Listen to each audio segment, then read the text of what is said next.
All right, I'm coming down. At this moment, Rain remembered that today he had arranged to go to the Dragon Knight reserve camp with Luther and Haloin. Rain, you go ahead, I just happened to take a rest. The barbarian girl who had just been nourished felt a bit tired, and it was perfect that she could take a nap. All right, if you need anything, you can instruct the servants. In the reception room.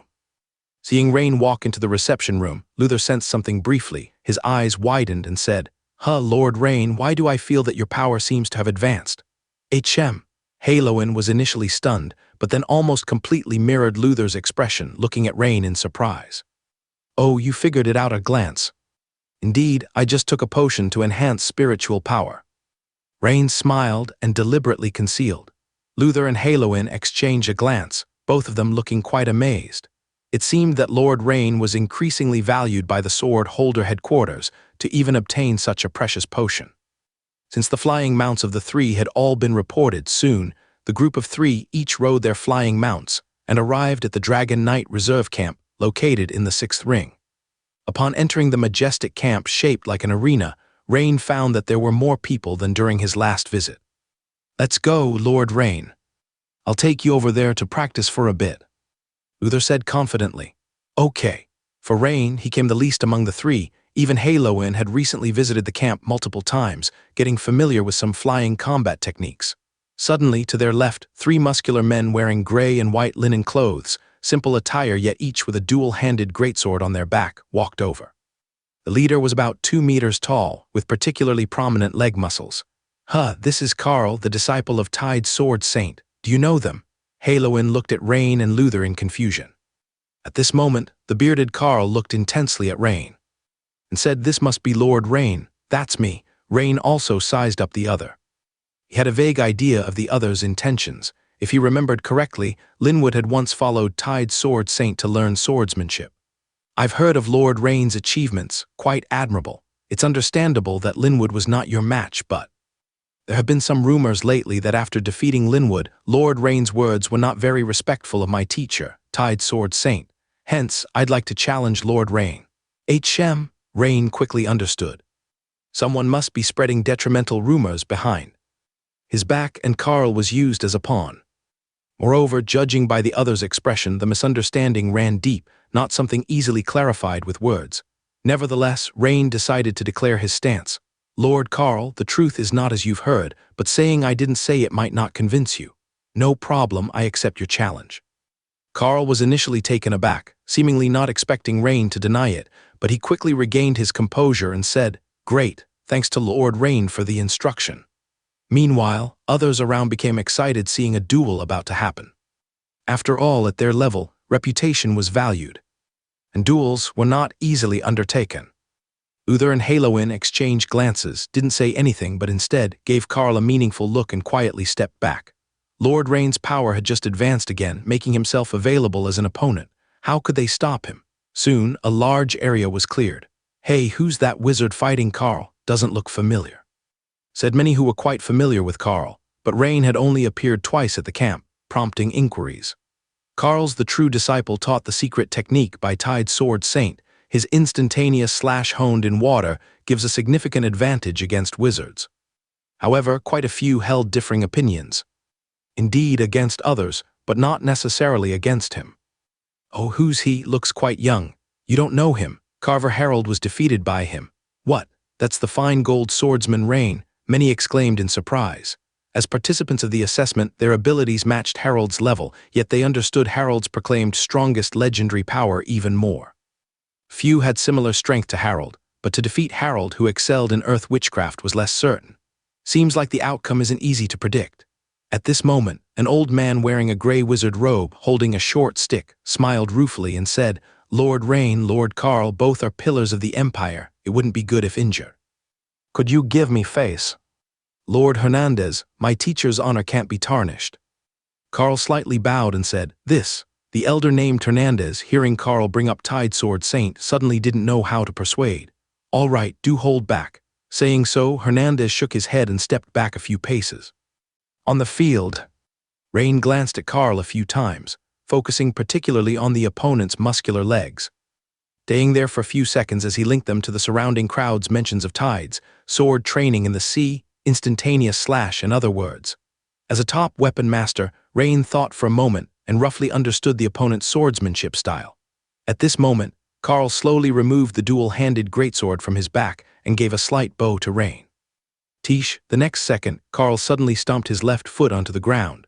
It seemed that this stomp contained special power, as the ground several meters in front of Karl suddenly shattered, sending large and small pieces of stone flying into the air. Swish! Just as the stones rose to their highest point, about 2 meters off the ground, Karl drew his sword. The speed of his sword was so fast that it was nearly impossible to discern with the naked eye. One could only slightly see Karl's wrist moving. A flash of arced light seemed to flicker and disappear. Instantly, hundreds of large and small stones in front of him seemed to be empowered by electromagnetic propulsion, turning from a near stationary state in mid-air into sudden cannonballs, roaring towards Rain. In an instant, the sky was filled with stones, and dust obscured Rain's vision, burying him in the sandstorm. Suddenly, Karl moved. His entire being drew out a long, curved broken line. Along the broken line, Karl's figure appeared everywhere. Overall, it looked like a slow-motion animation, with each frame being a continuation of the action from the previous frame. The onlookers could clearly see Karl's dual-handed greatsword from the tip down, to raising both hands high, then leaping heavily and slashing downward, with each action breaking down into dozens of continuous and orderly figures, each figure clearly recognizable. But over 100 figures lasted less than a second, as the last one seemed to be absorbed by the previous one, accelerating rapidly. In a flash, Karl rushed into the dust, appearing over Rain's position, delivering a heavy leap slash downward. There it is, instantaneous slash. I didn't expect Karl to use his top-secret technique, instantaneous slash, right at the start. It seems he is very apprehensive of Lord Rain. Indeed, since Harold was defeated by the opponent. Haloin and Luther, witnessing Karl's strike, couldn't help but furrow their brows. Even though they had great confidence in Rain, at this moment, they couldn't help but feel a hint of worry. Because the speed was too fast, and unexpected defeats in duels weren't uncommon. Those clearly stronger than their opponents sometimes, in a moment of inattentiveness, inadvertently end up losing. Examples like this occur every year. Clang. At this moment, a deafening collision sound rang out. Hiss so strong. At this moment, 2 or 3 people in the crowd, seemingly through some special witchcraft or ability, already understood the situation inside, exclaimed, while others squinted their eyes, hoping to see clear inside. Suddenly, the collision seemed to cause a transparent ring-shaped airflow, abruptly rushing from within the dust to the surrounding area. But this also cleared the dust at the scene. In the field, Rain remained at his previous position. Motionless, except now, he was clad in a peculiar armor radiating dense witchcraft light. As for Karl, still maintaining his leap-slashing posture, the greatsword in his hands slashed diagonally at the position aligned with Rain's shoulder. But after cutting into the witchcraft armor 2/3 of the way, he could no longer cut further. Just when Karl showed a face of astonishment and planned to withdraw his sword and retreat, Rain smiled faintly, seemingly slowly but swiftly raised his hand and grasped Karl's dual-handed greatsword. The next moment, Karl's dual-handed greatsword began to melt like a candle, quickly turning into a lump of iron clod in Rain's palm. As Rain's skills entered the level of a 3rd level. Crystallized Wizard. The casting of some metal series witchcraft could be slightly more displayed than before, even though he could instantly deform the opponent's metal weapon as one with innate wizardry of metal morphing spell. But to avoid drawing excessive attention, he extended the casting time to just over a second. Yet even so, it was enough to astonish the crowd. Hiss this. Is this rare metal series witchcraft? If I remember correctly, this should be metal morphing spell. That metal series witchcraft just now is quite rare. Isn't it? Does anyone know what kind of witchcraft this is? I don't know, but from its power, generally, a 3rd-level witchcraft's defensive power would not be able to withstand Karl's instantaneous slash. For a moment, the onlookers whispered among themselves. Karl, at this moment, was staring blankly at the hilt of his dual-handed greatsword, letting out a wry smile. Lord Rain, I lost. Rain felt a slight fondness for his straightforward admission of defeat. Just then, another young man in linen clothing, standing nearby, flushed as he stepped forward, as if he wanted to speak, but Karl stopped him with a hand. I believe what Lord Rain just said is true. With Lord Rain's strength, defeating Greenwood with a single move is more than enough. There is absolutely no need to say such things to him. Upon hearing Carl's words, the young man seemed to understand something, nodding slightly. The logic is indeed simple. Even Carl, a formal disciple, was taken down in one strike. Greenwood is simply no match for the opponent. An elephant doesn't need to, nor will it, shout at ants. Lord Rain, however, not everyone thinks like me, especially Sir Lambert, my teacher's first disciple. Carl, while leaving, paused and turned back to remind. Thank you. Rain nodded, indicating understanding. While Rain was being challenged at the Dragon Knight Reserve Camp, Olna, after receiving the message sent by Major General Tasha, hurriedly made her way to the Rain mansion. As Rain was not present, the short-statured Mateo greeted Olna. Being well aware of the identity of the competent lady who had visited several times before, Mateo naturally knew about her close working relationship with their Lord Rain. Lady Olna, Lord Rain, along with Lord Luther and Lord Haloin, went to the Dragon Knight Reserve Camp early in the morning. The short-statured Mateo did not conceal from the hurried lady. Did Lord Rain mention when he would return? Olna asked with a hint of worry on her face. Seeing Olna's expression, Mateo immediately realized that there might be something urgent. After thinking for a moment, he said, Lord Rain didn't mention it, but he estimated it would be at least in the afternoon. However, he will definitely return for dinner. Oh, at dinner time. Yes, because Miss Laguerre is coming, Lord Rain will definitely return for dinner, Mateo added. At this time, Laguerre, who hadn't yet gone to sleep, heard someone downstairs mentioning her name. She immediately got up and peered outside from the second-floor window. She saw the somewhat familiar short-statured Mateo, speaking with a competent lady, but found it a bit strange why Mateo brought up her name. However, shortly after, she heard the words Olna and immediately recalled that Rain had mentioned this person previously, seemingly his contact at the sword holders. But this message of mine is rather important. I should inform Lord Rain as soon as possible. I'll head straight to the camp to find Lord Rain, Olna nodded. Having just received news about the secret snake sect, she felt it was crucial to inform Lord Rain at once. As Olna departed the mansion and boarded the carriage once more, the driver began to slowly steer the carriage. Suddenly, two figures in black robes swiftly approached Olna's carriage from the side of the road. One from the front and the other from behind. The black-robed figure at the front of the carriage swiftly leaped onto the empty co-driver's seat, placing a short dagger at the driver's back neck, forcing him to halt the carriage. This puzzled Olna inside the carriage, wondering why the driver had stopped without her signaling. Creak, the carriage door opened, and a black-robed figure nimbly dashed in like a squirrel. Don't be alarmed, Lady Olna, and refrain from shouting or resisting, otherwise more holes might appear on your beautiful body, the black-robed figure said with a smile, brandishing a thin sword at Olna. Olna's body stiffened, her sense of her opponent's aura hinted at a great knight level. At this distance, although she had a sorcery scroll in her arms, she dared not use it. Being a second-level wizard apprentice, even to retrieve and activate the scroll within a meter's distance required time. She was certain she wouldn't make it in time if she attempted. This realization drove Olna's heart to the depths of despair.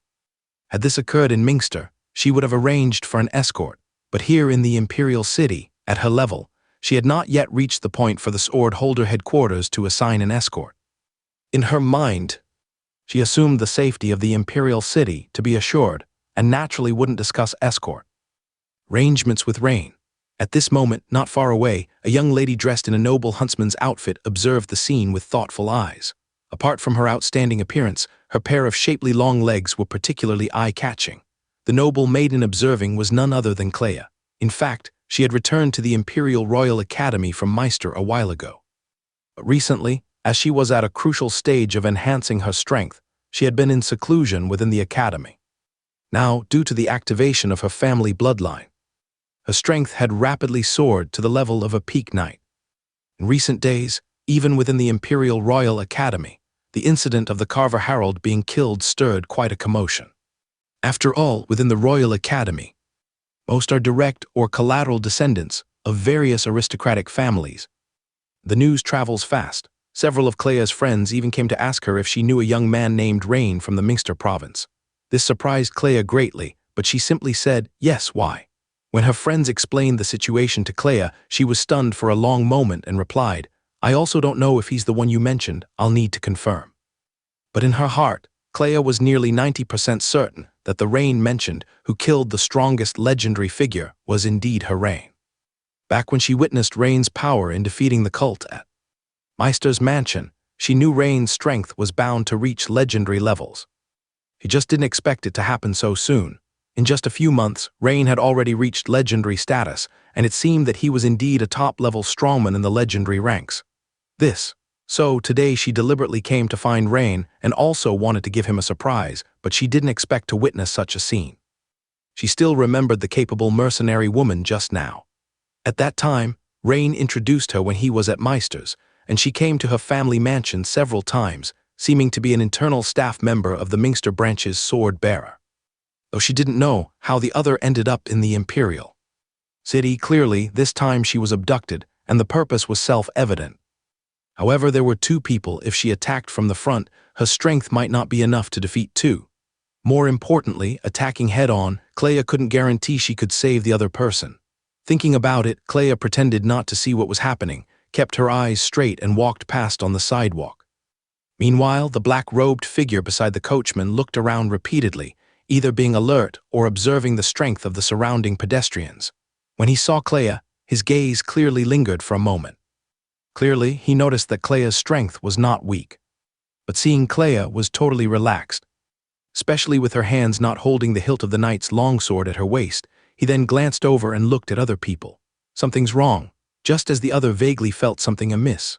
In a flash, Clea's agile and strong legs suddenly sprang off the ground, and she lunged towards the carriage like a suddenly attacking leopardess.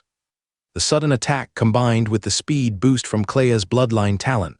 The black-robed figure sitting next to the coachman wanted to stop her furiously, but it was too late. He had just turned around and saw a brilliant figure dashing into the rear compartment of the carriage. Boom! At this point, the black-robed person inside also noticed something was wrong, and with a fierce look on his face, he was about to stab the capable mercenary woman Olna with the knight's longsword in his hand. Clang! However, it was blocked by another knight's longsword.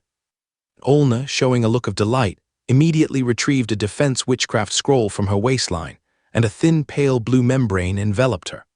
As the carriage shattered into pieces and fell, the surrounding passers-by screamed one after another.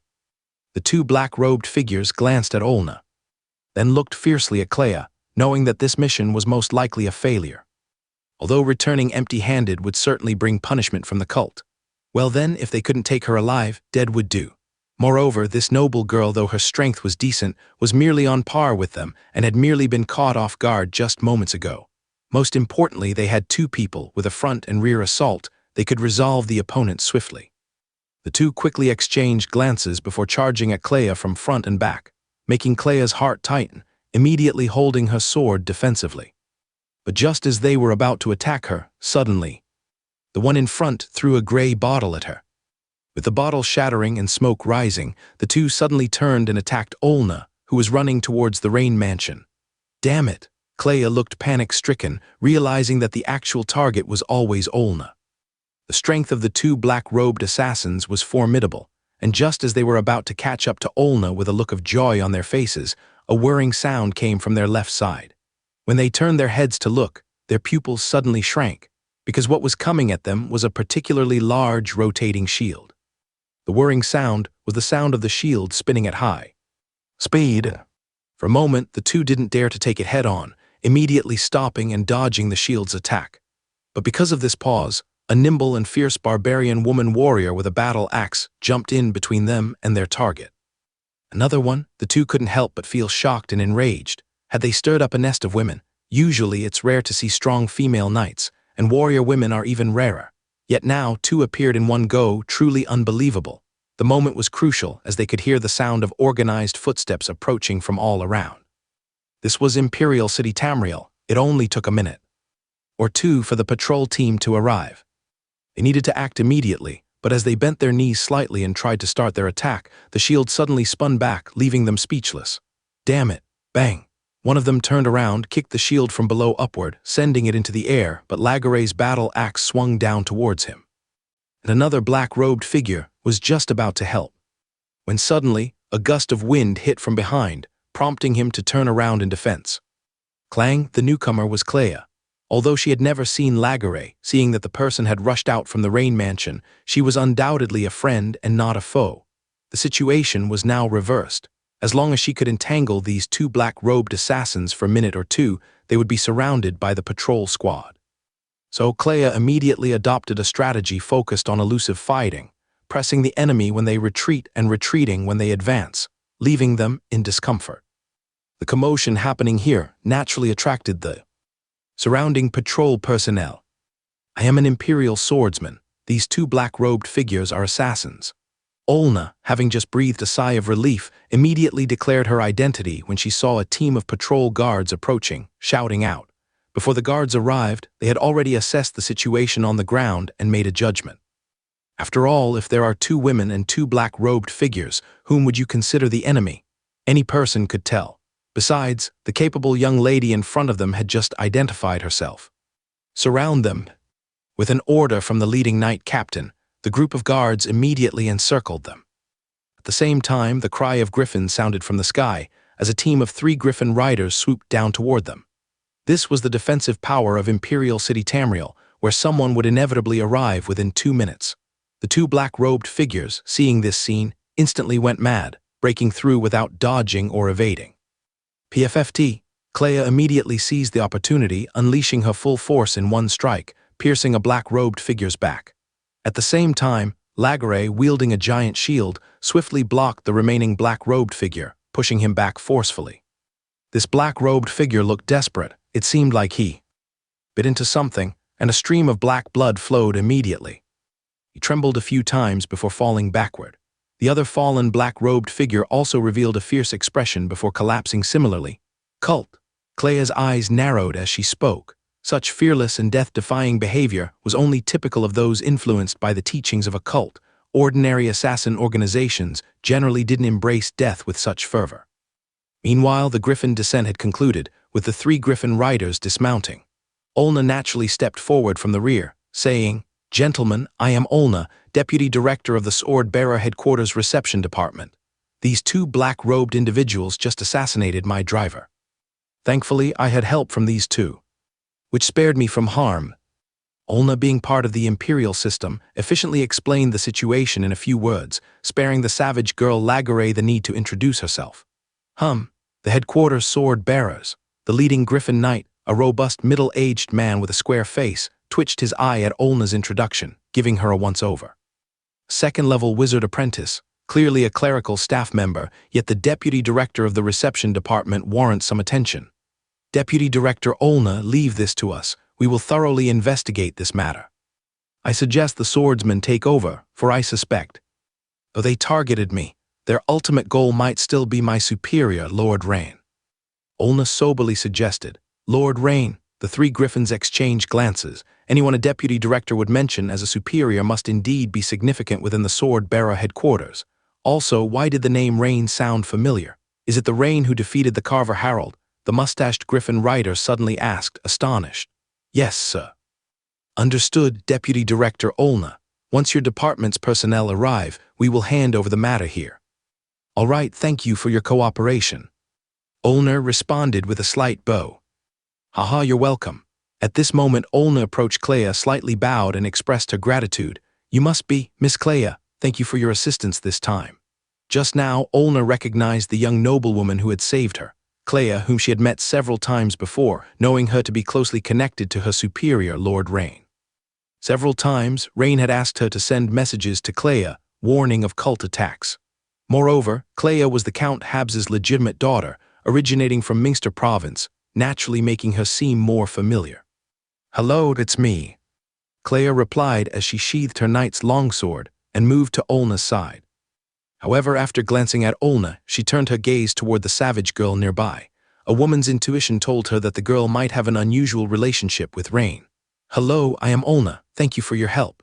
Olna immediately walked to Lagare's side, slightly bowing in gratitude. Norton tribe Lagare. So this was the Lagare that little Matteo had mentioned. Olna was briefly startled, quickly sizing up the barbarian girl. Exotic charm, her superior was indeed. Nonetheless, Olna quickly glanced at both women, feeling a strange emotion in her heart. She had a feeling that the savage girl standing before her I'd also share a close relationship with her superior, Lord Rain. Moreover, looking at the way the two women watched each other, they appeared unfamiliar with one another. This certainly became intriguing. However, the problem was, with Lord Rain absent and herself caught in the middle, Olna quickly decided to divert the attention of the two women. Otherwise, if something really goes wrong, I'd have a hard time explaining to my lord.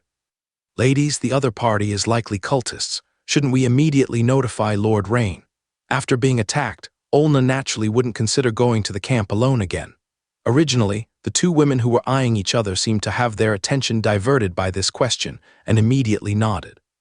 Half an hour later, Rain, Luther, and Haloin, who received the message, quickly flew back to the mansion.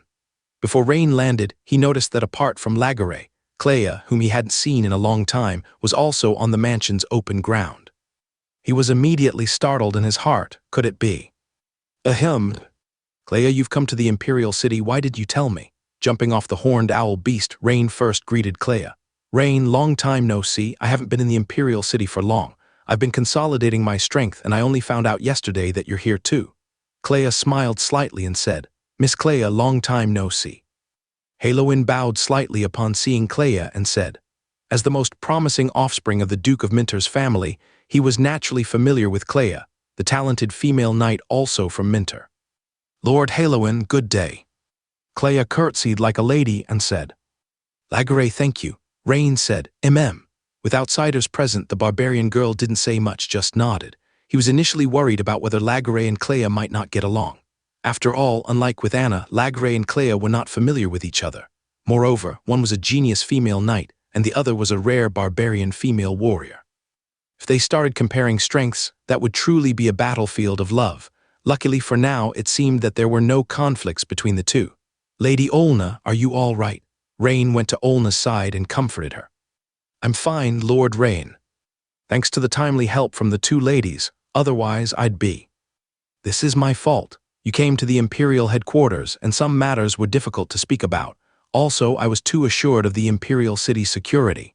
Rain felt a bit guilty and said, in fact, it wasn't really Rain's fault. The Imperial City Tamriel had strict checks, and there were devices like witchcraft detectors. Wizards of unknown origin would undergo focus checks, breath detection, and other inspections. Because those cultists, once they've participated in a prayer ritual of some divine, would more or less carry the special aura of that divine. Of course, all checks have loopholes.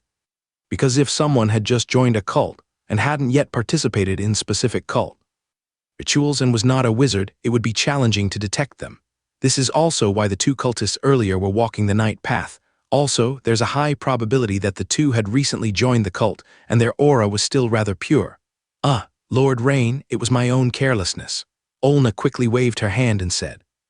Knowing the unwritten rules within the system, Olna naturally wouldn't let her superior bear this responsibility.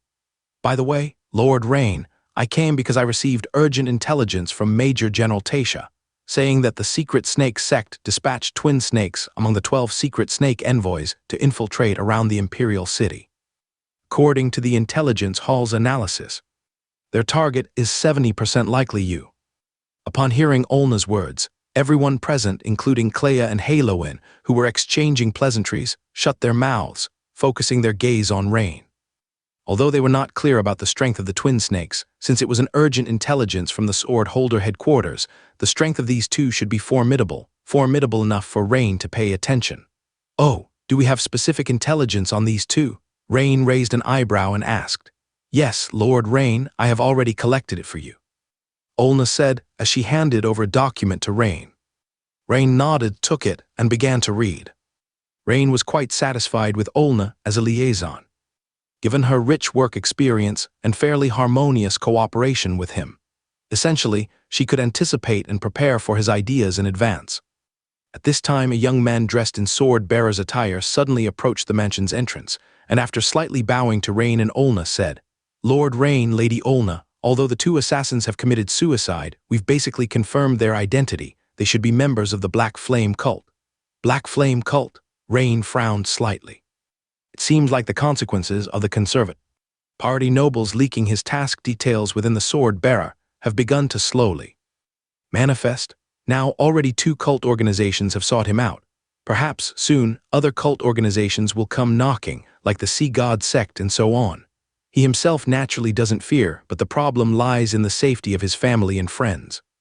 This thought spurred Rain's notion that although personal strength is the foundation, it is still necessary to establish some forces.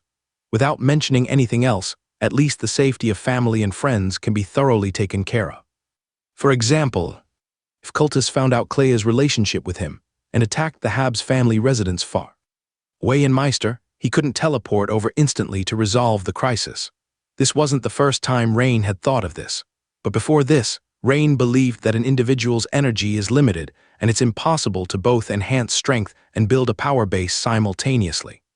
Even the guild set up on Jennifer's side was more of a business association and not entirely akin to the kind of power base he was referring to. Or, one could say, a business association was merely a small component of a power base. Speaking of Clea, a flash of lightning suddenly struck through Rain's mind. Oh yeah, I can totally have Clea spearhead this endeavor. And as for him, he just needs to focus on constantly improving his strength. Yes, Lord Rain. The magic iron-level sword-bearer nodded to Rain, affirming. Upon hearing that the foe belonged to the Black Flame cult, Clea showed a moment of realization, as the previous battle in Meister involved this cult. It seems, although Rain's status as a sword-bearer is one reason, the trouble this time appears to be somewhat linked to protecting her Habs family. This made Clea feel quite apologetic, and she said, Rain, I didn't bring many guards to the Imperial City, and their strength isn't impressive. But I can assign a few to ensure Lady Olna's safety. She didn't suggest having the guards protect Rain Mansion. First, there aren't enough people. Second, she noticed though many guards in the mansion have some disabilities. Their eyes were bright, and they handled the battle at the mansion gates with orderly calm, seemingly retired elite soldiers. At this moment, Luther and Haloin exchanged a look, both having the thought, a high tree catches the wind. Just now, Rain was at the Dragon Knight reserve camp, challenged by the apprentice of Tide Sword Saint. Barely had that ended when Olna was targeted for kidnapping by the Black Flame cult. Moreover, according to just received intel, troublesome powerful members of the secret Snake sect have arrived near the Imperial City with Rain as their target. This truly left the two of them at a loss for words. Especially Luther. He knew well the significant damage Rain caused to the Sea God sect back on the prairie. Thus, even from what he knew, Rain was a thorn in the side of at least 3 cults. However, Luther had already decided internally. Not only was he greatly impressed by Rain's strength and admired him, but also as the Snyder family was a partner in the gold mine with Rain, who else should support him? Of course, more importantly, he believed in Rain's potential. As long as he could overcome this challenge, he was bound to achieve epic status and become a top-level force. Lord Rain, if you lack manpower, our Snyder family can send a unit from our city guards in the Imperial City. Hearing Luther's words, Haloin gave him a sideways glance, a bit surprised at his decisiveness. But Rain's potential coupled with the previous letter from his father, Duke of Minter, made Haloin quickly decide, Lord Rain, the Bavarian family can also provide some guards. Thank you both for your kindness, that would be much appreciated. Rain nodded without refusing. At this point, Lagare, who had been silent, first gave Clea a glance with her beautiful eyes, then turned to Rain, saying, Rain, the Norton tribe has always been your loyal ally. High Priest Rom and clan leader Dalius told me before I left, if you need help from the tribe, just let us know. Lagare's words made Clea internally remark, indeed a warrior of the barbarian tribe. When did Rain become connected with the barbarian tribe far in the Frostwind Prairie? And apparently, he seems very familiar with the Norton tribe, rather allies. One must know that the barbarian tribe's attitude toward the Dragon Empire had always been cautious, maintaining a not too close relationship. However, she refrained from asking Rain anything at this moment. After some discussion, the safety of Rain Mansion and Olna was somewhat ensured, and Clea would send a warning to the Habs family far in Meister. Soon, Haloin and Luther returned to make arrangements, leaving Rain, Clea, and Lagare. Just as Rain began to worry about not knowing what to say, his sister Bohe came bouncing down the stairs, curiously looking at Clea, asking, Brother, who is this sister? Clea met Bohe, Rain's sister, for the first time but had heard about her from Rain. She crouched down, took out a gem brooch from her jacket, handed it to Bohe, saying, Bohe, here's a little gift for you as a meeting present. No, I can't take it. Brother has told me not to accept gifts from strangers, unless they're from Sister Anna or Sister Lagare. Upon hearing Bohi's words, sweat nearly broke out on Rain's forehead. Bohi from now on includes Sister Clea. Her gift is safe to accept. Rain quickly gave Bohi a signal. Really? That's great, Sister Clea, your legs are long and you're very beautiful. I really like the gift you gave me. Bohi showered Clea with compliments. Though Clea was accustomed to such praise being around her since childhood, largely immune to them. Actually, the statements depend on the speaker, and Bohi's innocent eyes and adorable demeanor made Clea unable to doubt her sincerity. Sister Clea, let's go play outside, shall we? Sure. Clea happily agreed to the invitation from Rain's sister. She also wanted to ask about Sister Anna and Sister Lagare. Soon, the two went to the front yard and started digging soil and planting flowers. By the way, Bohi, where is the Sister Anna you mentioned earlier? She seems absent. After a while, Clea casually asked. Not here, Sister Anna has left. Bohi said. Left? Has she gone for long? No, Sister Anna just left 2 days ago. Then Sister Lagare arrived yesterday. Clea glanced at Lagare, who was still inside the villa talking with Rain, and thought, did she really just come yesterday? Maybe she was overthinking things. Perhaps the relationship between those two and Rain was that of combat partners. Even though the Dragon Empire had a rather open attitude towards relationships between men and women, with nobles having many lovers in private, the system of monogamy was still officially upheld. Clea could accept these things quite well, but still, she had some thoughts and dissatisfaction in her mind. After all, what girl in love wouldn't want her partner's undivided attention? The same suspicion passed through Lagare's mind, but she was different from Clea, the Earl's daughter. Rain had once saved her life, and from the start, she felt a bit guilty about coming between Rain and Anna. So she quietly left and returned to the tundra after that intimate encounter in Flashgold Town. Through all of it, she considered Anna to be Rain's partner, but now it seemed that Rain's romantic history was more complex than she had imagined. Meanwhile, inside Marshal Alfred's office, General Augustus frowned as he looked at a report in his hand and said, Marshal, as you anticipated, though the Empire used the premature selection of Dragon Knight Reserve as a cover, based on the current movements from various cults, it seems they have already sensed the Empire's plans. The previously judged traitor, the level is quite high. Marshal Alfred, with silver hair and a well-groomed beard, nodded and said, this was expected. However, in this way we have gradually narrowed the scope. As of now, the number of suspects is quite limited. Of course, the most important thing is that we must take this opportunity to eliminate the hidden dangers inside Dragon Valley's secret realm. Augustus nodded and said, yes, Marshal, eliminating the hidden dangers in Dragon Valley is paramount. For those entering the Dragon Valley secret realm, I have an additional recommendation, the one who killed Harold Rain. This isn't due to a lack of trust from the Sword Holder headquarters in Rain, but is because the personnel for this top-secret mission had been decided 3 months ago. At that time, Rain hadn't yet come to the Imperial City, nor had his strength been revealed. Naturally, Rain was not on the personnel list. Oh, it's him. Has Rain participated in the Dragon Knight Reserve selections? Marshal Alfred inquired. Yes, good with his abilities, he is indeed an excellent choice. Moreover, he would be entitled to know about this if he enters the secret realm. Yes, Marshal, that's what I think as well. I will find time to discuss the matter with Rain specifically. Augustus nodded. Good. That afternoon, Augustus met Rain in his office. Upon seeing Rain enter, Augustus took a moment to appraise him, his eyes shining as he spoke with admiration. Rain, your progress in strength is astonishing. It's remarkable how much you've enhanced your abilities in such a short time.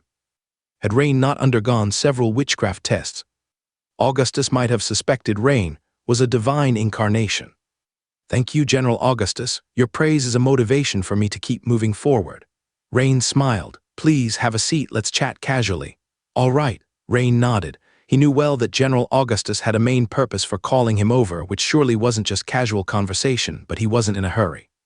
As expected, after some small talk, Augustus took on a serious demeanor and said, the reason I called you here involves an important matter, and I hope you will participate. I'm all ears. Rain nodded.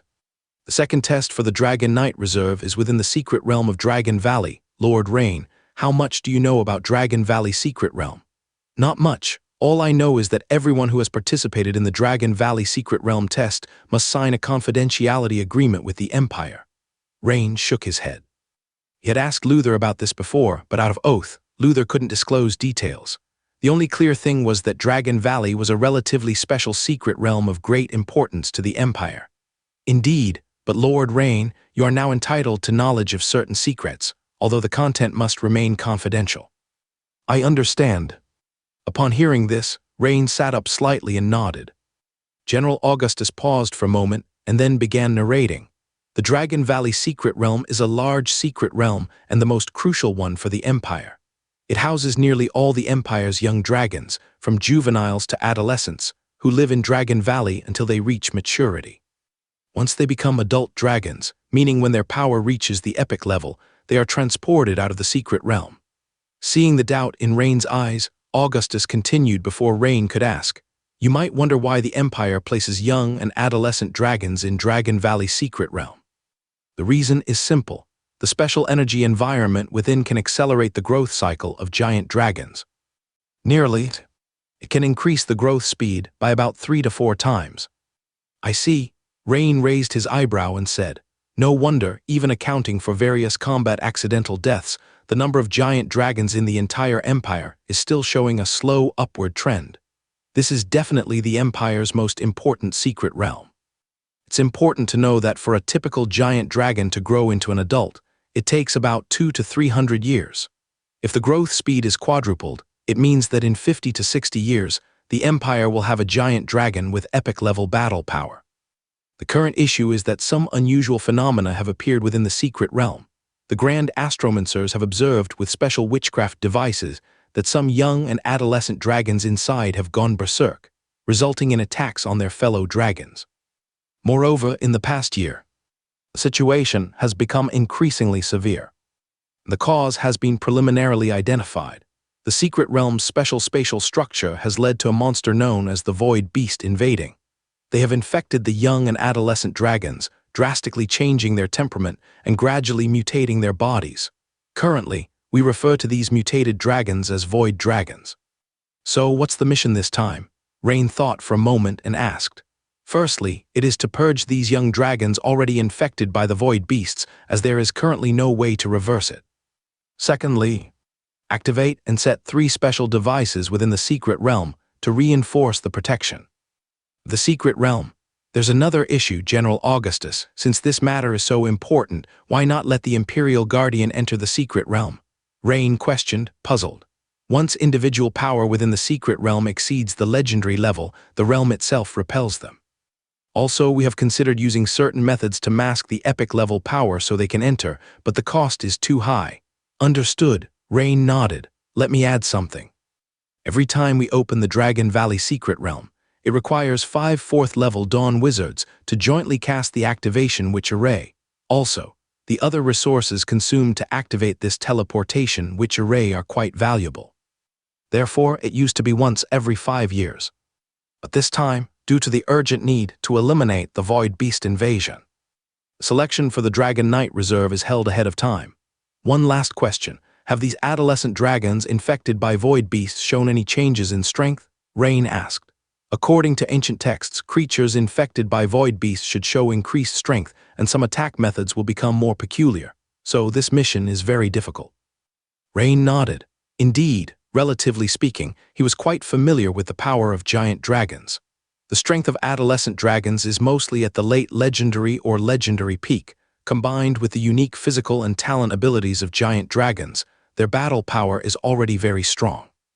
If you add some mutated abilities, it naturally becomes more troublesome. This is why ordinary adolescent dragons are no match for infected dragons.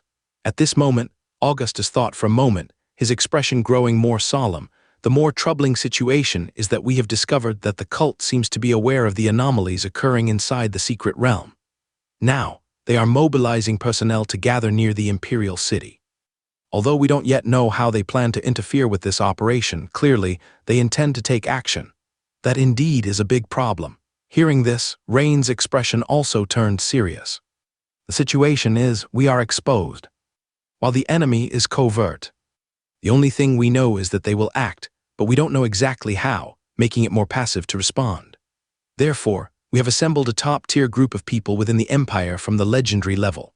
This operation includes not only us sword bearers, but also powerful figures from the Empire Military Department and the inner guard of the Elder Council. However, there are still some other uncertain factors, from within the Empire, so Lord Rain, please be fully prepared.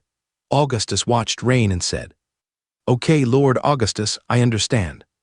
Rain nodded and replied, "This contains information about the situation inside the Dragon Valley secret realm."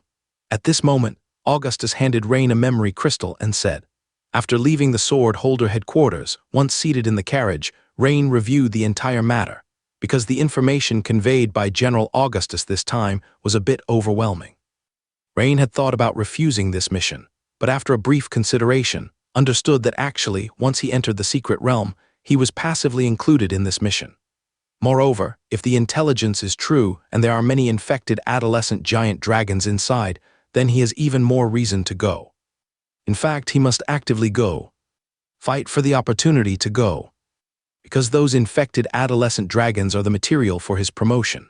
Since he decided to go, he naturally makes full preparations to enhance his battle power as much as possible. After thinking about it, Rain instructed the driver to head to the school premises. Soon, Rain arrived at his mentor, Megaro's laboratory. Upon entering, he immediately noticed that although it had been less than a week, the Hellfire Demon statue inside the laboratory had basically taken shape. The progress seemed more than halfway complete, likely benefited from the previous experience in demon statue making. This time, although many areas were improved, most of the structure remained largely unchanged.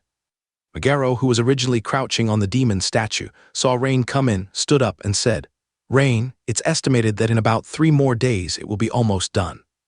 Mentor, is there anything I can help with?" Rain proactively said, Is it so quiet over at the sword bearer's side? Since you have time, it couldn't be better. You need to make 2 cannon barrels and then engrave them.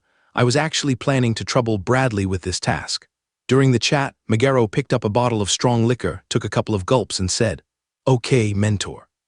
Rain naturally accepted Mentor Megaro's arrangement. After all, the reason for the other's busyness was because of his demon statue. It was only right that he did something. "Good day, Lord Rain." Audrey and Alicia immediately saluted Rain. Audrey, Alicia, thank you for your hard work." Rain smiled slightly and said, since Rain had advanced to a 3rd-level crystallized wizard, his innate wizardry, the metal morphing spell, had become more precise than before. In just a few minutes, he had completed crafting the 2 cannon barrels. This left Megaro, who was watching from the side, almost dumbfounded. It's known that cannons require utmost precision. Moreover, although the cannon barrels are made of metal, they are special alloy steel, and it's more than twice as difficult to morph them with the metal morphing spell compared to ordinary steel. Even Deputy Sect Leader Bradley at the early stage of 3rd-level crystallization would take an entire day to craft them. Who would have thought that his disciple Rain could complete it in just a few minutes? Is this a natural gift for creating puppets? In that case, we can finish today. Megaro said, Mentor, if I help, how long would it take to make a modified version of the Hellfire Demon statue? Rain asked. Do you have a tricky task recently? With these words from his proud disciple, Megaro immediately sensed something. Not really, but I've participated in the Dragon Knight Reserve examination, and I might need it later. Rain thought for a moment, ultimately not mentioning the task but merely referring to the Dragon Knight assessment. Dragon Knight? Megaro smacked his lips a few times, finally resignedly shaking his head and sighing. Dragon Knight in their 20s. It's been so many years since the Empire had a genius like you. However, being too dazzling isn't necessarily a good thing. Dragon Knight. Upon hearing this, the voluptuous Alicia was so stunned she felt dizzy. Could this strongest junior of their school soon become a Dragon Knight? Even Audrey was momentarily shocked by Rain's words. It should be known that, although Rain was previously powerful and prestigious, compared to a Dragon Knight, in the eyes of the Empire's people, a sword bearer was still a completely different league. The difference is as vast as between a baron and a duke.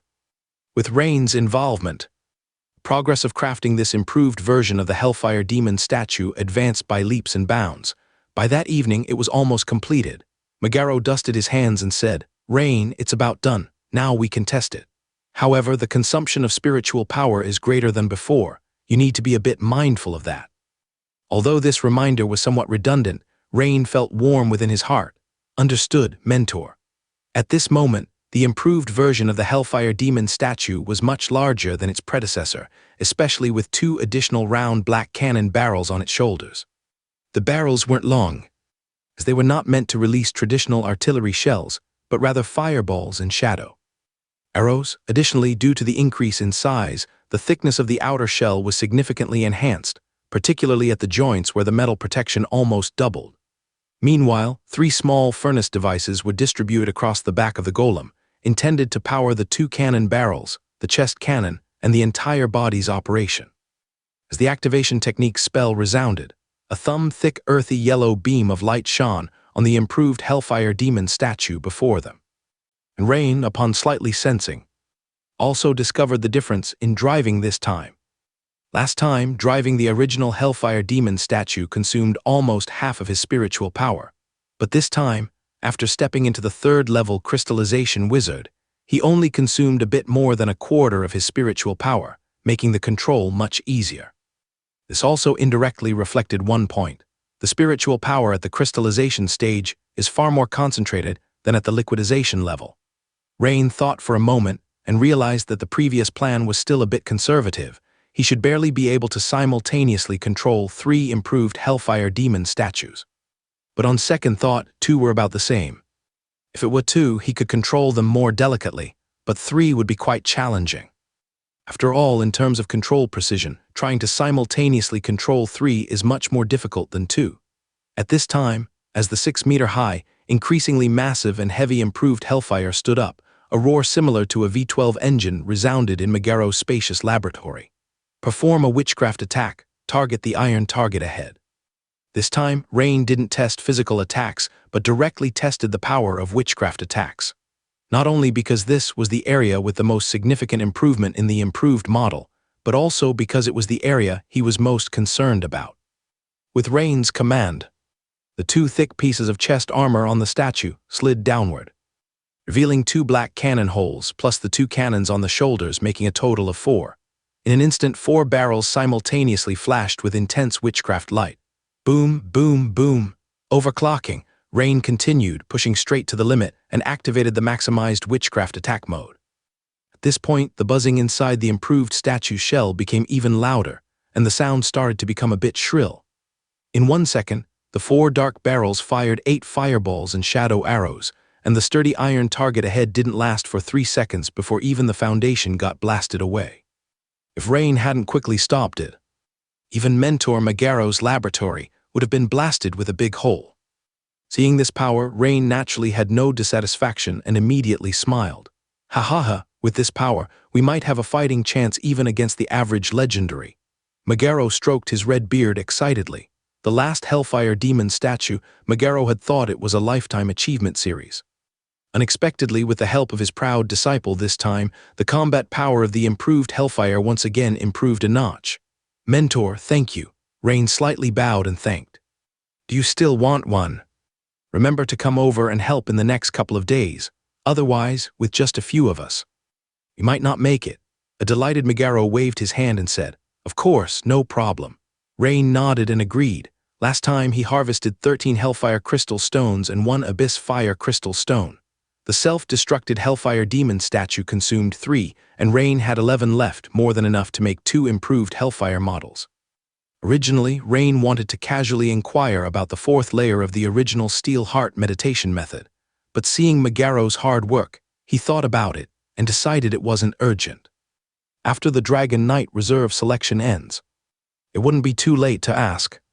Due to the cult's news, Rain had been busy until the evening before he could finally find some free time, and Clea, being the Earl's daughter, naturally wouldn't stay overnight at the Rain Mansion. After dinner, Lagare walked over and said, Want to take a walk? Sure, Rain nodded. It was obvious that Lagare seemed to have something on her mind.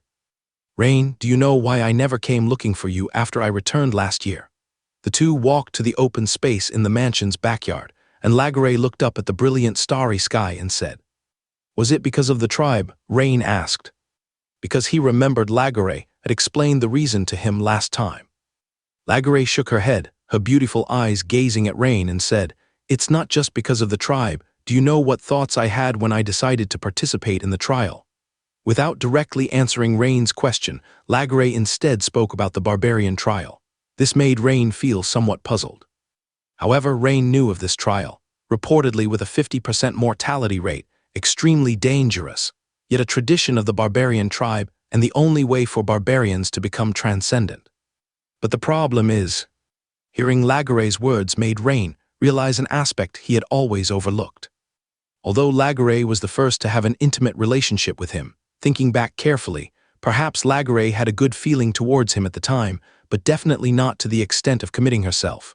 More likely, it was out of gratitude, grateful for saving her, grateful for avenging her brother and handling the follow-up matters, etc. It's like the phrase from a previous life, a girl has nothing to repay, except with her own self.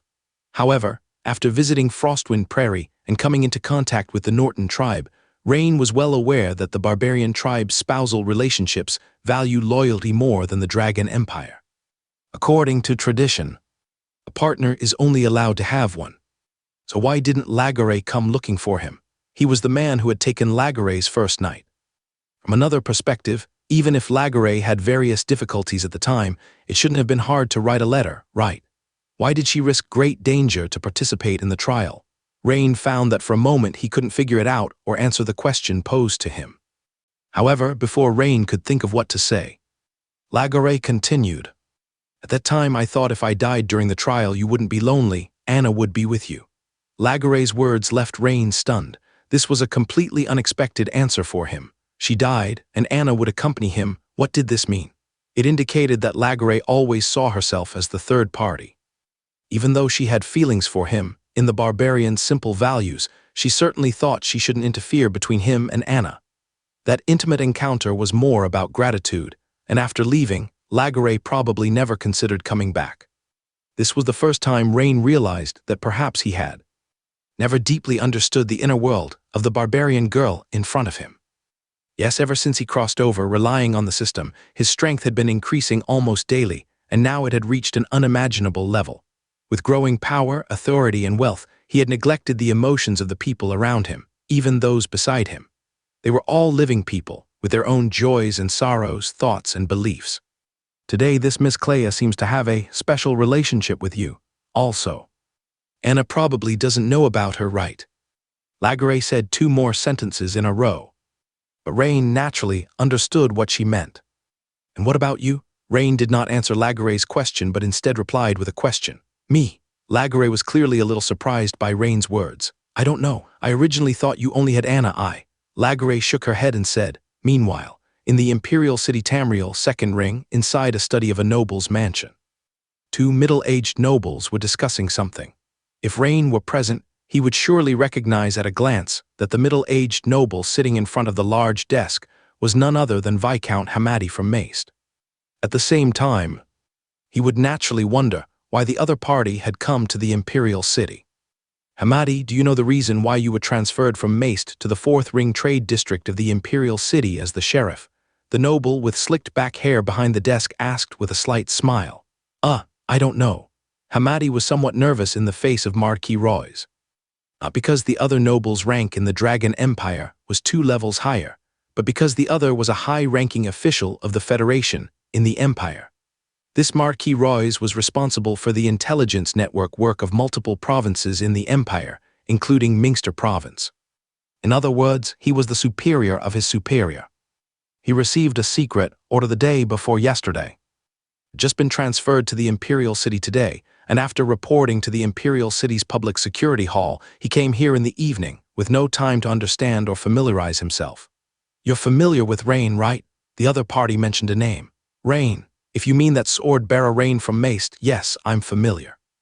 An image of a young man flashed through Hamadi's mind.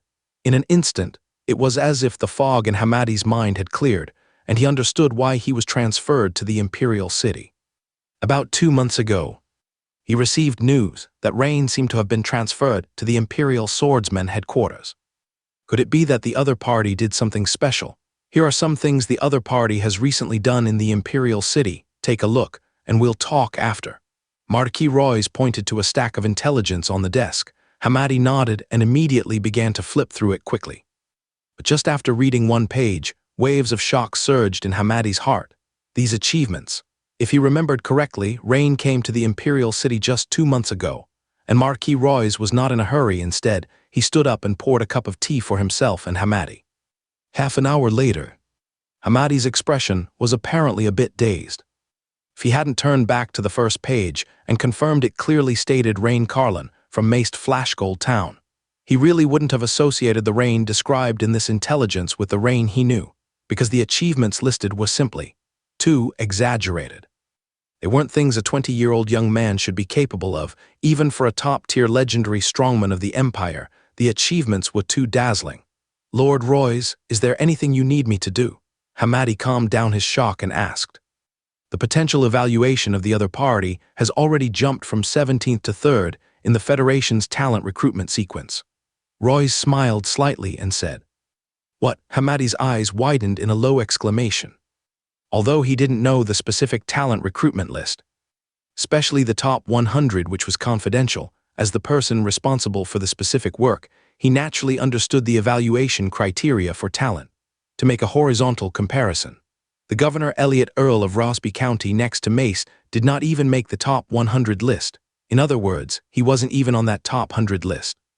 Keep in mind this was a governor of an important coastal county town, and Rain was ranked 3rd. The value was self-evident. Not only is the other party's potential significant, but their current strength has already reached a level that requires extreme attention. Additionally, he holds another identity as an official member of the Bixiu Mechanization School's medal series. Before Hamadi could ask, Royce took the initiative to explain. The Bixiu Mechanization School, the wizard school specializing in puppets and demon statue. Hamadi immediately understood something. No wonder the importance of Rain is so high. Unlike the Dragon Empire, the Federation does not have creatures like giant dragons. The Federation focuses on research of giant war magic statues, large airships, ironclad ships, modified cannons and steam engines, etc. To deal with crises that are imminent or already occurring. Exactly. Royce nodded. Moreover, he has also participated in the Dragon Knight Reserve assessment this time, and if nothing unexpected happens within a few years, he is likely to become one of the youngest Dragon Knights in the Dragon Empire.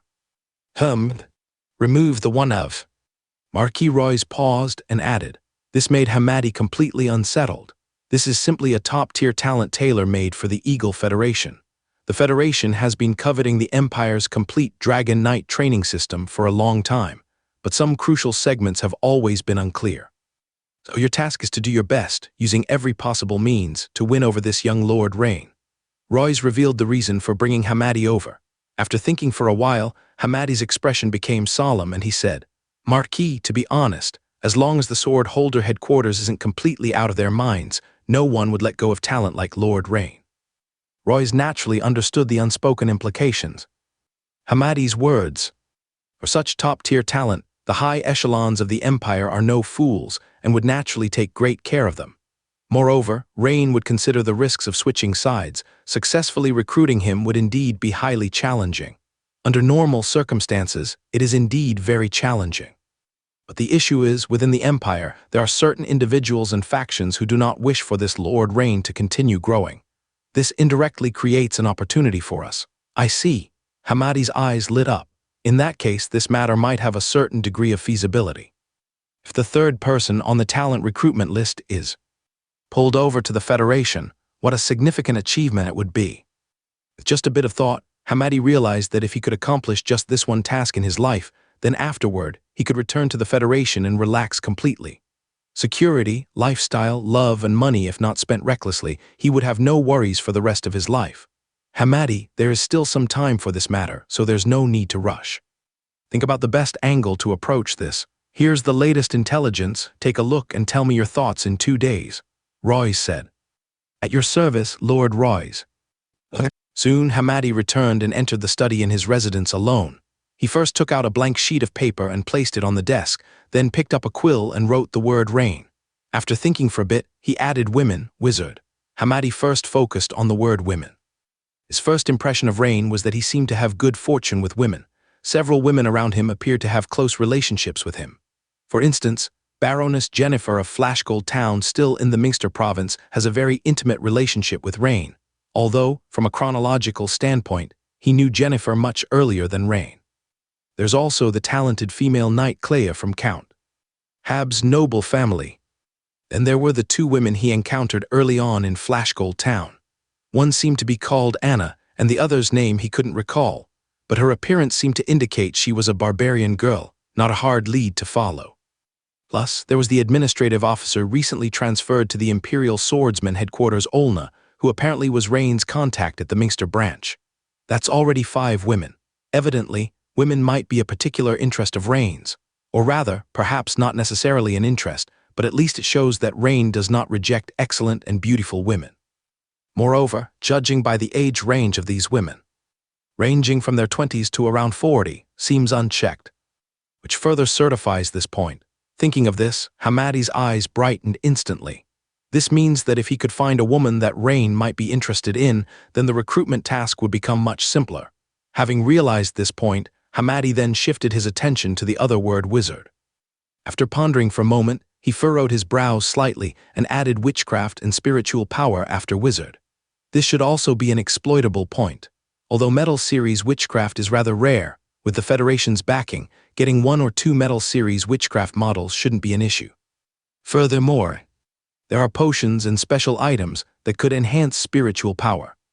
These were currently the few areas he could think of playing around with. However, as he hadn't seen Rain for some time, he should initially meet and chat with him to clarify the next steps. Early the next morning, an unexpected visitor arrived to see Rain. In the reception room, Lord Rain, long time no see. Viscount Hamadi, long time no see. Rain said with a smile, his tone quite courteous. He did not expect this Viscount Hamadi from Minster to come all the way to Imperial City Tamriel. Moreover, the man's status was rather special. He was either a Federation spy or an Imperial noble inclined towards the Federation, so Rain naturally paid him special attention. For Rain, Hamadi naturally showed admiration. And after a glance up and down, he couldn't help but exclaim, "Recently, I've heard about your achievements after arriving in the Imperial City, and they truly left me astounded. Thank you, Lord Hamadi, for the praise." Rain smiled slightly and said, "By the way, Envoy Trina, when did she return to the Federation? I haven't had the chance to thank her for the last matter yet." Seeing Hamadi, Rain couldn't help but recall the high-ranking, voluptuous beauty, and the 3 soul energy crystals that Trina had entrusted Hamadi to give to him at that time. Just as Hamadi was about to say something, he suddenly noticed, with his keen sense of observation, that when Rain mentioned Envoy Trina, he bore an expression not of gratitude, but of appreciation. This instantly made Hamadi think of something. The beauty, Jennifer Trina. Could it be that this young man is infatuated with Envoy Trina? Envoy Trina stayed in the Imperial City for about a week. After finalizing some matters with the Empire, she returned to the Federation with her delegation. Although Rain was a bit surprised at Hamadi's sudden pause, he didn't think much of it. Moreover, Rain did not inquire about the visitor's purpose, as since the visitor came of their own accord, they would inevitably speak of the main issue. Sure enough, after some pleasantries, Hamadi's expression became solemn and he said, "Lord Rain, I came this time with important news to inform you. As it stands, the Imperial Swordsman and the Ocean Goddess Church seem to have their eyes on us. We must speed up the Black Flame prayer ceremony. Otherwise, they might discover and destroy it prematurely. We are currently no match for the Empire and the Church's strength." Well, what is the Worship Master's proposal on how to speed it up? The Worship Master wants to directly expand the scale of the sacrifice. Not just simply increasing it to 100 or 200 people, but to directly sacrifice a small town and complete the Black Flame prayer ceremony. This would not only fulfill your dream, Duke, but also further awaken my lord, thereby granting us more power as followers. What? Are you all insane? Do you not realize that if a small town of thousands is sacrificed, it would shake the entire Dragon Empire? Has the Worship Master gone mad? He roared angrily in frustration. Oh, he was eager for quick success. He wasn't a fool. If he dared to do this, it would become a weakness for the Black Flame Church to control him. No, not just a weakness, but a direct hold on his Achilles heel. Moreover, even if he succeeded in advancing to a higher level through the Black Flame prayer ceremony, in the face of the Empire's high-level wrath, he would still be like an ant at the foot of an elephant, easy to be crushed to death. As a descendant of the Count Hab's family, he was deeply aware of the terror of the Empire's official power, especially the current Empire Emperor, who was a super talent of the entire empire in his youth, one of the top 3 figures in the history of the royal family. Their strength was utterly unfathomable. Rest assured, we already have a preliminary plan for the entire operation. You might as well listen to our plan before making a decision. Contemplating silently for a moment, he nodded. Then go ahead and let's hear it. We have chosen. At this moment, Angus scratched his head and spoke to Rain a bit awkwardly. Captain, I need to ask you something. Does your residence need guards? I have some companions who were injured and need a place to settle. Rest assured, their strength is quite good, just missing an arm or leg, affecting their appearance a bit. Your comrades from when you served in the military? Rain raised an eyebrow and asked. Yes, Captain. Ask them if they are willing to go to the guild. You may not know yet, but something major is about to happen in the Imperial City, Tamriel. Perhaps with your strength, there's not much of a safety concern, but if your family remains in the Imperial City, there's still a significant risk. So, I suggest you consider whether to let your family head to the Eagle Federation first. Upon hearing Hamadi's words, Rain's first thought was that the intelligence department of the Eagle Federation must have also caught wind of the cult's movements. Lord Hamadi, is it related to the cult? Rain smiled slightly and said, It seems you already know. A trace of surprise clearly flashed in Hamadi's eyes, but he didn't deny it and nodded. Because he had just learned this top-secret information. Himself, he didn't expect the person in front of him to already know. Seems that the Sword Holder headquarters pays more attention to this person than he previously anticipated. The matter of building connections is a bit tricky indeed. After a brief consideration, Rain shook his head and politely declined. Lord Hamadi, as an Imperial sword bearer, sending my family to the Federation is inappropriate. It's not that Rain doesn't care about his family's safety. This time, he accepted Luther and Haloin's personnel arrangement to strengthen the mansion's defense, precisely considering his family.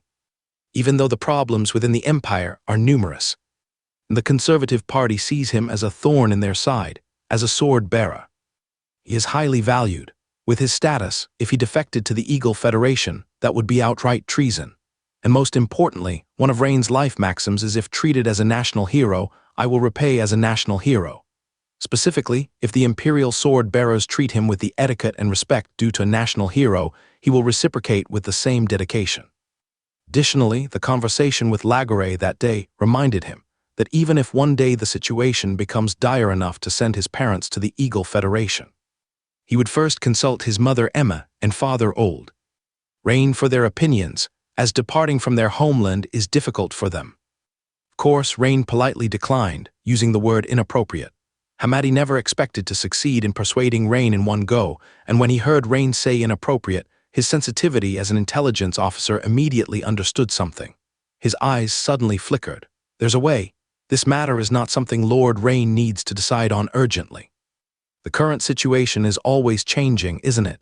By the way, I heard you've joined the Bixiu Mechanization School. Are you interested in golems? Hamadi asked casually. Yes. Rain glanced at Hamadi without saying much. It seems the Federation's investigation of him is quite thorough, as even this is known. Lord Rain, then you should come to the Federation. The research on golems over there is more advanced than in the Empire. Oh, can Lord Hamadi give a brief introduction?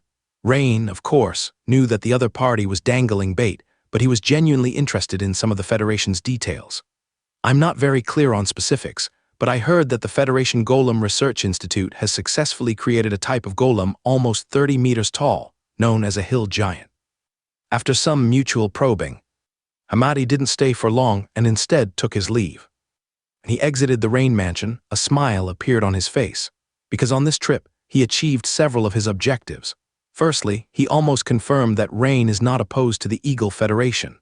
At least, there's no ideological confrontation. If it were to win over the Empire's old aristocracy, such ideological differences would be a major challenge. Secondly, there's the matter of interest, which can be discussed from 2 perspectives. On one hand, from Rain's micro-expressions when mentioning Envoy Trina, Rain seems to have a favorable impression of her. It's the kind of affection toward the opposite sex. However, no matter how worth-wooing Rain is, a noble Federation female member cannot be used as a seduction tool. Hamadi has figured out. Rain seems to be interested in slightly older and higher status women. This is evidenced by his interest in Baroness Crawley Jennifer when he was just a deputy chief of security in a small town. and also when he was an ordinary sword-bearer. He showed interest in the then leader of the sword-bearers department, Olna. On the other hand, through discussions about the Federation's golem research, Hamadi learned that this Lord Rain is very likely already working on golem creation. This indicates a lot. It's important to know that golem creation is generally within the realm of a third level. Crystallized wizard, and typically merely observing wouldn't allow for such an in-depth understanding. Soon, having thought things through in the carriage, Hamadi arrived at the residence of his superior, Marquis Royce. The subsequent matters needed the support of this superior. In the study. Are you saying this Rain particularly likes Envoy Trina? Upon hearing this, Marquis Royce was initially stunned, but then showed a knowing expression.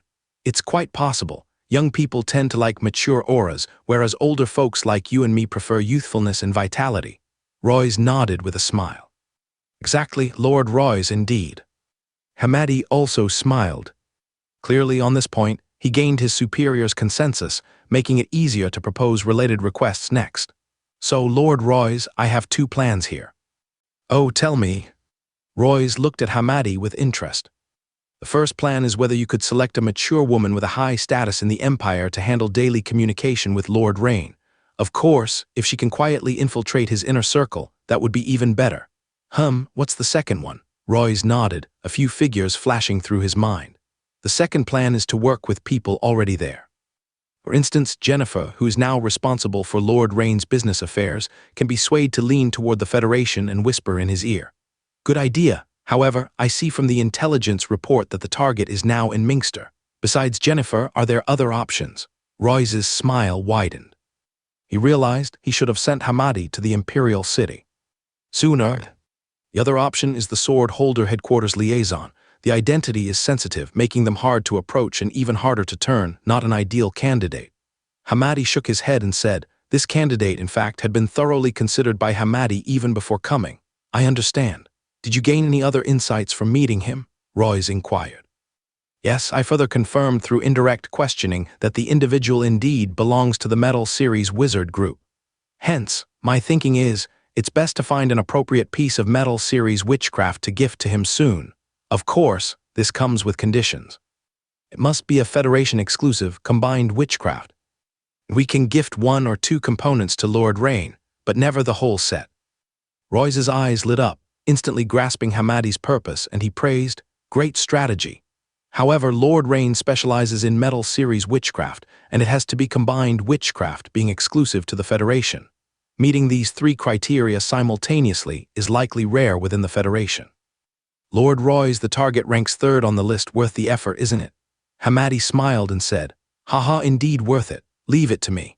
Additionally, special potions for enhancing spiritual power could be occasionally given, like special items or potions that aid in crystallization, but not too much. Maintain daily goodwill, exactly. Hamadi nodded with a smile. The previous gift of a soul energy crystal had maintained a certain level of goodwill between Rain and the Federation. The following morning, as Rain was about to head to the school base, someone he expected arrived. Lord Rain, I heard about your liaison in the Sword Holder being attacked by a cult. I've also learned your family has arrived in the Imperial City. Would you like me to make arrangements? Buchanan smiled and said, Lord Buchanan, thank you for your kindness, but I've already reinforced the defensive strength of the estate. Rain declined tactfully. All right. Buchanan nodded, though he frowned slightly as if sensing something. Continue to ask, Lord Rain, about my previous suggestion of joining the Dragon Scale Brotherhood. Have you thought it over? Regarding this question, Rain actually had his answer long prepared. In recent days, he had contemplated whether to feign interest for a while, but then decided it was inappropriate. I'm sorry, Lord Buchanan. After careful consideration, as a sword bearer, it's best not to join any secret organizations. Upon hearing Rain's words, Buchanan's face sank, seemingly not anticipating Rain's outright refusal. This also meant the remark he made previously in front of the second prince had been contradicted. Lord Rain, your answer is regrettable. Are you sure you won't reconsider? Apologies. I hope Lord Rain won't regret it. With that, Buchanan left in a huff. It was not that Buchanan, the second prince's steward, lacked deep thinking, but that Rain's refusal was unexpected, because in his view, receiving an invitation from the prince was a sure bet. Anyone reasonable would know how to choose, but Rain unexpectedly refused. This made the second prince's subsequent plans unable to proceed. Meanwhile, at Drum Duke Mansion, was unsuccessful. Drum listened to the new steward's report without looking too disappointed. Rather, a slight smile played at his mouth. Although the Black Flame cult's plan to kidnap that liaison of Rain's didn't succeed, from another perspective, leaking Rain's exploits had begun to show results. This time it was the Black Flame cult, but next time, it could be the Secret Snake sect or the Sea God sect, likely coming in succession. Thinking of this, Drum Duke's mood naturally improved. There is another matter, sir. According to the line report, Carl, the Tide Sword Saint's pupil, challenged Rain at the Dragon Knight Reserve camp, But what? Hearing the first half, Drum Duke had some anticipation for the result. After all, the formal students of the Tide Sword Saint are all strong and far superior to his illegitimate son, Greenwood. In his view, it wasn't that Carl would surely win, but Rain would at least feel pressured. But Drum Duke had a sense of foreboding. Lord Carl was defeated in one move, the young steward said before lowering his head. What one move? When Drum Duke heard the news, the many crow's feet at the corners of his eyes twitched sharply. The situation he feared the most had occurred. The speed at which Rain's power was increasing was simply too fast. Judging from the previous battle records, Rain should have gone through intense combat, possibly even a tough battle to kill the Carver Herald. But now, how did he defeat Carl, who was nearly as strong as Harold, with just one move? How long has it been? It seems that Rain's power has taken another leap. It looks like some actions must be taken. There's no time for hesitations. Half an hour later, inside the second prince's study. They refused. The second prince, Everton, gently stroked a white pet that resembled a large cat and spoke calmly. Yes, your highness, and Buchanan hesitated in his demeanor. Having served as the second prince's steward for years, Buchanan was well acquainted with his master's habits, and his current expression was just an act. It seemed that the prince had a particular admiration for this Rain. It might be due to his age or his achievements in battle. Even though Rain's dragon bloodline was mentioned before, the prince's strategy was primarily to recruit him. But today, Rain's attitude somewhat infuriated Buchanan. Of course, there was another reason Duke Drum had contacted him twice, asking him to discreetly paint Rain in a negative light in front of the prince. And what else? Everton asked. Furthermore, from his words, this Rain doesn't seem very respectful to your highness. Additionally, he's suspicious about the purpose of the Dragon Scale Brotherhood. Buchanan continued. I'm worried, if we can't draw Rain in, as his status among the sword-bearers rises, it might lead the Imperial swordsmen to further. Buchanan did not finish his sentence. Upon hearing this, Everton stopped petting the white lynx in his hands. Because what Buchanan mentioned was precisely a point he was very concerned about. For the past 2 years, with Alfred in control of the Imperial swordsmen, this staunch reformist had been unfriendly in his attitude towards the Dragon Scale Brotherhood. Not just unfriendly, but extremely wary. If Rain continues to ascend, one more senior sword-bearer with views similar to Alfred arises, this heightened wariness might turn into action. Your Highness, should we let Rain run into obstacles during the initial Dragon Knight trials? Buchanan cautiously suggested, seeing the prince's long silence. No, let him into the retest. Everton shook his head and replied. There are 3 people from the Dragon Scale Brotherhood participating in the Dragon Knight Reserve selection this time, correct? Yes, your highness. Tell them, during their entry into the secret realm, besides obtaining the blood essence of the Void Dragonling, there's an additional mission to extract the blood essence from Rain, Everton instructed. Initially, due to the uniqueness of Rain's bloodline, Everton wanted to recruit him into the Dragon Scale Brotherhood. Carefully and gradually control him using potions, turning him into a long-term blood bag. But now it seems he can only be treated as a one-time blood bag. As you command. Your Highness, Buchanan bowed and replied, with a hint of a smile forming on his down-turned face, at the Bixu Mechanization School premise, with Rain's involvement. The progress on the second modified Hellfire reached nearly halfway in a day. At this rate, 2 days later. Before the Dragon Knight assessment, the second modified Hellfire would be ready. As night fell, when Rain returned to his residence, in the southeast of Imperial City Tamriel, at the famous Falling Star Lake area, something was quietly happening. As the name suggests, the falling star in Falling Star Lake points to its origin. It's said that the lake suddenly formed due to a meteor falling from the sky. Of course, this rumor isn't entirely unfounded. Many enthusiasts even measured the lake's depth, finding out that several parts of this inland lake exceed 1,000 meters deep, which is extremely rare. Over time, the name Falling Star Lake was retained. Around the lake, there are many scattered lakeside villas. In front of a secluded lakeside villa, the Falling Star Lake's waters rhythmically lapped against the shore like waves. Under the sparse moonlit sky, with careful observation, one might notice that a section connecting the water from the villa had a sewer of over 2 meters in diameter. Clearly, the nearly 2-meter size of the sewer is unusual. At this moment, 4 bubble-shrouded figures were carrying a crystal coffin straight from the sewer into the lakeside villa. Quickly, 4 hooded figures emerged from the basement winery's pool area inside the villa. The 4 carefully carried out the crystal coffin and placed it nearby. Then they respectfully bowed towards a group of sea beast emblazoned robed black robe figures who had been waiting for a while. Great Priest Carletes, the divine favored has been delivered. Well done, nodded Carletes, the high priest of the sea god sect, shifting her attention to the crystal coffin.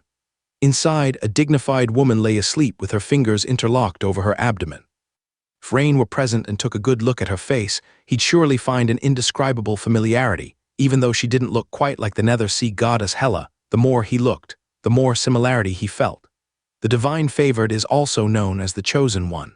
Specifically, they possess a unique constitution, born with certain special abilities. However, some abilities may require reaching adulthood or transcending to awaken. But regardless, their extraordinary abilities earn them the title of Chosen Ones, divine favored. However, for all sects, the greatest significance of the divine favored lies in their being ideal vessels for divine possession. For instance, Staven, who attacked Rain last time, had a constitution quite close to that of a divine favored, but merely close. If he were truly the divine favored of the spider god Nuabrekan, after possession, the extent of the power boost would far surpass that of Staven's body. But the issue is that different deities favor different types of divine favored, whose constitutions vary greatly. To find those who meet the conditions among the vast populace is an extremely daunting task, akin to finding a needle in a haystack. So, the value of the current divine favored is self-evident. Rain Province, Tidal Bay. In a grand hall, a brawny figure stood with his back to the door, facing the sea. It was the Tide Sword Saint, Leon. He was gazing at the gathering dark clouds over the sea, deep in thought. As one of the few guardians of the Empire who seldom resided in the imperial city Tamriel, he was stationed in the southern Rain Province, tasked with deterring the Sea God sect and also protecting a secret realm known as the Tide Vortex. His responsibilities were significant. At that moment, Sword Saint Leon suddenly spoke. "Lambert, is that you? Come in." A tall, muscular swordsman entered the doorway, slinging a dual-handed greatsword about 2 meters long across his back. He stopped about 10 meters in front of Leon and bowed. "Teacher, I wish to make a trip to the Imperial City." "Oh, did the Drum family summon you?" "It's not just that I owe the Drum family a favor. I heard Carl was also defeated by the opponent. I think that by fighting them I might make a breakthrough. So, I hope teacher will allow me to go." As he spoke, Lambert knelt on one knee. "Sai, have you thought it through?" "I have. How many shadows have your sword shadow clone slashes reached?" 8 shadows. "Good, I agree to let you go." Sword Saint Leon nodded. "Thank you, teacher." Lambert expressed his gratitude, stood up, and bowed again. Imperial City Tamriel. In the study of Rain Mansion. Clea found Rain, her expression a little grave, and said, "Rain, I've basically got some understanding about the Dragon Scale Brotherhood." "Oh, so quickly. You didn't expose yourself, did you?" Rain got up and walked out from behind the desk, motioning for Clea to sit on the long sofa bench to talk. 2 days ago, when Rain and Clea met, he had asked Clea to look into the Dragon Scale Brotherhood and the intelligence on the conservative nobles. Although Rain, as a fine gold swordsman, could access the intelligence from within the Empire's swordsman system anytime, most of it pertained to external affairs. And asking about the secretive organization headed by the Second Prince, the Dragon Scale Brotherhood, through the swordsman's intelligence system was a bit sensitive. Of course, there must be some information about the Dragon Scale Brotherhood within the swordsman, but Rain didn't want to expose that he was investigating this matter. So, when Rain saw Clea, he had a thought, and that was to have Clea use her connections within the Imperial Royal Academy to gather relevant information. Don't underestimate the Imperial Royal Academy. It includes offspring of reformist nobles, conservative nobles, royal offspring, great nobles, and even a few exceptionally talented offspring of lower nobles and commoners. And this doesn't include circles divided by other types. Moreover, these circles aren't sharply divided. Many of them actually overlap quite a bit. As the daughter of a hereditary earl, Clea could reach both upper and lower circles, making her a highly informed source. No, I subtly probed and casually brought it up during banquets and salons with some former friends. However, while this method is safe, the information gathered tends to be quite general. Clea sat next to Rain, tucking a strand of hair behind her ear. That's sufficient, Rain replied. I learned that there are several people within the Royal Academy who are said to have joined this dragon-scale brotherhood. Later, I asked familiar friends for more details, and it seems that after joining the dragon-scale brotherhood, their strength has increased rapidly. The speed of this growth is not much different compared to yours. At this point, Clea looked at Rain with her beautiful eyes. Is it just that their strength increased rapidly? Rain asked. One aspect is rapid strength growth, but there's something strange someone told me. One of the students with a dragon bloodline seems to have undergone a mutation recently. Oh, what kind of mutation? Rain raised an eyebrow, showing interest. Well, that young man with a blue dragon bloodline, as my friend said, initially had light blue dragon scales when he transformed into his dragon man form. But in a recent unexpected battle, he was surprised to find that his dragon scales had turned blue-black. What's more unusual is that his melee ability seems greatly enhanced. While his control over the frost power of the blue dragon bloodline hasn't shown much improvement. This situation is very strange. At least in the common understanding, this is unlikely to happen. Normally, as blue dragon bloodline offspring grow stronger, their dragon scale color during transformation deepens from light blue to blue and then dark blue. At the same time, their control over frost power becomes stronger. Clea continued. Oh, could it be a random mutation? Rain pondered. After all, he himself was in a similar situation. The system showed his condition as a mutated dragon bloodline. It shouldn't be random, because I've learned that 2 other people have similar mutations. So I suspect there's something wrong with this dragon-scale brotherhood. Clea shook her head. I see. Rain nodded. 3 people mutated. The odds are too high. There's definitely something wrong. Suddenly, a thought flashed through Rain's mind.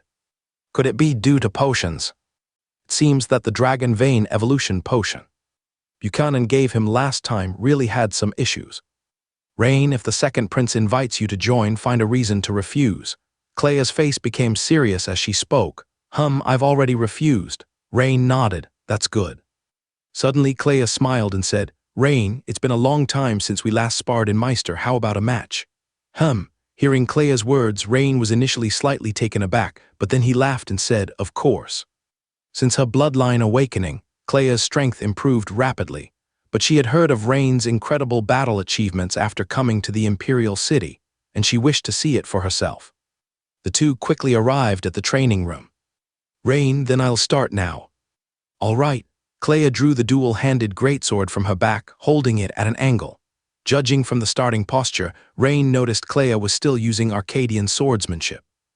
Whoosh, with Clea's long, elastic legs just gently pressing on the ground, she shot forward like an arrow, charging straight at Rain, the greatsword tracing a silver arc as it slashed downwards at a 45-degree angle. Clap! Facing Clea's remarkably swift slash, Rain merely raised his right hand and casually struck, deflecting the greatsword's blade to the side. Instantly, a hint of surprise flashed in Clea's eyes. She anticipated Rain might dodge, retreat, or use witchcraft for defense. But she certainly didn't expect him to effortlessly neutralize her slash with 70% of her strength. However, Clea's subsequent reaction wasn't slow. As the greatsword's blade was deflected, she quickly adjusted her steps, re-energized, and seamlessly shifted the slash into a sweep aimed at Rain's waist. This time, the result was even more astonishing for Clea, because Rain's right hand snaked out like a venomous serpent, seizing the blade of Clea's greatsword with lightning speed, barehanded against a blade. Naturally facing Clea, Rain showed restraint, not deploying metal morphing spell to damage her weapon. Clea, your strength has improved, not bad. Though you haven't used your full strength, have you? Rain laughed as he spoke, releasing his grip. Your strength. Clea's eyes widened, momentarily dazed. Though she had heard Rain's strength seemed greatly enhanced, hearing is still different from seeing. After this real exchange, Clea truly realized the fearsome level of Rain's power. She recalled back in Flashgold Town, Merely exerting 2 or 3/10 of her strength could easily defeat Rain, who had just learned the breathing technique. But by the time they were in the county town, she was no longer Rain's match. However, at that time it was still somewhat balanced, at least when it came to a duel between dual-handed greatswords. But now, Rain could easily defeat her barehanded and with one hand. Moreover, the crucial point was that Clea's power wasn't static. After her bloodline awakening, she too had made leaps in progress, yet unexpectedly, the gap had widened. Nevertheless, Clea had her pride. Even if she couldn't defeat the barehanded Rain, she definitely couldn't let Rain defeat her with just one hand. "Rain, I will use my bloodline talent." Clea's eyes sharpened as she spoke. "All right." Rain immediately realized. Easy victory with one hand seemed somewhat hard for Clea to accept.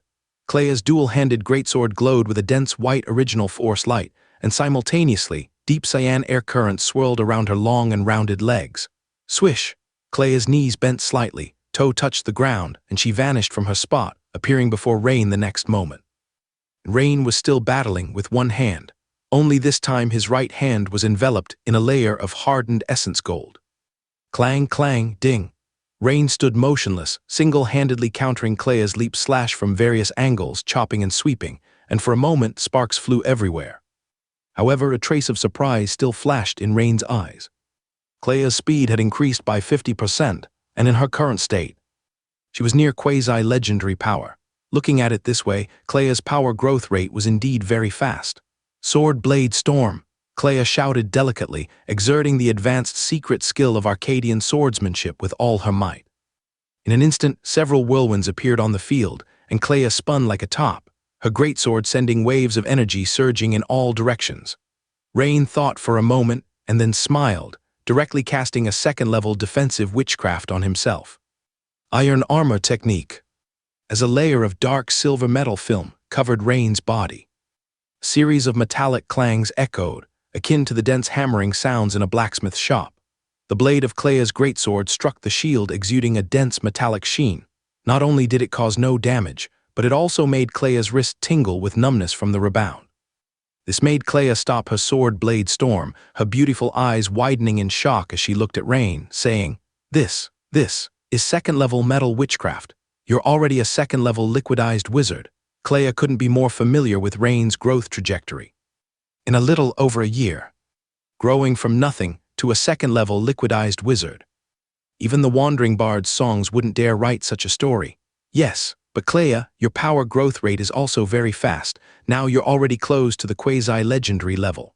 Rain nodded with a smile. He also intended to gradually reveal his wizard side strength.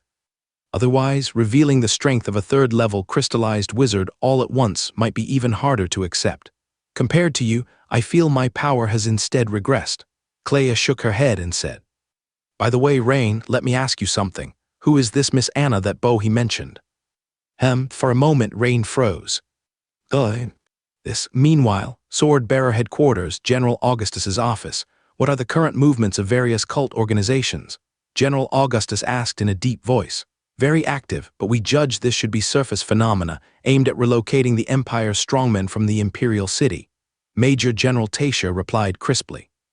"In the past few days, we have already discovered that many of the cult's legendary strongmen have disappeared in various provinces, and we suspect they may have already arrived near Imperial City Tamriel." This aligns with our predictions. Their target should also be the Dragon Valley Secret Realm." General Augustus nodded. "Strengthen personnel screening. And after the initial results are out, conduct a secondary screening of personnel background information." Even though these personnel lists had already undergone 2 screenings before participating in the Dragon Knight assessment, Augustus clearly was not at ease. The destruction caused by insiders could sometimes be far greater than by external enemies. "Yes, sir." "How is the preparation at the Star Mage platform?" Augustus asked again. "Sir, everything is arranged appropriately, with 4 layers of defensive witch arrays fortified for now. In terms of air defense, the Royal Griffin Guard will mobilize 2 whole battalions to handle air defense for the Star Mage platform. Additionally, the military department has also mobilized an airship fleet for assistance. For ground defense, it's even more heavily guarded, including the elite of the military department, inner guard units, and our sword bearers, amounting to 3 lines of defense. By then, the Star Mage platform will boast defenses second only to the Imperial Palace. Tasha reported. Very good. Augustus nodded. As the command center for this operation, the defense of the Star Mage platform couldn't be emphasized enough, especially when Marshal Alfred was the overall commander of this action.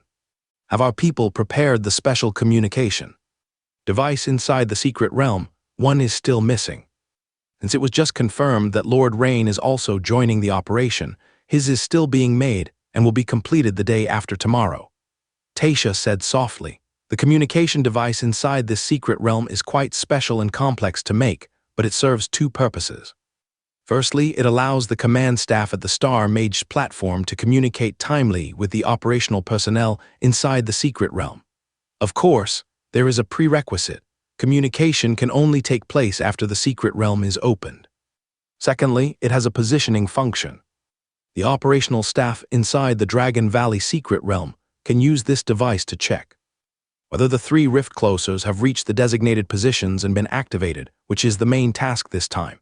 In case the person carrying the rift closer fails the mission, others can quickly check their position and continue the task. Increase the speed. After the initial test ends, distribute the communication devices. General Augustus nodded and said, Understood, sir. By the way, sir, since Lord Rain is newly joining, should we include him in the Rift Squad? Tasha asked. 3 Rift Squads were arranged for this operation. Each squad consists of personnel dispatched from the Sword Bearers, Empire Military Department, and Inner Guard, responsible for placing the rift closers. The 3 squads correspond to the placement of the 3 rift closers. The 3 squads are not subordinate to each other, but uniformly subject to the command of the Star Mage platform. The reason for this arrangement is that the cult and the Federation have deeply infiltrated all sectors of the Empire, including this time. The 3 squads from different sectors not being subordinate to each other is to avoid putting all eggs in one basket. Otherwise, the best plan would be for all the squad members to meet in advance, familiarize themselves, and be reasonably allocated based on their strengths. Since the Rift Squad of the Sword Bearers is already fixed in personnel, Tasha raised this question. No need, let Rain be a backup choice. If there's an issue, let him step in. After a brief thought, General Augustus shook his head and said, Understood, sir. Rain Mansion, inside the study. Facing Clea's seemingly amused gaze, Rain felt as if he would drench from head to toe with a bucket of ice-cold water. The exhilaration from just winning the competition effortlessly had long dissipated, and he was now wondering whether to tell the truth or lie. If he lied and Clea already knew about Anna's situation, it would be a deliberate deception. That would likely cause an irreparable deduction in Clea's mind. If he told the truth, even among the relatively open-minded imperial nobles, which woman wouldn't get jealous? After contemplating, Rain decided to speak the truth. Jealousy is just jealousy. Anna is actually a half-elf. Rain opened with this bombshell. What? Now it was Clea's turn to be surprised. It's known that the number of half-elves is even rarer than elves. Who would have thought that Anna was actually a half-elf girl? It's heard that half-elves are very beautiful. Clea's gaze at Rain softened slightly. When in Flashgold Town, Anna lived next door to my house. Her mother went missing. Rain gradually recounted Anna's story to Clea. Aside from some intimate interactions between him and Anna, he kept nothing else hidden. I see. Clea nodded and said, in fact, over the past few days, Clea had already learned quite a bit about Miss Anna from Rain's sister, Bohi. Even though Clea wasn't sure whether Rain and Anna had been intimate, there were undoubtedly feelings involved. Of course, even if Rain knew about this situation, he couldn't blame Bohi for the information leakage. As clever as a little girl may be, she couldn't be a match for the talk-savvy Clea. Moreover, as her brother, he had already expressed that Bohi should graciously accept Clea's gifts, indicating that Clea was trustworthy. In Bohi's eyes, this pretty long-legged sister spoke pleasantly and generously, so she naturally shared everything she knew. So, whatever Bohi knew about Sister Anna, she naturally told Clea. Along with that, Bohi also shared some information about the barbarian sister, Lagare, with Clea, which made Clea feel somewhat frustrated in her heart. Great, within just a year he had attracted 2 girls. One is a rare and beautiful half-elf. One is a barbarian girl with exquisite features, not looking like a barbarian at all. This was also one of the reasons Clea challenged Rain to a competition, with some pent-up resentment in her heart. At the same time, before coming, Clea also asked herself a question: does she really like Rain? Or to put it another way, what does she like about Rain? Firstly, it must be that his strength is strong enough. At that time in Meister, Rain helped the Habs family fend off attacks from the Black Flame cult and the secret Snake sect, showcasing exceptional strength. Secondly, his potential is big enough. At this age, reaching the current strength level, it can be said that if nothing unexpected happens, Rain is very likely to become an Imperial Guardian. Lastly, during the Flashgold Town period, Rain's first impression of her was relatively simple, kind, and honest. Of course, now the honest part should be crossed out and replaced with flirtatious, but the rest seems to remain unchanged for now. Now the question arises, after becoming flirtatious, will she still choose Rain? Thinking carefully, it seems like the answer is still yes. In fact, without even considering the last trait, just the first two alone, Rain can track the girls of the entire empire. However, regarding the flirtatious trait, she thinks she needs to have a proper talk with Rain. This cannot continue any longer. Rain, if you go to the orchard and see a big red apple, would you pick it and put it in your pocket? Clea hinted. Well, I'd probably pick as many as I can eat, right? Rain replied. Huh. Clea was instantly exasperated, her gaze sharp as a knife at Rain. She didn't believe Rain didn't catch her underlying meaning. However, the topic couldn't continue as the training room door suddenly opened. At the door was a surprised barbarian girl named Lagare, who hadn't expected to see Rain, and this noble girl named Clea while she was planning to practice combat skills in the training room. Rain, I'm leaving first. Be cautious with matters related to the Dragon Scale Brotherhood, Clea said, preparing to leave. Rain was facing quite a few enemies at the moment. In that instant, Clea suddenly realized something. From her standpoint, it was neither suitable nor necessary to dwell on this issue anymore, lest it distracts Rain. All right, Clea, thanks for the help. As she left the training room, Clea nodded slightly to Lagare with a gentle smile to greet her, and Lagare returned the smile. The next day, within the Bixu Mechanization School premises, Rain was assisting his mentor Megaro in the production of the second improved Hellfire Demon statue. With you here, the entire progress is more than double speed. Next time you have some free time, be sure to come and help. Megaro, looking at the colossal figure before him, dusted off his hands, took a swig from a flat tin hip flask, and appreciatively remarked, No problem, mentor. If you plan to make a demon statue, just let me know in advance. Rain smiled. Including this improved Hellfire model, he now had 2 demon statues. Under his request, each of the 6-meter-tall statues carried a 4-meter-plus dual-handed greatsword and a dual-handed warhammer on their backs. Rain, aren't these 2 weapons a bit too large? They seem a bit out of proportion. Mentor Megaro, wiping the alcohol from his mustache, frowned slightly as if realizing something. With Megaro's experience, he could easily detect the disharmony. They are a bit long, but they more or less fit.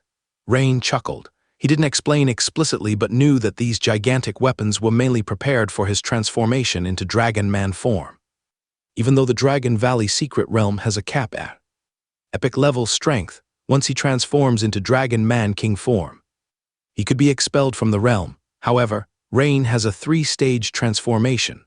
Under the states of Dragon Man Warrior in the first form and Dragon Man Captain in the second form, his transformed strength would be close to but not reach the epic level. With 1 hammer and 1 sword in hand, Rain was confident that, with either of the earlier forms, he could take on legendary-level opponents. Let's not forget, Rain's King of Thousand Blades, epic profession has never been fully wielded in Dragon Man form. Upon hearing his proud disciple's words, Megaro naturally didn't have more to say. Rain, should these 2 demon statues be moved now? Megaro asked. Yes, please arrange for an airship to transport them to the Sword Holder headquarters. I'll have someone there to receive them. All right, Audrey, please contact the airship hall, have them moved now. Yes, mentor. Audrey nodded and left the laboratory. 2 more days passed, and finally, the day of the preliminary test arrived. On the first Sunday of the harvest moon, at the Dragon Knight Reserve Camp located in the 6th ring of the Imperial City Temrail, nearly 100 legendary-level powerhouses of the Empire gathered, and Rain, Luther, and Haloin had also arrived. Because everyone exuded a strong presence and rode on mounts several times the size of warhorses, even with only around 100 people. A camp that spanned several football fields was packed to the brim. The Empire's territory was vast, with a population in the tens of billions, but this small group in front was second only to the pinnacle of the Imperial Guardian. The strength of these legendary strongmen wasn't just at the initial legendary tier, but at least at the senior legend level. That's the second Prince Everton. Luther whispered to Rain beside him. Following Luther's line of sight, Rain saw a somewhat effeminate young man sitting at the center of the dais, laughing and talking with an elderly man beside him. At that moment, Rain clearly felt many discreet glances fix on him. Most looked and quickly shifted away. After all, with their strength at such levels, they're highly sensitive to being watched. What displeased Rain a bit, however, was that in his rear right, several gazes lingered for a long time, with a somewhat audacious vibe. Rain seemingly casually glanced around and quickly identified the faces of those behind him. The leader was a middle-aged man with dreadlocks, mounted on a fierce species beast, a bone-devouring vulture, exuding an aura of unapproachability. The bone-devouring vulture was several times larger than a normal vulture, its eyes blood-red, with a bald neck covered in thick folds of skin and a disproportionately large iron beak on its small head. The name bone-devouring makes it clear, the vulture's iron beak, with its remarkable attack power, could easily grind the hardest animal bones to devour the marrow. Judging by their flying mounts, it wasn't just one person.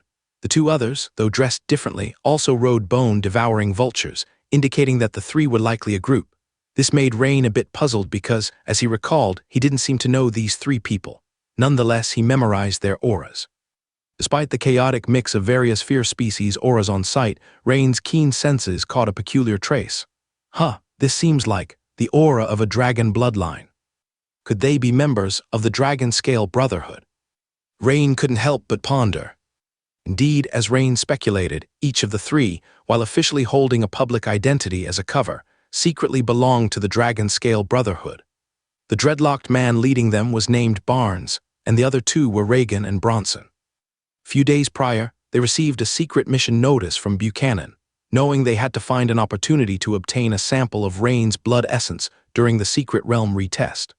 With the second prince overseeing the trial as one of the primary examiners, they had no worries about failing the preliminary test. After gleaning information about Rain, all three of them sensed that this guy might be tricky, not an easy target. It's widely acknowledged that Carver Harold, touted as the strongest legend, isn't all bluster. Even among the three, Barnes, the most powerful, reckoned that even if using bloodline transformation, he'd only have a chance at tying with Harold, but winning would be challenging. Harold's earth witchcraft defenses were formidable. Yet this young man managed to kill Harold, an indication of phenomenal offensive capability. Nonetheless, being a team of three, they had confidence, and Buchanan had prepared a set of sensing beads for use within the secret realm. Once attaining the secret realm, through the bead's internal link, they could quickly converge and go after Rain. This time, they mainly wanted to re-evaluate Rain's capabilities, based on his preliminary trial performance. As the brief opening remarks ended, the Dragon Knight Reserve Selection's preliminary test officially began. The strong wave of witchcraft, a white light curtain suddenly appeared above the Dragon Knight Reserve camp, which resembled an ancient Roman gladiator arena. From above, it looked like a bowl with a lid, or like a sealed can. "Now, let's proceed with the order drawing," announced one of the officials. A servant holding a transparent glass box walked over to the candidates. Everyone could see that inside the transparent glass box was a stack of folded papers, emitting a slight wave of witchcraft, seemingly to prevent anyone from using spiritual power or some perception to discern the numbers written on the papers in advance. The rules of the preliminary test are simple. Draw lots to determine order and then battle. The battle is limited to 3 minutes. Once 3 minutes are up, the preliminary test ends, regardless of whether the enemy is defeated. Next, 5 judges will score on the spot. After calculating and accumulating the total points, the scores will be ranked at the end of the preliminary test, and the top 30 will be selected. Moreover, the opponents for the battle are chosen randomly. However, this is done using a spinning wheel format. 7 options are available: Hurricane Element, Thunderstorm Element, Firebird Flock, Sting Giant Wasp Swarm, Shadow Vulture, Frost-Winged Wind Snake, and Bloodthirsty Dragon Hawk. The first 2 are legendary-level elemental creatures, with considerable strength and high immunity to physical attacks. The middle 2 creatures are group-oriented fierce species. If their numbers are large enough, they also possess formidable legendary-level combat capabilities. If candidates have group combat skills, dealing with them will be somewhat easier. Otherwise, it will be quite troublesome. Even if they can win, they might run out of time or appear quite disheveled.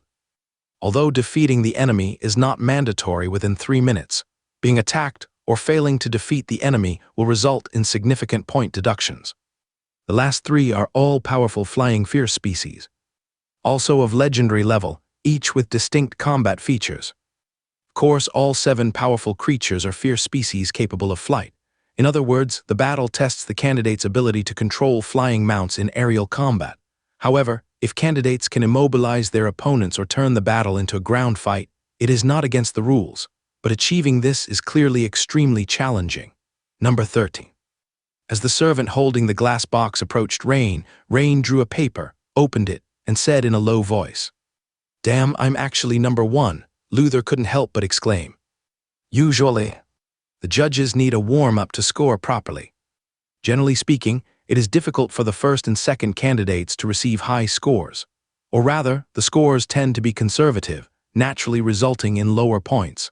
Typically, after the first 10 candidates, the judges have a better sense of how to score appropriately.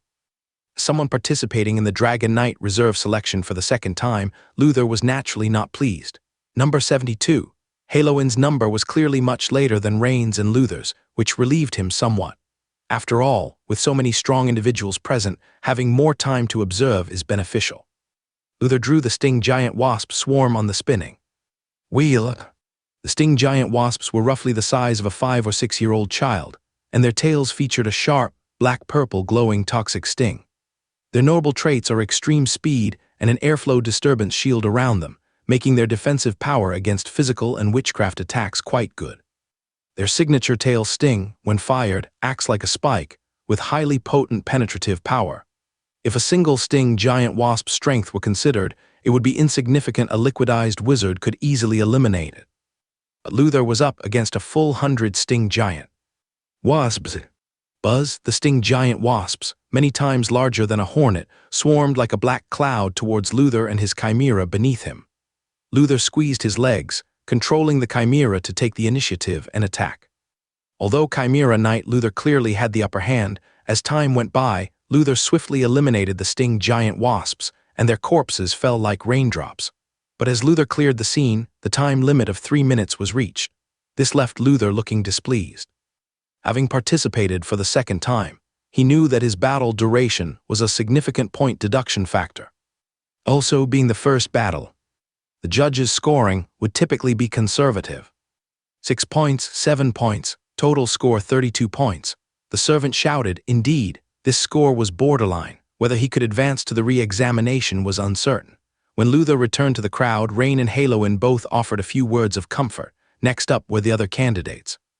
After watching a few contestants, Rain noticed, even though the preliminary test had a 3-minute battle time limit, in reality, few candidates fought for the full 3 minutes. Those with strength often resolved the battle within a minute, and such candidates were likely to score high, essentially forming the first tier. Those slightly less skilled typically resolved battles around 2 minutes. The scores for this group varied significantly, but they formed the second tier, which had the most participants. The third tier consisted of those whose battle duration hit the 3-minute limit without settling their opponent, relatively fewer in number. That's why, even though there are quite a few people present, once the initial test begins, the speed of progression is very fast. In less than 2 minutes on average, it's the next person's turn. Will the 9th candidate, Barnes, please come on stage? The attendant called out. Oh, it's him. Rain suddenly noticed a familiar figure stepping forward. The person riding on the ugly bone-devouring vulture arrived at the center of the arena, one of the 3 who had been observing him from the side earlier. This time, the opponent the person drew was a bloodthirsty dragon hawk. Rain narrowed his eyes slightly, looking at the opponent with interest to see how he would respond. The bloodthirsty dragon hawk, as a typical melee-type flying fierce species, was very similar to the blood-feathered horned eagle, but clearly, as a creature with legendary strength, it was far superior to the blood-feathered horned eagle. The dragon eagle, as its name implies, appears to be a cross between dragon and eagle, with a head resembling an eagle, a red and sharp beak, and particularly large wings, reminiscent of those of a giant butterfly, with blood-red feathers covering the wing surface. The body, like a dragon's, is covered in red scales, with thick hind limbs and a pair of sharp claws. as the bloodthirsty dragon hawk was released from the iron fence on one side of the camp. Its first sight was the bone-devouring vulture on the field, immediately screeching and aggressively charging towards it. With each flap of its broad wings, the speed of the dragon eagle increased accordingly. Chirp! Just when everyone thought the dragon eagle would choose melee combat directly, suddenly, the bloodthirsty dragon hawk, at a distance of just over 10 meters from Barnes, took a deep breath and spewed flames. At this point, many remembered that the bloodthirsty dragon hawk also possessed the common breath ability of dragon creatures, called dragon hawk breath, which carried formidable flame damage. Faced with the dragon hawk's breath attack, most people thought Barnes would choose a safe response, either dodging or using defensive witchcraft to resist. But to everyone's astonishment, Barnes chose to counterattack. Facing the incoming conical dragon hawk breath, Barnes's body suddenly expanded, with red scales faintly appearing on him, and the bone-devouring vulture beneath him seemed to be affected as well, suddenly dipping from mid-air. Roar! In his dragon man form, Barnes suddenly opened his mouth, and also spewed flame breath towards the bloodthirsty dragon hawk. Immediately, the two flame breaths clashed fiercely in mid-air. For a time, the flames blazed intensely.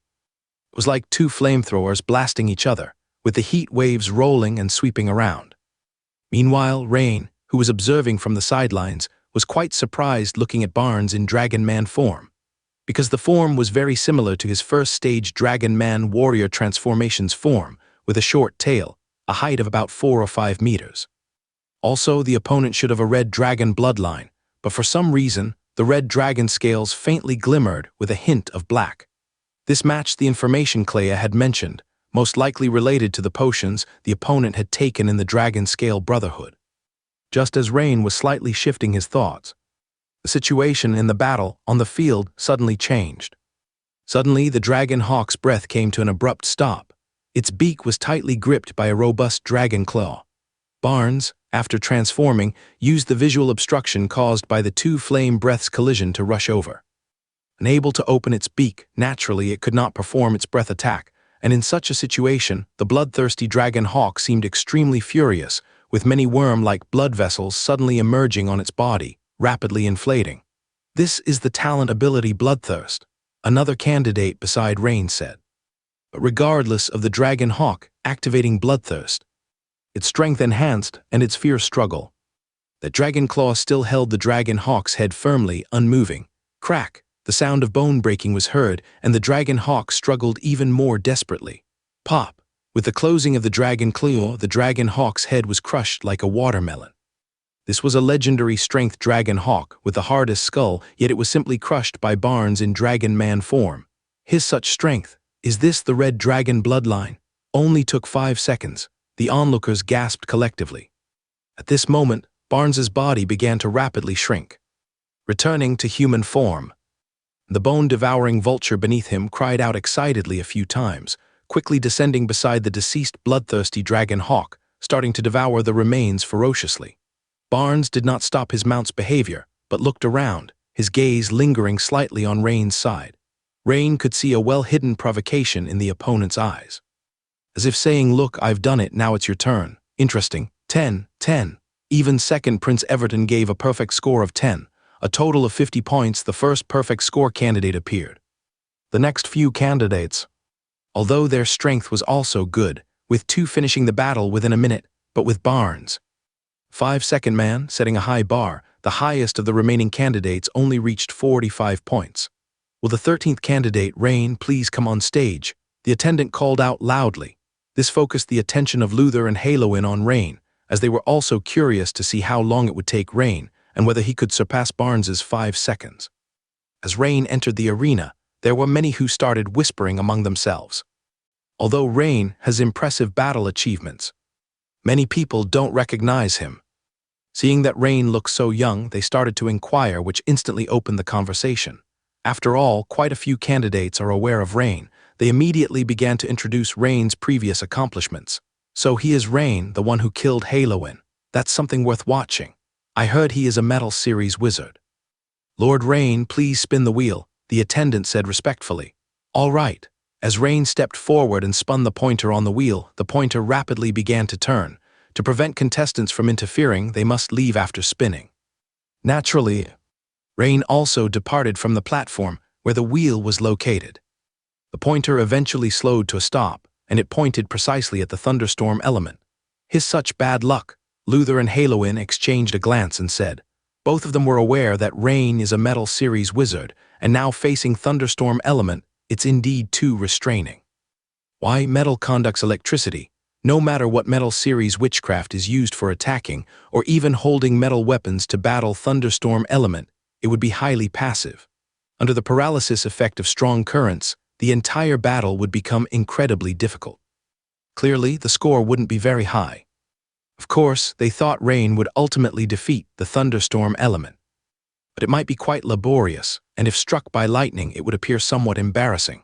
"Lord Rain, if you're ready, then we'll start the summoning." The attendant slightly bowed and said. "Start it." Rain nodded and said. Meanwhile, he controlled the blood-feathered horned eagle beneath him and flew towards the center of the arena. Seeing Rain nod in agreement, the 3 crystallization wizards at the south side of the arena immediately began the summoning. A thunderstorm crystal core prepared in advance was placed within the summoning witch array. As the low chanting sound started, soon, a gigantic dark cloud, surrounded by a raging storm, was summoned, which was the legendary elemental creature, Thunderstorm Element. The 2 biggest distinctions between Thunderstorm Element and Hurricane Element are twofold. First, in terms of color, unlike the white-gray color of Hurricane Element, Thunderstorm Element is entirely black-gray. Secondly, and most significantly, within the funnel-shaped cloud body of Thunderstorm Element, bolts of lightning continuously flicker through, accompanied by thunderous sounds echoing intermittently. Once the lightning within it is unleashed, that constitutes a lightning strike. Lightning is something that's tough to handle. It's at light speed, impossible to evade, only to endure. The only approach is to counteract or interrupt the opponent before Thunderstorm Element initiates an attack. As soon as Thunderstorm Element was summoned, it rapidly charged towards Rain. As it drew closer, the thunderous sound within its funnel-shaped cloud body grew more intense. Clearly, Thunderstorm Element could unleash a lightning strike at any moment. At this moment, Rain was silently chanting a spell and pointed at Thunderstorm Element. "Metal cage." Instantly, a square metal cage enclosed Thunderstorm Element. Although no damage was caused, Rain's witchcraft halted Thunderstorm Element's movement. The planned lightning strike naturally ceased. The reason is simple. Metal conducts electricity, and now if Thunderstorm Element unleashed a lightning attack, it wouldn't harm Rain but would be absorbed by the metal bars surrounding it. Although the lightning would not cause any harm to Thunderstorm Element itself, it would clearly be an ineffective attack. Thus, Thunderstorm Element opted to pass through the metal cage before unleashing the lightning strike. Thunderstorm Element's hourglass-shaped body flickered slightly, and then the entire cloud body passed through the metal cage. The blockage lasted less than a second. Seeing this, many onlooking candidates suddenly questioned whether Rain made a tactical mistake. After all, both Hurricane Element and Thunderstorm Element, such high-rank elemental creatures, lack a physical form aside from the crystal core. Using such metal witchcraft cannot trap the opponent. It's a waste of spiritual power. However, just as the Thunderstorm Element stepped out of the metal cage, a mesh only the size of a fingernail, densely shimmering with silver witchcraft light, appeared right in front of it. Sizzle, pop, the sharp metal mesh pierced directly through Thunderstorm Element's cloud body.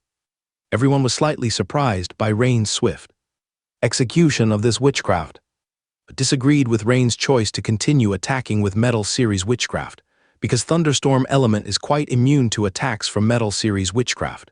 In contrast, attacking with fire witchcraft would be much more effective. Yet before anyone could voice their thoughts, suddenly, Thunderstorm Element dissipated like ashes. On the ground were merely fragments of the Thunderstorm crystal core. This left everyone astonished, but they quickly realized why. Rain had directly shattered Thunderstorm Element's crystal core with a single blow.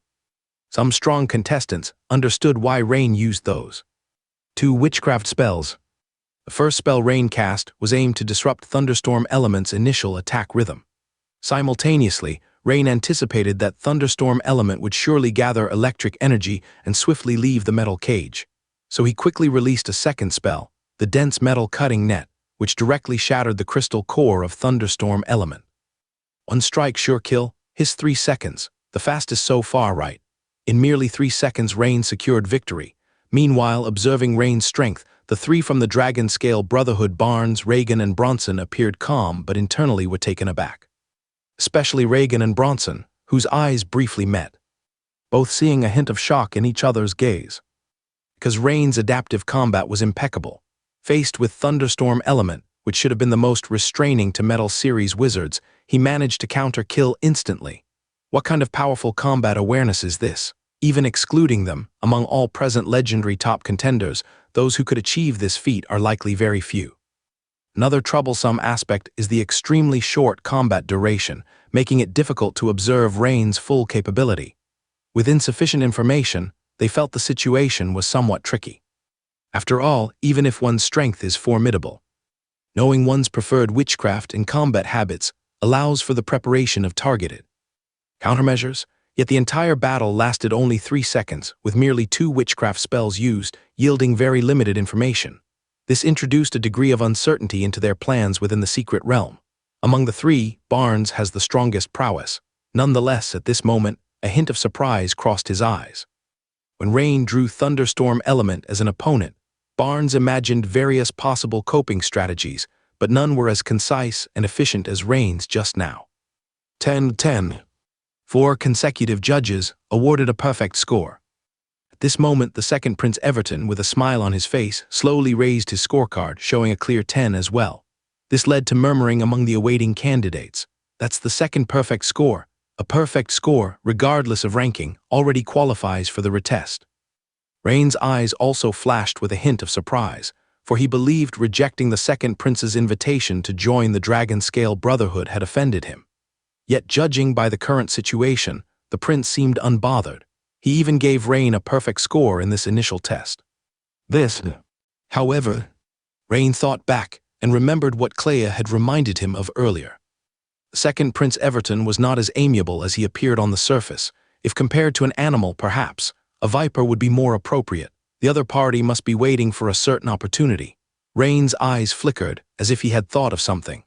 At this moment, the next candidate began to enter the arena, drawing Rain's attention back to the field. The ensuing battles were full of anticipation, and at the same time, they allowed Rain to further understand the powerful families of the Empire, the various wizard schools, and the Sword Saint School's offspring and disciples. Haloin's drawn opponent was the Hurricane Element, although he eventually managed to deal with it successfully. His performance was not much different from Luther's, hovering around the pass line. Next, please welcome number 81, Lambert, to the stage. The attendant shouted. A middle-aged man with a dual-handed greatsword on his back stood with arms crossed, slowly flying towards the front of the arena on a rare flying sea ray. Indeed, he was standing, not riding. Earlier, when Rain scanned the surroundings, he had noticed this person because the middle-aged man's gaze had lingered behind him for a while. But at that time, Rain did not pay much attention. For candidates like these, carrying a dual-handed greatsword and walking the night path were relatively common in the preliminary trials. Though there were powerful ones among them, their strengths varied greatly. Sometimes, 4 or 5 consecutive battles couldn't see a legendary-level knight candidate finish off an opponent within 3 minutes. But upon hearing the name Lambert, Rain's eyes immediately narrowed. Because he instantly recalled that Karl, the disciple of the Tide Sword Saint, had mentioned someone by that name before, also named Lambert. While there are many people with the same name in the world, Rain instinctively felt that this Lambert before him was the same one Karl had spoken of. I never thought Lambert would come too, Luther said solemnly beside him. Oh, Luther, do you know him? Haloin asked curiously. Yes, remember Karl? Luther responded. I remember he was the Tide Sword Saint's disciple defeated by Lord Rain, right? Haloin nodded. This is the Tide Sword Saint's first disciple, Lambert. What, so it's him? Haloin's face changed, exclaiming in a low voice. Immediately he looked towards Rain beside him. Obviously, to Haloin, the appearance of Lambert might be targeting Rain, but Rain remained calm, nodded, and said, Looks like I guessed right. On the field, Lambert's roulette opponent was the Shadow Vulture, a fierce species with Shadow-type talent ability. After the roulette draw, Lambert still stood with arms crossed, staying on the flying sea ray, slowly heading towards the center of the arena. Chirp! At this moment, the thick metal grill beside the field lifted up, and a massive eagle-like creature, pitch black with black currents swirling around it, screeched as it rushed out. Its wingspan exceeded 8 meters, with an incredibly fast flying speed. Shadow Vulture, fast flying speed, strong defense and attack power, just right to observe Lambert's strength changes. The last time I saw him was 5 years ago. Even if I compared my strength now, I would not be his match then, Luther said in a deep voice. Luther's words naturally piqued Rain's interest. At this moment, the Shadow Vulture discovered Lambert in the center of the field, flapped its wings, rushed towards the Tide Sword Saint's first disciple. Yet Lambert remained with arms crossed, standing calmly on the flying sea ray, not even drawing the greatsword on his back, behaving as if the Shadow Vulture was not worth noticing. "Isn't this a bit reckless?" Haloin muttered softly. He felt Lambert was overconfident. Suddenly, there was a change in the field. As if it had received its master's command, the flying sea ray carrying Lambert with arms crossed also rushed towards the incoming Shadow Vulture. Just as the two were about to collide, suddenly Lambert's right hand swiftly drew the greatsword from behind, slashing forward, instantly causing 7 or 8 silver arcs of light to burst from the Shadow Vulture's location. The arcs were vertical, horizontal, and lateral, all flashing by in an instant. In the next second, the two barely passed each other. And at this moment, Lambert still maintained his arms crossed stance. The dual-handed greatsword had somehow returned to his back, as if it had never been drawn. As for the Shadow Vulture, it seemed to be under some sort of paralysis witchcraft, its wings outstretched and unmoving, falling diagonally towards the ground. But before it hit the ground, a series of hissing sounds emanated from its body. The Shadow Vulture's entire body shot out 7 or 8 blood arrows simultaneously, and in the next moment, it disintegrated in mid-air. And among the onlookers, there was an immediate outburst of exclamations. SSS, this is the Tidal 8 stage slash, the top secret technique created by the Tide Sword Saint in his youth. Yes, this is the Tide Sword Saint's first disciple, Lambert. Previously I heard he was in intense seclusion, didn't expect he would also join this Dragon Knight reserve selection. Rain saw clearly. In that instant, Lambert slashed 8 times in total. The speed of the sword was the fastest among all he had seen. It should be noted that Lambert used the comparatively heavier dual-handed greatsword, not a lighter single-handed sword like the knight's longsword or bastard sword. In 1 second, the actions of drawing the sword, striking 8 times, and sheathing the sword were all completed. It was incredibly fast. Moreover, Rain keenly noticed something. It was that in the moment just before the opponent's attack burst forth, a seemingly tangible aura affected the Shadow Vulture. This led to the legendary strength Shadow Vulture being momentarily dazed, almost without resistance, taking Lambert's 8 swords head-on. Otherwise, the Shadow Vulture would have more or less dodged the critical strikes and wouldn't have been slain so swiftly. It must be mental willpower, and a considerable part of it has been converted into a more refined sword of belief. The sudden burst of this force of belief caused the Shadow Vulture to lose focus momentarily, losing the initiative. Against such a fast opponent in terms of attack speed, losing the initiative means being passive or even like now, being in stock killed. Rain thought to himself, such strength I am no match. Haloin said seriously, stronger than 5 years ago. If I'm not mistaken, the opponent should have reached the level of a half-step sword saint. Luther said solemnly. Lord Rain, you need to be careful. Rain nodded, watching Lambert, who stood in the field with a calm expression. In fact, after arriving in Imperial City Tamriel, Lambert initially wanted to challenge Rain directly. However, after hearing the Drum family's advice, he decided to join this Dragon Knight reserve selection. After all, given the current situation in the Imperial City, engaging in a life-and-death duel with an Empire's fine gold-level sword-bearer is unwise. But it's different in the Secret Realm. Because in the Secret Realm, there are other people and other creatures. If Rain were to die, due to the unique nature of the Dragon Valley Secret Realm, the Empire would not be able to send someone back in to investigate. This matter would likely become inconclusive. So, Lambert decided to make his move once inside the Secret Realm. At this time, the candidates all focused their attention on Rain. Because before Lambert, although many people had entered the 10 seconds club in terms of kill speed, Rain's kill speed was still the fastest, taking only 3 seconds. Now, Lambert appeared, and even considering the time the Shadow Vulture was dismembered in the air, it was only 2 seconds.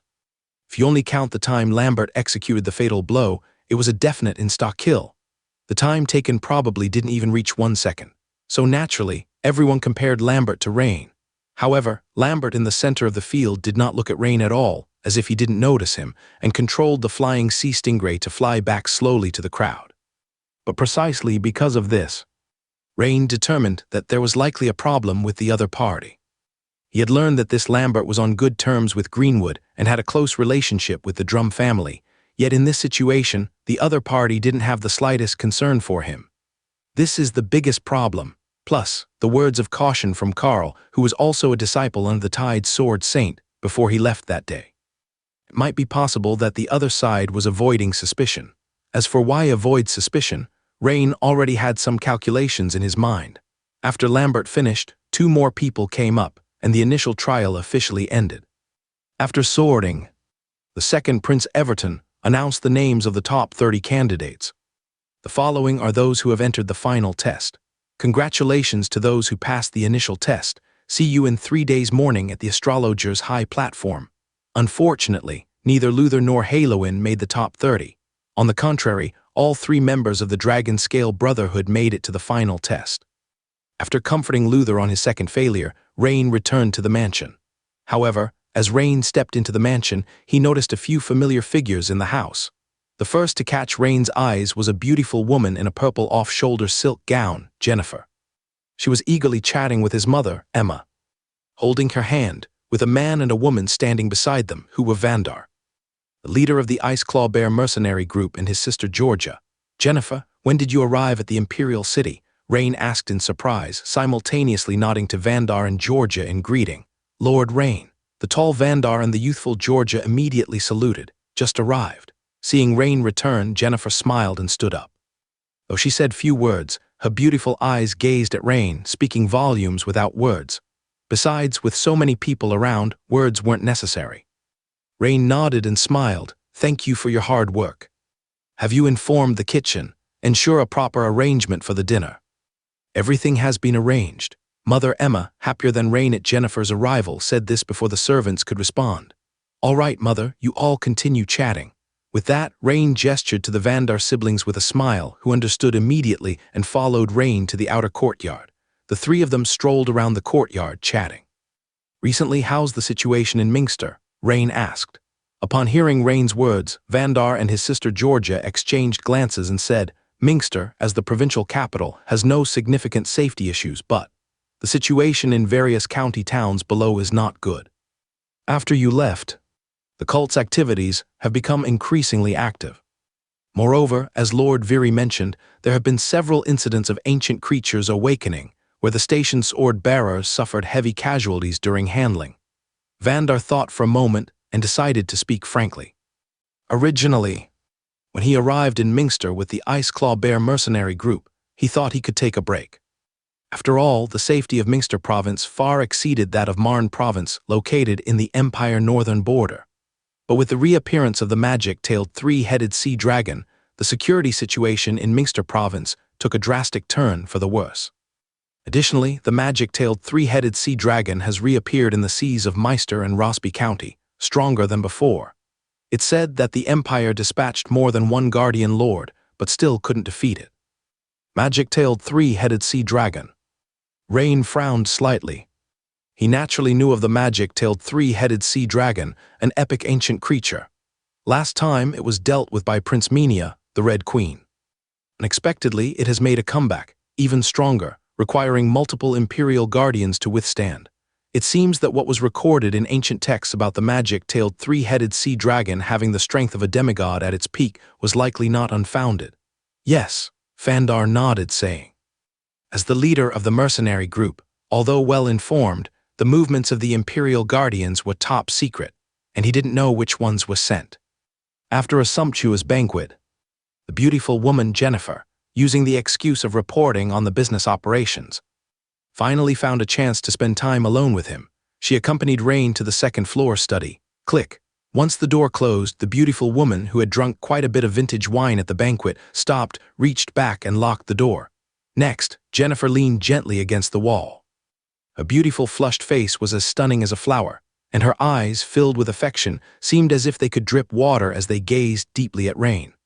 Rain, who was walking ahead of the beautiful woman, was briefly startled by the sound of the door locking, but quickly understood, turned around with a smile and looked at Jennifer. For Jennifer, it had been 2 months since she experienced a game of cards, and given her age, it was naturally quite an ordeal. When Rain wasn't around, she endured it, but now there was no need to hold back. The beautiful woman brushed aside the strands of hair that draped over her forehead, her eyes seemingly teasing, lowered shyly, and walked towards Rain willingly. Her snow-white arms took the initiative to embrace him. The beautiful woman willingly throwing herself into his arms, naturally Rain. A lengthy passage is omitted here. For these two people who hadn't seen each other in 2 months, the card games in the study couldn't just end after one round. Moreover, to prevent sounds from leaking out, the beautiful woman bit down on a lace handkerchief tightly. An hour later, with a look of satisfaction and joy on her face, the beautiful woman began to lazily lie on the leather sofa, reporting the recent situation. "By the way, dear, take a look at that first." Jennifer pointed to the wooden box she placed on the entrance coffee table, saying, Curious, Rain walked over, opened it, and saw 12 soul energy crystals inside. "I used the gold coins you gave me last time, along with the recent profits from the guild and auction house, to buy these." The beautiful woman smiled. Rain didn't know what to say for a moment. Although he had already advanced to a 3rd-level crystallized wizard, significantly reducing the effect of soul energy crystals, Jennifer didn't know that. She was still in Mingster, doing her utmost to help him acquire soul energy crystals. So this was the reason why Jennifer insisted on staying in Mingster. This filled Rain's heart with a warm feeling. Jennifer, why not stay in the Imperial City and let someone else take care of Minster? The beautiful woman smiled slightly and said, "Darling, I know you're concerned about my safety. However, despite the turbulent situation in Minster, business is actually better than ever. And as long as I don't leave Minster City, you had arranged the Ice Claw Bear mercenary group for me, so there's no safety issue in the short term. Besides, what would I do if I stayed here in the Imperial City?" Rain pondered for a moment and nodded. Indeed, what would Jennifer do staying in the Imperial City? His business empire hasn't yet expanded to the Imperial City. Maybe after this secret realm mission, he could team up with Luther, Haloin, and the others to start something. If necessary, he could also contact Alyosha from the Steward family. After Jennifer went back to her room to rest, Rain thought for a moment and picked up the wooden box again. Rain opened the wooden box and grasped all 12 soul energy crystals. Ding! Soul energy crystals detected that can enhance spiritual power crystallization level, accelerate absorption. Note: system absorption removes impurities and can be absorbed completely at once. Yes. In an instant, Rain felt the number of small crystals in the silver liquid in his mental sea start to increase rapidly. The liquid began to have a texture somewhat like that of liquid honey, with tiny crystals in it. However, this process lasted only for 2 or 3 seconds before ending. Rain felt somewhat unsatisfied. Though the number of small crystals visibly increased, the increase was far less than after using the ancient dragon soul potion. Rain looked at the system attribute panel. Spirit, 132, crystallization 17%. After taking the dragon soul potion before, the crystallization progress was 13%. Now, after consuming 12 soul energy crystals, it has only increased by 4%. Rain muttered to himself, noting the change in values.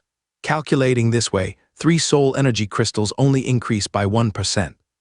And this is in the early stage of crystallization. If it's mid to late stage. Thinking of this, Rain frowned slightly. No wonder so many genius wizards with extraordinary talents are stuck at the crystallization level. If he didn't have the system and various rare potions to consume, it would take at least decades, if not hundreds of years, to push the crystallization progress to over 90%. Meanwhile, Imperial City Tamriel. In the guest room of a luxurious residence in the 3rd ring. 3 members of the Dragon Scale Brotherhood who had participated in the Dragon Knight initial trial, along with Rain, were sitting at one side of a long table, discussing something with the person opposite. If Rain were there, he would find that the person across is an old acquaintance, Buchanan. "How about it? Did you observe the initial trial?" Feeling confident, Buchanan smiled. Lord Buchanan, to be honest, if I encounter that Rain alone, I'm afraid I wouldn't have time to even run." Reagan was the first to speak. "I'm about the same, Lord Buchanan. The opponent's strength is even greater than what your intelligence indicated last time." Bronson's expression also turned serious. Listening to their answers, Buchanan didn't show any disappointment or frustration. Instead, he glanced at Barnes, who was sitting between the two. He knew that the strongest among the three was still this one. "And you, Lord Barnes?" Buchanan asked. "Hard to say, it's 50-50. In the initial trial, the opponent showed too little, unless—" Barnes paused and said, "Unless what?" Buchanan pressed. "Unless, when the time comes the three of us can be together, then the success rate should be over 90%. Barnes thought for a moment and said Barnes's statement was backed by evidence. The three of them, having similar temperaments and ages, and all being part of the Dragon Scale Brotherhood, often trained together in battle cooperation. Although Reagan and Bronson's strength is slightly weaker, their collaboration is perfect. The three fighting as a unit could match at least two individuals."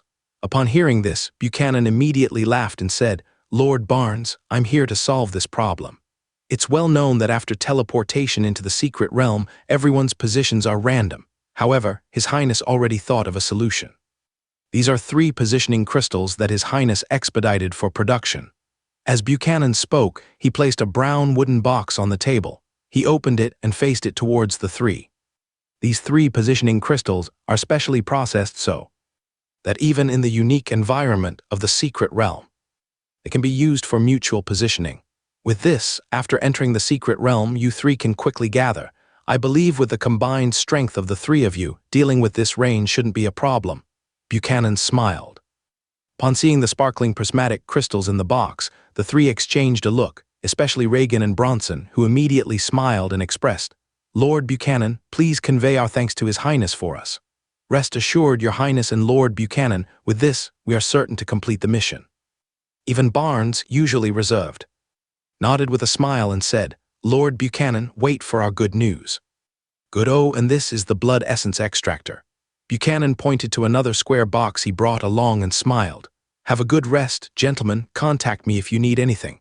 Meanwhile, in the inner ring of the Imperial City, at the Drum Manor, a similar scene was unfolding. Inside the luxurious banquet hall, the long dining table was almost overflowing with a sumptuous array of food. But the stream of maids carrying various delicacies showed no sign of stopping. At the table sat only 2 people, the ever-eating first disciple of the Tide Sword Saint Lambert and the Duke of Drum, who smiled from the main seat. Half an hour later, Lord Lambert, after observing the preliminary test, "Do you have confidence?" It was only after the other had eaten and drunk their fill that the Duke of Drum spoke.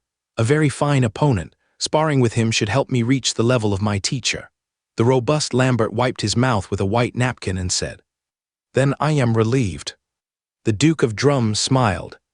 He naturally understood the underlying message in Lambert's words. The next morning, early in the morning, the competent Madame Olna accompanied Major General Tasha to the Rain mansion. Inside the study, "Good morning, Lord Rain." Olna wore a full smile as she spoke. She had already heard that Lord Rain had passed the preliminary test for the Dragon Knight. "Lord Rain, congratulations on successfully passing the Dragon Knight selection's preliminary test." The first thing Major General Tasha said upon seeing Rain was to offer her congratulations. "Thank you, Lord Tasha. Olna, please sit." Rain smiled. After some small talk, Tasha sat up straight, her well-tailored uniform perfectly accentuating her feminine curves, and said, "Lord Rain, I have come this time to hand over the special communication device used within the secret realm to you." Saying this, Tasha opened a dark wooden box she carried with her and took out a thin crystal emitting a faint witchcraft light, handing it to Rain. Rain raised an eyebrow, immediately took it, and inspected it closely. The thin crystal was about the size of a cell phone from his past life, made entirely of a transparent type crystal, with strange engravings on both the front and back, resembling circuit boards from his past life upon a cursory glance. The method of using this communication device is quite simple. When in the secret realm, you only need to infuse a wisp of spiritual power to transmit messages. After a brief thought, Rain asked, "Transmit messages? Is it to transmit messages with other mission participants or with the command headquarters?" Tasha appeared slightly apologetic and said, "I'm sorry, Lord Rain, I didn't make it clear earlier. The device's communication is limited to two-way messaging between you and the command headquarters. As for communication among the operatives, that is not possible. Even in extreme situations, this special communication device has a one-way communication function. That is to say, even in spatial turbulence, the command headquarters at the Star Mage platform can send messages to you one way. Only able to communicate with the command headquarters. Logically, if a group shares a common mission goal, shouldn't they be able to communicate with each other for efficiency? Could it be to avoid certain risks? Although Rain was somewhat puzzled, he didn't inquire further but nodded and said, I understand. Secondly, this device has another function, which is positioning. Within the secret realm, all operatives can check whether the 3 rift closers have reached the designated positions and have been activated. Can it locate others? Rain asked again. No, it cannot.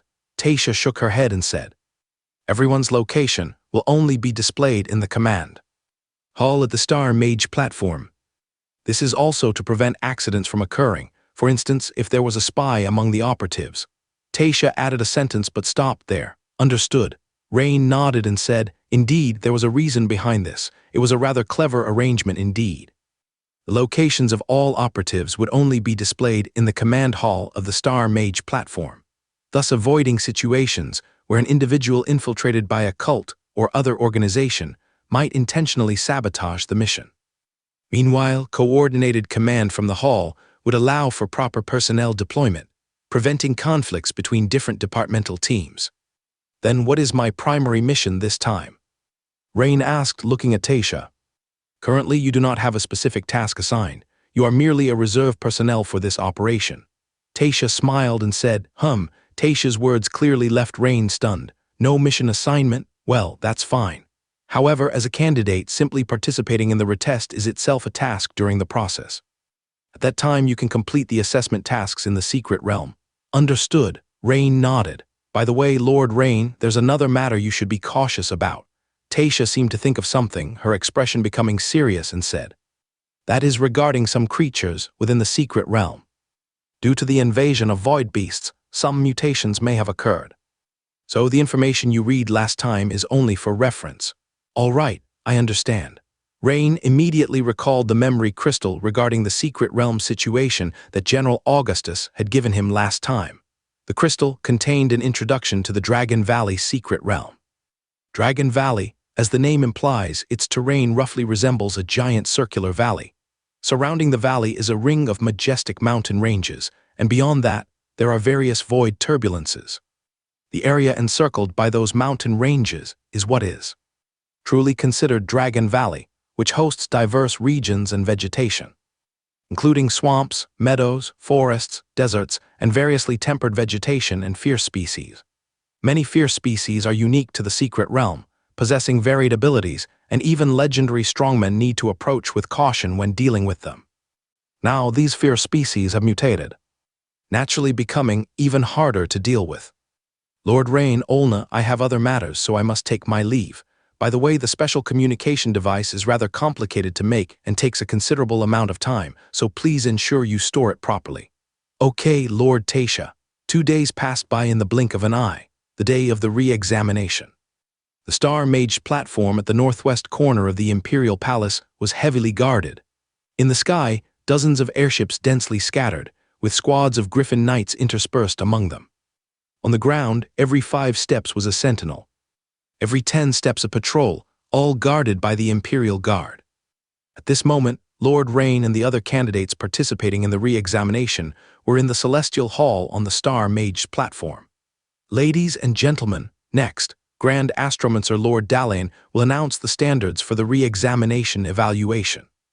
Only to see an elderly man with a nearly 1 meter long white goatee, dressed in a gray robe, holding a wooden staff, and smiling as he walked to the front of the crowd. Lord Rain raised his eyebrows. As the name suggests, astrologers are wizards who excel in astrology and prophecy-related witchcraft, generally not strong in individual combat. If a first-level wizard excels in astrology, they can naturally be called an astrologer. Similarly, if a first-level wizard excels in divination skill, they can also be called a diviner. But Grand Astromancer usually refers to the third-level crystallized wizard and above. After all, astrology also requires powerful spiritual power as support. The stronger the spiritual power, the higher the accuracy of astrology. However, it seems now that Grand Astromancer Lord Dalain is at least at the level of a Dawn Wizard, perhaps even stronger. Because the person appeared in front of him, yet Lord Rain could hardly perceive the person's presence. Additionally, he wasn't hearing this name for the first time. Clea had previously mentioned a prophecy made by this person, The gist was that the current turmoil in the Empire is merely the beginning. Lord Rain remembered this clearly. Later, the Empire's Grand Astromancers will open the ancient teleportation array leading to the Dragon Valley secret realm. At that time, you will enter this realm which is crucial to the Empire, and you will witness those renowned giant dragons, of course, the young ones.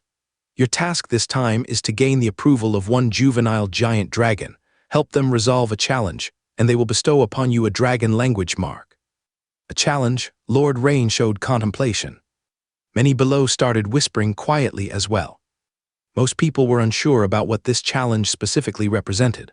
Obviously, Grand Astromancer Lord Dalane heard the murmuring from below and stroked his beard, chuckling. Resolving the challenge is actually easy to understand. Let me give an example. Young giant dragons need to hunt for blood meals, so if you help them capture a desired prey, you'll win their favor. Generally speaking, 1 or 2 hunts can secure a dragon language mark. So that's it. Upon hearing Dalane's explanation, everyone showed an expression of realization and relief. In this regard, obtaining the dragon language mark does not seem difficult. Since the final assessment only has 6 slots, naturally, the more marks the better. The person with the most marks will have a higher chance of gaining favor upon returning because you helped their offspring. Upon hearing this, all the candidates, including Lord Rain, understood thoroughly. Obtaining a single dragon language mark individually isn't difficult. The key lies in securing as many marks as possible to rank among the top 6. By the way, here's a small tip. I suggest you select a specific lineage of giant dragon for the task. For example, choosing a red dragon means you should continue choosing offspring of the red dragon. Mixed dragon language marks of different lineages are slightly less effective than single lineage marks. Grand Astromancer Lord Dalane smiled gently and added, "Finally, you all only have 24 hours in total, and when the time is up, the just applied teleportation mark will forcibly pull you back. This is also to ensure your safety. Additionally, void beasts have appeared in the secret realm, so everyone needs to stay alert while performing tasks." As the precautions were explained, everyone passed through the heavily guarded circular corridor entering deeper underground. Soon, including Lord Rain, the candidates arrived at a vast underground hall. Once inside the hall, the first thing they saw was a roughly 20-meter-high ancient stone arch standing in the center. The arch was rectangular, with its top and frame made of a dark stone material, intricately carved with complex and mysterious patterns, resembling electric currents that occasionally flashed through them. Even from over 100 meters away, a wave of ancient and mysterious aura washed over them. Is this the ancient teleportation gate to the Dragon Valley secret realm? Lord Rain examined the ancient stone arch with amazement. The other candidates also showed expressions of wonder. At this moment, Grand Astromancer Lord Dalane, accompanied by 5 elderly men, arrived in front of the stone arch, while 5 dawn wizards. What a grand gesture. Soon, with a powerful surge of witchcraft energy, the 5 dawn wizards stood in a 5-pointed star formation, and from the massive witch array at their feet, a pillar of energy as thick as a water barrel blasted toward the ancient stone gate. In an instant, an unusual curtain of light suddenly appeared within the stone arch. The crowd could clearly see the scene beyond.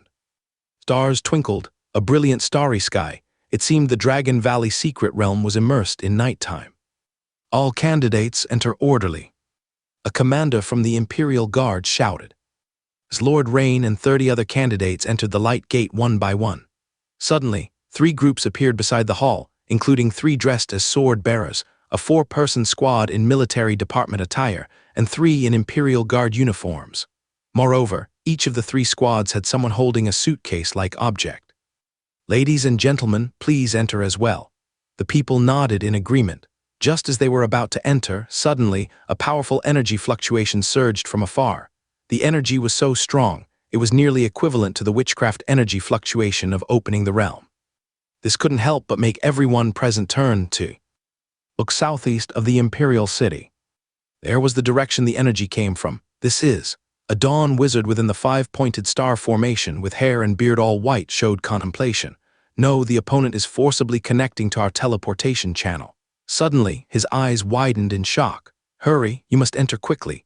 We must end the teleportation array here immediately." Upon hearing the elder's words, the 3 groups exchanged glances, then immediately rushed into the secret realm. No, stopping here is not enough. The opponent has already connected to the secret realm. We must send people immediately to break their teleportation. Grand Astromancer Lord Dalane's face darkened, he declared. At this moment, the command hall on the second floor of the Star Mage platform was bustling. The recent intense energy fluctuations naturally startled everyone present. "Marshal, should we immediately send Lord Huntington?" General Augustus asked gravely. Alfred was staring at the projection of the Imperial City Tamriel on the wall, where a deep red light was emitting circles of red energy waves by falling Star Lake. One by one, orange light points were appearing with Imperial City Tamriel at the center. These orange light points were irregularly distributed over 100 miles outside the suburbs of the Imperial City, with 3 points to the west and only 1 to the north. The above projection effect relied on the extensive monitoring witch array covering both the Imperial City Tamriel and its suburbs. The monitoring witch array could display in real time on the projection according to the intensity of the energy fluctuations, differentiated by colors. Of course, reported and registered legendary strongmen with exclusive signatures were not monitored. Only unknown signatures or combat energy fluctuations were monitored. Orange indicates the opponent's energy fluctuation has reached the legendary peak. Red indicates the opponent's energy fluctuation has reached the epic level. Deep red naturally means strong epic level. Regarding Augustus's suggestion, Alfred thought for a moment and shook his head. "No, let's wait a bit. Lord Huntington's duty is to guard the Star Mage platform. Augustus, contact the Imperial Guard to handle it and immediately report the situation to the royal family." Orders were issued one by one in an orderly manner from Alfred's mouth. The scene, initially somewhat chaotic, gradually calmed down. Alfred understood that his duty this time was to command operations in the secret realm, not the safety of the Imperial City, which was handled by respective personnel. Huntington, as his only readily deployable epic-level strongman, would not be used unless in an emergency. At this moment, an elderly voice sounded at the command hall's entrance. "Alfred Augustus, I can sense that a divine avatar has descended. The opponent broke through the transmission path we connected to the secret realm with great power." The speaker was none other than Grand Astromancer Dalane. What? Marshal Alfred, rarely shocked, stood up quickly. If an attack on the Imperial City wouldn't worry him, what Grand Astromancer Dalane just said truly shocked him. Because the defense of the Imperial City was the responsibility of his colleagues, while the battle within the secret realm was his to command. "Lord Dalane, do you mean the divine avatar directly entered the Dragon Valley secret realm?" Augustus asked anxiously alongside. Grand Astromancer Dalane shook his head. "No, even a divine being cannot defy the power of laws. I suspect the opponent broke through the transmission path to send underlings of legendary-level cultists into the secret realm to wreak havoc." Alfred calmed his emotions, thought for a moment, and nodded. "I agree with Lord Dalane on this point. The opponent's goal is likely the young giant dragons within the secret realm, aiming to create a gap. The Dragon Empire is founded on dragons, so a gap in dragons is akin to severing the empire's roots. Lord Dalane, can you now use astrology to check the situation within the secret realm?" Augustus asked humbly. "The transmission path has interfered. The secret realm has experienced energy disturbances. Until the disturbance calms down, I cannot check." Grand Astromancer Dalane shook his head and said, "This, sword bearers, have you recently monitored the movements of cultist legendary-level strongmen?" Dalane asked. "Yes, Lord Dalane, the secret snake sects Twin Snakes and the Black Flame cult," Major General Tasha promptly reported. At this time, Grand Astromancer Dalane glanced at the projection on the wall, saying, "If the aforementioned personnel entered the secret realm, that's 8 in total, probably with more we don't know about. I suggest we inform the personnel within the secret realm to be wary of cultists present.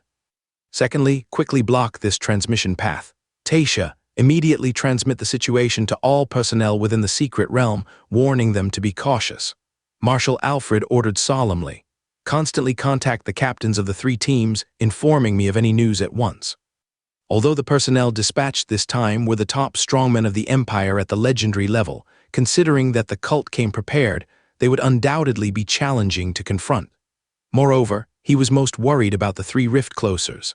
If they fell into the cult's hands, it would be troublesome. "Yes, sir," Tasha saluted and quickly turned away. Several minutes earlier, suburbs of Imperial City Tamriel, in a manor in Tafilin town.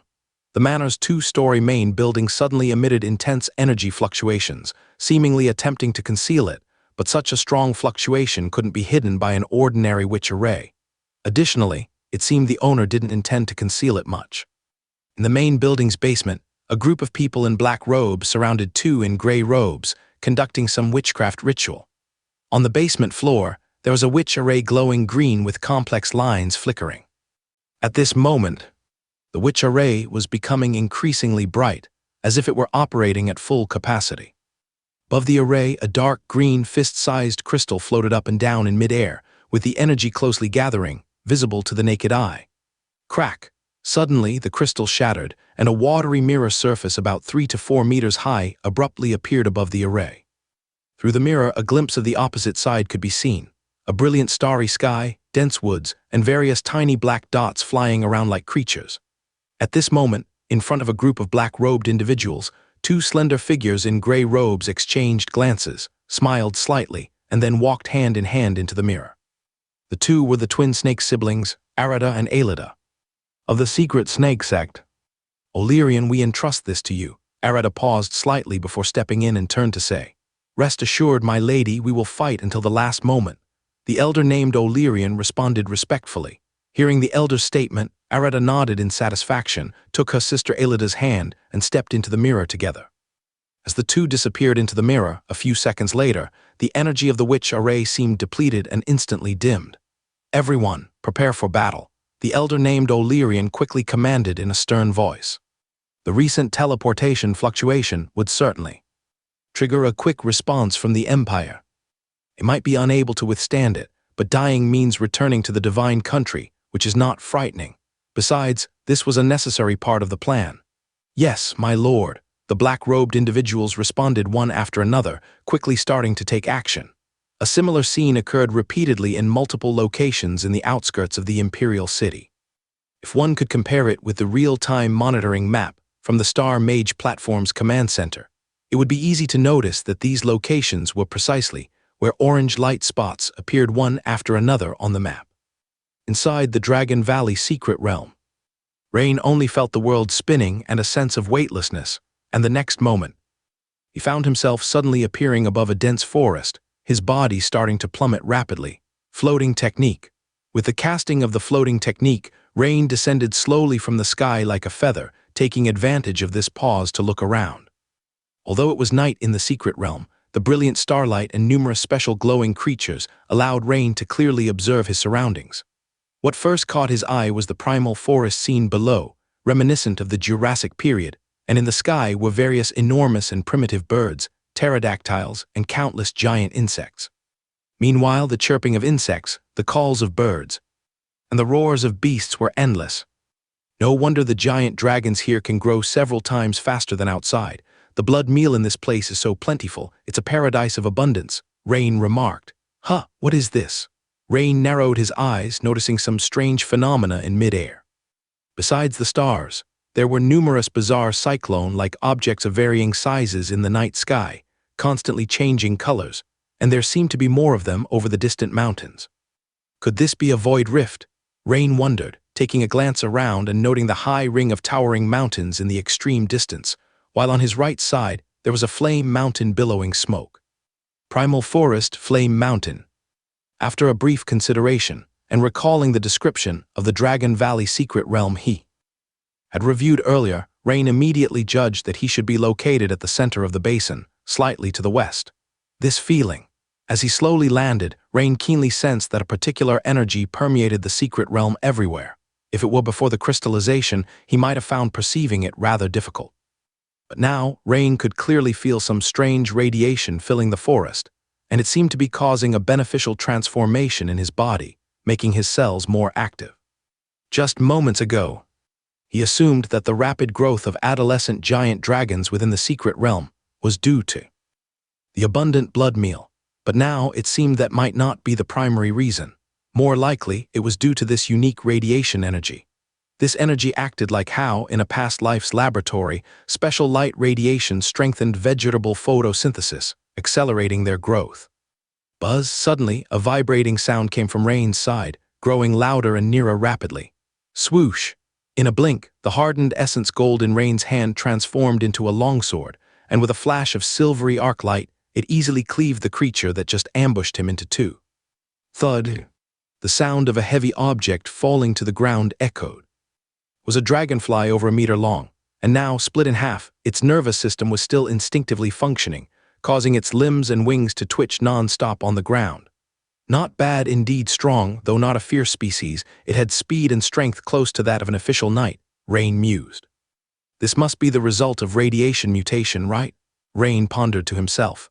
At this moment, Rain suddenly recalled something. He took out a thin liaison device from his pocket, given by Major General Tasha earlier. On the thin piece, 3 small bright dots were clearly displayed, moving slowly, with 3 small triangles forming an equilateral triangle and a small square. Rain understood that the 3 small bright dots represented the 3 rift closers mentioned by Tasha. Currently, the mission personnel should each be carrying a rift closer, heading toward their intended targets the directions indicated by the 3 small triangles. Under normal circumstances, the sign of mission completion is that the 3 small bright points will each enter a triangular virtual frame. After activating the rift closer, both the small bright points and the triangular virtual frame will simultaneously disappear.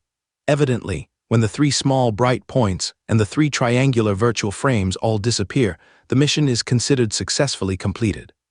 Rain observed for a while and found that the 3 small bright points were indeed heading towards different triangular virtual frames, which made him nod slightly.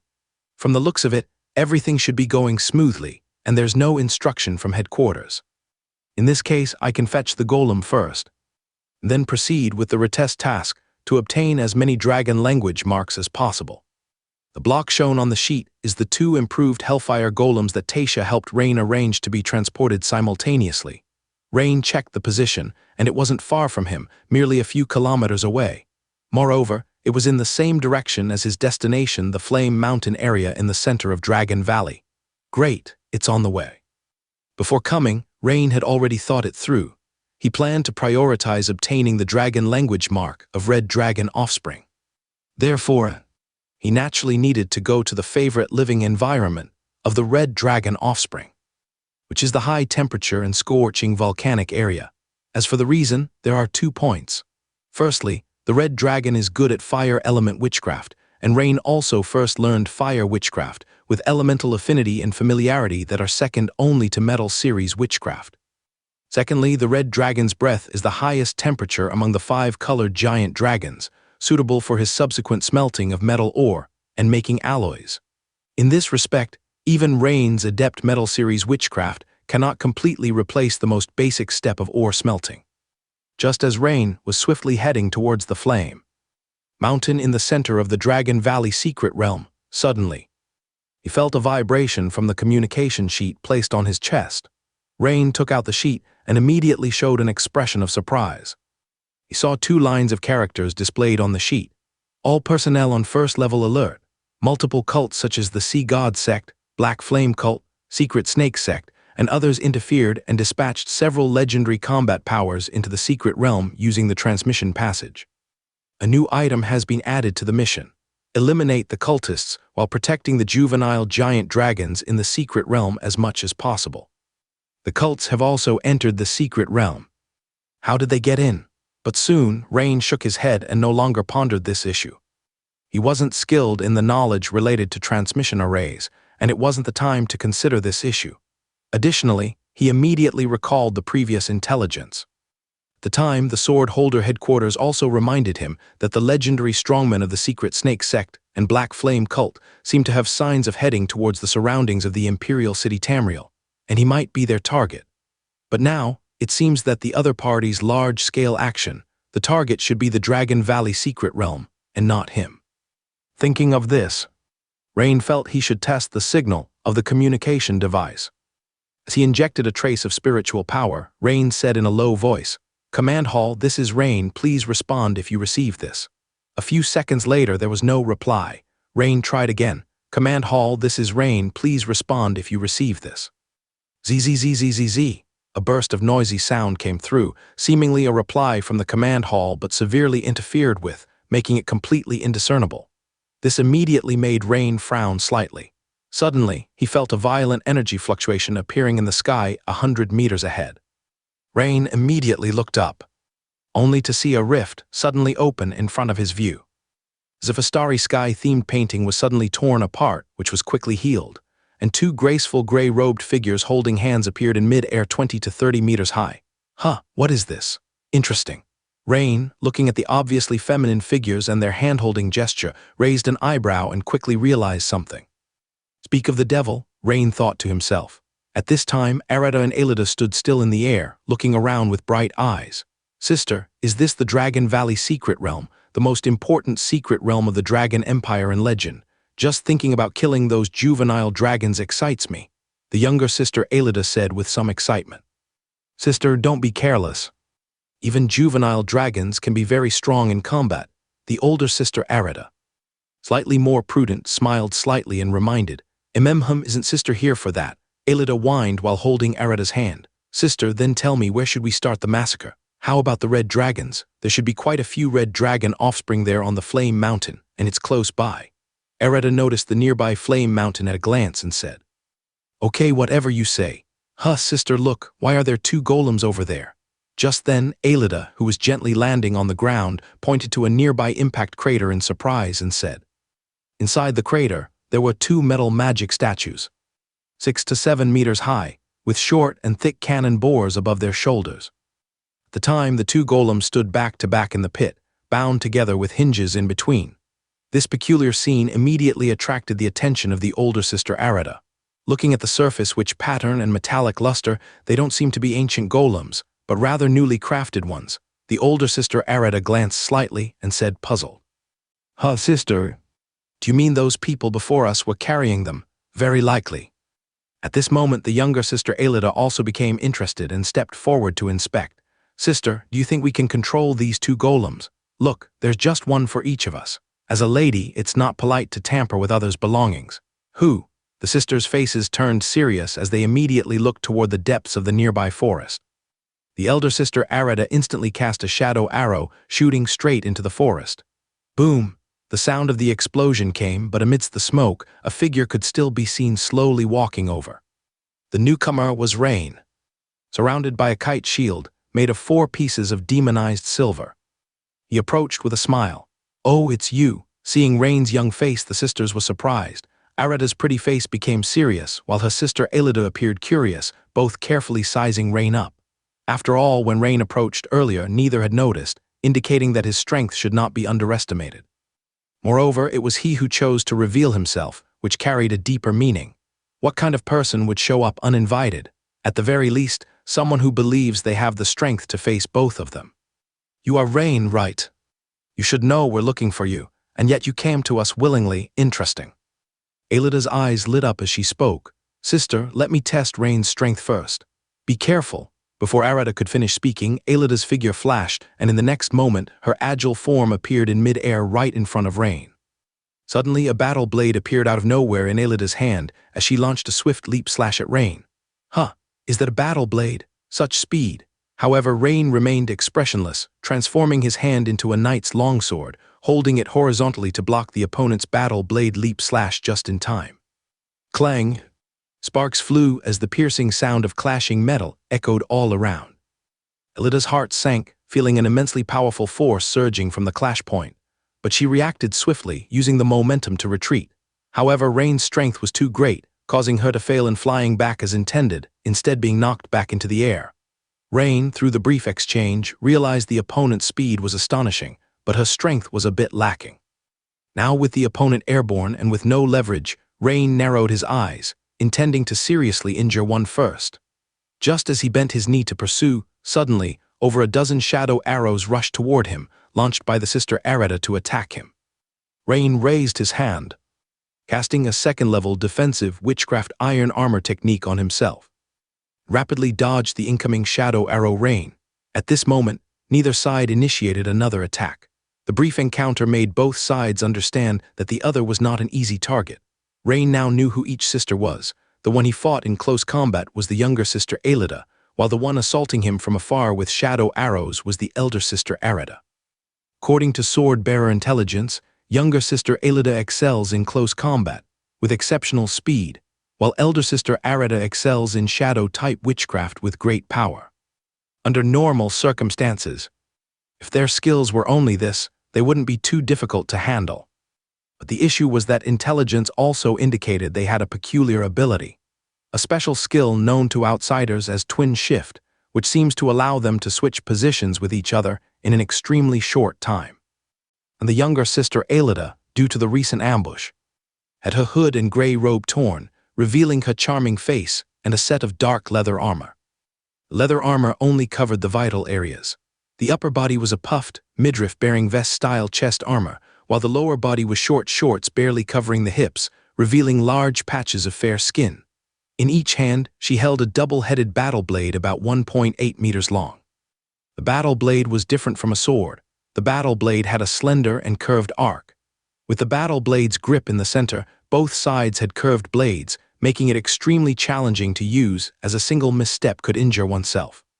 However, if mastered, it could slice, chop, or spin with tremendous lethality, and its attack angles were unpredictable, difficult to defend against. As for the elder sister Areta in the distance, her eyes slightly narrowed watching Rain. She had just cast third-level witchcraft, Shadow Arrow Rain, hitting once, yet it was blocked by the opponent's defensive witchcraft. The subsequent dozen or so shadow arrows was swiftly dodged by the opponent. Sister, Rain's strength is great, and he is very fast. Though the intel says he's a wizard, I think he's more like a titled knight. The younger sister Aelida communicated telepathically instead of speaking out loud. Indeed, sister. I'll impose disabling technique and slow technique on him later. Your speed already surpasses his, and by then even more so just be cautious in your skirmish. The two sisters quickly exchanged and established their combat strategy. Rain, of course, was not idle either. With his rapid triple spell casting, first level innate wizardry metal morphing spell, second level witchcraft iron armor technique, third level innate wizardry steel armor technique, combined witchcraft steel armor. He was soon covered in a thick armor shimmering with a dark silver glow, and then, under the slightly astonished gaze of the two women, he charged rapidly towards the elder sister Areta. The younger sister Aelida immediately understood Rain's intention, which was to first deal with her sister responsible for long-range witchcraft attacks and then come after her. She certainly couldn't let Rain have his way. Aelida's toe touched lightly on the ground, grass stems burst apart, and her graceful figure, like a phantom, instantly attacked Rain from the side, her right hand's battle blade swiftly pulling off an inside flower and slashed heavily towards Rain's lower back. Her dash and slash could easily sever steel pillars 1/2 meter in diameter with a single strike. Generally, a third-level defensive witchcraft was as fragile as paper against her slash. Clang! However, this powerful dash and slash from Aelida was firmly blocked by Rain's dual-handed greatsword. Rain's hands remained motionless, while Aelida was bounced away by the tremendous force of the countershock. But the counterforce also caused Rain's figure to pause slightly, momentarily halting on the spot. Yet during this brief pause, the elder sister Areta seized the opportunity and cast a shadow witchcraft disabling technique at Rain. A ball of black mist suddenly appeared over Rain's head and rapidly merged into Rain's body beneath the protection of the steel armor. Rain could distinctly feel a trace of abnormality in his body and immediately realized the opponent had likely cast a negative witchcraft effect on him. Although his resistance was strong, it was somewhat affected. As he moved, indeed, his actions or flexibility seemed slowed by about 10%. Sister's disabling technique worked. This made the younger sister Aelida's eyes light up, and upon landing, she rotated her body 360 degrees. At the same time, her legs exerted force again, her figure instantly reappearing at Rain's rear side. Her battle blade made another beautiful flower in the air, aiming at Rain's spinal cord and slashed down fiercely. Swoosh, a sharp sound cut through the air, ringing immediately behind Rain. But this time, once again, contrary to Aelida's expectations, Rain surprisingly did not dodge, but gripped his dual-handed greatsword, performing a 360-degree horizontal sweep, seemingly intending to exchange injuries with her. This couldn't help but make Aelida chuckle inwardly, her red lips curling slightly. I'm natively faster, and now you've been hit by sister's disabling technique, ha, you dare to trade strikes with me. I can hit you, but you won't hit me. In an instant, several thoughts flashed through Aelida's mind. The speed of Aelida's battle blade in her hand actually quickened by another 3%, also flickering with a hint of black radiance, then fiercely embedded into the steel armor created by Rain's combined witchcraft. Puff! Yet upon penetration, Aelida sensed something amiss. The feeling transmitted through the blade was akin to slicing into a rubber mixed with steel sensation, a particularly resilient resistance felt from the blade handle. This near full-powered chop could merely barely breach the defense of Rain's steel armor, unable to penetrate even a bit further. This scene shocked Aelida's heart. What kind of third-level witchcraft is this? How can the defensive power be so strong? Yet Aelida did not feel disheartened, as that strike was not entirely fruitless, since it assessed the defensive power of this armor layer on Rain. In the subsequent move, as long as she imbued her battle blade with a devouring power, she would surely injure the opponent.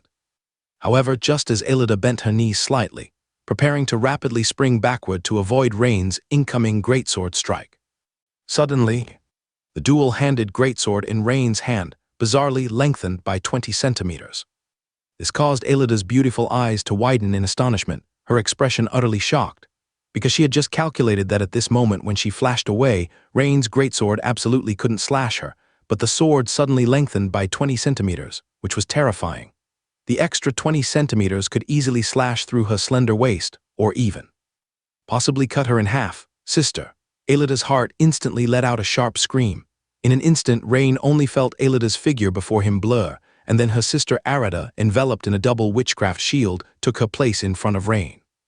Rain's eyes squinted, secretly thinking, as expected, twin shift. PFFT. However, Rain's movements did not stop at all, and the greatsword flashed with a silver sharpness technique light, cutting into Arida's double shield like a hot knife through butter. Just then, Arida's pretty face suddenly twisted in a grimace, letting out a high-pitched shriek as a powerful shadow energy element shockwave erupted from her and swept across the surroundings. Boom! Rain immediately placed the greatsword horizontally in front of his chest, standing firm like a rock, resisting the opponent's attack. Meanwhile, Arida took advantage of the counterforce from the witchcraft shadow impact to instantly widen the gap between her and Rain. However, her heaving chest indicated that her current mood was far from calm. Having swapped positions, the distant younger sister Aelida was still in shock, but as if she had thought of something, she pointed her battle blade at Rain, her voice trembling. Your innate wizardry is actually the metal morphing spell. Rain merely smiled slightly without saying anything. Indeed, when an enemy gets strong enough, unless he doesn't use the metal morphing spell, what else could instantly morph a weapon in 0.1 second but innate wizardry? In less than half a minute of exchanging blows, the two were forced to use their special talent abilities, something almost unheard of. The two sisters now wore expressions of doubt and curiosity, sizing Rain up as if reassessing his combat power. Sister, when you're entangled in battle, don't get too close. It's so rare for someone to have the metal morphing spell as their innate wizardry. Yes, sister, this Rain is truly tricky. It's not for nothing that so many within the sect have died at his hands. After the exchange, Rain had also grasped the two women's combat prowess. First, their cooperation was the most seamless he had ever seen. Rain guessed they might have some kind of mental connection. Otherwise, it's unlikely they could achieve such flawless coordination. Just when he repelled the younger sister and tried to chase, the sister's witchcraft just happened to interrupt his attack rhythm. If it were just once or twice, it might be due to being well-trained, but every time like this, it was uncanny. Rain glanced at the modified Hellfire demon statues in the distant sinkhole, wondering if he should activate the statues during the battle break. But the issue was, just with the speed and attack power of the younger sister Aelida, the two statues might not be able to touch her shadow, and furthermore, the statue's defensive power couldn't withstand the strikes of the opponent's blade, likely getting destroyed quickly, which might backfire. Moreover, his Hellfire demon statues weren't designed to deal with legendary peak-level opponents, unless they self-destruct. Since it's so, then it must be done this way. Rain immediately decided in his heart. With a flash of his figure, Rain rapidly charged towards the older sister Arida. Seeing this, the younger sister Aelida lightly tapped the ground with her long legs, her figure suddenly disappearing from the original spot, and appearing to Rain's left rear in the next second, with her battle blade swirling a flower of blades, slashing horizontally towards Rain's waist. Serpent hair. The older sister Arida then opened her eyes wide.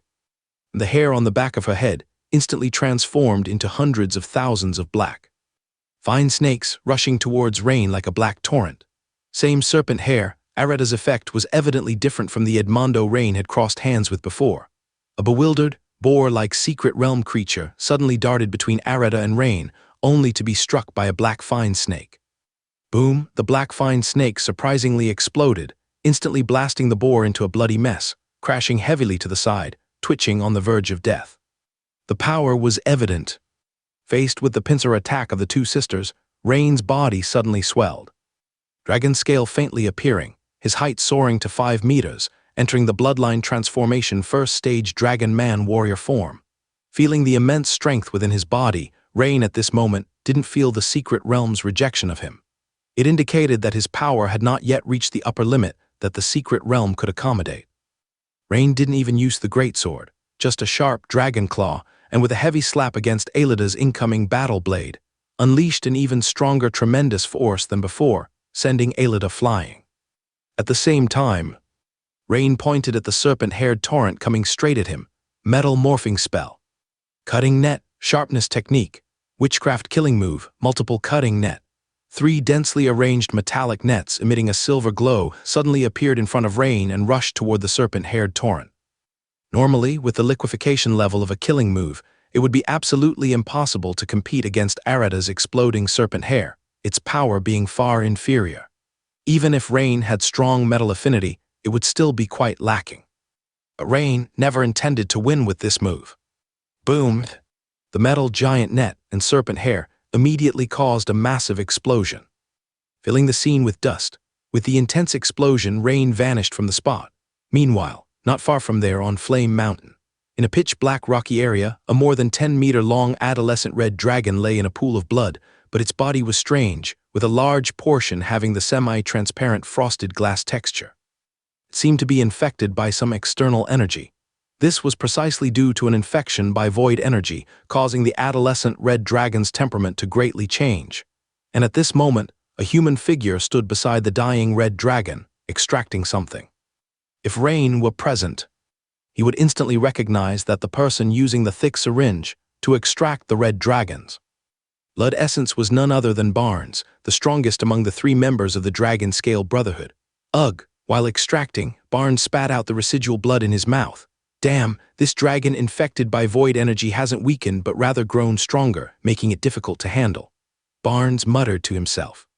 Viewed from the front, one would see several large claw marks on Barnes' chest armor and shoulder armor, indicating he had just undergone a fierce battle. In fact, from the transmission's landing point, Barnes was initially sent to Flame Mountain, which he was quite satisfied with. Before he could react, the sky suddenly darkened, and he was attacked by this red dragon infected by void energy. Just earlier, he had managed to kill the red dragon by unleashing the second stage bloodline transformation. Reagan and Bronson currently only have the first stage transformation, likely unable to handle such a dragon infected by void energy. However, as agreed, once they enter the secret realm, they will immediately converge toward him. Thinking of this, Barnes took out the rhombus-shaped positioning crystal Buchanan had given to the 3 of them and checked it. Not far, about half an hour or so. They should reach me. Barnes was not in a hurry, as he was now dealing with the blood essence of the adolescent giant dragon. One of his goals this time was the bloodline essence of the void worm. However, this particular dragon hadn't fully transformed and didn't meet the standard, but still worth collecting. This intense metal series energy particle fluctuation feels somewhat familiar. This is Rain in battle. As if realizing something, Barnes' expression turned both surprised and delighted. He immediately stood up, his figure flickered, and he leapt onto a nearby towering boulder, overlooking the western mountain valley from the mountainside. Vaguely, he saw the dust after some intense explosion in the forest far away. For a moment, Barnes appeared contemplative, his eyes flickering. He was hesitating, unsure whether he should head down now or wait for Reagan and Bronson. It was clear that Rain had encountered an enemy and was engaged in a fierce battle. If the enemy was strong enough and Rain suffered severe injuries, he could capitalize on it. But the problem was, if the enemy was easily killed by Rain, then heading down might. After thinking it over, Barnes decided to at least go down to check the situation. On one hand, he felt that if he missed this opportunity, it might not come again. If the opportunity arises but isn't seized, regret is sure to follow.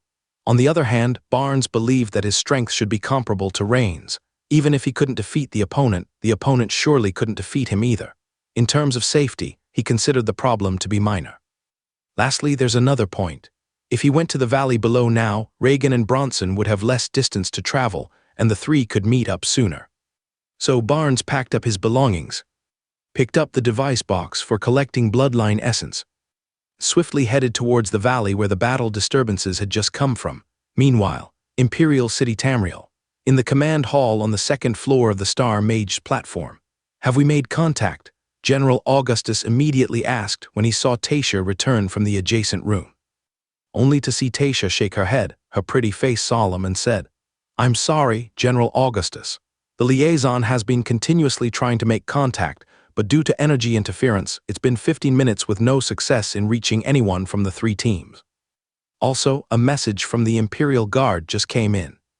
They're engaged in fierce battles with cultists at several locations in the suburbs of the Imperial City. Despite the opponents having a strong resistance, they've gradually narrowed the encirclement and cleared more than half of them.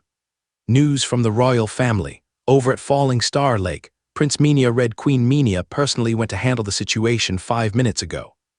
Upon hearing the cascade of news from Tasha, everyone, including Marshal Alfred, nodded, indicating understanding. Since the Imperial City is temporarily safe, the focus now should naturally be on this side of the secret realm.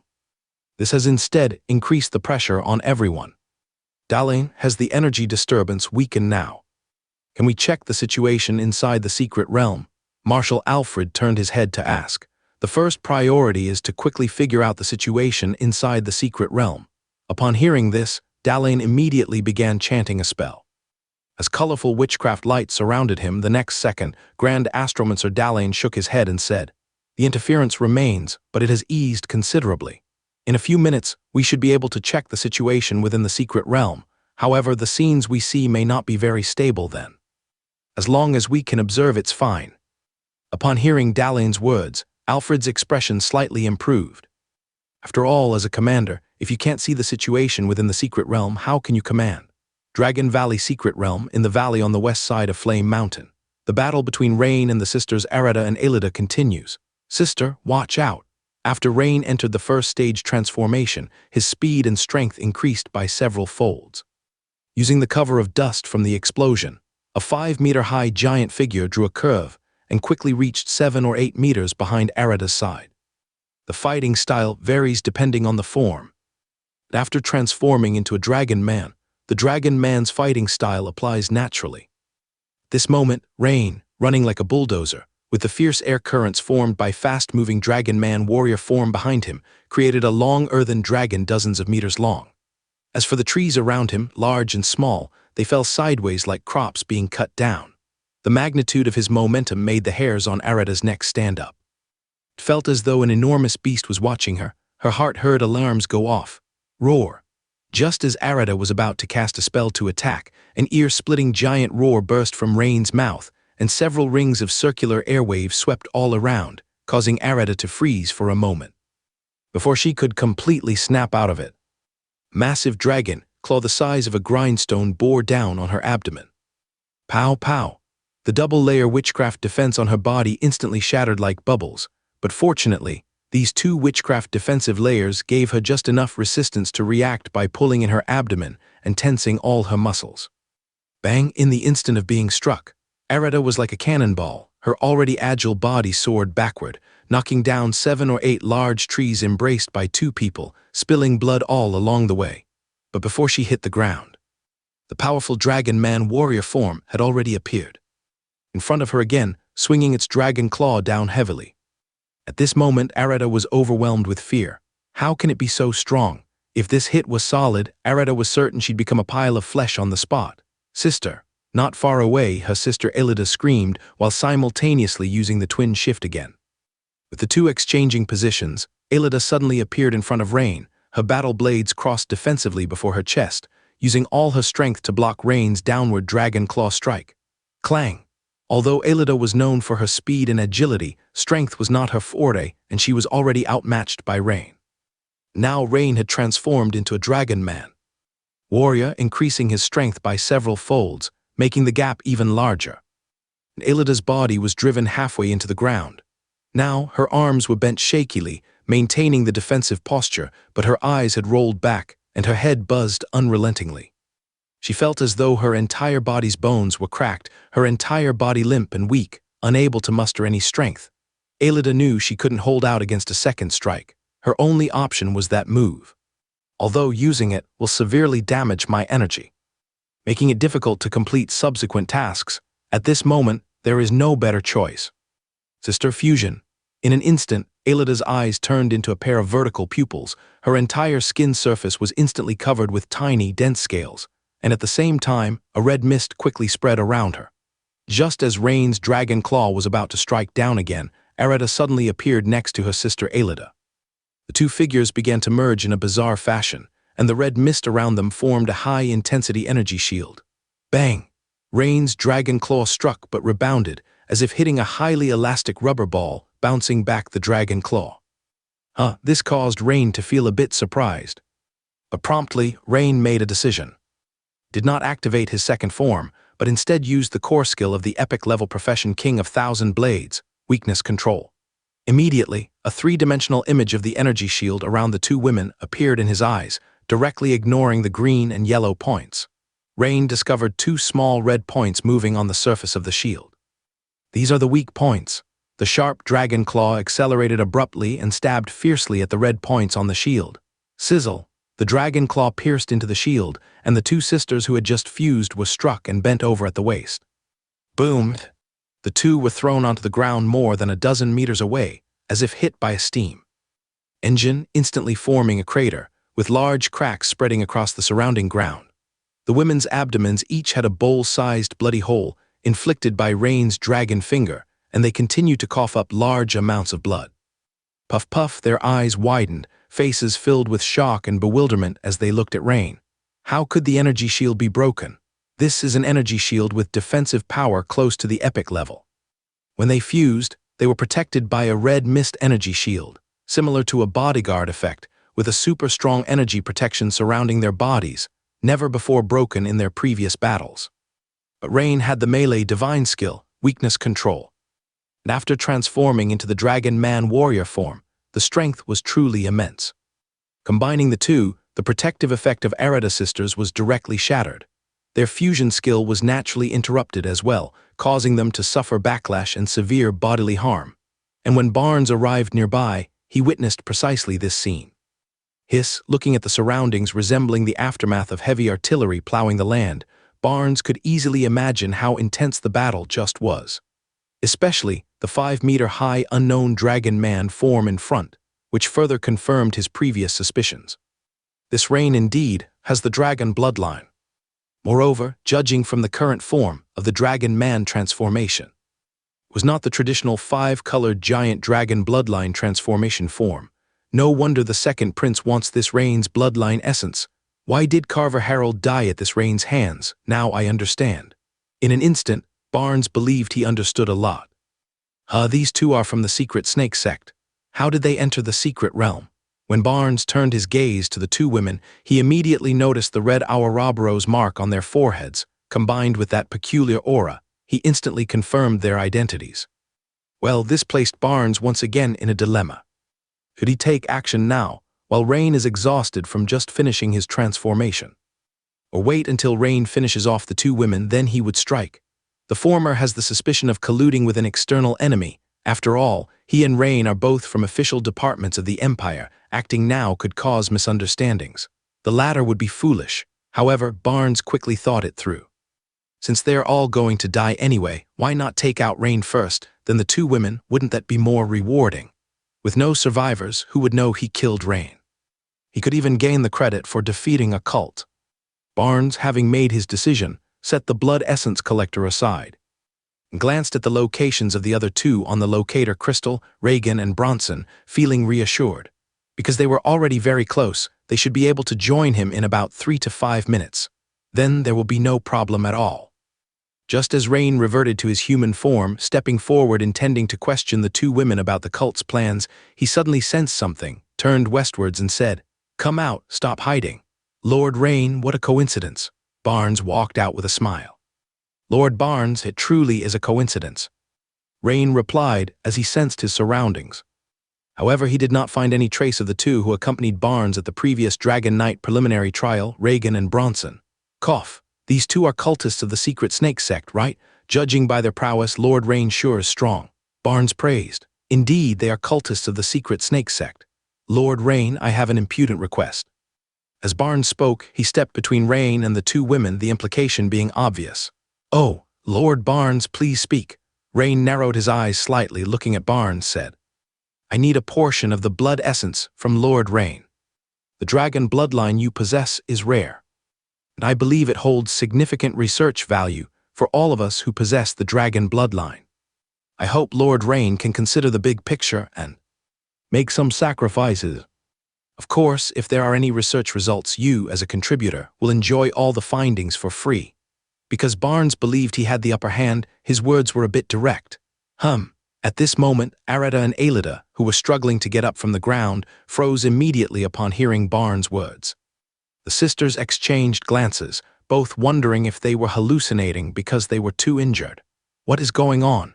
They knew very well that blood essence is not something that can be given away easily. Even a single drop is exceedingly precious, let alone a portion of it. If a part of the blood essence is given away, it would likely cause a legendary peak strongman's power to fall to the level of early. Legendary or even to quasi-legendary are these two enemies. Lord Barnes, perhaps we can switch it. How about you give me your blood essence, and after I research the results, we share them together. How about that? What a pity, Lord Rain. It seems I will have to take it myself. Barnes shook his head and said. Hearing Barnes' words, Rain couldn't help but laugh and said, Lord Barnes, that's exactly what I wanted to say.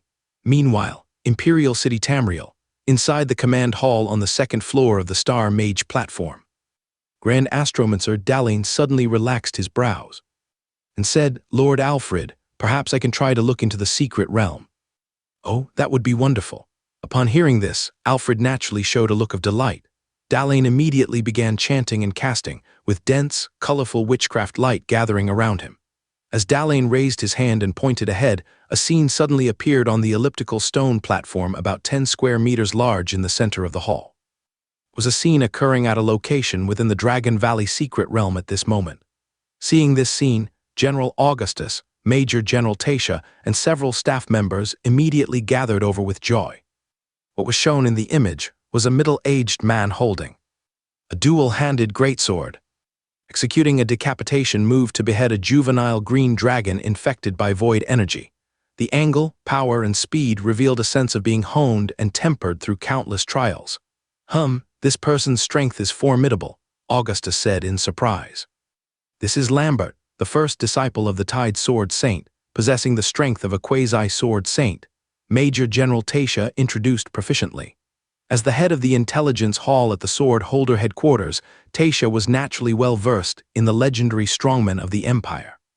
This person shouldn't be part of the mission staff, right? No. Has a very close relationship with the Drum family. This time, he wasn't originally going to participate in the Dragon Knight reserve selection. It said he was invited by the Drum family. Reflecting a moment, Tasha organized her words and responded, Does Rain know? Augustus naturally understood Tasha's implication and immediately said in a deep voice. He knows. Marshal Alfred, listening from the side, nodded and didn't say anything. At this point, the image on the circular stone platform shifted once more, showing two figures locked in intense combat. One of them, wearing a military uniform, held a box in his left hand and a short stick in his right, casting earth element witchcraft, using the earth spike technique to attack the opponent. The other person, dressed in a black robe with a hood obscuring their face, was surrounded by streams of blood, exuding a bloody and sinister aura. Their figure flickered, easily dodging the earth spike technique, while pointing a finger to launch blood-colored energy cones that rapidly spun towards the person in the military uniform, forcing the military uniformed individual to dodge awkwardly. Not good, that's Baldwin, the captain of the military squad, encountering a cultist. It seems the opponent is a legendary strongman from the limb-replacing cult. Tasha instantly recognized their ally at a glance and identified the enemy's background based on the evil magic deployed. Baldwin is at a disadvantage, and the rift closer is still in his hands. Tasha, quickly check if there are any action personnel nearby and send someone to assist. Seeing Baldwin's repeated evasions, Augustus knew the situation might be dire and ordered immediately. I'll check right away, sir. Lord Rain is nearby, roughly about 5 minutes away, do you think? A quick check revealed to Tasha that the closest person to Baldwin was Rain, and she exclaimed with delight. Contact Rain and have him go over immediately. The priority is to ensure the safety of the rift closer. Hearing that Rain was nearby, Augustus visibly relaxed, as if letting out a sigh of relief, and said, Understood, sir, I will contact Lord Rain immediately. Tasha replied with a slight smile, nodding. Lord Rain, this is Tasha, please respond. Tasha called, holding a thin piece. After several seconds there was no response. She called again, but still there was no response. Wasn't the energy interference around the secret realm calmed? Why can't we get through? This shouldn't be happening. General Augustus frowned, muttering quietly. Lord Dalian, can you switch the image to this member's location? Marshal Alfred, seemingly thinking of something, pointed to the wall on the other side of the hall, where a bright spot representing Rain was, and asked. Of course. Grand Astromancer Dalian nodded and waved his hand. The image in the elliptical stone platform changed once again. This time, however, everyone was taken aback, because in the current scene it was clear that 2 female cultists were lying on the ground, seemingly just defeated. Yet, 2 obviously allied individuals were now engaged in combat. No wonder Tasha was calling repeatedly, and Rain didn't respond. Because even if there was a message, the communication device only vibrated slightly, it wouldn't sound an alarm. In the heat of battle, naturally, one wouldn't notice. Who is this person? Augustus said with noticeable anger. It's Barnes, member of the Empire's Special Division, the Earthshaker headquarters, who possesses the Red Dragon bloodline. After transforming into a dragon man, his strength is at the legendary peak level. The opponent has extremely rich combat experience and has completed dozens of high-difficulty tasks for the Earthshaker over more than 10 years. Tasha reported skillfully once again. Is that so, General Goebel? Augustus immediately looked at an elderly man in an army general's uniform beside him. The old man's forehead was seen sweating. He nodded and said, Major General Tasha is right. The opponent is personnel from the Earthshaker headquarters. Before this task, I contacted Barnes, but the opponent politely declined, saying he wouldn't participate in this selection. But later, he decided to participate on the final day before the selection ended, however. By that time, we had already chosen personnel. The question is, why would this Barnes clash with Lord Rain? Augustus asked, puzzled. Well, General Goebel's old face flushed red, not knowing how to explain the issue for a moment. Sir, according to our intelligence, the opponent seems to have joined a secret organization, the Dragon Scale Brotherhood, and recently it is said the Dragon Scale Brotherhood also tried to recruit Lord Rain. Tasha blinked her beautiful eyes and said timely, Marshal Alfred and Augustus exchanged a glance but tacitly didn't say anything further. Clearly, both knew what kind of organization the Dragon Scale Brotherhood was and thought of the one behind it, but even regarding the Dragon Scale Brotherhood, they hadn't heard before that the opponent had any connections with the cult organization. Oh no, both have transformed, Tasha exclaimed. In the current scene, Rain and Barnes suddenly each transformed into dragon men. After Barnes's transformation, his physique closely resembled Rain's, but the dragon horns on his forehead and the color of the dragon scale on the skin differed significantly.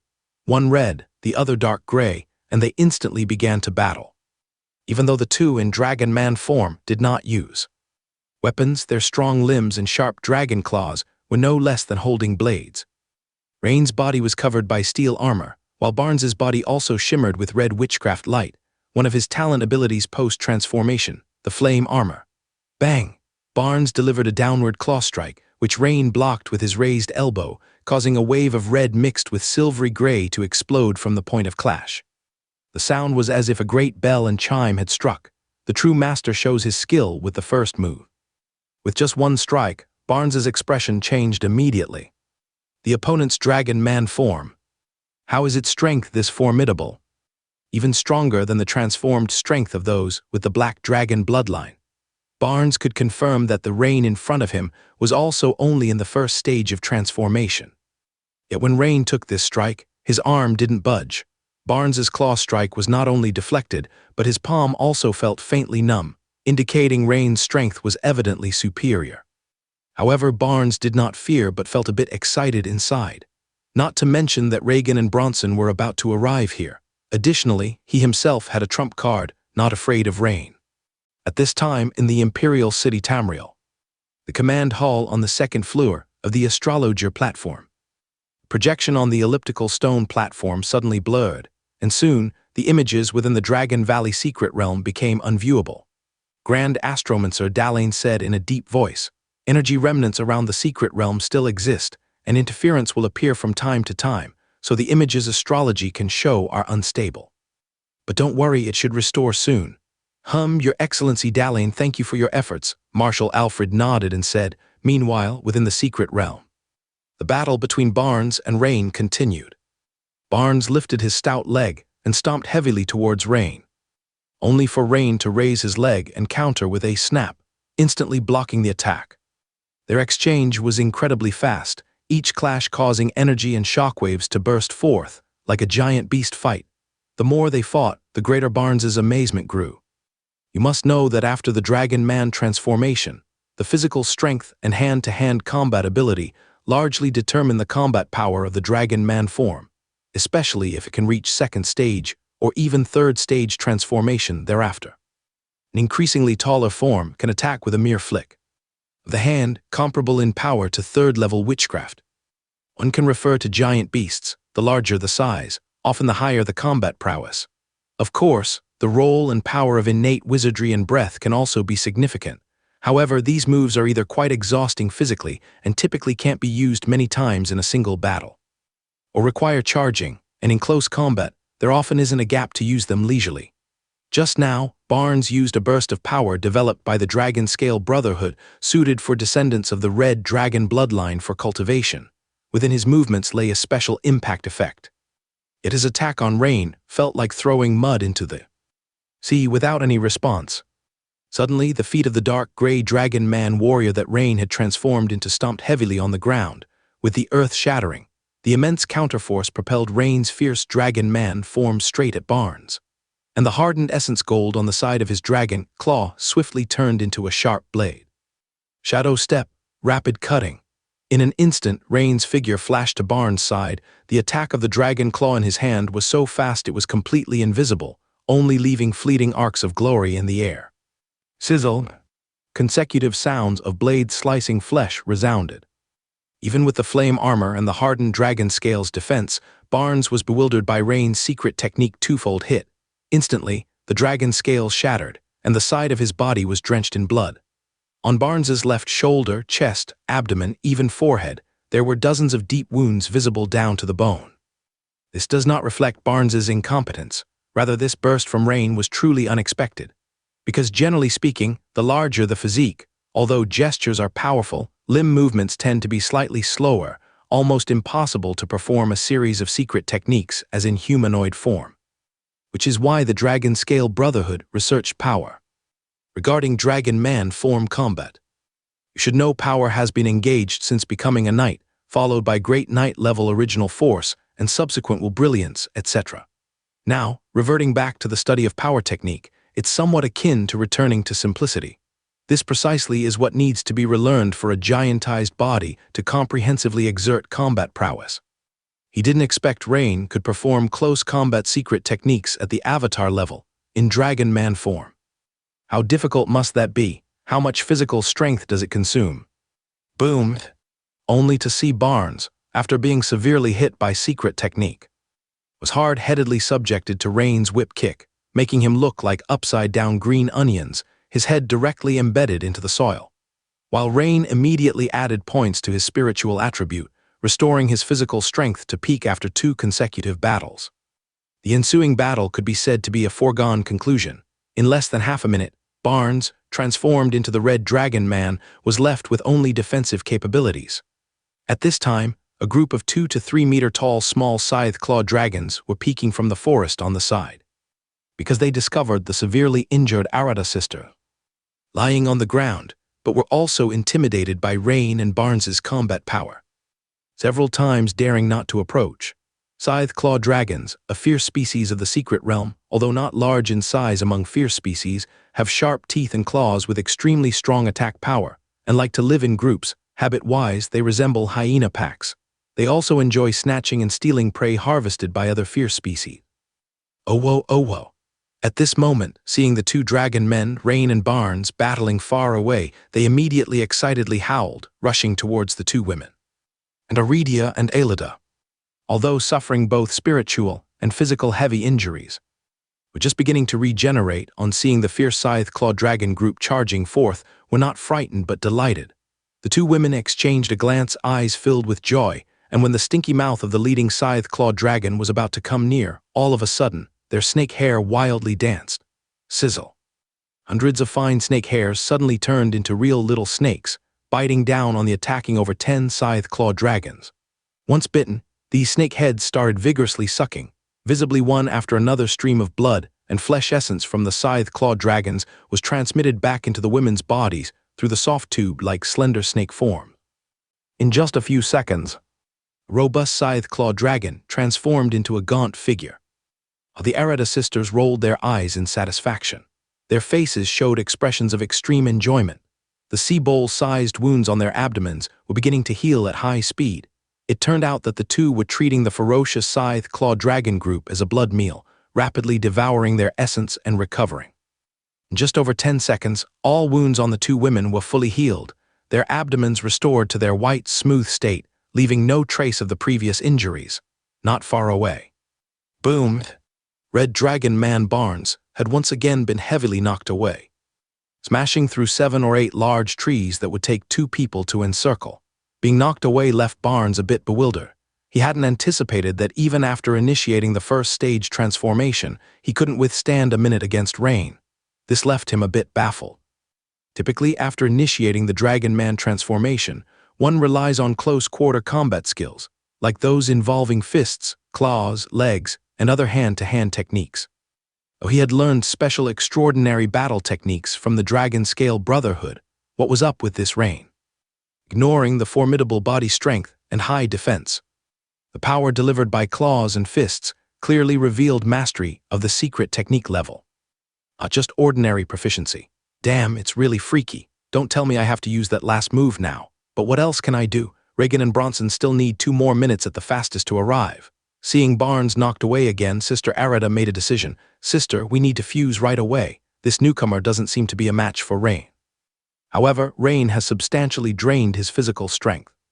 This is a great opportunity to counterattack. Sister Aelida nodded heavily. Having just been severely beaten, with a chance for revenge, they naturally wanted to seize it. As for why that person sought out Rain, they had no interest in knowing and didn't care to know.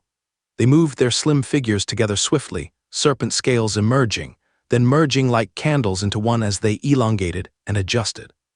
Soon, the Arata sisters transformed into a bizarre form about 3.5 meters tall, with 4 arms and a lovely face on the front and back. This was the result of the secret skill fusion of the Arata sisters. Upon fusion, each of their 4 arms wielded a curved blade, originating from the 2 war blades of Sister Aelida. In fact, the handles of the 2 long war blades could be disassembled, forming the current 4 curved blades. At this moment, as Rain was preparing to deliver a heavy blow to Barnes, he suddenly sensed something, turned his head in the direction of the Arata sisters, immediately spotting the bizarre humanoid figure post-fusion. Barnes, getting up from the ground, was also bewildered, and when he followed Rain's gaze, he was stunned too. He hadn't considered that, although his original intent was to take down Rain first, then the 2 women, this different sequence would lead to such an outcome. Thankfully, I didn't kill those 2 women first, otherwise I'd have to risk my life now. Luckily, it's apparent that the 2 women of the secret snake sect aren't pushovers and could recover to rejoin the battle again. The 4-armed woman, formed from the Arata sisters' fusion, suddenly spun like a top with 4 curved blades in hand. Instantly, a black tornado formed, and in the next second, hundreds, thousands of silver arcs shaped like wind blades burst from the tornado, overwhelming Rain. Meanwhile, Barnes regulated his breath slightly, then charged towards Rain once more. Evidently, Barnes intended to pin Rain down with attacks from both sides. Meanwhile, in the forest, several kilometers to the north and south respectively, Two strong males detected the sounds of battle ahead. The two were none other than Reagan and Bronson. Despite not being together, upon observing from afar and checking their locator crystals, both promptly determined that one of the combatants was surely their boss Barnes. So, initially not moving at full speed, the two instantly rushed towards the battleground. In less than a minute, Reagan and Bronson arrived at the scene, one from the south and the other from the north. Seeing the scene before them, they couldn't help but change their expressions, greatly taken aback. Three non-human monsters were fiercely battling each other. The two dragon men were identifiable at first glance. One was their boss Barnes. The other was Rain. But who or what was this 3.5-meter tall woman with 4 arms and a pretty face? How was she aiding their boss in attacking Rain? No, not attacking but assisting in defense. The dark gray dragon man Rain point-blank punched Barnes heavily in the stomach, flicked around like lightning, and sent the 4-armed woman hurtling swiftly with a kick. They both rolled several times on the ground before quickly getting up and launching at Rain once more. Reagan and Bronson exchanged a glance, promptly discarding their baggage and decisively joining the battle. Roar, roar, with 2 consecutive roars, both shapeshifted together, as Reagan and Bronson, also with red dragon bloodline, transformed into forms nearly identical to Barnes's. Upon hearing the familiar roar of his brothers, Barnes' eyes lit up with joy. Finally, they're here. When the Grand Astromancer Dalane managed to project the situation within the secret realm onto the stone platform after several astrological attempts, the real-time image on the elliptical stone platform left everyone present momentarily stunned. This is... What in the world is happening? The 3 red dragon men should be the dragon man transformations of Barnes, Reagan, and Bronson, plus this 4-armed woman, judging from the face, it appears to be some kind of fusion secret skill of Arata and Aelita. That's a total of 4 at the legendary peak. Attacking Lord Rain, Tasha exclaimed, then quickly analyzed each component. What? General Augustus was equally shocked by Tasha's words. Originally, he had planned for Rain to aid the squad Captain Baldwin nearby to ensure the safety of the rift closer, but now it seemed Rain could hardly protect himself. Who else is around that can quickly assist Rain? Marshal Alfred asked in a deep voice. The nearest one besides Baldwin would be Gardner, the fine gold swordsman from our sword-bearer headquarters. However, even if Lord Gardner were to rush with all his might, it would take at least around 10 minutes to reach Lord Rain. Hearing Marshal Alfred's question, Tasha swiftly checked. Contact Gardner and have him head over immediately. Alfred decided without hesitation. Also contact Rain and tell him to hold on for 10 minutes. Yes, Marshal, Tasha replied solemnly. Inside the secret realm, the 5 individuals launched a fierce attack surrounding Rain. Reagan and Bronson attacked from Rain's left rear and right rear, simultaneously aiming for his lower back, executing claw strikes with explosive power, clawing down viciously. Barnes, meanwhile, used a kind of charge secret technique, his entire body like a massive bull, drawing a red line straight toward Rain's front. As for Arata and Aelita, they leaped above Rain's head. Top down, spinning 4 scimitars rapidly, their blades flashing black, resembling drills from top to bottom. Despite enemies approaching from all sides, Rain's expression remained calm. Rain executed a shadow step with lightning speed, instantly creating 2 shadowy dragon man figures, with both hands blocking Reagan's and Bronson's claw strikes, then fiercely uppercut both of them on their chins. Boom, as both were momentarily dazed, Rain grabbed their heads and slammed them heavily toward the charging Barnes. This fueled Barnes' anger and urgency. He couldn't use explosive and charging power on his 2 brothers and had to slow down to catch their bodies. But the next second, a dark gray dragon scale fist smashed into his unprotected abdomen, leaving a basin-sized dent and a bulge of the same size on his back. Boom! Barnes winced in pain, clutching his brothers as they were sent flying over 10 meters, crashing heavily to the ground, rolling like gourds. At this moment, the Arata sisters, unharmed by Rain's shadow step, rushed in from the right side again. They manipulated 4 scimitars, clashing rapidly with Rain's hardened essence gold-clad claws, ringing loudly in quick succession. But with Rain's lightning-fast kick, boom, the Arata sisters felt intense abdominal pain, sent flying like cannonballs. For a moment, the 5 were all knocked to the ground. In a rather pitiful state, Rain then recovered his spirit, restoring his physical strength to its peak. With eyes sweeping over the 5, he said, "Is that all?" Hearing Rain's words, Barnes struggled to get up, wiping the blood from the corner of his mouth with a composed look, saying, "Lord Rain, I'm getting more and more interested in your unknown dragon bloodline.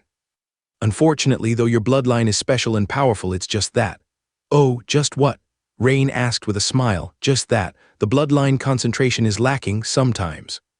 "The bloodline concentration is the most crucial thing, huh?" With a roar, Barnes' body began to grow again, surging to 8 or 9 meters high. The second stage of Barnes' transformation was not something he wanted to manifest lightly, as executing it meant he couldn't sustain himself for even half a minute due to exhaustion. Thus, he could only use this move as a trump card. And at this very moment, Barnes deemed it the time for a desperate counterattack. In his view, no matter how strong Rain was, after enduring their 5-pronged assault, his physical strength should be nearing its limit by now, akin to a spent force. Barnes' second stage transformation excited Reagan and Bronson to the point of trembling, their faces flushed.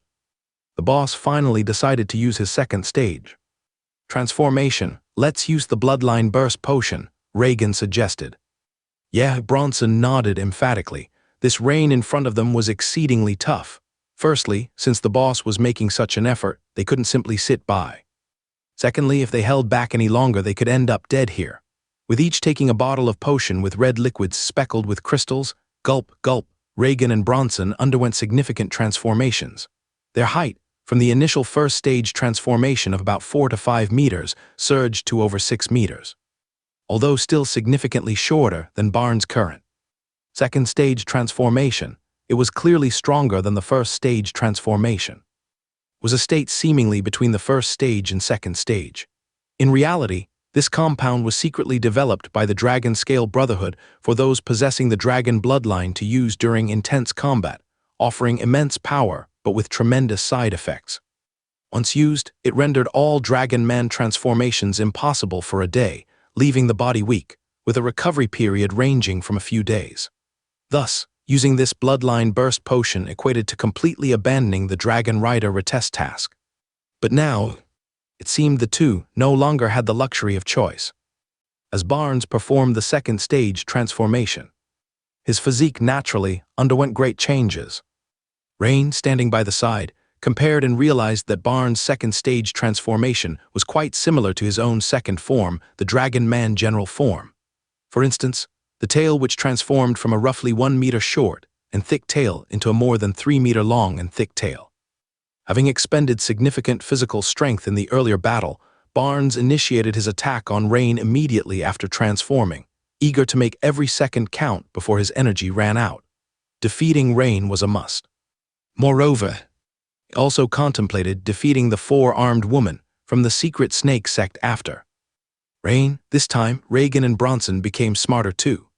The two no longer attempted a flanking attack on Rain, but instead, after taking their medicine, followed behind their big brother Barnes, forming a triangular formation, and charged towards Rain like a herd of stampeding bulls. Looking at this scene, Rain smiled slightly and said softly, "Interesting." In an instant, his form also began to undergo dramatic transformation. His forehead bulged and grew horns, his tail started elongating, but unlike Barnes, his tail's extension also spawned 3 penetrating spikes at the end. These spikes seemed like an external pierce through the tail, exposing 2 pointed ends, yet they actually formed as one entity. Seeing Rain also capable of a second stage transformation, Barnes was shocked, yet became more desperate. He immediately understood that their charge was like an arrow on the string, leaving them no choice but to advance. To stop would mean losing the momentum and inevitably facing defeat. In a clash, the brave win, together. With Barnes' loud shout, Reagan and Bronson each placed a hand on Barnes' back, as the three seemed to merge into one, their aura surging again. Roar! Uncertain if affected by the mutated dragon bloodline. Rain's vertical pupils fixed on the opposing red dragon trio charging fiercely forward without a trace of fear. Rather, he excitedly roared towards the sky. It's been a long time since such a power duel. Truly exhilarating. The moment these words were spoken, Rain immediately charged towards the trio. Witnessing this, the 4-armed woman formed by the fusion of Arada sisters displayed a look of struggle.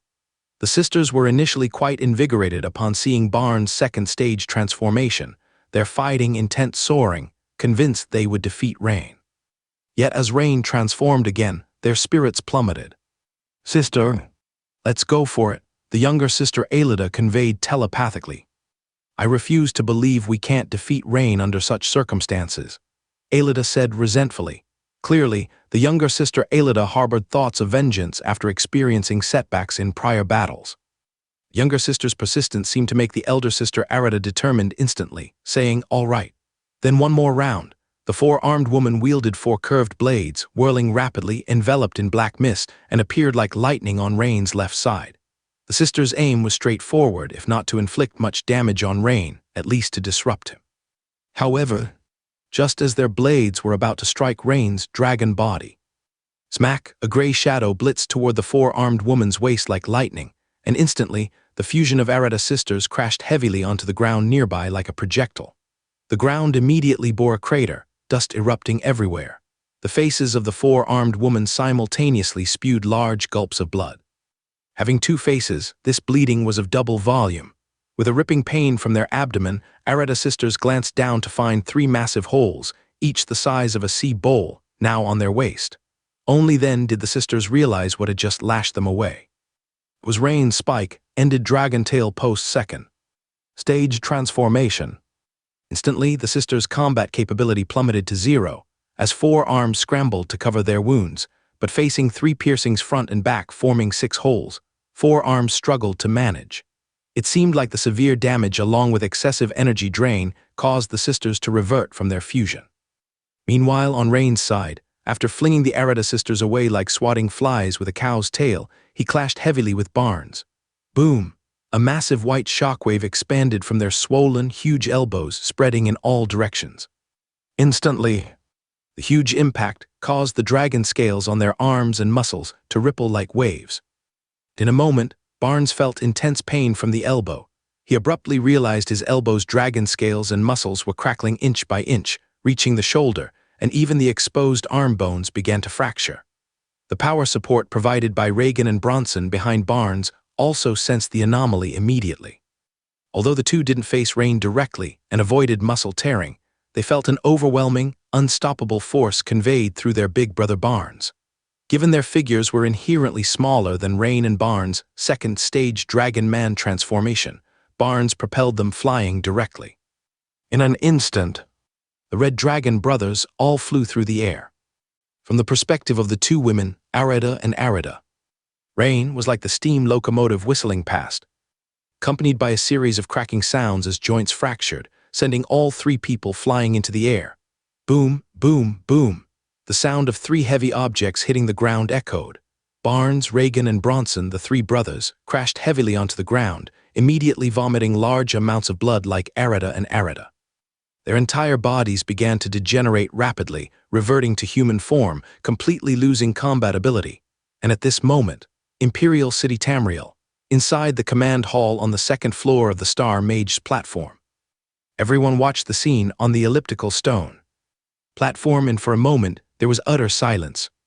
Seeing that Rain also mastered the second-stage Dragon Man transformation, and in one fell swoop, defeated the transformed Barnes, Reagan, Bronson, and even the Arida sisters from the secret Snake sect. Everyone in the command center was at a loss for words. It was all their busy work just overthinking. However, upon witnessing this scene, Marshal Alfred and General Augustus couldn't suppress their smiles. Alfred, Augustus, is this young man from your sword holder headquarters? He has some kind of mutated dragon bloodline, very strong. Grand Astromancer Dalain also smiled at this moment. Indeed, a very capable young man.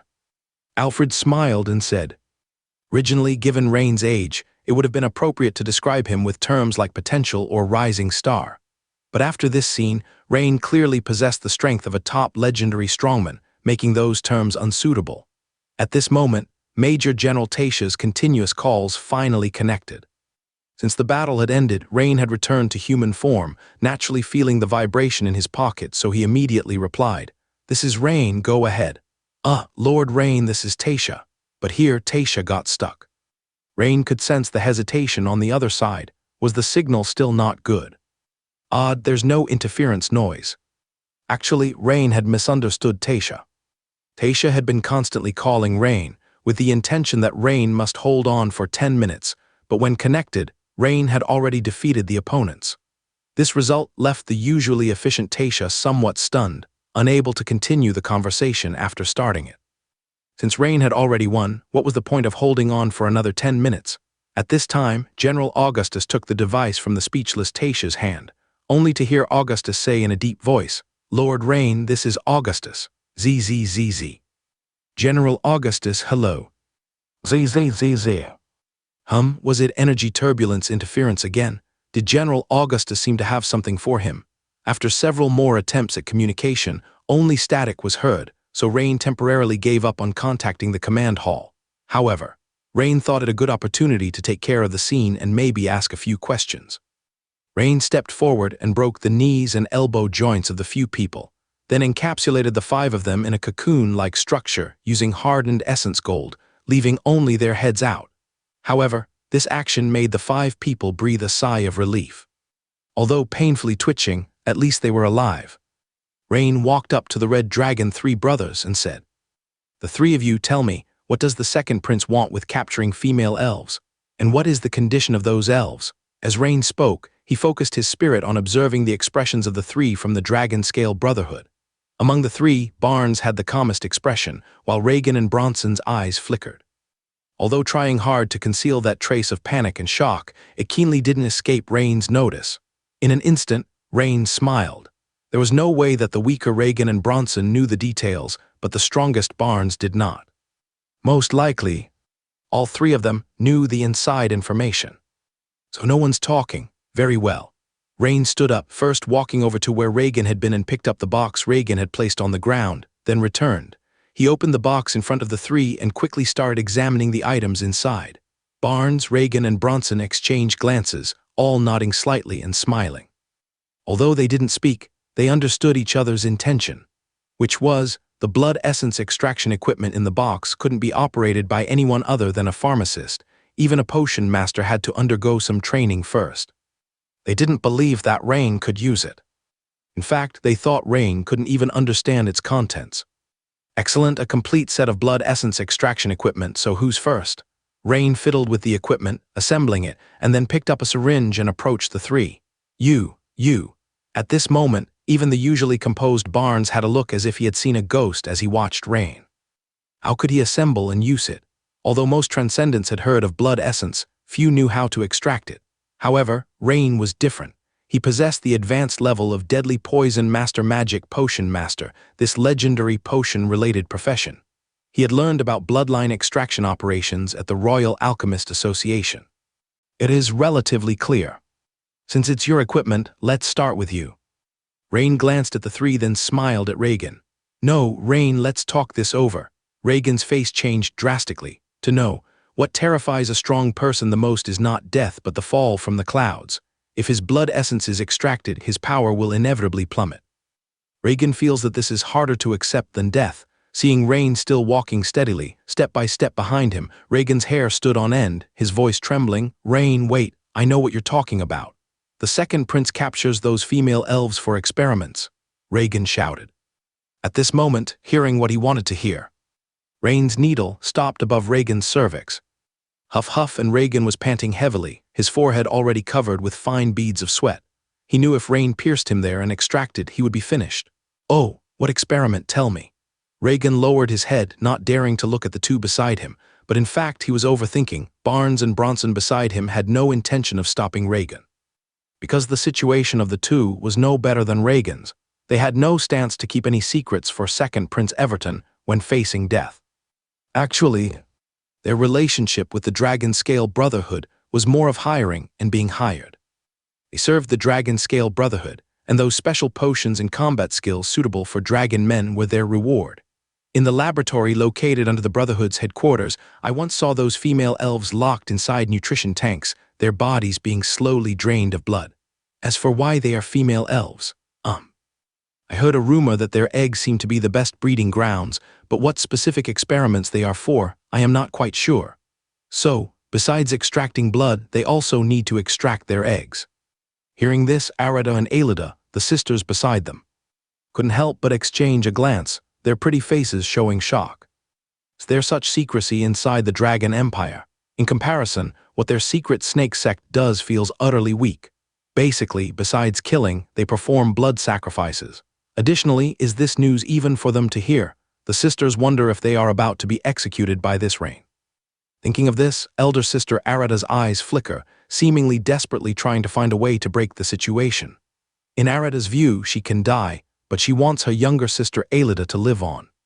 That's all I know, Reagan said, looking dejected. Where is the headquarters? Rain thought for a moment and asked. Uncertain, we all went to the Golden Age bar located in the four-ring of the Imperial City and went through a transmission array located in the wine cellar on the second underground floor. Reagan shook his head. Very good, thank you Lord Reagan for your cooperation. Poof, with that said, Rain stuck the needle into the vertebral gap at the back of Reagan's neck, because the extraction of blood essence requires a part of the spinal fluid to be mixed. You are not trustworthy. Trustworthy? Sorry, did I promise you anything just now? Rain smiled slightly. Hearing this, Barnes and Bronson, who were struggling violently, glaring angrily at Rain, found their words stuck in their throats. Only then did they remember Rain never said anything throughout, such as confess honestly and you'll be let go or your blood essence won't be extracted. This was their own psychological hint to themselves. They thought confessing would solve the matter. Instantly, the two of them, having figured this out, looked pale and felt extremely discouraged. Meanwhile, the two women looked at each other again upon seeing this scene. Because from this matter, it was easy for them to see Rain's cunning and cold-bloodedness. Treating those within the Empire so, what about them, these so-called cultists? And as Rain finished extracting, Reagan looked akin to a pig fully bled, his face pale, his breath weak beyond compare. Rain glanced at the bright red, full syringe with a smile on his face. He walked to the box, quickly operated on it, and then with a new syringe approached Barnes. Lord Rain, wait. Bang, bang. Rain instantly struck the backs of Barnes and Bronson's heads heavily, knocking both unconscious. Since he already knew about Anna's mother's intelligence, there was no need to inquire further from them. As Rain finished extracting from them, their breath weakened. Only somewhat stronger than a knight just stepping into the transcendent. This level of strength, even if Rain freed the three now in the Dragon Valley secret realm, they wouldn't survive 2 hours. Then, Rain quickly searched the nearby area and found the box Barnes and Bronson previously hid. He placed all 3 boxes together, and it was clear Barnes' box was larger. However, Rain did not inspect it immediately but went before the 2 women. Just as he planned to inquire, the thin piece on his chest vibrated again. Rain took out the piece, injected a trace of consciousness. Lord Rain, please respond upon receiving. Tasha's voice came. This is Rain, please go ahead. As Rain's voice fell, he noticeably felt a relieved sigh from the other end of the piece. Lord Rain, I am Augustus. To avoid energy disturbance influence, I'll be brief. The thing is, at the northwest 5 kilometers from your current location, our task force member Baldwin is being pursued by a cultist. Lord Rain, please ensure your safety while immediately providing support. Received, General Augustus. Lord Rain, most importantly, is the rift closer in Baldwin's possession. Understood. Rain understands General Augustus's meaning. The latter wishes to express that if rescuing humans really comes too late, it's fine. But the rift closer must be recovered as much as possible. After all, it pertains to the survival of the Dragon Valley secret realm. With the call ending, Rain hung up the piece, once again focusing his gaze on the 2 women.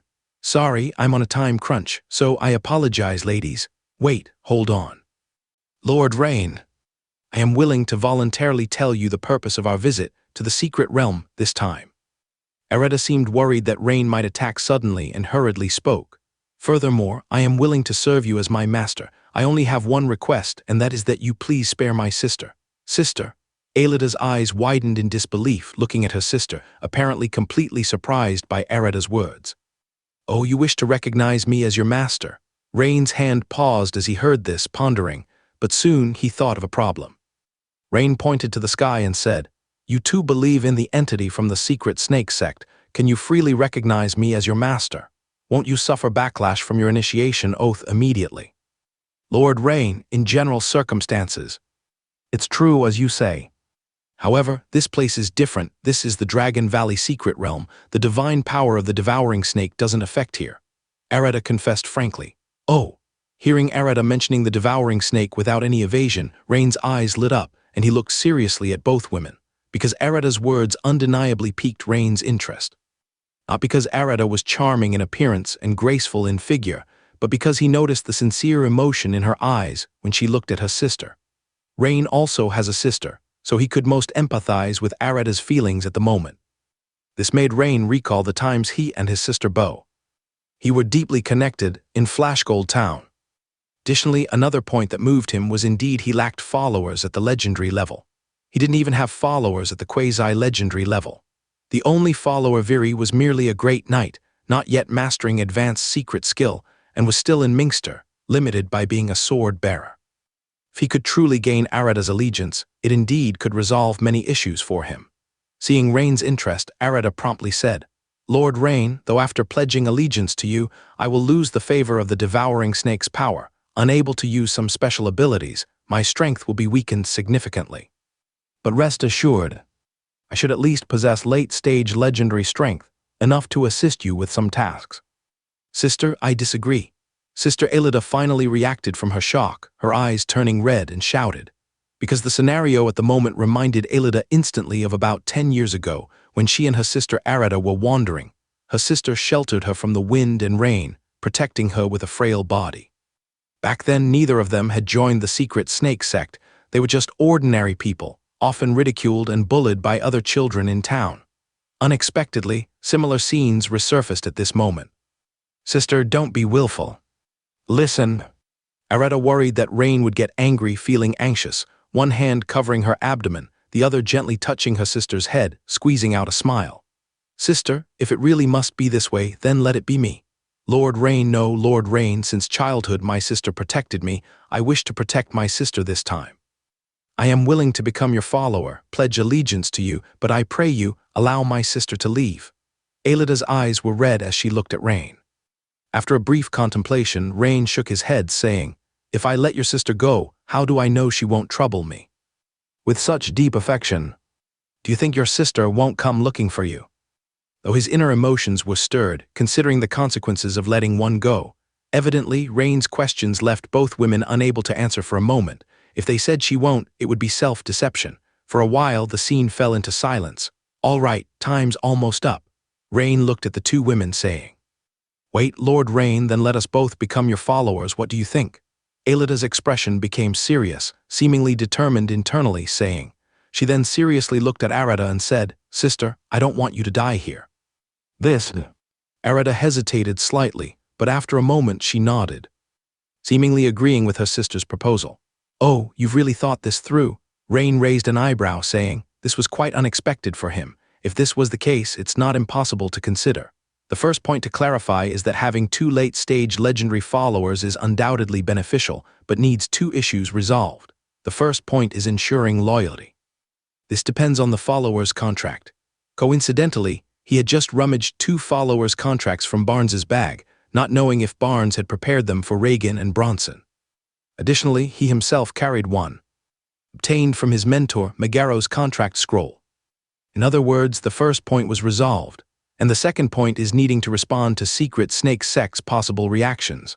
Upon reflection, Rain felt completely unafraid. After all, those to offend, he had already offended severely, like the Sea God sect and like the Nether Sea Goddess Hela. As for the cults not yet offended, sooner or later, due to his identity and actions as a sword bearer, he would offend them severely. Given this, why worry so much? "All right, then let's sign the follower's contract." Rain nodded and smiled. This made the two women exchange a glance and let out a deep sigh of relief. The younger sister, Aelida, held her sister, Arata's hand tightly, as if to offer reassurance. Meanwhile, Rain took the two sheepskin contract scrolls, which were emanating a mystical aura, and read through them. Then he imbued them with spiritual power through the quill, made some amendments, and handed them to the two women, saying, "Have a look, and if there are no issues, imbue your spiritual power and sign with your true names. MM." The two women took the contracts and began reading them line by line. The main content is as follows. 1. The followers must swear absolute loyalty and shall not betray the master under any circumstances. 2. The followers shall unconditionally comply with the master's reasonable commands, actively execute the tasks assigned by the master, or cooperate fully in combat. 5. The master is obliged to provide followers with growth opportunities, including but not limited to guidance in training, imparting combat skills, and supplying various precious witchcraft, transcendent battle techniques, potions, etc. 9. Followers should strive to enhance their own strength to better serve the master. 10. The term of the follower contract is 10 years, and followers can leave at any time once it expires if they wish. After reading, the eyes of the two women instantly lit up. The sisters Arida were utterly surprised that the follower contract before them was so lenient. Furthermore, Rain had proactively added a 10th clause, setting a time limit on the servitude. It was known that the vast majority of follower contracts are eternal, terminating only upon the death of either the master or the follower. Some even required loyalty to the master's offspring after the master's death. Lord Rain, no, Lord Rain, you've written that the follower contract term is 10 years, is it true? The younger sister, Alida, couldn't resist asking. Of course, Rain nodded with a smile. Thank you, Lord Rain, my sister, and I have no objections. Alida couldn't hide the excitement in her words. She and her sister, Arida, had reluctantly joined the secret snake sect. Even just now, in proposing to become Rain's followers, they didn't want to see either sister die here. Unexpectedly, there was a turn for the better, and the follower contract even had a time limit. This meant that the sisters could have a day where they regained their freedom. This made the two look at Rain with eyes that no longer harbored resentment, but rather a hint of gratitude. As the two signed the follower contracts, suddenly, the contract scroll emitted a dense witchcraft light. The Arida sisters were momentarily stunned, as if a wisp of their souls had been extracted as testimony. At this moment, seemingly due to the activation of the contract scroll, the two women's bodies suddenly burst with a strong energy wave. Suddenly, above the heads of the Arida sisters, a 10-meter-tall twin-headed giant serpent phantom appeared. Its enormous snake eyes first stared at the two, then the twin-headed serpent phantom shifted its attention to Rain. Instantly, an indescribable terrifying pressure descended overwhelmingly upon Rain. Not good. It's the divine favored power remaining within us. Because the follower contract was fulfilled, we are deemed as traitors, thus the residual divine power within us was triggered. Arida's face changed dramatically at once. Upon hearing Arida's words, Rain nodded slightly, indicating he understood. He had just suspected whether this was a performance orchestrated by the other party, but now it seems it was not. The twin-headed serpent before him was likely a tangible manifestation of the devouring snake divine power left within the two women. Therefore, although the twin-headed serpent had an impressive presence, its actual combat power should be inferior to a divine projection. Regarding the above judgment, Rain was quite confident. After all, he was no longer a novice who had never encountered a divine being. Moreover, the combat prowess would be revealed in battle: metal morphing spell, cutting net, sharpness technique, witchcraft killing move, multiple cutting net.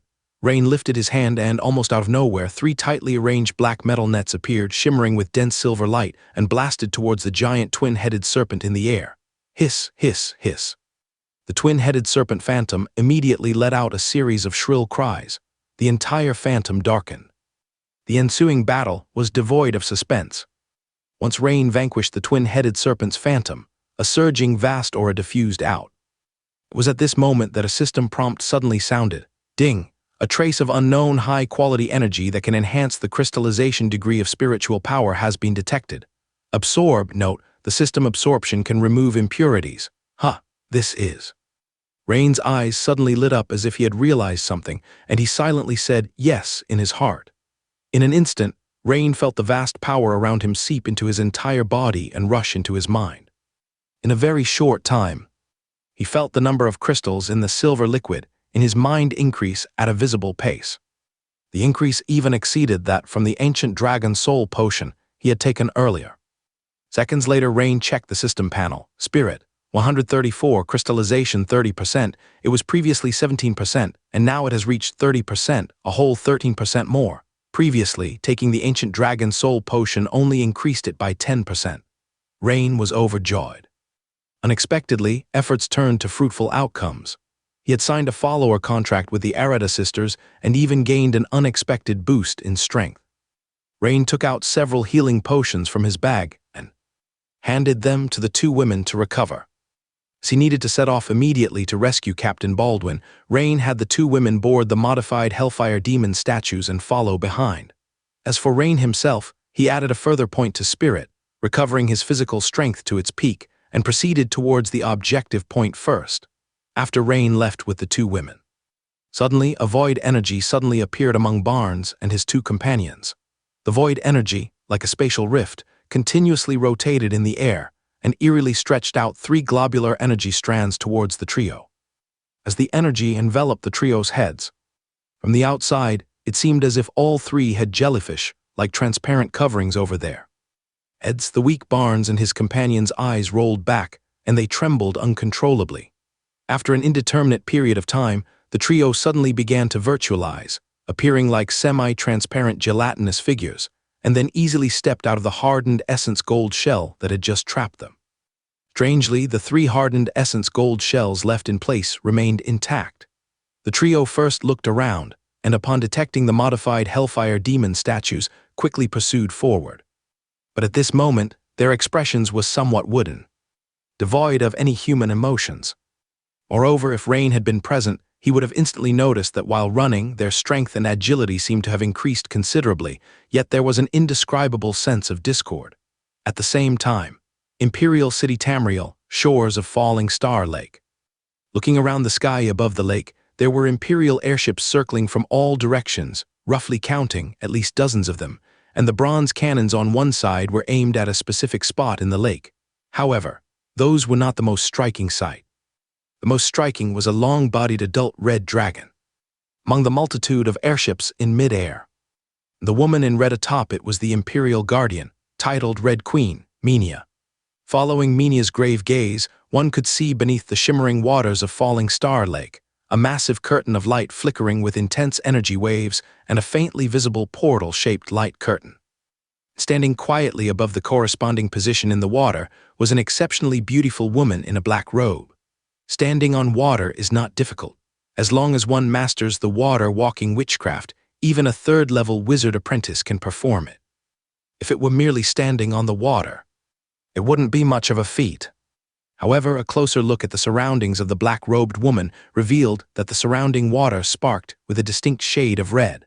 As for the source of the red shade, there were hundreds of elite Imperial Guard corpses floating up and down in the lake. "Nether Sea Goddess, you have crossed the line," Minia said in a deep voice. Dragon's offspring becoming more and more impolite. The black-robed girl, the avatar of Nethersea Goddess Hela, glanced at Minia and said. As she raised her hand, dozens of water spouts, each hundreds of meters high, suddenly rose from the lake's surface, sweeping towards the position where Minia stood. Upon witnessing this scene, Minia's expression became serious, and with a wave of her right hand, the bronze cannons on dozens of airships of varying sizes around her began to roar. "Fire!" the artillery commander ordered. Boom, boom, boom. Along the sides of each airship, there were arrays of cannons, from one row to as many as 3 rows. In an instant, a barrage of scorching iron balls like hailstorm rained down towards the Nether Sea Goddess Hela. Although only a small portion of the cannonballs might accurately hit the black-robed girl that Hela had transformed into, the sheer number made the probability not insignificant.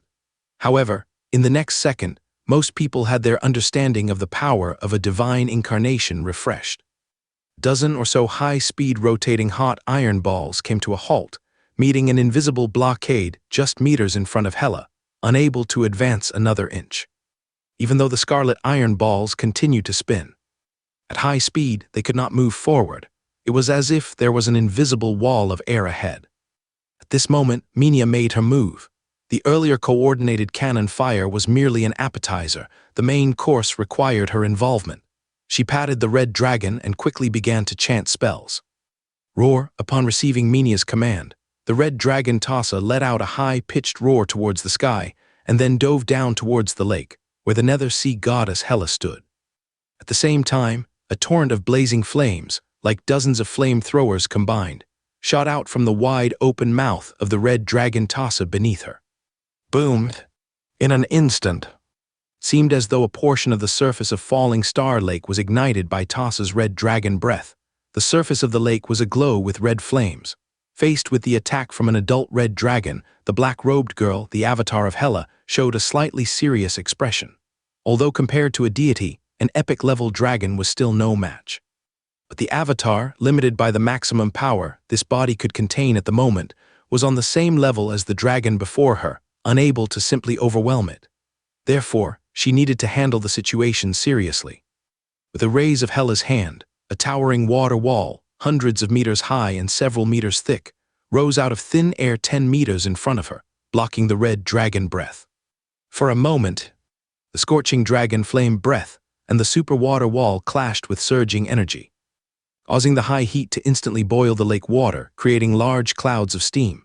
Quick as a flash, a dark shadow suddenly appeared behind the black-robed girl, the avatar of Hela, and with a flick of its form, dozens of afterimages formed. Each afterimage was identical, each wielding a curved dagger, all aiming to strike heavily at Hela's back. Oh, the demon blade! The black-robed girl, the avatar of Hela, frowned with surprise, clearly caught off guard by this ambush. The opponent had been undetected until this burst of activity, only now was its presence perceived by her. Only existence with epic-level battle power could achieve this. Especially the opponent's demon blade, Hela detected the distinctive scent of demon blood on the dagger, granting it the ability to damage souls. In other words, if she were hit, this avatar would suffer a serious injury. In an instant, several water shields rose around her, only to be shattered by the demon blade. With the interference of the shields, Hela immediately identified the real silhouette among the dozen or more forms, and her slender index finger flicked heavily towards the demon blade. Clang! The masked black assassin's eyes widened, clearly not expecting Hela to so easily deflect this nearly lethal attack. Despite his disappointment, he did not choose to engage further, but instead retreated swiftly. Well versed in the assassin's creed of, if you fail on the first strike, retreat immediately. But the act of covert assassination clearly infuriated the Nether Sea goddess Hela, trying to escape. As Hela prepared to use casting to pursue, suddenly, a scorching spiral light shot from her rear left side in an instant. This forced her to immediately turn and raise a hand, summoning a massive cylindrical column of water to block. The power of the spiral light was unexpectedly great, and though the energy fluctuation seemed mild, its penetration power was exceptionally strong, piercing through the column of water and striking Hela's fair hand. Thud! The center of her fair palm was pierced with a hole the size of a walnut. The flesh round the hole was charred and blackened from the intense heat. This sparked a surge of anger in Hela as she looked up at Minia atop the red dragon. The caster of that previous strike was none other than Minia, titled the Red Queen, who had experienced the Imperial City battle and understood that ordinary attacks were ineffective against a divine incarnation. What she had unleashed was the dawn-killing move Blazing Light Wave Cone, known for its stealth and strong penetration power. Clearly, the strike had achieved the excellent results she anticipated. Damn it! Dragon's offspring, you have offended the majesty of an avatar with a real body. Dark corrosion orb. Hela pointed towards the sky, and a black water sphere the size of a vat suddenly appeared, emitting waves of powerful energy ripples, roaring towards Red Dragon Tassa and Minia. The speed of this move was incredibly fast, making it impossible for even a red dragon to dodge. Minia felt a chill in her heart, knowing that this enraged strike from Hela must be formidable in power. Immediately, she and Red Dragon Tassa jointly cast a giant flame shield and flame strike to block it. Boom! The intensely concentrated black water sphere collided with the flame strike and giant flame shield, and a violent explosion ensued. After the explosion, the black liquid inside the water sphere splattered all around. Red Dragon Tassa let out a mournful cry because, as a giant dragon, its size was much larger than Minia's, causing the majority of the black liquid to splash onto it. Its right claw and a large area of dragon scales on its right lower abdomen were corroded, and the muscles inside quickly turned black and rotten. The power of this dark corrosion orb was evident. Even a mature red dragon suffered a severe blow, and now, Red Dragon Tassa was wobbling precariously in midair. Seeing this scene, Hela's eyebrows relaxed, obviously in a good mood. However, before a smile could appear on Hela's face, a black curved dagger, like the quietest venomous snake, suddenly stabbed toward her back. As the dagger cut through her robe, Hela's heart sounded the alarm, but it was too late. SSS. Although Hela tried her best to dodge, her back was still struck by the dagger, Instantly, a tearing soul pain caused Hela immense pain. With a sharp screech, a visible transparent ripple blasted outwards, causing the black-clothed assassin to let out a muffled groan before he fled in a hurry. However, due to the special effects of the demon blade, Hela sustained severe injuries, unable to pursue. Demon blade, Hela cursed through gritted teeth. The black-robed girl whom she incarnated into began to have her aura rapidly weaken. Dropping from the epic level to the brink between epic and legendary, Hela knew she could no longer continue the battle. However, her purpose of connecting the transmission channel to the secret realm of Dragon Valley, allowing various sect members to enter the secret realm, was already accomplished. This goal having been achieved, she could naturally retreat at any time now. Just then, under the lake's water curtain, a projection of a familiar silhouette appeared to Hela. It was Rain, running swiftly through a primal forest.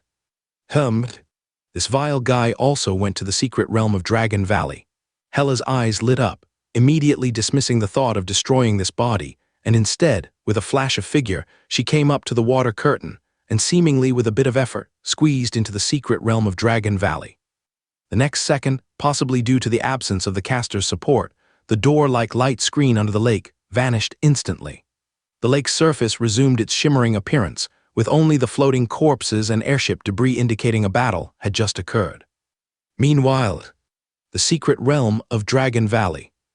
Rain was rushing towards the target area at high speed while casually checking the previous battle notifications.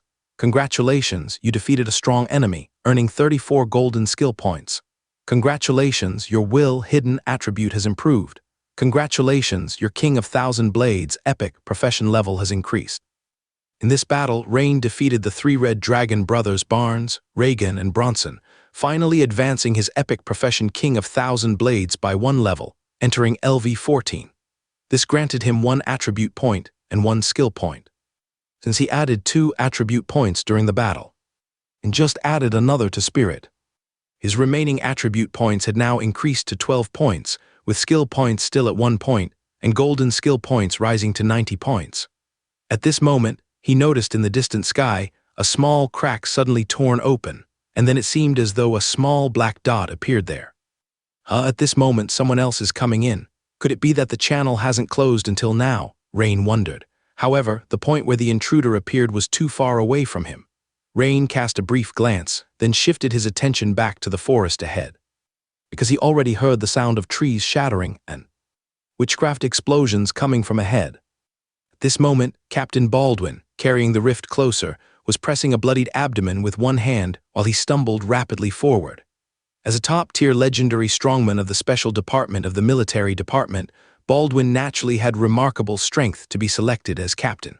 However, this time his opponent was even more astonishing. Pierce Multi-Armed, the strongman from the Limb Cult Attachment Cult, was the sole candidate sent to the Dragon Valley secret realm by the cult. It wasn't that the Limb Cult couldn't select more legendary strongmen. Rather, they believed that if Pierce Multi-Armed couldn't complete the task, sending more people wouldn't be very meaningful either. In fact, if Baldwin hadn't been carrying the rift closer, he wouldn't have been injured so quickly. Not long ago, when Pierce engaged Baldwin, he noticed that Baldwin seemed particularly concerned about the box in his hand. Immediately, Pierce understood something, and promptly seized the opportunity, utilizing blood magic and the secrecy of his third hand to heavily injure Baldwin within a short period. Suddenly, the vines under Baldwin's feet rose abruptly, causing him to stumble violently, while a blood snake from behind knocked the box in his hand into the air. Oh no! Baldwin's complexion changed. He naturally knew the significance of the rift closer for this mission. If it fell into the hands of the enemy, then. Behind him, Pierce's expression turned joyful, and he immediately quickened his pace. He was also quite curious about the contents of the box, as anything that made a legendary peak strongman protect it so desperately must be invaluable. Just as Pierce was merely a few meters away from reaching the box, suddenly, a shadow accompanied by a piercing whoosh came like a lightning strike, forcing him to avoid its sharpness. Boom! As Pierce sidestepped, the shadow whizzed past his ear and struck the ground beside him, immediately creating a crater with smoke and dust rising. Peering closely, Pierce saw in the center of the bowl-shaped crater a throwing spear still trembling intensely. Looks like I arrived just in time. As the words echoed, a tall young man smiled and walked out from the side of the forest. A few minutes earlier, Imperial City Tamriel. The command hall on the second floor of the Star Mage platform was a scene of bustling activity. During these 24 hours since the secret realm opened, no one in the hall could relax, not even for a moment to close their eyes. At the first location, the Rift Closer has arrived and is currently being activated. At the second location, the Rift Closer is 18 kilometers away and has not yet arrived. At the third location, the Rift Closer is 37 kilometers away, and currently, Captain Baldwin is engaging with the Limb Cult attachment, Cult's legendary strongman multi-armed Pierce. Lord Rain has already been contacted to provide support. One after another, battlefield updates were reported from Tasha's mouth. At this moment, an attendant hurriedly ran in from an adjacent room, whispered something to Tasha, which immediately changed her expression. Lords, we just received the latest message from the royal family. The incarnation appearing by the falling star lake is indeed the Nether Sea Goddess. After an intense battle, Prince Menia's red dragon Tassa was heavily injured, and Shadow Guard leader Matthias was slightly injured. And reportedly, the Nether Sea Goddess has entered the Dragon Valley secret realm. Upon hearing Tasha's words, both General Augustus and Marshal Alfred were greatly shocked. What? The heavily injured Nether Sea Goddess entered the secret realm? General Augustus exclaimed upon hearing the news. After all, entering the secret realm while risking the loss of a trace of true spirit. What is the purpose of the Nether Sea Goddess? Marshal Alfred pondered, then turned to the white-haired Grand Astromancer Dalane. Lord Dalane, can you track the Nether Sea Goddess's movements within the secret realm? No, one of the divine powers is that they cannot be tracked. Dalane shook his head. Alfred nodded. This was troublesome. They didn't know where she went nor what she planned to do. It seemed they could only play a defensive role. Tasha, send word. The avatar of the Nether Sea Goddess has entered the secret realm. All task executors should be cautious. Alfred said in a deep voice. As you command, Marshal. Lord Rain. The opponent is the multi-armed Pierce from the Limb attachment cult. Be careful of his blood witchcraft in third hand. Baldwin sighed in relief upon seeing Rain's arrival and said, also that box. Baldwin raised his hand to point at the leather box on the distant ground and said, although he didn't explicitly say it, Rain naturally understood the implication. The box contained the Rift Closer of critical importance. Rain nodded and said, Lord Baldwin, don't worry, leave this to me. Tend to your wounds. While speaking, Rain sized up his opponent, multi-armed Pierce. The opponent had removed his hood, revealing a relatively delicate face, thin lips, and a sinister expression. Meanwhile, several streams of flowing blood-red water encircled the outside of his wizard robe. Seemingly a defensive innate wizardry, but more strikingly, he held a dual-handed greatsword exuding a faint red glow. Rain immediately understood that the opponent might not be merely a third-level crystallized wizard, but possibly also trained in the Night Path or something akin to an elemental knight. It seems this box is very important to your dragon empire, isn't it? This makes me increasingly curious.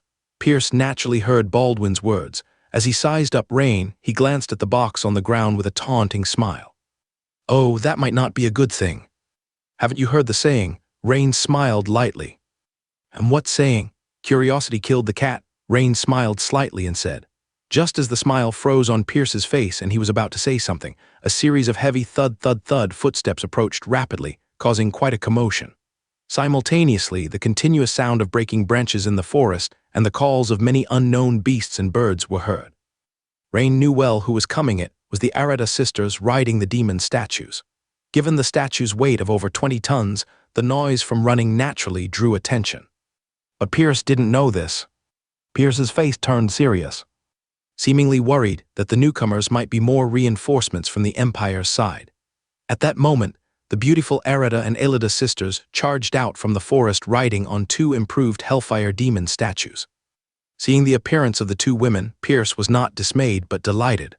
Looking at Rain and then at Baldwin, he smiled, saying, It seems you're not the only one with reinforcements, so do I. Though Pierce was momentarily surprised that the twin snake sisters ranked 3rd among the 12 secret serpent envoys of the secret snake sect had obtained metal magic statues, he remained unconcerned. As for the origin of the statues, he assumed it was due to thorough preparation by them. Moreover, the most crucial point was that the 2 women were from the secret snake sect, naturally his allies and reinforcements. The arrival of allies seemed to lighten Pierce's mood, sparking a brilliant stratagem in his mind. Meanwhile, on the other side, Baldwin, the severely injured captain of the military department squad, paled further from excessive blood loss, for he was familiar with the secret snake sect. Though he had never faced certain top-tier figures, he had at least heard of them.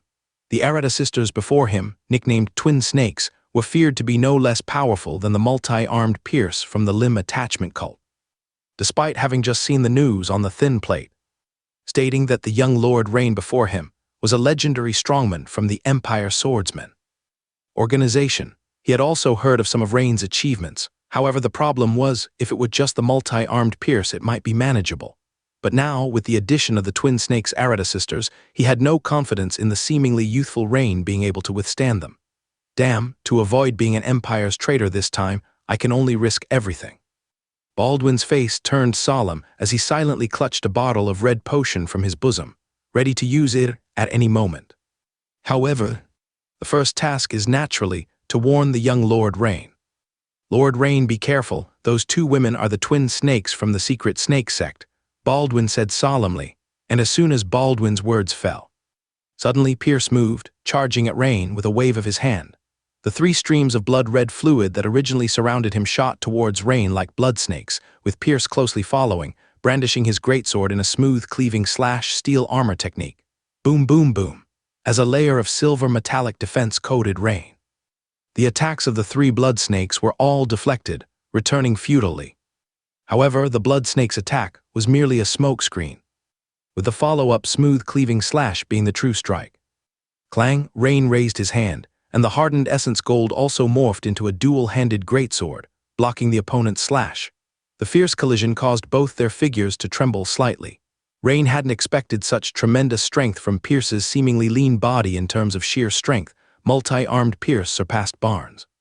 While Pierce's eyes flickered, for it was his first encounter with someone who could completely block one of his strikes without moving a muscle. Furthermore, there was Rain's witchcraft. A Metal Series witchcraft that's quite rare.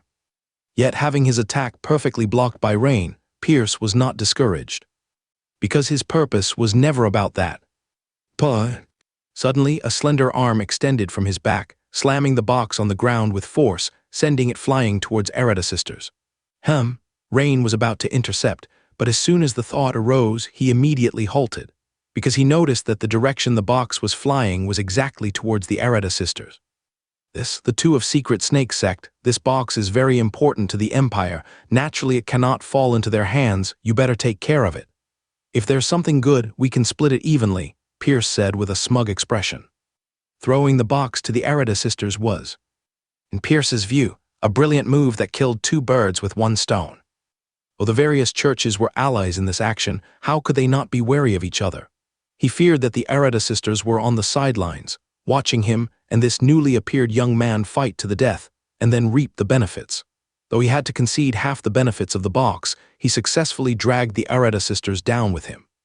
Add to that, given the Empire's attention to the box, the Arata sisters might attract more attention from the Empire than he would. In that case, the other side would help divert a considerable amount of firepower. As for the Arata sisters, the elder sister Arata had intended to flank from both sides with her sister upon seeing multi-armed Pierce confronting their new master Rain. They had met Pierce from the prosthetic limb cult once and knew he was a legendary strongman. Though they hadn't fought, they had heard of his reputation and knew he wasn't easy to deal with.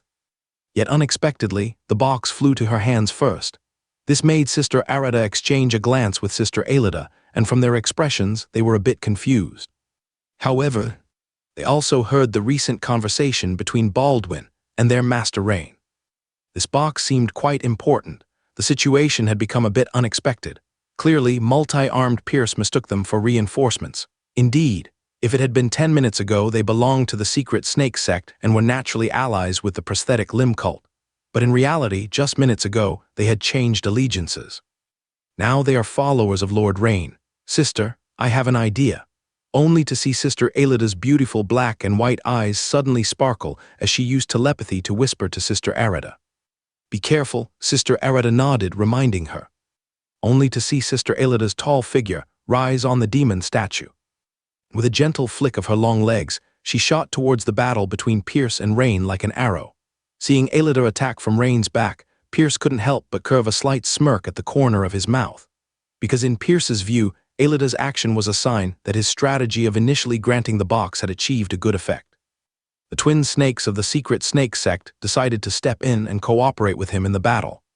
As a legendary peak strongman, Pierce naturally excelled at seizing opportunities. Seeing the situation, he immediately launched another attack on Rain. This time he decided to attack with full force, withholding nothing. With the cooperation of the twin snakes, he was confident of a swift victory, capable of taking down the young man before him. Only to see Pierce's arm suddenly glow with a red light, with veins bulging like earthworms and muscles rapidly swelling up. Swoosh, the slicing power of this strike was at least 50% stronger than before. Clang!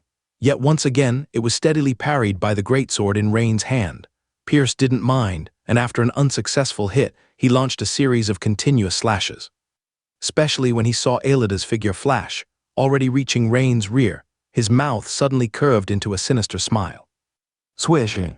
A pale arm wielding a black dagger suddenly shot out from the wide wizard robe at Pierce's abdomen like black lightning, stabbing towards Rain's waist and abdomen. Pierce was confident that this strike would surely break the layer of Metal Series' defensive witchcraft on Rain's body, thus creating an excellent opportunity for Aelida to attack. Sure enough, he felt a sense of resistance from the third arm at his abdomen, while Rain's shield slightly flickered, the metallic sheen dimming a lot, seeming to reach some defensive limit. But in the next second, his expression changed. Because he found that the expected attack from Aelida from behind didn't come as anticipated. And strangely enough, Aelida's presence seemed to disappear behind Rain in a flash. Meaning the opponent was no longer behind Rain at this moment. What's happening? Before he could react, Pierce suddenly felt a breeze from behind with alarms ringing in his mind. Swish, the sound of a blade cutting through the air. With rich battle experience, Pierce instinctively began to dodge. But he suddenly realized that the third hand, which just struck towards Rain's abdomen, was firmly clamped by something like an iron grip. It was Rain's left hand. This brief delay made it impossible for Pierce to fully evade the attack from behind. He could only slightly turn his body to dodge the vital points as much as possible, while at the same time, the fourth arm burst out from his back, holding a dagger to block the attack. However, it was evident that in the rush, this slightly frail arm couldn't exert its full force. Squelch, Aelida's long battle blade flashed coldly and instantly broke through the defense of the shield of blood and sliced through the dagger held by the fourth arm, penetrating directly into Pierce's back. Fortunately, Pierce managed to make a slight movement. Otherwise, the battle blade would have cut right into his spine. If that happened, no matter how strong, the outcome would be instant death. The intense pain from his back caused Pierce to groan immediately, severing the third arm that was being restrained by Rain, and he quickly stumbled away using some explosive secret technique. Still, he couldn't understand what just happened. It wasn't until he glanced at Aelida, who was attacking him, that Pierce realized what was going on. He pointed a trembling finger, looking astonished, and said, "You secret snake sect, have you allied with the Empire, attacking us Limb Attachment Church?" This scene naturally stunned Baldwin, the captain of the military department, who had just swallowed a burst potion. He had just tilted his head back to drink the highly impactful burst potion when he witnessed this scene. This left Baldwin standing there dumbfounded. It wasn't really Arida's fault. Since her own sister launched the attack, she couldn't preemptively warn the nearby Lord Baldwin. If Pierce the multi-armed heard it, wouldn't it put her sister in danger? Of course, now that the situation is settled, she can naturally give a reminder. "Sir, both of us are actually followers of Lord Rain," Sister Arida said apologetically to Baldwin, who just took the potion. No, both of you. Followers of Lord Rain? Baldwin's eyes widened, mouth slightly agape, as he looked at Rain and then at the two women, still wearing a look of disbelief. "Yes, shortly after entering the secret realm, we encountered Lord Rain and became his followers." Arida, not able to elaborate on the details, simply said. "But this..." For a moment, Baldwin, the captain of the military department, stammered, trying to express something but not knowing how. His mind was a bit chaotic. What is going on? The top legendary strongman of the cult, the twin snakes Arida sisters, became followers of Lord Rain, center of the arena. As for Pierce's question, naturally no one paid attention. Instead, what greeted him was Sister Arida's witchcraft, Shadow's grasp. Two shadowy hands immediately grasped Pierce's legs, Meanwhile, Rain had already charged from the front, delivering a slash at Pierce. A matter of life and death. Pierce's face suddenly became increasingly fierce. His blood surged wildly, muscles expanded. He immediately broke free from the shadowy hands at his feet, simultaneously using both hands to cross swords and block Rain's slash. Clang! Pierce was directly chopped and sent flying over 10 meters, crashing into the ground with a bang, half of his body embedded into the dirt. But it wasn't over. Aelida's graceful figure swayed, appearing beside Pierce, who had just gotten up. Her battle blade spun a dazzling arc in the air, swiftly slashing towards Pierce. Just hit hard by Rain, Pierce sensed a flash of light from his side, instinctively raised his right hand to block, and with a flash of silver arc, his right hand was slashed off with a swish. Ugh! Accompanied by a scream, with a plop, Pierce's right hand dropped to the ground, fingers reflexively curling as if trying to grasp something. Although the Arata sisters had just said they had recently become followers of Rain, Baldwin, standing nearby, felt that the coordination among the three was seamless. He had just taken the potion, intending to join the attack. But he remained standing in place for several seconds without moving, because he suddenly realized he wouldn't have been able to intervene. It was as if they were a loving couple, and him stepping in would be like a third party, no, a fourth party intruding. From the fighting synergy of Rain and the two women, even a well-trained special combat squad could hardly do better. In less than 10 seconds, they had brought the top strongman of the limb attachment cult, multi-armed Pierce, to this miserable state. Whoosh! However, the amputated Pierce experienced a sudden burst of energy, his figure leaping towards a nearby slain adolescent green dragon. This young green dragon was killed by Pierce right after he entered the secret realm, as part of his mission to slay the young dragon as much as possible. With a sword flash from his left hand, Pierce chopped off the green dragon's head, immediately inserting his severed right hand into the incision beneath the dragon's neck. The next second, mist of blood permeated the junction. Energy surged. Suddenly, the eyes on the dead dragon's head snapped open. Pierce instantly transformed into a grotesque, bloody figure with a dragon head for a right hand and wielding a dual-handed greatsword with his left. Pierce's face contorted with ferocity as he suddenly lifted the newly grafted head of the green dragon in his right hand, aiming directly at Aelida, who was pursuing closely behind. Suddenly, the long-dead green dragon's head eerily opened its mouth wide, unleashing its signature breath attack towards Aelida.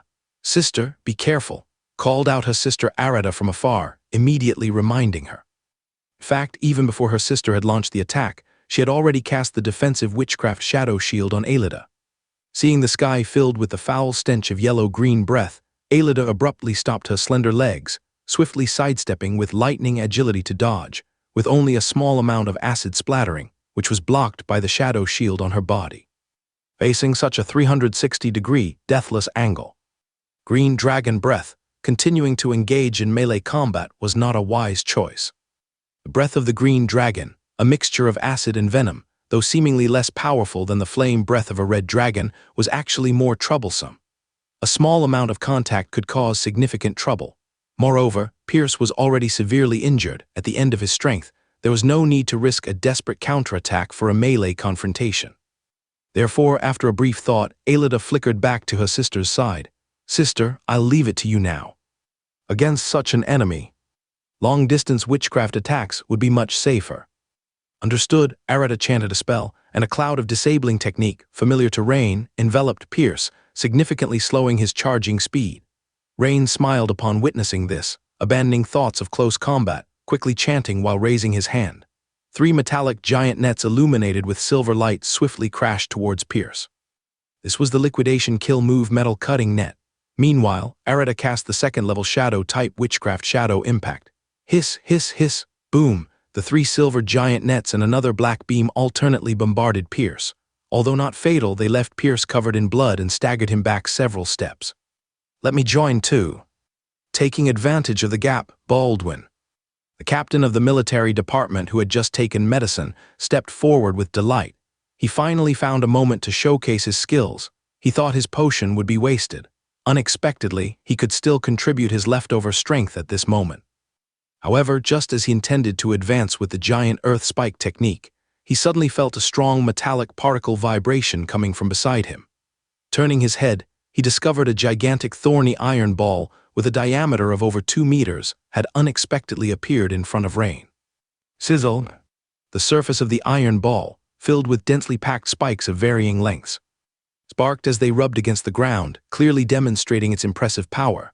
With a virtual push from Rain's hands accompanied by a whoosh sound, the giant iron ball shot out in a straight line, rushing towards Pierce with tremendous kinetic energy, filling the onlookers with awe.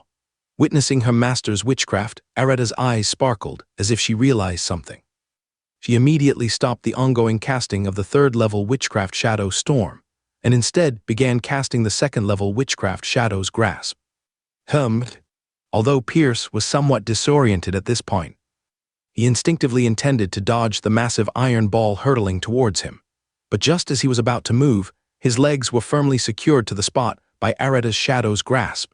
Simultaneously, Rain's second-level Metal Series Witchcraft Metal Cage was completed and descended. Though these two witchcraft spells were only second-level, their effect amplification was limited, and they could only restrain Pierce for a second or two. But that was enough. By the time Pierce dispelled both immobilization witchcraft spells, the rapidly rotating thorny iron ball had reached him in a dazzling display of sparks and electrifying speed. Ugh! With a furious glare, Pierce roared mightily, seemingly mustering his last strength to cross both arms, placing the green dragon head and the dual-handed greatsword in front of him. But in the subsequent moment, he was still crushed by Rain's enhanced thorny iron ball with a swoosh. The ton's heavy high-speed iron ball rolled over Pierce from his groin, abdomen, chest, and face, with the spikes piercing into his body, dragging out a line of bloody holes instantly. Pierce, now resembling a sprinkler, could no longer hold on, twitching a few times on the ground before lying still. His such power. Lord Rain, it seems the rumors I've heard about you were understatements, marveled Baldwin, the military captain, beside him. It's known that Metal Series Witchcraft excels in attack. With Rain's super affinity, combined with the third layer of the Steel Heart, advanced meditation method, the power had already surpassed the limits of a general third-level witchcraft. Lord Baldwin, you're too kind, Rain replied with a slight smile. Rain naturally knew the power of his third-level witchcraft thorny iron ball. It had reached a potency of 191 before, and now it comfortably surpassed 200. Even compared to some third-level wizard's crystallization kill move, the difference was negligible. Is that the rift closer? Rain asked, pointing to the box in Aretta's arms. Yes, Lord Rain. I'm afraid I'll have to trouble you to accompany me to the target location. Baldwin responded apologetically. That's expected. I also received instructions from the command hall. Rain nodded and said. At this moment, Rain suddenly felt something and took out a thin sheet to check. Meanwhile, Baldwin's expression also changed as he almost simultaneously took out a thin sheet. This caused Areta and her sister to look over in surprise. Rain looked, raising his eyebrows, clearly quite surprised. On the sheet, a message was clearly written. The Nether Sea Goddess has entered the secret realm. Could it be for me? Rain couldn't help but ponder. It's probably not. Most likely it's to undermine the Empire's foundation. Thinking about it, Rain shook his head slightly. Speaking to himself, Baldwin's expression changed dramatically, exclaiming, What? The Nether Sea Goddess is here too. This statement immediately caused Areta and her sister to glance at each other, the worry clear in their eyes. As former secret snake sect followers, although not from the Sea God sect, they were very aware of the overwhelming power of a true god, even just an avatar which is exceptionally strong. Don't worry, within the secret realm, the strength the Nether Sea Goddess can exert is limited. Overall, she's on the same level as us. Rain looked at the three, reassuring them. That may be so, but on the same level. Humans can't possibly match a divine incarnation, not even 1-on-2. Or 1-on-3, Baldwin said solemnly. Well, usually that's the case, however, this Nether Sea Goddess, I once faced her projection and luckily repelled it.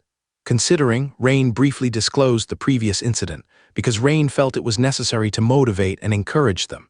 Otherwise, they would be passive from the start and lose the upper hand. Areta and her sister looked at Rain with a face full of shock. You fought against that projection and won. I managed to repel it, so don't worry too much. Rain smiled slightly. Baldwin, the captain from the military department, was equally shocked and was about to call it a bluff. Recalling Rain's recent display of combat power, he hesitated. This Lord Rain might not be bluffing after all. Under Rain's reassurance, their emotions stabilized significantly. Baldwin began to tend to his injuries and the aftereffects of taking the burst potion. Arida and her sister started to clean the battlefield. After a while, Alida walked over gracefully, handed Rain a brown package and said, "Sir, this is Pierce's backpack." "Oh." Rain took it with interest. When he opened it, inside were mostly bottles and jars. Additionally, there was a bag of crystals that emitted a blood-colored aura. As a magic potion master, Rain scanned them and immediately knew that most of the bottles contained various healing potions. As for the blood-colored crystals, they should be the blood crystals he captured twice before. So many blood crystals," Arida exclaimed lightly. "Can you use them? We used to be able to, but not anymore." Arida lightly shook her head and said, after thinking for a moment, Rain's expression showed he understood. Previously, Arida and her sister were believers of the secret snake sect, but after signing the follower contract with him, the devouring snake mark on them disappeared, causing some special cult secret techniques to become inaccessible. For example, secret techniques like snake hair could no longer be used. Of course, pure shadow-type witchcraft isn't affected, like the disabling technique and shadow impact Arida used earlier. However, because blood crystals contain living grievances, they need cult secret techniques or prayers to be dispelled, so the sisters naturally couldn't use them as easily as before. But this is a good thing. In Rain's perspective, relying on external forces, especially divine power, inevitably comes at a cost. Rain suddenly thought of something, tried picking up a blood crystal, and sure enough, a system prompt appeared. Ding! Detected unknown high-quality energy, capable of enhancing spiritual power crystallization. Do you want to absorb it? Note, system absorption eliminates impurities. Just as expected, I recall the system was able to absorb blood crystals before. Rain's eyes lit up. However, Rain didn't immediately absorb them. Instead, after chatting with Alida for a while, he went behind the upgraded Hellfire Demon statue, and then whispered, "Yes." Naturally, absorbing blood crystals is inconvenient to be seen by others, even by followers. Moreover, since Nether Sea Goddess Hela has entered the secret realm, he naturally needed to prepare as best as he could. Although Rain talked quite calmly earlier, he actually took this quite seriously inside. According to famous figures, it's to despise the enemy strategically, to value them tactically.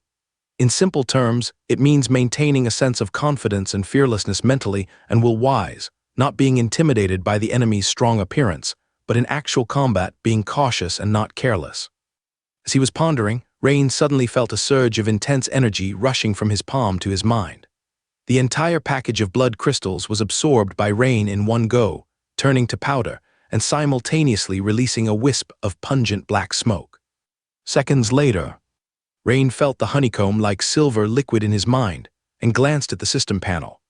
Spirit 135, crystallization 43%, not bad. It increased from 30% to 43%. It's almost equivalent to a regular crystallization wizard's near 10 years of arduous training. Rain thought happily. The enhancement of spiritual power significantly amplifies the potency of all witchcraft and greatly improves combat strength. After absorbing the blood crystal, Rain inadvertently glanced at the boxes from the Three of Barns on the demon statue. After some thought, Rain removed the 3 boxes from the Hellfire-improved demon statue. Rain first opened Reagan's box and took out the test tube containing Reagan's blood essence. He uncorked the bottle and placed a finger inside. As expected, a system prompt appeared. Ding! Host has touched a special blood essence. A small amount of absorbable dragon gene segments detected. Absorb. Note: absorbing this dragon gene segment can increase the host's dragon bloodline concentration. Without much hesitation, Rain immediately chose yes. Rain had anticipated this situation beforehand. He originally considered taking these blood essences back to the Imperial City to study them thoroughly. After all, as a magic potion master, he had some understanding of bloodline knowledge. He wondered if, by studying these blood essences, he could gauge the current level of bloodline research of the Dragon Scale Brotherhood. However, the situation was different now, since it was confirmed that the Nether Sea Goddess Hela had also entered the Dragon Valley secret realm. Rain felt it was necessary to enhance himself as much as possible. His last battle with the opponent's projection left a deep impression. Without the continuous restoration of physical strength, he wouldn't have been a match. After all, the opponent was a god. After absorbing Reagan's blood essence, Rain faintly felt a subtle change in his body. But it seemed that due to the scarcity of absorbable dragon gene segments, the bloodline concentration remained unchanged, still dense. Then, Rain promptly opened the second box. This was Bronson's box. Rain repeated his previous actions, inserting his finger into the test tube containing Bronson's blood essence, and the system prompt appeared once again. After absorption was complete, it seemed still just a little short. Rain vaguely felt as if a dormant volcano inside him was about to erupt. Previously, his bloodline concentration, despite multiple absorptions, remained at the dense level, but now, it seemed to have reached a critical point where quantitative change would lead to qualitative change. This made Rain's gaze burningly fixed on Barnes's box. The box of the strongest among the three, however. Strangely, in the next second, Rain suddenly looked towards the eastern side of the forest and halted his actions, slowly straightening up. The change in Rain's actions and aura immediately caught the attention of the two women, Arida and Baldwin. They followed Rain's gaze simultaneously. Three strange figures appeared silently in the woods. "It's them," Sister Alida exclaimed. "But, haven't they?" At the same time, the command hall on the second floor of the Star Mage platform in the Imperial City Tamriel was bustling. The image on the elliptical stone platform was of the chaotic aftermath of a fierce battle that had just ended. Marshal Alfred and General Augustus were naturally focused on the newly entered Nether Sea goddess Hela in the Secret Realm. Although she is restricted by the Secret Realm's rules, the cap on her strength is at the peak of legendary. But the problem is she's a god. Her hard power has a cap, but soft power like combat reactions, a profound understanding of various witchcraft, and the ability to instantly cast most spells, concentrated on one person, is remarkable, especially with all these advantages centered in one person. This makes her combat efficiency in the same tier equivalent to that of 2 to 3 top-tier experts. Plus, the unknown nature of her goals this time, it's inevitable for everyone in the command hall to feel tense. We've received the latest news. The personnel executing this mission, from the military department Salmon, encountered the Nether Sea goddess in the northeastern corner of the Secret Realm at the Blackwater Swamp and has been killed. Blackwater Swamp? General Augustus frowned. He immediately checked the Secret Realm map to determine the location. "Marshal, should we let the Inner Guard team, which has already set up the rift closer, proceed to encircle her?" Augustus suggested after some thought. Marshal Alfred frowned upon hearing this but did not immediately reply to Augustus. This is indeed a dilemma, because the personnel tasked with activating the rift closer also have an important mission, which is to eliminate the juvenile giant dragons tainted by the Void Beast. But the problem now is that if they don't encircle the Nether Sea goddess, allowing her to move freely, the consequences are unpredictable. She can kill whomever she wants. She can eliminate isolated personnel executing their tasks. She can also kill healthy juvenile giant dragons, among other threats. In principle, Alfred also agrees with Augustus' suggestion. After all, of two evils take the lesser, but the problem is, her power is too strong. Can the three in the Inner Guard team handle it? This is a problem. As the saying goes, plan for defeat before planning for victory. If they fail, losing the Inner Guard team of 3 is one thing. With the previous team leader Baldwin already seriously injured, the only complete task force left is the Sword Bearers task team. In other words, when the time comes, it will be almost impossible to gather enough forces in the Dragon Valley Secret Realm to confidently eliminate the Nether Sea goddess. Therefore, if we're going to eliminate her, it must be a one-time success. Not enough. Have Agrippa accelerate the placement of the rift closer at the second point. Also, have the Inner Guard team immediately head to the second point to rendezvous with Agrippa and then proceed to eliminate the opponent. Marshal Alfred said in a deep voice. Agrippa is the captain of the Sword Holder team, a legendary peak strongman. Combining the forces of two teams, indeed, this will ensure greater safety. General Augustus immediately understood his superior's intention, nodded, and said, "Yes, sir." Tasha responded. However, her pretty face suddenly showed a slight expression of hesitation. Everyone present was highly perceptive, and Marshal Alfred immediately noticed this. He smiled slightly and asked, "Major General Tasha, do you have any suggestions? Please feel free to speak directly." Lords, I was wondering if Lord Rain should go along as well." "Oh, why? You must know that after 2 fierce battles, Rain has likely exhausted much of his physical strength, For him to recover the rift closer with Baldwin is already quite a feat, Augustus said with a puzzled expression. Do you recall?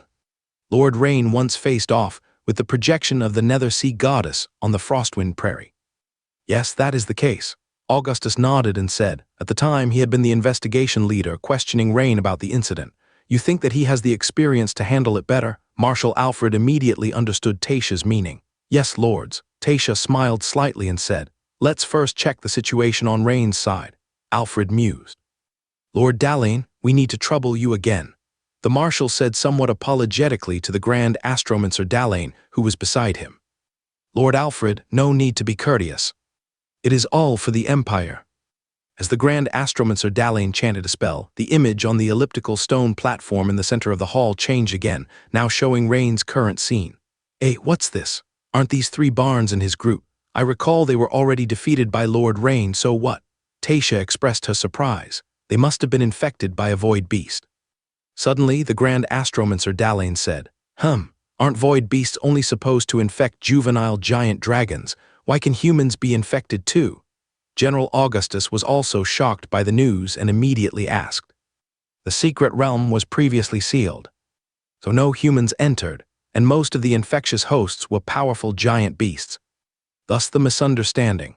Although there aren't many records about the void beast, there are some documented cases of human infections.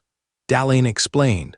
To be precise, humans with bloodline inheritance are more likely to attract the attention of void beasts. This is because a significant portion of their strength comes from their bloodline and their bodies themselves, which are similar to giant beasts to some extent. I see. So what do we do now? Should we immediately send reinforcements? The twin snakes of the secret snake sect have already been taken in as followers by Lord Rain, Tasha said in astonishment as she looked at the message from Rain. Marshal Alfred was also taken aback when he heard this. He looked at the image on the stone platform, where the 2 women were clearly following Rain rather than surrounding him, and showed surprise. Won't the divine power prevent the pact from being made? In other places, perhaps, but not within the Dragon Valley secret realm. After some thought, Grand Astromancer Dalane understood the cause and consequences. Then, there are 4 people on Lord Rain's side, yet it seems they are all either injured or not fully recovered. Can they handle the 3 infected by the void beast? Tasha couldn't help but ask. It's not that the combat advisor was unprofessional, but rather that the situation of human infection by void beasts hadn't occurred for thousands of years. Without data, decisions and judgments could not be easily made. After infection by a void beast, attacks will mutate, and generally speaking, combat strength will be increased to a certain extent. Dalane stroked his beard, saying, should we immediately gather reinforcements and send them over? General Augustus looked at Marshal Alfred and asked. Rain's performance has always been outstanding, and being young, he has already become favored by Augustus. Major General Tasha, please contact Rain immediately and ask for his opinion on whether he needs support. After contemplating, Alfred said, yes, Marshal. Tasha immediately picked up a thin slab and called out, Lord Rain, do you need support on your side? A few seconds later, Rain's calm 3-word reply came, no need. At the same time, Dragon Valley secret realm, southwest direction. Not far from Whispering Pond. Hiss hiss, a huge 1-horned fierce species resembling a rhino, its breath rising in 2 white waves, pawed the ground with its front hooves, its bronze bell-like eyes fixed on the human swordsman in front of it. The swordsman bore a roughly 2-meter-long dual-handed greatsword on his back, wearing a simple linen-colored robe. The swordsman was Lambert, the apprentice of Tide Sword Saint. Roar! The giant rhino fierce species seemed to be the first to succumb under the pressure of the standoff. It let out a skyward roar, then lowered its head, aiming its dark 1 horn toward Lambert, and charged furiously with all 4 hooves. Boom, boom, boom, the heavy footsteps sounded like dense drumbeats, the ground faintly trembling in sync. Facing the charging giant beast like a steam locomotive, Lambert remained still, instead showing a hint of a smile. Swoosh! Just as the opponent was nearing him, Lambert's figure suddenly blurred and vanished from the spot in front of the giant beast. At the same time, a long silver arc of light flashed from the side. The silver arc swiftly sliced across the giant rhino fierce species' neck, yet the beast seemed unaware and continued dashing forward for over 10 meters before coming to a stop. Only then did Lambert's figure slowly reveal itself. In the original location, holding the greatsword diagonally with one hand, its tip pointing downward, followed by a trickle of bright red blood dripping from the sword blade. Thud! The sound of a heavy object hitting the ground rang out. The previously berserk giant rhino fierce species' huge one-horned head fell from its body, the large cut on the neck as smooth as a mirror. The spine, blood vessels, vibrant muscle textures, all clearly visible. Hiss, like a small blood fountain, copious amounts of blood under high pressure spurted from the cut in the body's main artery. Luck is good.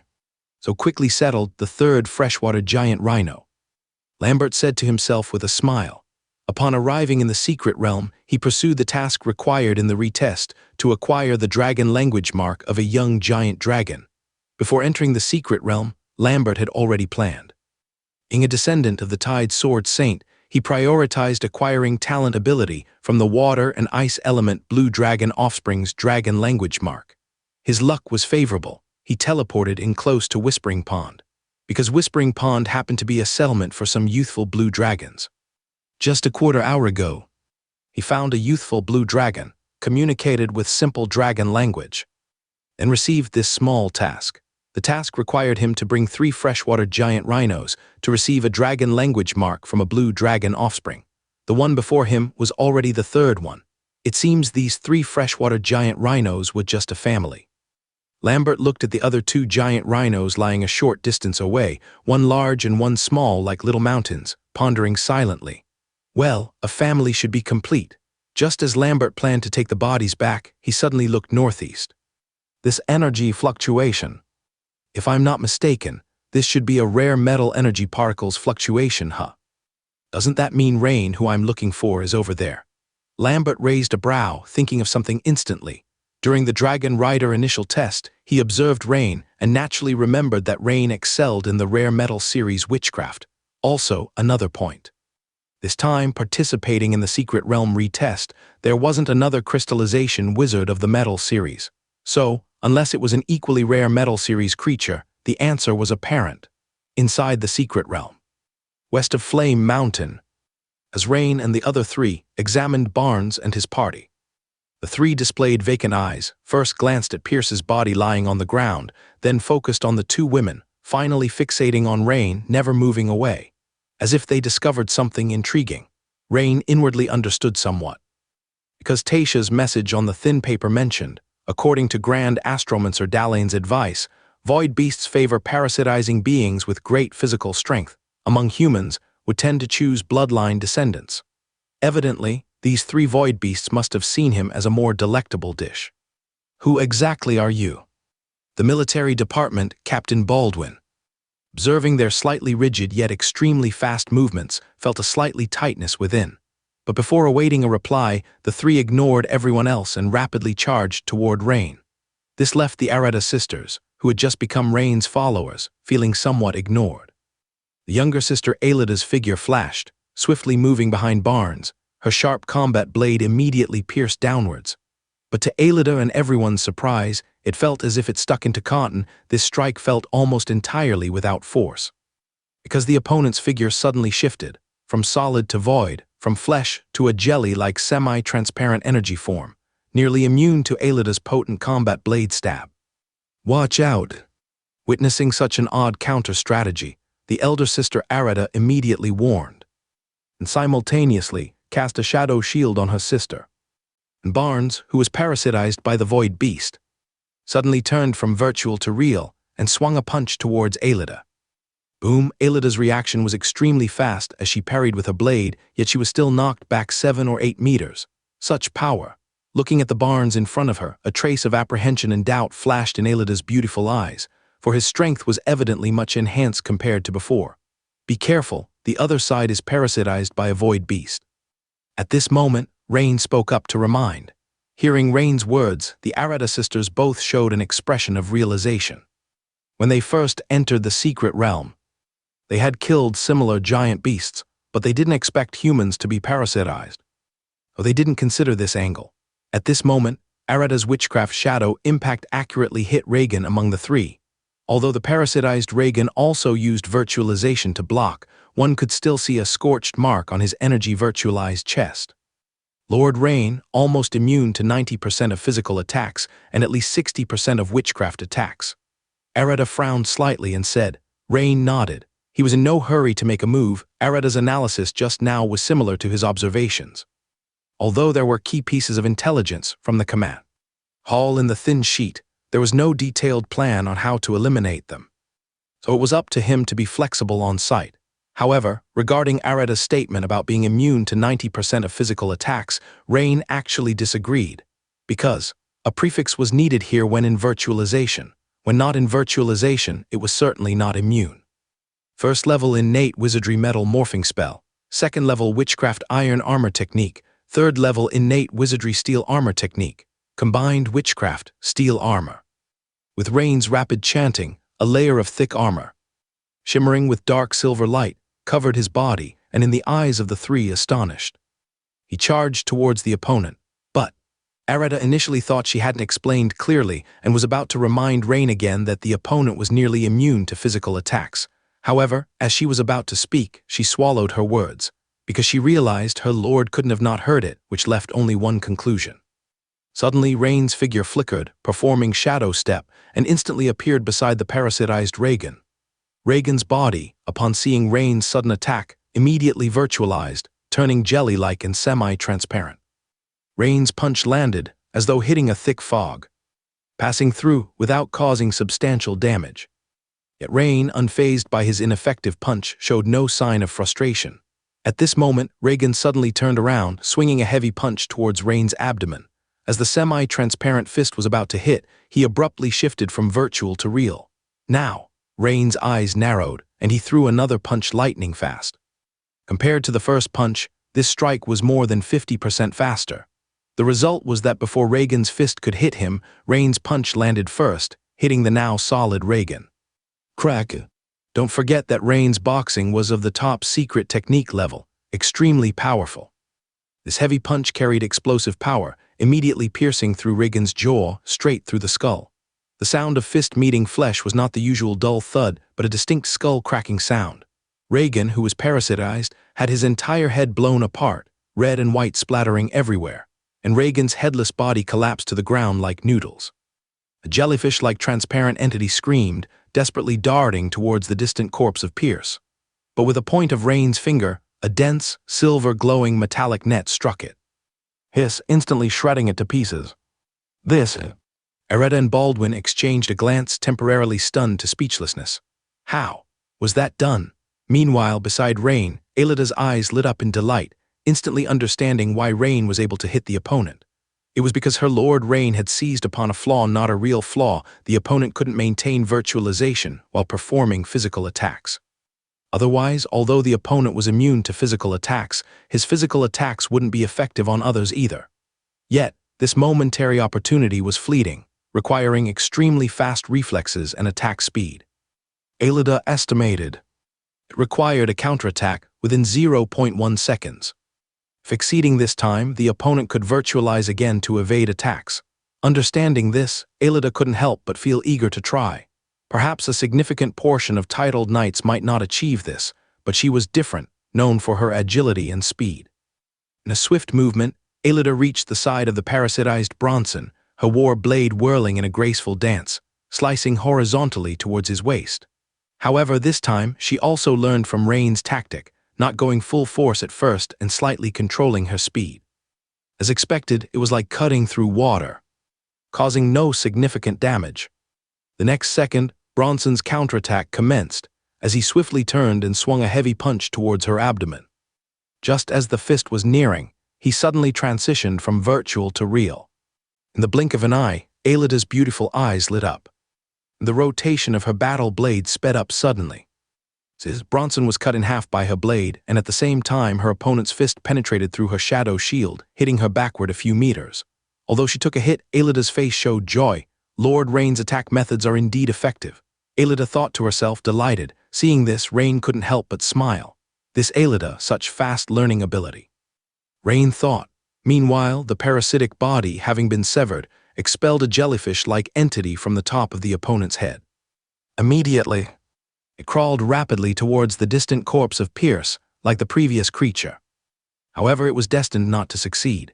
Seeing her sister hit by a punch, Arata was filled with anger and reacted swiftly. She immediately released a shadow impact toward the opponent, a beam of black light hitting the translucent void beast. Sizz. Once out of its parasitic host, the void beast's defensive power seemed quite low.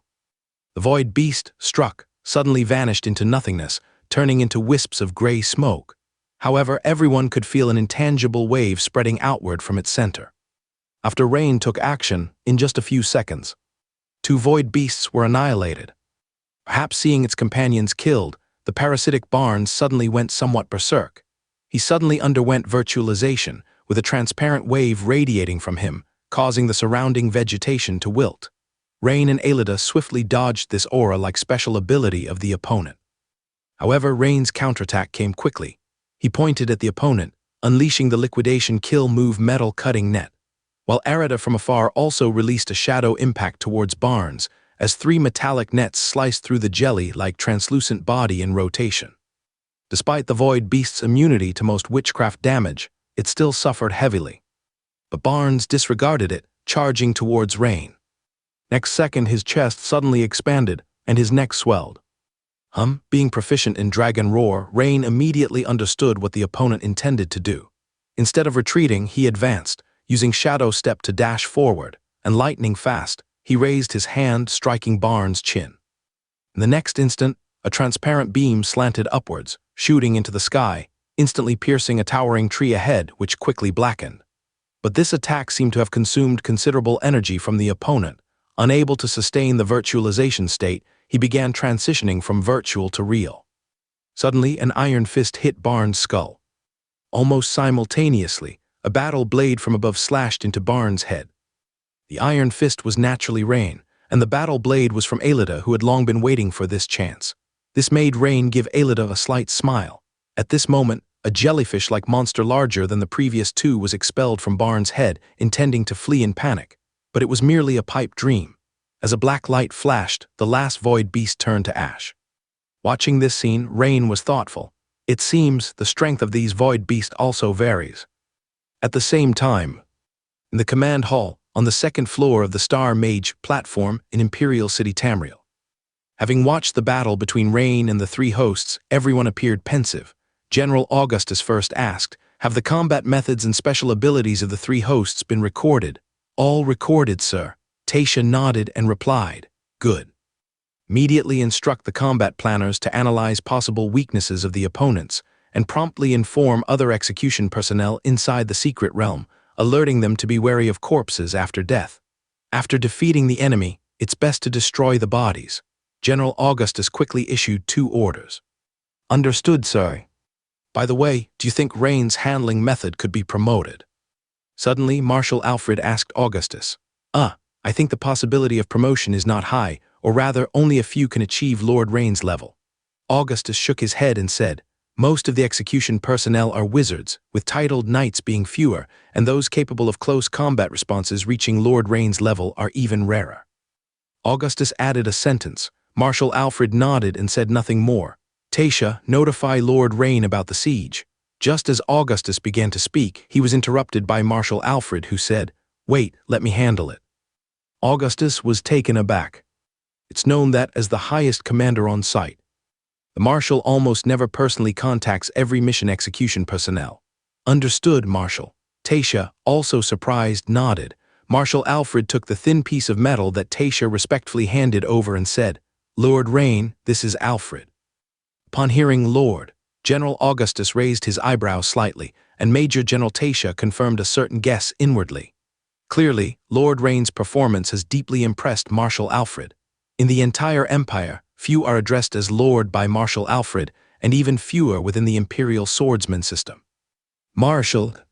Rain was slightly surprised upon hearing Alfred's voice. "It's me, Lord Rain. I have a rather arduous task I wish to assign to you." "Marshal, please go ahead," Rain responded solemnly. "I assume you've seen the communication earlier. The Nether Sea Goddess has entered the secret realm. Although her purpose is unknown, we cannot allow her free roam inside. I've already dispatched 2 task squads, Inner Guard and Swordsmen, to siege. However, I am still a bit worried, so I hope you can swiftly assist after successfully deploying the Rift Closer." "Should I set up the Rift Closer first, then go for support?" Rain confirmed again. Yes, try to complete the Rift Closer setup within half an hour. As for the gathering point location, I'll have Tasha send it to you shortly. Any issues? None. After ending the call, Rain couldn't help but look north, about to engage with the nether sea goddess Hela once more, stirring a certain excitement within him. It wasn't fear, but rather a hidden anticipation, excitement. However, he still had one task to accomplish. Nearby, Baldwin and the Ereda sisters were destroying bodies, while Rain moved next to the improved Hellfire Demon statue, took out the last box, and extracted the test tube containing Barnes' blood essence. As he submerged his index finger into it, the system prompt sounded again, ding. Host detected touching special blood essence, discovered some absorbable dragon gene segments, absorb. Note, absorbing dragon gene segments can enhance host's dragon bloodline concentration. Indeed, unlike Reagan and Bronson Barnes, who possesses a second-stage transformation ability with red dragon bloodline, the system used some instead of few. Rain was delighted inwardly, it seems. This time might be a chance without hesitation. Rain immediately chose yes, however. Unlike last time, this time after absorbing, the system prompt flooded the screen. Congratulations! Your mutated dragon bloodline concentration has increased to high grade.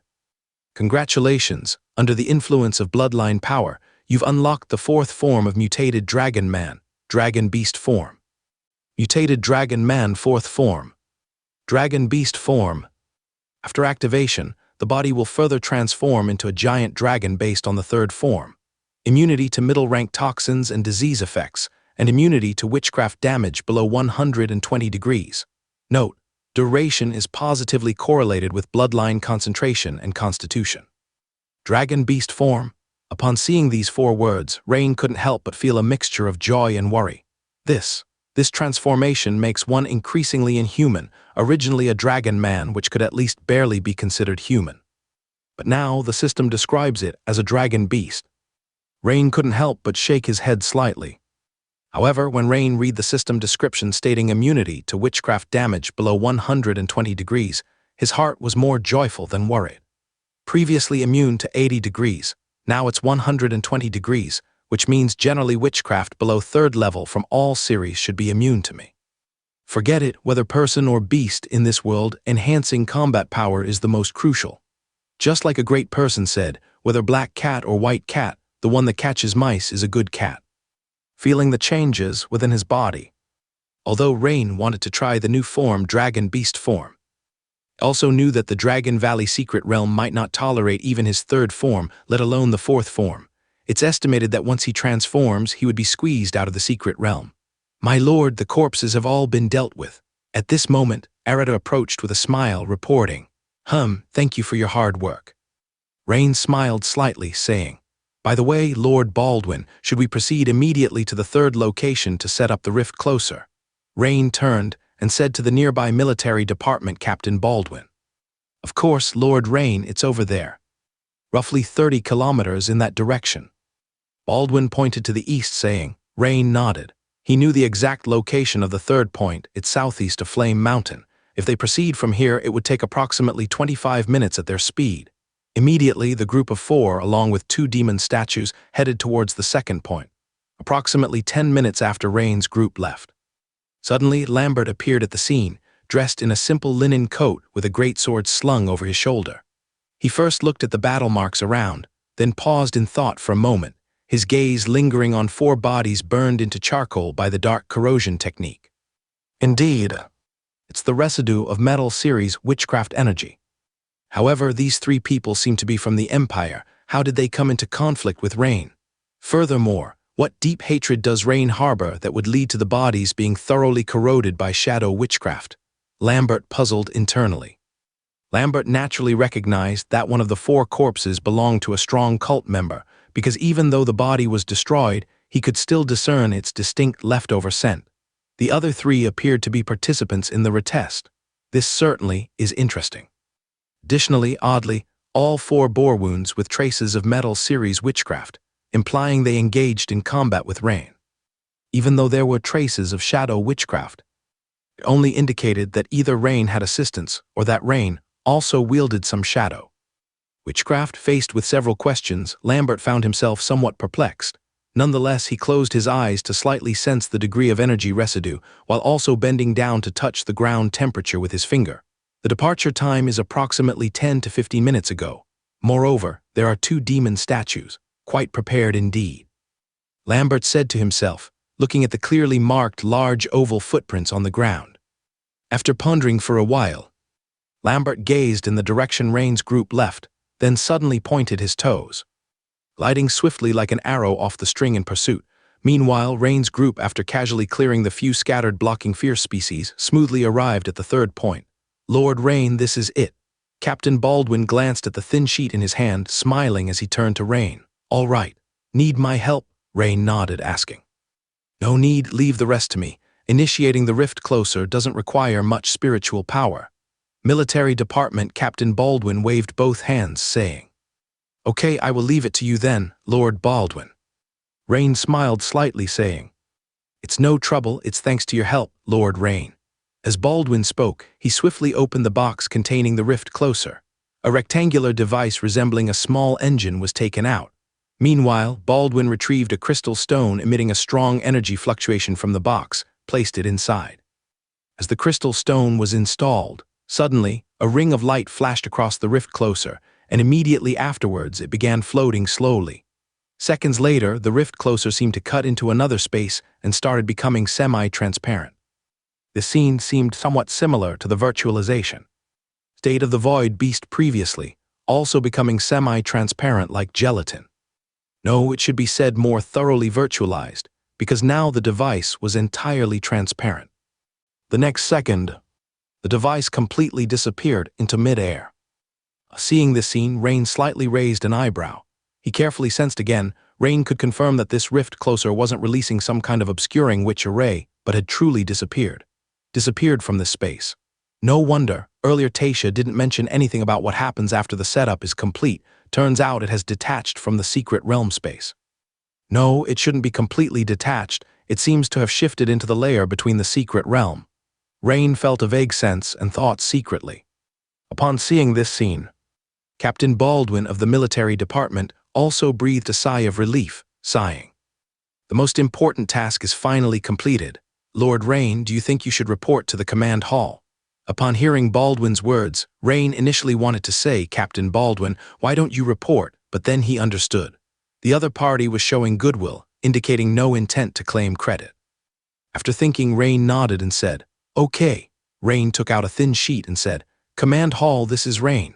Captain Baldwin from the military department, and I have completed the setup of the rift closer at the 3rd location. Upon hearing Rain's words, Baldwin couldn't help but look up at Rain. Flash of surprise in his eyes. He didn't expect Rain would say that. To be honest, although Baldwin brought the rift closer into the secret realm, the latter part of the escort mission was mainly Rain's doing. If Rain hadn't come to support, not only would the rift closer end up in the cult's hands, but Baldwin himself would have been dead. Rain's statement nearly split the credit for setting up the rift closer in half. This made Baldwin exclaim to himself, how strong, considerate of others, and yet so young, truly unbelievable. Meanwhile, the Arata sisters exchanged a glance and then smiled. Traveling together, they naturally knew that escorting the box was mainly due to their Master Rain's significant effort. Following such a humble master is certainly a good thing. Seconds later, a reply came from the thin sheet. General Augustus's deep voice came through. Received. Thank you both for your hard work. You're too kind, it's what we should do, Rain replied. After the call ended, Rain turned to Baldwin on the side with a smile. Since the setup is complete, I now need to head to the encirclement point, Captain Baldwin, you. Rain paused here, his gaze resting on Baldwin. Because whether leaving the injured Baldwin here or taking him along, both carried risks. Given this, Rain thought it best to let Baldwin choose. Lord Rain, Just as Baldwin was about to speak, suddenly, Rain's face turned serious, turning towards the northwest forest. Seeing this, Baldwin and the Arata sisters tensed instantly, following Rain's gaze. In the forest, a tall figure with a greatsword slowly appeared. As the person approached, it turned out to be Lambert in a simple linen outfit. So it's really you, Lord Rain. It took me quite a while to find you. Oh, there are companions here too. Lambert glanced around at Rain and the others, smiling. Lord Lambert, hello. Do you have some business with me? Rain nodded in greeting. Lord Rain, I want to have a duel with you, Lambert said directly. Regarding Lambert's response, Rain was not surprised. Oh, just a simple duel? Rain asked. Yes, merely a duel, however, Lord Rain, your strength is formidable, so I can't hold back. Thus I suggest during the duel, life and death don't matter. Upon hearing this, Rain couldn't help but smile. A duel to the death, isn't that a duel? The other party circled around. The real intention was just to avoid responsibility. This Lambert isn't foolish. Knowing his current status as a fine gold swordsman of the Empire, directly fighting isn't wise, so he came up with this idea. Lord Lambert, are you aware that Lord Rain is shouldering an important imperial task? Your behavior now will make you a historical criminal of the Empire, Captain Baldwin from the military department scolded. Oh, and who are you? Your strength seems decent, but you're injured and won't last one round against me. Lambert first glanced at Baldwin, then shook his head. I'm Baldwin from the military department. Baldwin was furious, face red. Baldwin, I've heard of you. It seems what you said is likely true. Lambert looked at Baldwin, then at Rain, saying, If so, Lord Baldwin, if I win, I assure you I will complete Lord Rain's unfinished tasks. Because if I win, doesn't it prove my strength is greater? It also means I'm more suited to complete the Empire's task than Lord Rain, right? Baldwin was momentarily speechless. Because it can't be said that Lambert's words are unreasonable. If he wins, it naturally proves his strength exceeds Rain's. Then having him execute what was originally Rain's task means a higher success rate. Logically speaking, there's nothing wrong with that. Meanwhile, the two women, Arida and Alida, exchanged a glance upon hearing the other's words and communicated telepathically. Sister, this person is so arrogant, I plan to test his skills first. All right, but be careful, the opponent is very strong. After the two made their plan, Alida's figure moved slightly, but Lambert immediately noticed. He glanced at Alida and smiled at Rain, saying, Lord Rain, if you all come at once, I wouldn't mind. Rain waved his hand and said, To deal with you, I alone am enough. Alida, come back. This made Alida give Lambert a fierce glare, but Rain's words was something she naturally had to obey. She flashed back to her sister Arida's side. Good Lord Rain, you didn't disappoint me after all. Seeing this, Lambert stepped forward, proactively drew the greatsword from his back, bowed slightly and said, The dual-handed greatsword is named Wave Sever, Lord Rain. Please show me your skill. The newly shaped greatsword has no name. I'm pressed for time, so let's hurry. Rain likewise transformed a hardened essence gold greatsword and said. Rain's attitude seemed to have somewhat provoked Lambert. Suddenly, Lambert disappeared from his original spot, and when he reappeared, he was already a few meters in front of Rain. His right hand flickered like lightning, slashing forward, and in an instant, the place where Rain stood erupted with 7 or 8 intersecting silver arcs.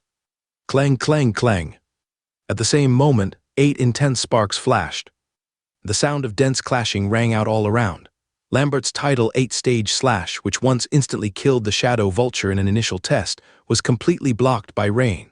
Missing its mark, Lambert returned to his original position once more. However, the smile on his face became even more brilliant.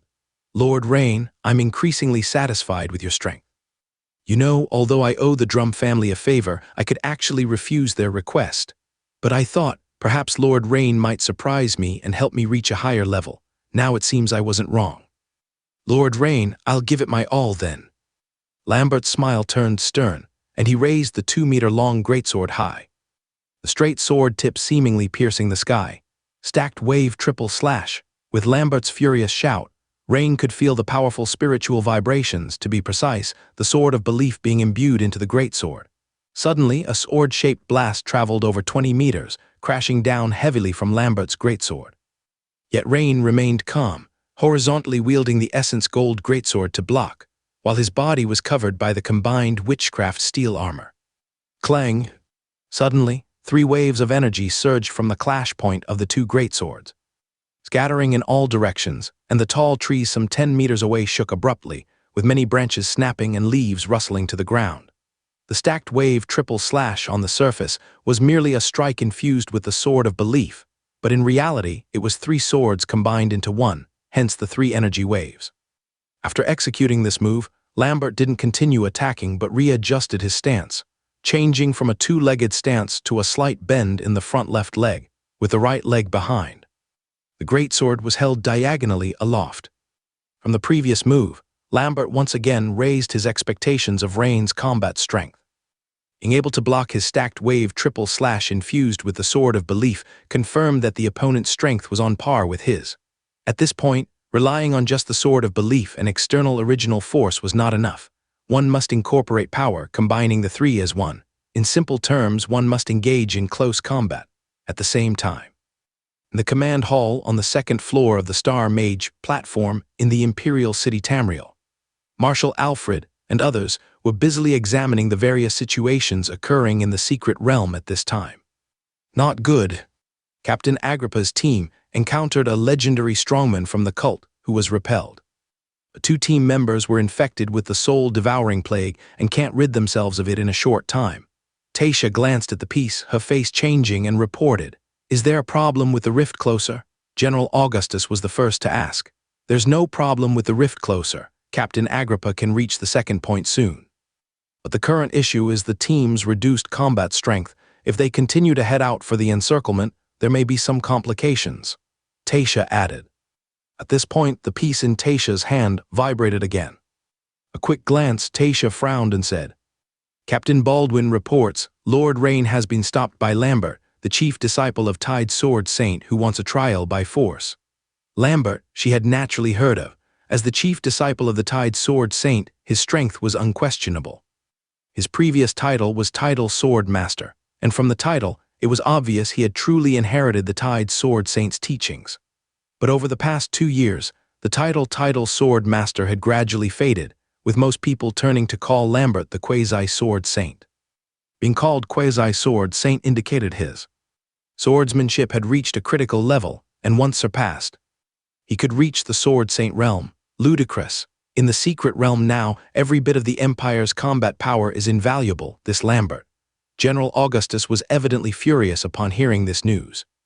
Meanwhile, the Grand Astromancer Dalane, having heard Tasha's report, chanted a spell and proactively displayed the scene of Rain on the central elliptical stone platform of the command hall.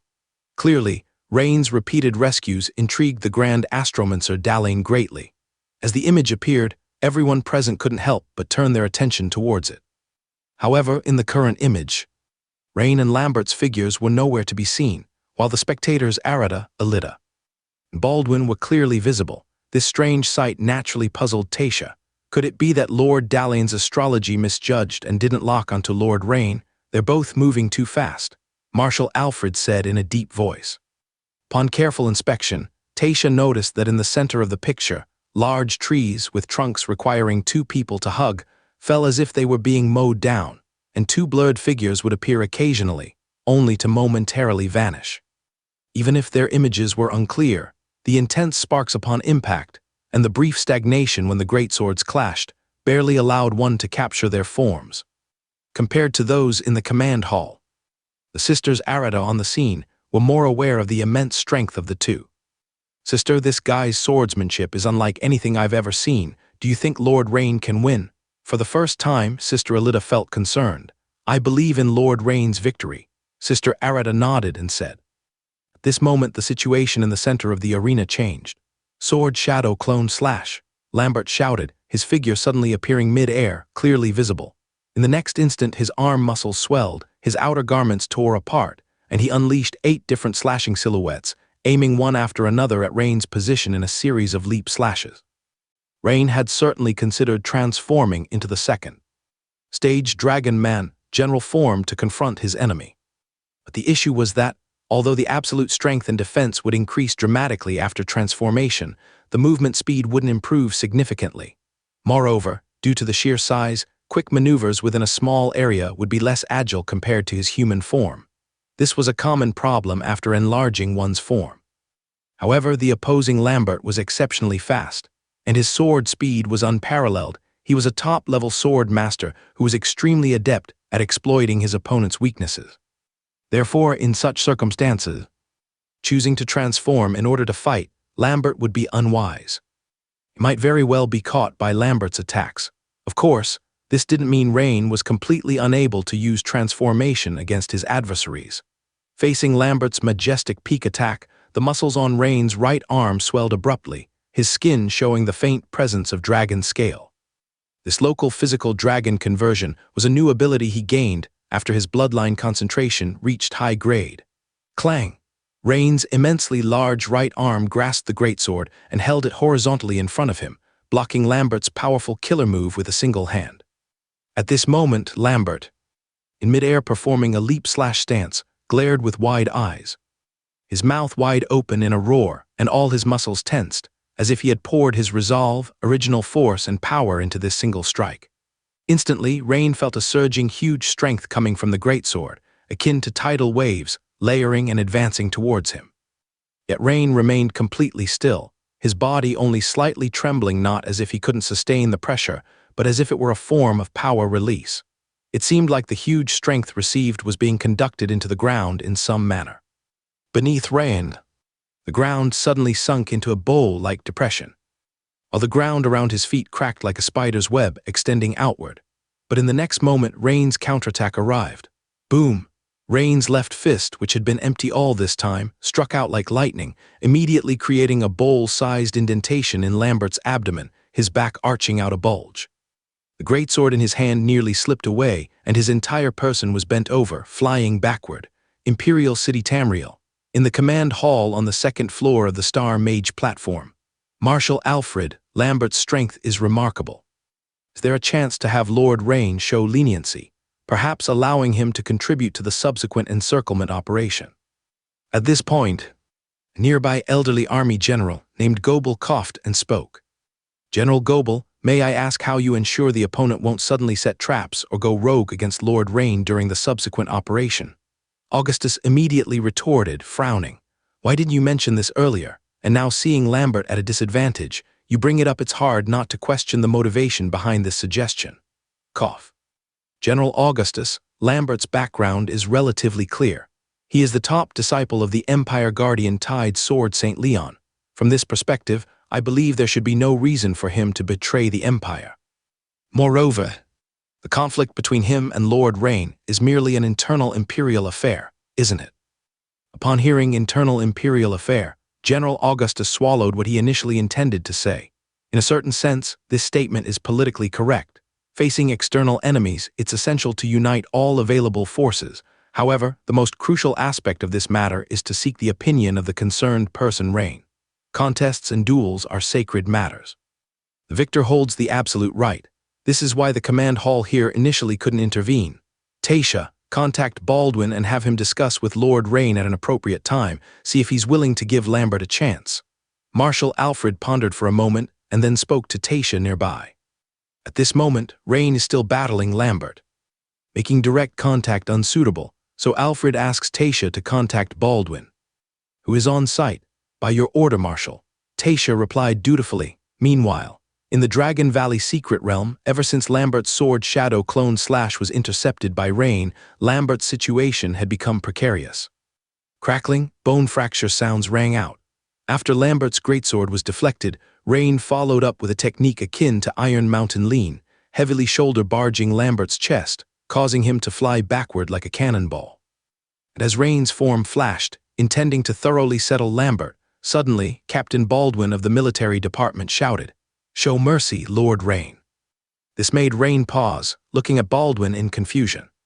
Baldwin quickly approached, whispering a few words in Rain's ear. Lord Rain, the command hall indicates that ultimately it still hinges on your judgment. The final sentence from Baldwin wasn't particularly hushed, allowing Arata nearby and another to hear it clearly. Rain glanced at Lambert, who was lying on the ground, vomiting blood profusely, thinking in such a state could he even be of any help. However, Rain reconsidered that since Marshal Alfred had spoken, he ought to show some respect to the Marshal. Lord Lambert, if you're willing to assist the Empire in accomplishing an important task, then this contest can end here. Rain proposed thoughtfully. To be alive, who would choose to die? Ugh. Lord Rain, I agree, Lambert said without hesitation while coughing up blood.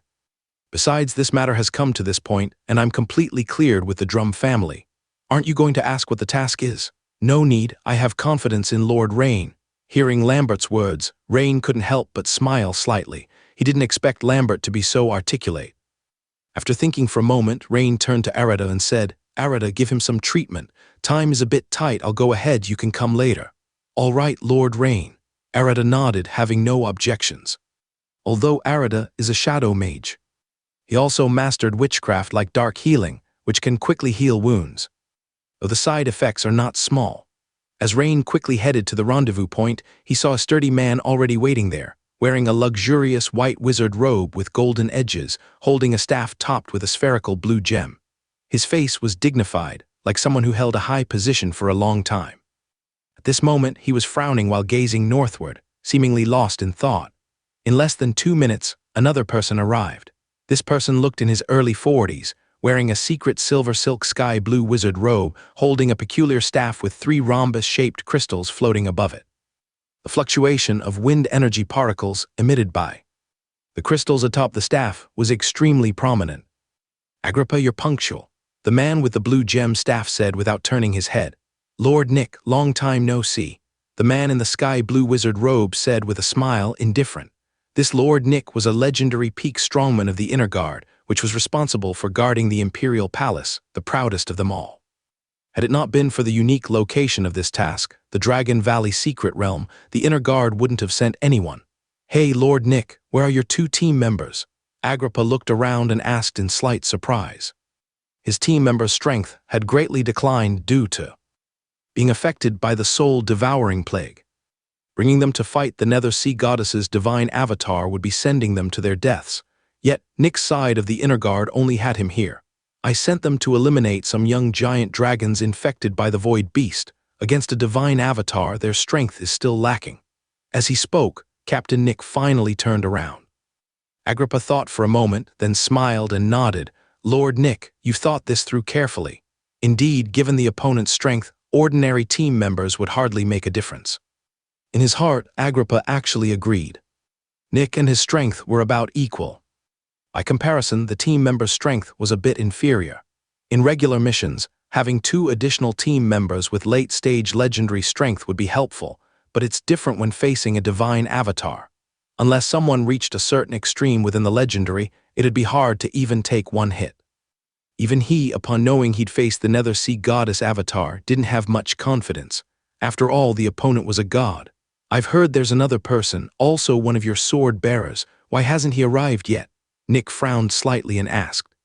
"Lord Nick, the Lord Rain about to arrive, has gained quite a reputation in the Imperial City recently. But although we both are sword bearers, I haven't met him yet," Agrippa said candidly. Nick, upon hearing this, immediately understood Agrippa's implication.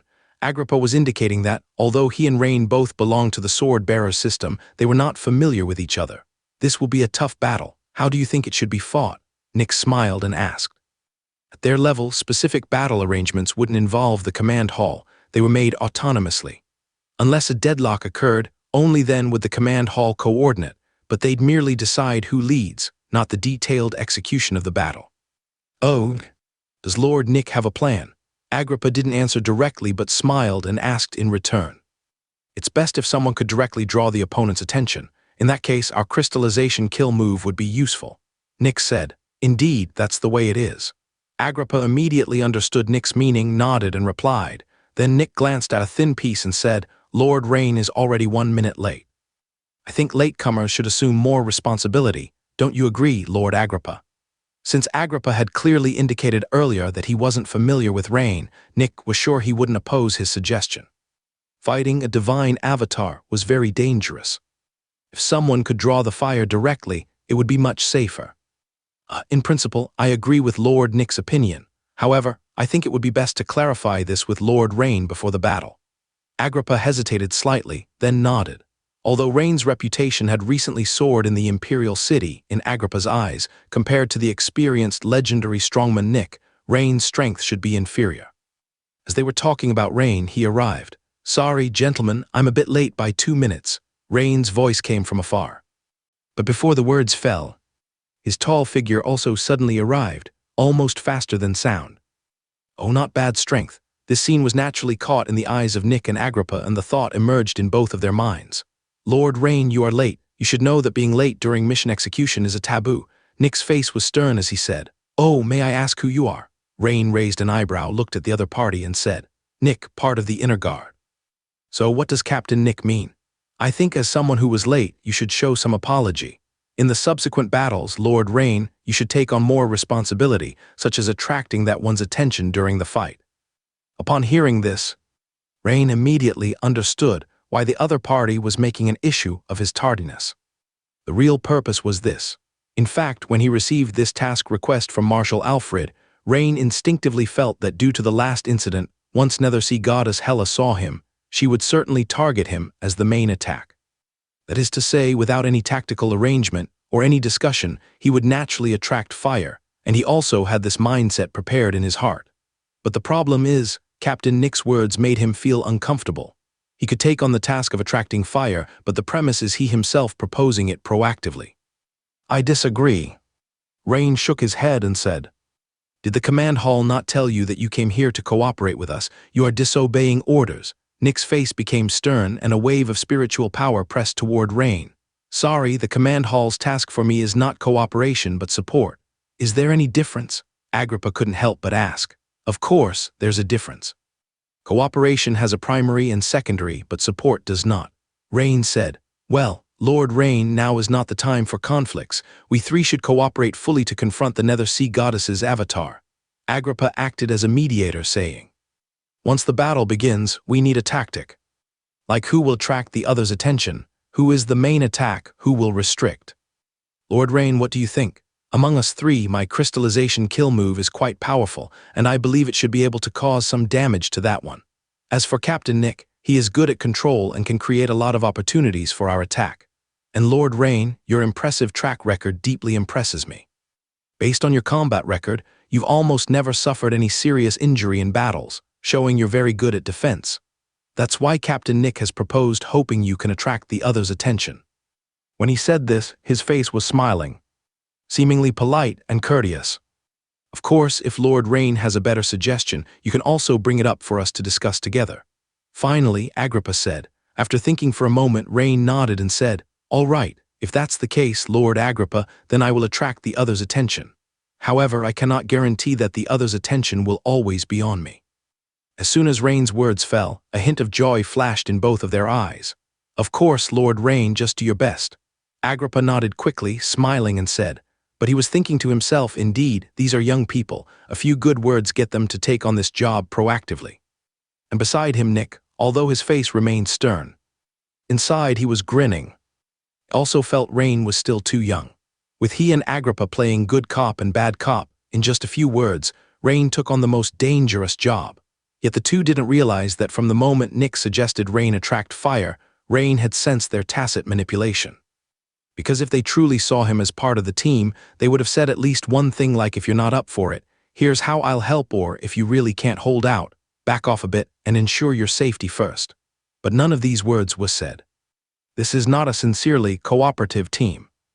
As for why Rain agreed, one reason is that ambushing Nethersea Goddess Hela is very important, and the Imperial Star Mage platform would surely focus on it.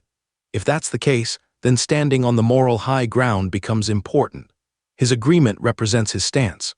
By then, if any unexpected situation arises, he has nothing to be reproached for. Secondly, attracting fire is actually a task with a wide range of freedom. After all, attracting 90% of the attack is attracting fire. But isn't 80% or 70% also attracting fire? Since it's a three-person cooperative battle, as long as he attracts more than 40% of the fire, he's basically hitting the mark. More than half, and no one can blame him. At this moment, a yellow signal flare appeared in the distant sky. Seeing this scene, Nick turned and slightly nodded to the two, saying, Captain Agrippa, Lord Rain, let's go. That one has arrived. The three figures immediately flashed, quickly heading toward the direction of the signal flare. Because the opponent is divine, even if it is an avatar, it cannot be pursued. Only the approximate location can be judged. Therefore, the command hall arranged other executors nearby to search. Once they found traces of Nethersea Goddess Hela, they would immediately launch a signal flare to indicate the location. As the three of them quickly advanced towards their target location, they saw dozens of fierce species, each with varying shapes. Seemingly frightened by something, darting crazily out from the forest, just in time to charge towards them. Meanwhile, a greater number of various birds of prey and peculiar insects were also fleeing in all directions. Of course, these posed no hindrance to Rain and his companions. A spiral electric light flashed, and a giant boar-shaped fierce species convulsed and fell to the ground. This made Rain's eyes glimmer with a hint of brightness. It seemed that what Agrippa said before, about Nick being skilled in control and having the opportunity to restrain the Nether Sea Goddess, wasn't just mere boasting. Agrippa was surrounded by a cyan air current, different from the swift wind, which was merely wrapped around the legs. Rain knew this was the wind element third-level witchcraft tornado barrier. He saw a swift dragon-shaped fierce species charging in front of Agrippa, immediately attempting to pounce and bite. But the next second, the opponent's strong frame, more than 3 meters high, was enveloped by the cyan air current, involuntarily flung to the side, while several thin and deep wounds appeared on its body. The wounds immediately spurted blood. This tornado barrier is a rare attack-defense combination witchcraft in wind witchcraft, capable of deflecting enemy attacks and damaging enemies. The cyan air current surrounding the body was actually mixed with countless tiny, visually imperceptible wind blades. In other words, once an enemy crashes into this tornado barrier, they will be swiftly sliced by the tiny wind blades. As Rain observed the two, Nick and Agrippa naturally observed Rain as well. However, they were even more surprised, because when Rain encountered a fierce species or bird of prey, he would suddenly vanish, yet in reality, Rain had already maneuvered around them. With their perception, they could naturally sense how Rain achieved this.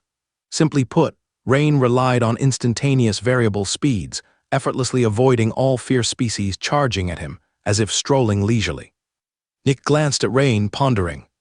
If it weren't for the metal shield surrounding his body, he would look indistinguishable from a titled knight, nothing like a third-level crystallization wizard.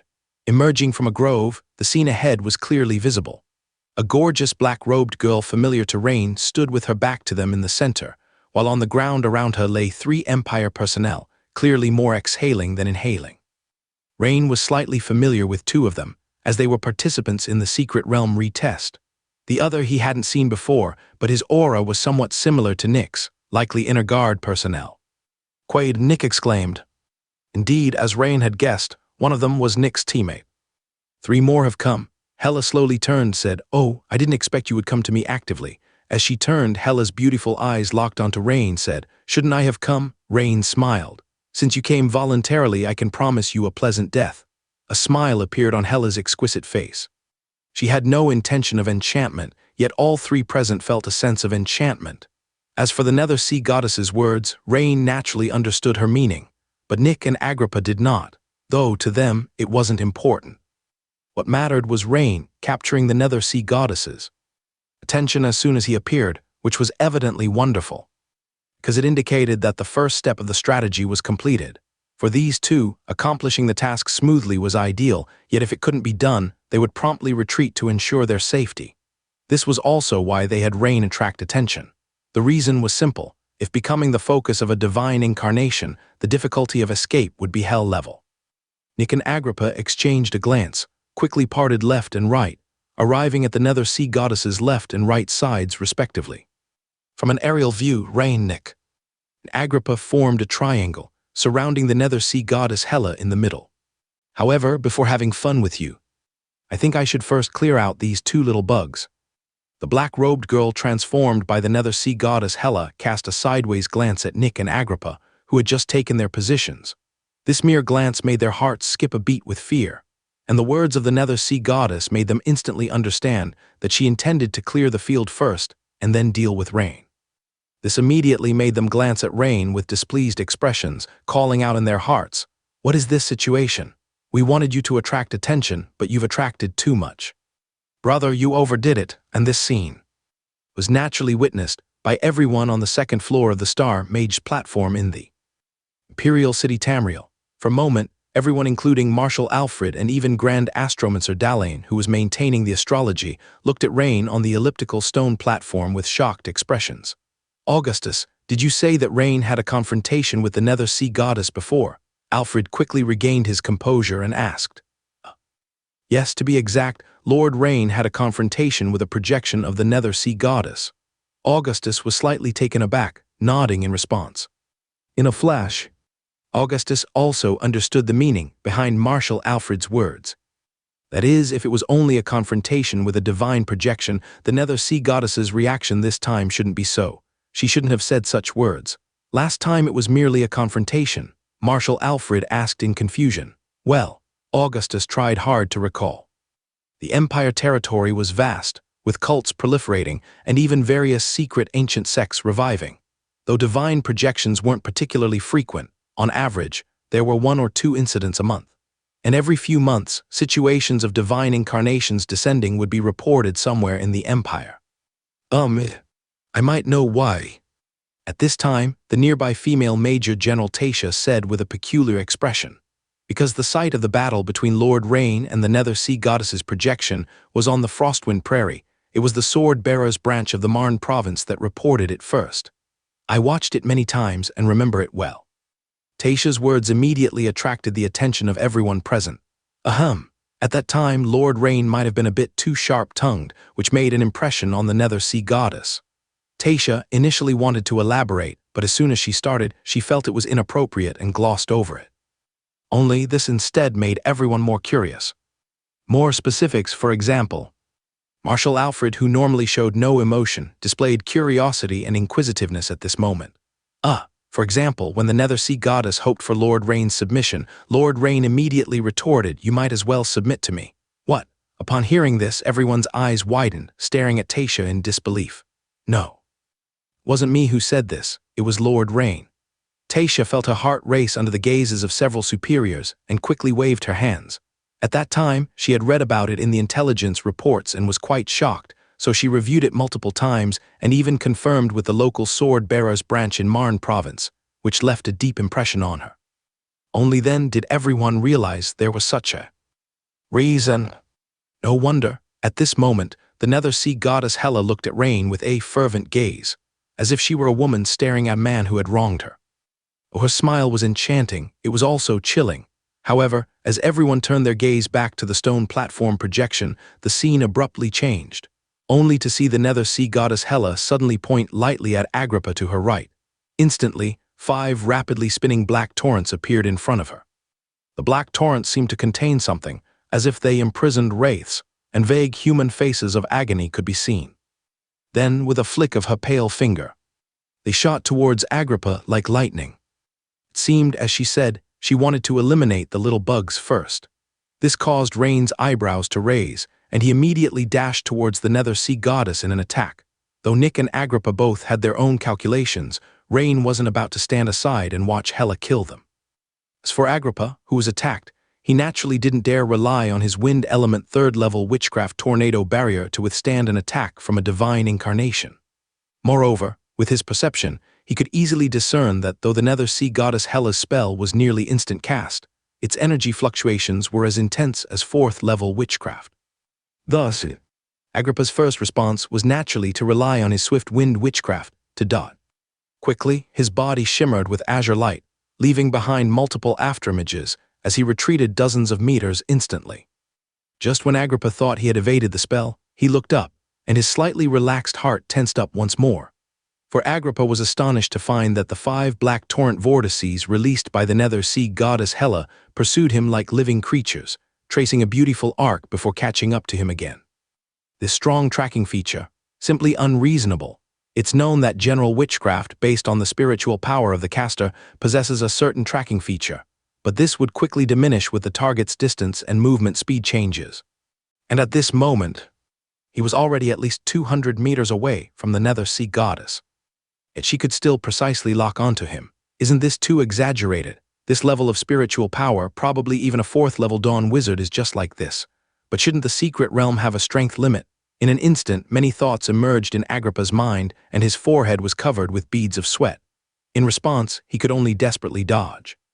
Agrippa's body, surrounded by blue airflow, darted quickly once again, while he also cast 1st level and 2nd level innate wizardry on himself, further strengthening his defense. But unfortunately, a black water whirlpool happened to appear on Agrippa's dodging path. Boom! The first black water whirlpool blasted through Agrippa's wind element 3rd level witchcraft tornado barrier protection, making him stumble. Note that there were a total of 5 black water whirlpools. One exploded, leaving 4 more to follow. Boom! Due to Agrippa being slowed down by the blast, the second black water whirlpool immediately caught up, instantly shattering his other protective effects. Even an amulet on Agrippa's neck shattered after releasing a bright blue shield. This made Agrippa's hair stand on end. because this was his last automatically triggered protective. Which artifact? Boom! At this moment, the third black water whirlpool struck, sending Agrippa flying. Ah! As the black water splashed, Agrippa screamed in agony, seeing the black water corroding his unprotected body with extreme corrosion, as if it melted like a candle meeting a fierce flame. Immediately, Agrippa's screams abruptly stopped, because the subsequent fourth black water whirlpool instantly killed him on the spot, leaving only a pool of foul-smelling black water on the ground, symbolizing that there once stood a legendary peak powerhouse. Nearby, Rain naturally witnessed the scene unfolding before him. Astonished by the formidable power of Hela's avatar, compared to the previous projection, her power had increased by at least 5 times. Moreover, the witchcraft Hela just performed had such strong energy fluctuations that Rain vaguely saw tiny space cracks. This meant the energy strength of her witchcraft had reached the limit the secret realm could bear. If Agrippa was at the legendary peak, then Hela's avatar at this moment was equivalent to legendary perfection, so strong that she'd almost be expelled from the secret realm with one more increase in strength. No wonder even someone as strong as Agrippa fell instantly after taking her single witchcraft head-on. This is the fearsome power of the divine, even just an avatar terrifying as such. Meanwhile, Rain had already rushed to 10 meters before Hela. In an instant, Rain's figure expanded dramatically, dark gray dragon scales surfaced on his skin, as he directly activated the second stage transformation Dragon Man general form, while the hardened essence gold rapidly covered his dragon claw. Rain was well aware that facing the Nether Sea Goddess in this state, if he didn't transform, his attacks would be powerless against her defenses. As Rain's transformation completed smoothly, he stepped out his final step, crossing the 10 meters in one leap. White shock wave instantly erupted from Rain's nearly 10-meter-high body, suddenly surpassing the speed of sound. Accompanied by a loud sonic boom, Rain's strong dragon claw slammed heavily toward Hela's avatar, the black-robed girl. Bang! A 3-meter diameter black energy shield was raised by Hela's single hand, and this black shield blocked, making Rain's claw feel like it slammed into an extremely resilient rubber ball. From the point of impact, a circle of black energy halo burst out, sweeping all around, while the black energy vortex shield was slightly dented by the hit. But from the smiling face of the Nether Sea Goddess Hela, it was clear that Rain's attack didn't cause her any distress. At this moment, she was no mere projection, but an avatar. The energy she could wield was on an entirely different level. Trying to break her current vortex shield with previous moves was a mere dream. However, she just wanted to see Rain's look of despair. These back-to-back scenes was severely terrifying to Inner Guard Captain Nick on the other side. The power of the Nether Sea Goddess Hela was unbelievably terrifying. He quickly made a decision in his heart. He must retreat immediately. He couldn't stay here for even a minute. However, there was still a problem here. If he still wanted to return to the Dragon Empire, he couldn't leave without casting at least one witchcraft. Unless Nick abandoned everything and embraced the cult, otherwise he had to at least attack once. Thinking of this, a ruthless expression flashed across Nick's face. Then don't blame me for accidentally injuring a fellow soldier. Immediately, Nick began casting towards the dueling Nether Sea Goddess and Rain. The next second, circles of bright blue lightning rapidly entangled around the surface of Nick's white wizard robe, like a resistor connected to high voltage, and all living creatures on the ground around him were killed instantly by the leaking currents. Leaves, green grass, and more floated upwards. Meanwhile, in the Imperial City Tamriel, on the second floor of the Star Mage Platform Command Hall, the scene within the elliptical stone platform changed dramatically in just a few seconds, as if the world turned upside down. Even the commanders, including Marshal Alfred, had continuously overestimated the power of Hela's avatar that had infiltrated the Dragon Valley secret realm after being injured. But the scene before them still utterly shocked them. Even the seasoned legendary peak powerhouse Agrippa couldn't withstand a single witchcraft. So how could they continue the battle? Only Rain and Nick were left, and although their strength was slightly stronger than Agrippa's, it was only marginally so. Facing the Nether Sea Goddess in this state, could they withstand 2 witchcraft spells? Or 3? For a moment, everyone was astonished by the strength of the Nether Sea Goddess, and a sense of dread filled their hearts. This is the ancient witchcraft, ancient black water soul. It is said that each black water ball imprisons a nether river soul. It's actually a 4th level dawn witchcraft spell. but the Nether Sea Goddess somehow simplified and weakened it, allowing it to be cast in the Dragon Valley secret realm. At this moment, the Grand Astromancer Dalain, with a slight frown, explained, a simplified dawn witchcraft spell. Isn't that practically a 4th-level witchcraft? This is a dimension-reducing strike. No wonder Agrippa couldn't withstand a single move. Everyone realized suddenly. This witchcraft is powerful, has strong tracking capability, but the movement speed of the black water vortex isn't very fast. If known in advance, it's not too difficult to dodge. The Grand Astromancer Dalain continued. Tasha, immediately check who else is nearby. Marshal Alfred stood up, his expression serious. Yes, sir. Tasha quickly got busy. She knew that without reinforcements, even Lord Rain might. The nearest is, it's Captain Baldwin. He's 2 kilometers away from Lord Rain. Tasha said excitedly. Quickly contact him and have him speed up his approach. Marshal, Captain Baldwin is rapidly heading toward the target point.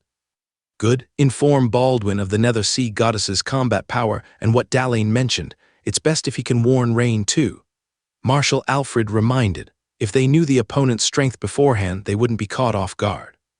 If Agrippa had known in advance and adopted a hit and run strategy, though not guaranteeing safety, he would have survived much longer. Yes, Marshal. Also, there are 2 more.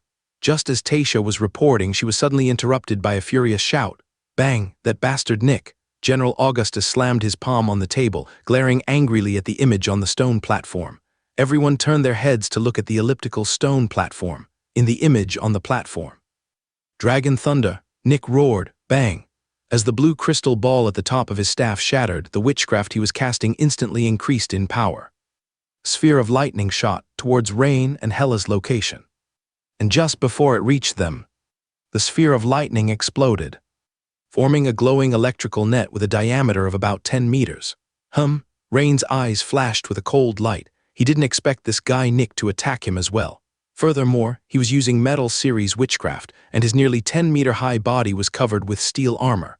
Metal conducts electricity, which means he would suffer more damage than the Nether Sea Goddess Hela in front of him. Rain didn't believe for a second that Nick hadn't thought of this, and Hela, holding up her defensive vortex shield, looked at the scene with calm confidence, watching how Rain would respond. However, Rain reacted quickly, transforming the hardened essence gold in his hand into a spear, stabbing it into the ground near Hela's feet. Crash! Most of the electric arcs were instantly absorbed by the metal spear. Instead, it conducted the electricity back to the black water ball of the Nether Sea Goddess Hela. This left Hela momentarily astonished. She didn't expect Rain to so easily neutralize the indiscriminate strike, recycling the power of the lightning to attack her. This left Hela somewhat annoyed, yet she did not attack Rain as she planned to toy with him enough before killing him. Naturally, she wanted to save Rain for last. So Hela directed her anger towards Nick. She gazed at the fleeing Nick with her beautiful eyes.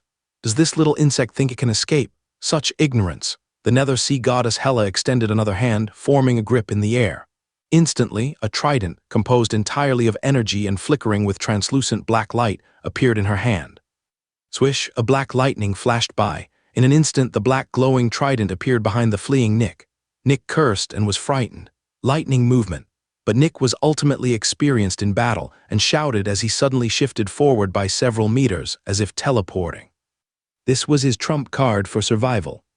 A rare 3rd-level thunder system, witchcraft lightning movement. It consumed a large amount of spiritual power when cast. It allowed for instantaneous movement of 2 to 3 meters in any direction. Against physical attacks, it was a reliable life-saving divine skill. Upon seeing the energy trident narrowly miss him, embedding into the ground, Nick breathed a huge sigh of relief. Good thing I still had this life-saving ace. Otherwise, I'd be totally screwed this time. But before the thought had even finished, Nick suddenly found himself inexplicably blasted away. From Rain's perspective, it was clear. Though the black trident hadn't hit Nick directly, after embedding into the ground, shaft flashed with black currents, then exploded. A shockwave and flash of black light, akin to a small thermobaric bomb, blazed by. Nick's protective witchcraft shattered like glass in less than a split second. Accompanied by this, Nick was violently sent flying. The earlier blow was not just a simple physical attack. In some sense, it was a mixed attack. Rain didn't even need to check, knowing Nick was most certainly dead. Because aside from the shockwave damage, the black energy also carried intense corrosiveness. Now Nick's fallen corpse lay like a supine candle, rapidly melting. If he were still alive, he'd struggle to rise. But now there was no reaction at all. Even though Agrippa and Nick both fell, Rain felt no sorrow or guilt. In the recent battle, he bore no fault. Instead, it was Nick's dragon thunder that seemed intentionally malicious. Use an age-old saying from his past life to describe these two. It would be, the ingenious scheme backfired, costing them their lives. Truthfully, since the opponent played dirty tricks, even if Hela hadn't disposed of them, Rain would have ensured in the ensuing combat that they reaped what they'd sown. Yet now this outcome was beyond reproach. Very well, now the two little bugs are dealt with. Now it's your turn. The black-robed girl, the avatar of the Nether Sea goddess Hela, smiled with her enchanting eyes looking at Rain. Tell me, how do you wish to die? I don't want to die. Rain shook his head and said calmly. But this body of yours is merely an avatar. Why don't you go ahead and die? Though Rain's tone was calm, the content of his words was explosive. Simply put, it was the scene where a god asks a mortal how they wish to die, and the mortal tells the god to go die instead. Coupled with Rain's calm tone, his biting sarcasm was off the charts. Of course, Rain wasn't being sarcastic, but employing a tactical dialogue similar to the previous time, like talking trash to mess with the opponent's mindset. At this moment, the folks on the second floor of the Imperial City's astrology platform looked utterly shocked. They finally understood why the Nether Sea goddess Hela's expression and demeanor shifted upon seeing Rain. Lord Rain's words were indeed a bit too audacious, weren't they? Though Lord Rain's strength was undeniably formidable, and despite the secret realm's power restrictions preventing the other side from going all out. Was it really wise to provoke a divine in such a manner? Meanwhile, the black-robed girl who was Hela's avatar suddenly withdrew her smile, her full chest rising and falling dramatically. Clearly, she was once again quite irked by Rain, especially when paired with Rain's calm gaze while speaking. The eyes are the windows to the soul. She had seen many warriors, and in their deepest eyes, there was always some degree of reverence when facing her, but Rain's gaze lacked any reverence, as if he were looking at mere cats and dogs. This was most intolerable for her. But before Hela could act, suddenly, Rain's muscles rapidly swelled, his body began to enlarge once more, horns grew on his head, and a tail appeared behind him, shooting from his original 8 or 9 meter height to around 13 or 14 meters. The surrounding secret realm space seemed to become unstable. Tiny hairline spatial cracks began appearing around his body. Why dared Rain initiate a third stage transformation without fear of being squeezed out by the secret realm?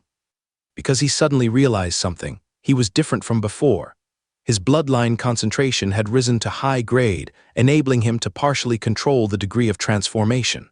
During battle with Lambert, for instance, he had only partially transformed his body, merely dragonifying his arms. This meant upon initiating a third stage transformation, he could also partially control the degree of transformation, ensuring his strength level did not exceed the secret realm's upper limit. Now it seemed he had succeeded. To put it simply, Rain could previously only transform completely in integer stages, such as first stage Dragon Man Warrior or second stage Dragon Man General. But now, it was different. He could perform incomplete transformations like stage 1.1 or stage 2.9, thereby controlling his strength level within an extremely fine range. Of course, the primary reason for his third stage transformation was the clarity from earlier combat. If he couldn't elevate his strength level to meet that of Nether Sea goddess Hela's avatar, the fight would be unwinnable.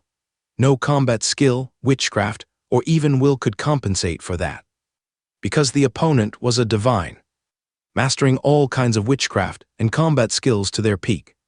If her strength level remained a notch higher, how could one fight her? Therefore, transformation was a must. Even if unexpected events occurred, such as being squeezed out due to momentary loss of control, it was better than falling here. Rain had a system. A saying from his previous life suited him well.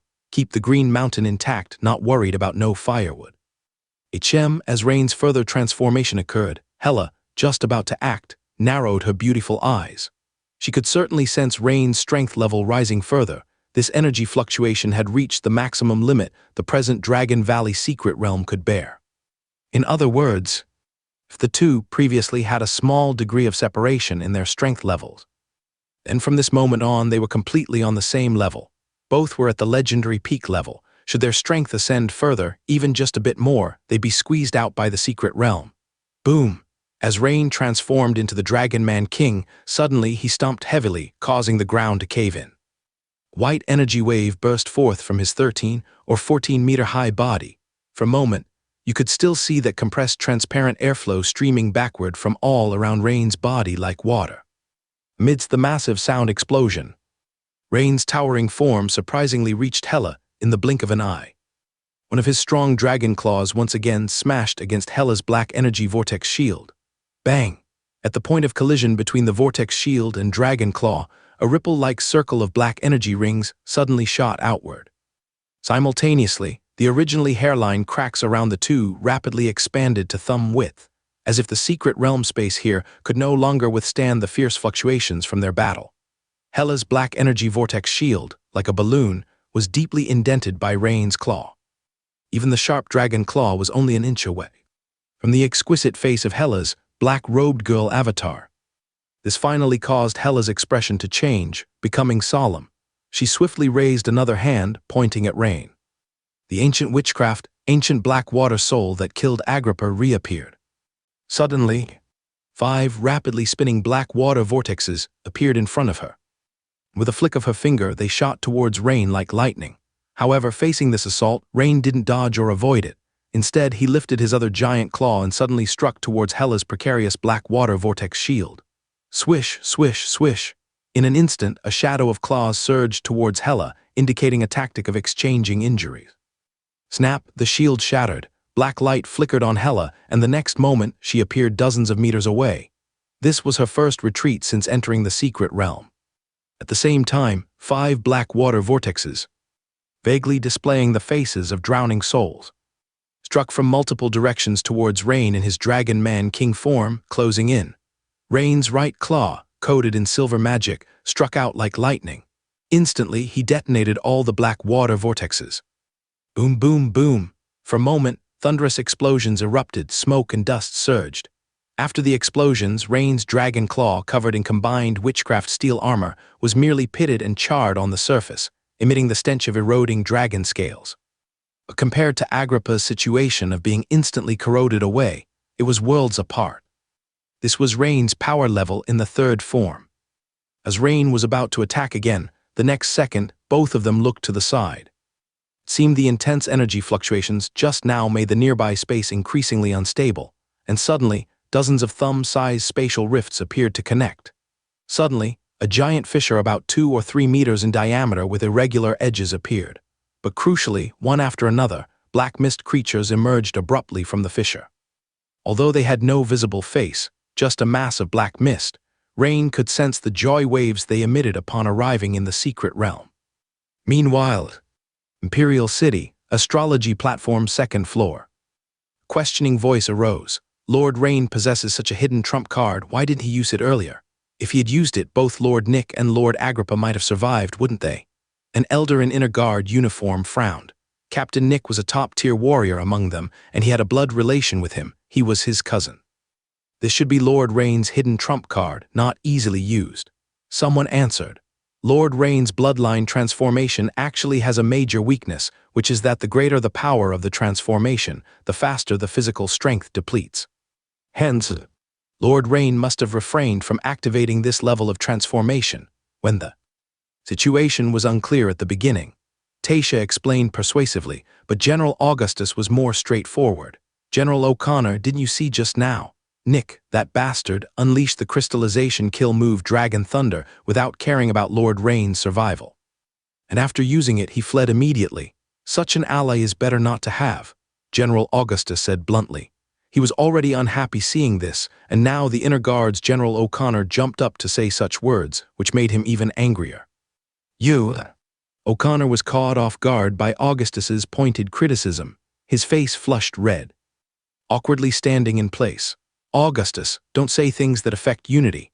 General O'Connor, we all clearly saw that Lords Nick and Agrippa's deaths were due to the Nether Sea Goddess's power being far beyond expectations. In a battle, casualties are inevitable. It has nothing to do with Lord Rain. Don't forget, Lord Rain did not retreat and fought alone. Marshal Alfred pointed to the screen on the elliptical stone platform with a stern expression. This General O'Connor was momentarily speechless. In a fleeting thought within O'Connor's mind, despite Rain's impressive strength display, the battle power of this avatar of the Nether Sea Goddess was overwhelmingly superior. O'Connor didn't believe Rain could survive. Given this, there was nothing left to argue about, and a few commanders who shared the same thought as General O'Connor also fell silent. Because Marshal Alfred pointed out the most crucial point, that Rain is currently fighting alone, fighting to the death without retreat, making any doubt meaningless. Would someone with ulterior motives be this fearless, facing a divine avatar alone? Isn't this a deliberate attempt to tarnish the Imperial hero? At this moment, everyone suddenly noticed that the image within the elliptical stone platform suddenly blurred, and then it completely disappeared. The energy fluctuations from the two's battle are too fierce, affecting the spatial stability of the secret realm, which greatly impacted my astrology, said the Grand Astromancer Dalain, frowning in surprise. He hadn't expected this young Imperial sword-bearer Rain to have such immense strength, almost on the brink of stepping into the level of an epic powerhouse. Lord Dalain, perhaps you could use Baldwin's perspective to view it, Marshal Alfred suggested after considering. Alfred knew that real-time observation through astrology requires targeting an individual. Rain's current combat intensity has become unobservable. Clearly, the best option is the soon-arriving Baldwin. That's a good idea. With the Grand Astromancer Dalain performing astrology again, this time, a small team appeared on the elliptical stone platform, moving quickly. It was Baldwin, the Arata sisters, and the recently recovered Lambert. Half a minute ago, Baldwin had just received a communication from Tasha, learning about the ferocity of the battle ahead, which was quite astonishing. In less than half a minute, 2 legendary peak powerhouses had fallen. Although Baldwin himself didn't have much confidence, there are times when one cannot retreat. Try to skirmish later, and watch out for the 2 special witchcrafts of the Nether Sea Goddess avatar. One is the ancient black water soul, which is immensely powerful and has a super strong tracking feature, so if targeted, you must keep your distance and not confront it head-on. The other is the energy weapon Trident, which besides having very high physical damage, will also self-destruct, requiring immediate evasion. Otherwise, the damage from the shockwave and corrosive features. Not even the legendary peak powerhouses could withstand it. Baldwin quickly relayed the intelligence gained from the slip to the Arata sisters and Lambert. At this moment, the fastest Aelida suddenly stopped her rapid sprint, looking shocked and pointed ahead. Look, what is that? In the middle of a forest reduced to ruins, a gigantic dragon man was battling with an exceptionally beautiful black-robed maiden, and to their right was a flickering spatial fissure. One by one, unknown black mist creatures emerged from within. The enormous dragon man was naturally known by everyone to be Rain, and the black-robed maiden fighting him was also recognized, having been informed by Baldwin that it was undoubtedly the Nether Sea Goddess avatar. But what were these black mist creatures, appearing from the spatial fissure and entering this secret realm? At this moment, Baldwin's chest slip vibrated once more, and he immediately took it out. Captain Baldwin, this is Augustus. General Augustus, please go ahead. According to the observation of the Grand Astromancer Dalain, it was found that at Lord Rain's battle location, void destroyers have appeared. Please eliminate them immediately to prevent them from destroying the secret realm space. Additionally, they are immune to most physical attacks, and witchcraft effects might be more effective. Received, but General Augustus, should we assist Lord Rain first, or eliminate the void destroyers? After a brief silence from the other end of the slip, the voice came again. Lord Rain's battle. Currently, it seems it's not something you all can intervene in. Understood, General Augustus. Baldwin's heart skipped a beat, and he gazed towards the battlefield center. Sure enough, at that moment, the two clashed again. Even from his position nearly a kilometer away, he could feel the intense energy fluctuations. Moreover, even more terrifying was the frequent emergence of spatial fissures several meters in diameter around the two, densely packed. Some lasted only briefly, some for several seconds, and some remained continuously, and those black, mist-like void destroyers swarmed from these fissures, like a school of sharks smelling blood in the sea. Void destroyers. Have Galassus minions spread here already? Hela's eyes flashed with surprise and disgust as she murmured, Void destroyers. Rain keenly grasped the term just mentioned by the Nether Sea Goddess Hela, but he was certain he had never heard of it before. However, it was evident that these monsters called Void Destroyers were not Hela's minions, but rather her enemies. At that moment, these clusters of corpulent black mist, flickering with electricity, were rapidly drifting towards them. Just a bunch of Galassus minions daring to offend the dignity of a true god, courting death. Hela was clearly infuriated at the Void Destroyer's attack. Black water surged under her feet and quickly spread outward, growing from a few meters in diameter to more than 10 meters in diameter. Those Void Destroyers stepping into the black water were like mist exposed to the sun, disappearing in less than 2 seconds, eventually turning into a puff of black smoke. For a while, as many as came, as many perished. On Rain's side, he was also under siege from the Void Destroyers. After some thought, Rain decided against engaging in close combat. Instead, he pointed his fingers repeatedly, launching the liquefaction kill move multiple cutting net consecutively. Countless dense, giant nets, glimmering with silver light, shot out in all directions. Generally speaking, a single cut heavily injured a Void Destroyer, and a second cut would completely destroy it. Their strength is actually not that strong. No wonder Hela called them someone's minions. The sudden appearance of these black mist creatures initially caused Rain a slight shock. But upon the first clash, Rain realized these Void Destroyers were actually not very strong, only at the quasi-legendary level. Of course, in the outside world with practically immunity to physical attacks, such a quantity of Void Destroyers would be terrifyingly destructive, but they encountered Rain and Hela's avatar. For Rain, as long as the number of these Void Destroyers didn't reach the thousands, they posed no threat to him. So, Rain's gaze continued to focus on the black-robed girl incarnated from the Nether Sea goddess Hela. Currently, his wounds were quickly healing under the talent of high-speed healing, and at the same time, his body seemed to grow again, becoming even stronger. Rain also discovered that as the space became increasingly unstable, he seemed capable of unleashing more strength. However, the intangible force aiming to push him out also intensified. Rain's thick hind limbs stomped powerfully, the ground shattered and a pit suddenly appeared as his 14-meter-tall massive body shot towards Hela. As soon as he stepped into the black water, the thick layer of steel armor on his body surface emitted a sizzling, corrosive sound. Yet before much corrosion could occur, Rain's sharp claws once again slammed into Hela's black water vortex shield.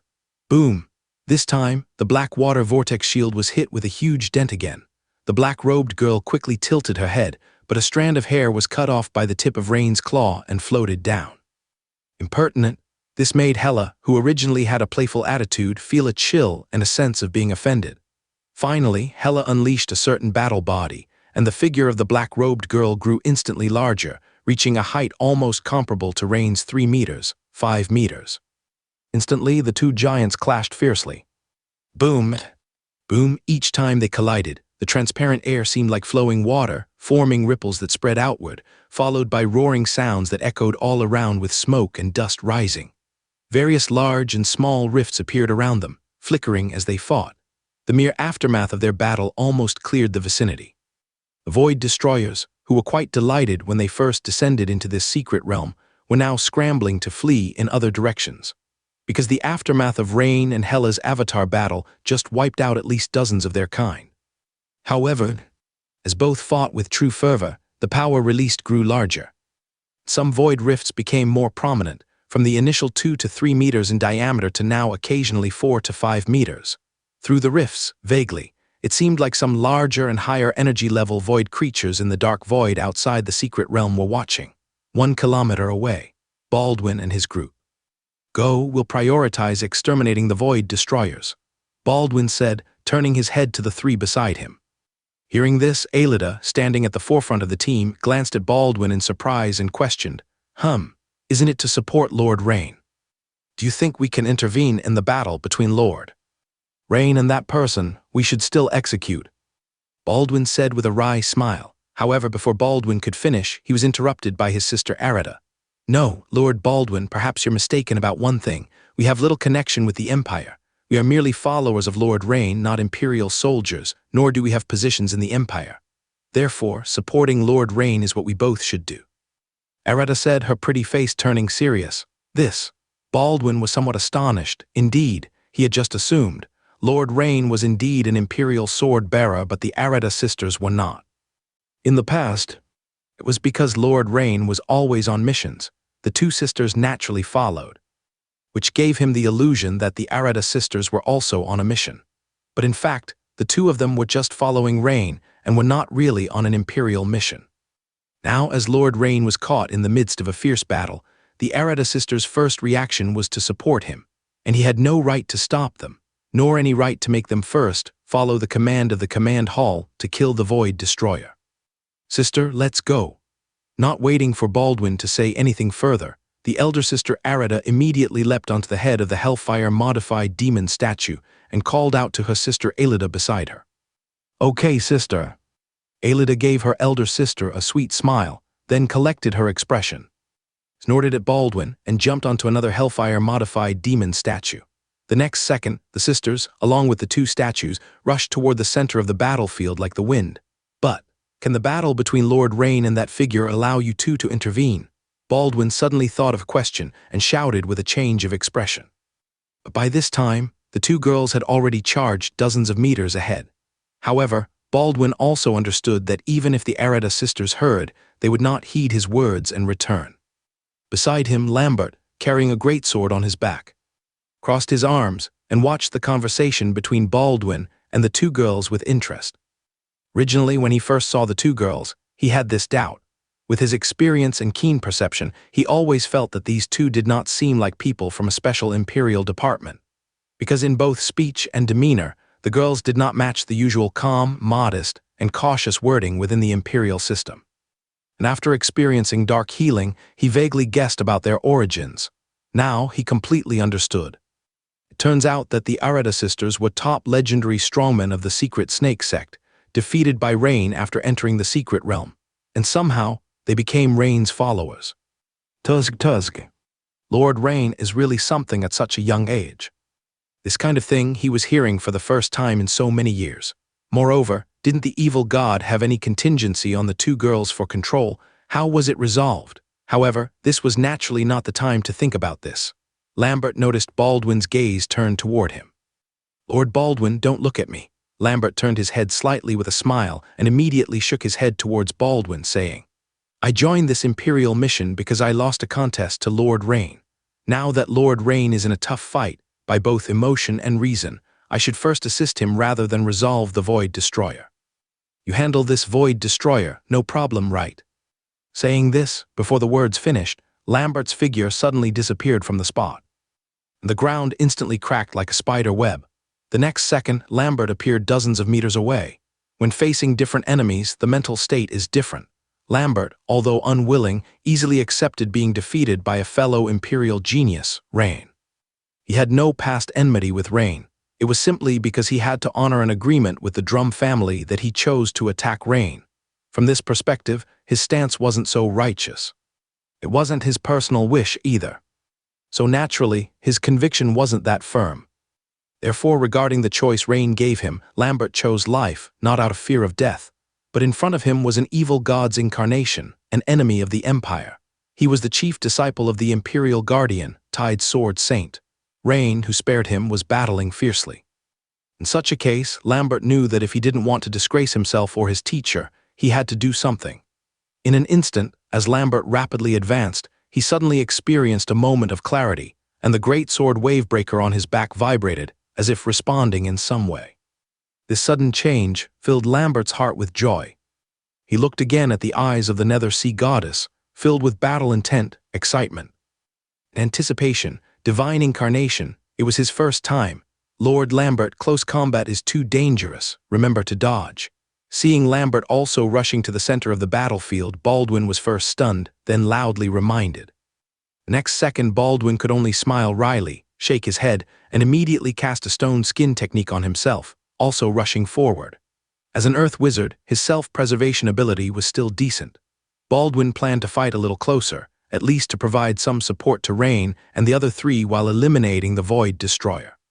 And seeing all this, the people on the second floor of the Imperial Star Mage platform were momentarily silent.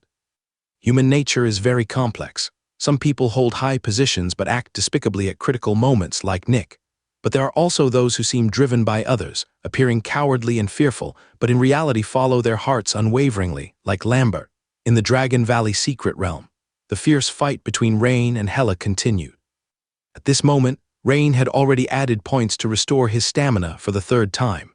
If not, he would not have been able to support such massive stamina expenditure under the third form. Although Rain maintained an excellent state of physical strength almost throughout, he could not gain any advantage against the enlarged Nether Sea goddess Hela.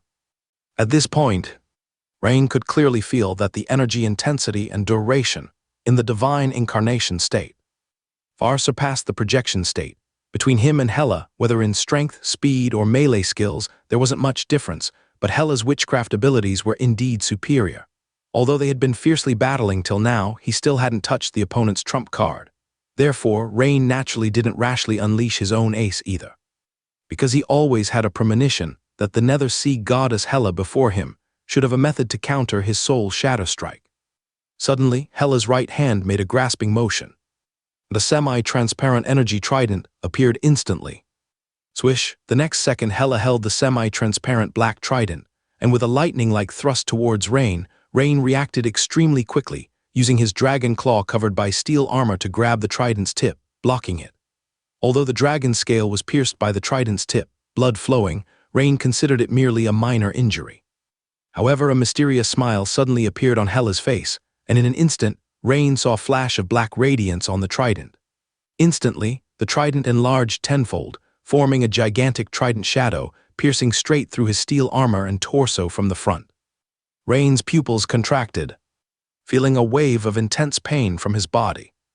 Looking down, he saw that his waist and abdomen had 3 bloody holes, with blood gushing out. But he had clearly blocked the path of the trident's advance with his dragon claw. Logically, only after the dragon claw was pierced through could he be hurt. But now his dragon claw was injured, but it was not a penetrating wound, as if the trident's shadow could pass through the block of the dragon claw and hurt him. True damage, or multiple damage, Rain was shocked in his heart, but no matter which, it meant that the Hela incarnation before him had strength far surpassing the previous projection, a higher level of power, granting her much stronger abilities. While Rain was pondering a strategy, suddenly, he sensed 2 familiar presences to his left. It's his own demon statue. Rain cast a sideways glance. Indeed, 2 improved Hellfire demon statues were roaring as they charged over, with Arata sisters on them. Elder sister Arata continuously cast shadow impact, destroying or repelling nearby void destroyers. Younger sister Alida flickered rapidly, embedding the warblade emitting black radiance into the void destroyers her sister injured. Although void destroyers were almost immune to physical attacks, Alida's warblade had special witchcraft, being quite lethal. Suddenly, a figure flashed by. Rain could see clearly it was Lambert. He saw Lambert advance from behind, leaping high into the air, pulling out 7 or 8 phantoms in an instant, the dual-handed greatsword in his hand bursting forth with a dazzling white light, slashing sword shadow clone slash towards the back of the 10-meter-tall Nether Sea goddess Hela. A bright arc flashed by. The black water vortex shield on the surface of the Nether Sea goddess Hela was split in half instantly, and that bright arc lingered in mid-air for a full second before it completely vanished.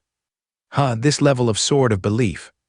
This rear attack made Hela, who was planning to continue attacking Rain, abandon the idea of further assaulting Rain and instead immediately turned and raised her hand to block Lambert's strike with the energy trident. Seemed stronger. Rain's eyes flickered slightly. He noticed that Lambert's sword of belief compared to when he fought against him was actually more refined. Evidently, Lambert did not hold back or hide his skill back then. And there was only one answer. The opponent is a rare swordsmanship genius, having gained insight in a short time. This is indeed remarkable. Rain knew very well himself, if not for having the system in terms of talent alone, he wouldn't even compare to Lambert, let alone Meister's genius female knight Clea. The scene before him warmed Rain's heart. Just then, as if sensing something, he flickered his figure, moving much closer to the demon statue's direction. The arrival of the demon statue meant he finally had suitable weapons to use. In Dragon Man King form, Rain's height reached nearly 14 meters, and the rare metals he carried in human form were not enough to transform into a sufficiently large, handy weapon. This was why, when making demon statues at school, he placed a greatsword over 4 meters long and a dual-handed warhammer of similar length on their backs respectively. Rain's mind moved slightly, and the two demon statues not far away immediately removed the weapons on their backs, hurling them towards him forcefully. Whoosh! Whoosh! The two massive weapons whirled and rotated in mid-air, but the next second they landed steadily in Rain's hands. Finally, taking advantage as Hela dealt with Lambert's sword shadow clone slash, Rain caught the ready greatsword and warhammer. Clang! Rain gripped the sword and hammer in each hand heavily, striking them against each other. His eyes narrowed, and once again looked towards the nether sea goddess Hela. His entire aura changed dramatically. The gigantic black-robed girl, incarnated by Hela, effortlessly repelled Lambert's strike with a single trident blow, but suddenly, warning arose in her heart. She quickly turned around and saw the Dragon Man incarnation of Rain, holding a sword and a hammer, leaping high and striking down towards her. Hela immediately raised her trident to block, but with a loud clang. Her right hand holding the trident trembled uncontrollably, almost losing grip. The power far exceeded her expectations. Hela could feel that Rain's hammer was not only aided by a charging force, but also enhanced by some top-secret hammer technique. But Rain's attack was not over yet. In an instant, an arc of light flashed before Hela's eyes, and another attack approached. This was Rain's left-handed greatsword. Hela had no time to raise her trident to block, but could only step back quickly to dodge the slash from Rain's left-handed greatsword. But once she retreated, there was no stopping. Rain's right-handed hammer whistled down again. Hela struggled to block with her trident, yet she was pushed back another step, and Rain's left-handed greatsword swiftly followed. In such a rapid cycle of sword and hammer attacks, the nether sea goddess Hela was forced to retreat 7 or 8 consecutive steps. This scene left the Arata sisters, who were rushing to the battle center in awe, marveling at Lord Rain's strength. Lambert, who had been repelled dozens of meters by Hela's trident, was dumbfounded as he watched the scene before him. The ferocious Dragon Man incarnation of Rain, wielding a sword and hammer, dominated a divine incarnation. Having just fought Hela, Lambert knew very well the strength of this nether sea goddess Hela's incarnation. Even though his strength had greatly increased, and he believed he could at most match the divine incarnation in skill, the power disparity was too large. A flick of the trident sent him flying. Yet Rain managed to overpower her, as Hela was forced to retreat, her previously relaxed expression disappeared, replaced by unprecedented seriousness on the beautiful face of the black-robed girl. She was puzzled as to why Rain's combat power was escalating. At this moment, Rain's strength and agility were significantly higher than during the initial battle. Moreover, his sword skill and hammer skill seemed to be meticulously refined, each effortless strike carrying the technique of a top-level secret technique. How did someone so young train to this level? While contemplating her strategy, she heard Rain's deep and calm mockery. "Weren't you going to kill me? Is this all the strength you have? This is a god, isn't it a bit ridiculous?" Rain's words were like pouring a basin of oil on a fire. This instantly provoked an angry response from Hela, who was considering her strategy. This ant dared to mock her again. What was the point of entering this secret realm? Was it to be mocked again by this ant? Ah! Hela, burning with rage, suddenly threw back her head and screamed. A wave of transparent energy surged around, causing Rain to feel dizzy and his movements to temporarily pause. Taking this opportunity, Hela quickly distanced herself from Rain, her face icy. "Mortals, you've angered me. The wrath of a god will utterly obliterate you." Hela's energy began to surge dramatically, her entire being rising to a height of 17 or 18 meters, causing the fragile secret realm space to start shattering, with surrounding rifts multiplying and enlarging, even forming a rift over 10 meters in diameter. In an instant, Hela's momentum soared. She didn't actually want to do this, because if she fully unleashed her injured body, this vessel would be ruined, and the large amount of divine power she channeled into this world for her incarnation would be consumed all at once. But she hadn't expected that crushing this ant Rain would be far more difficult than she anticipated. Of course, most importantly, she was infuriated. Hela hadn't been this angry in a long, long time. The ground beneath seemed to be drawn, starting to surge toward the rifts in mid-air, and the speed and trend were rapidly increasing. It was as if these rifts were the damaged parts of a balloon, leaking air rapidly from within. Seconds later, dozens of large and small gray tornadoes formed, rushing toward the rifts. Though the rifts would naturally heal, they were now surrounded by void destroyers, and even larger void destroyers appeared in some of the bigger gaps. These monsters were over 5 meters tall, surrounded by clumps of black mist, flashing with irregular arcs of light. Their energy level was noticeably above that of ordinary void destroyers. This scene was clearly observed by everyone on the second floor of the Imperial Star Mage platform.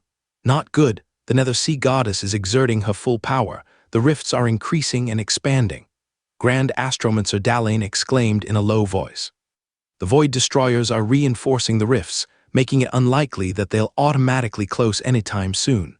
Instead, more void destroyers might appear, causing them to tear wider. Is there a solution, Lord Dalain? General Augustus immediately asked. Activate the rift closer at full capacity, Admiral Campbell suggested from the side, but doing so will significantly deplete the rift closer's energy reserve, falling short of the planned usage time limit. Additionally, there's another issue. Once the space is stabilized, the Nether Sea Goddess Hela can act freely without being pushed out of the secret realm by the rule power. Can Lord Rain withstand that? Major General Tasha immediately pointed out the two major drawbacks in Campbell's proposal. But if we don't do this, the secret realm will soon be overwhelmed by void creatures, General Campbell countered.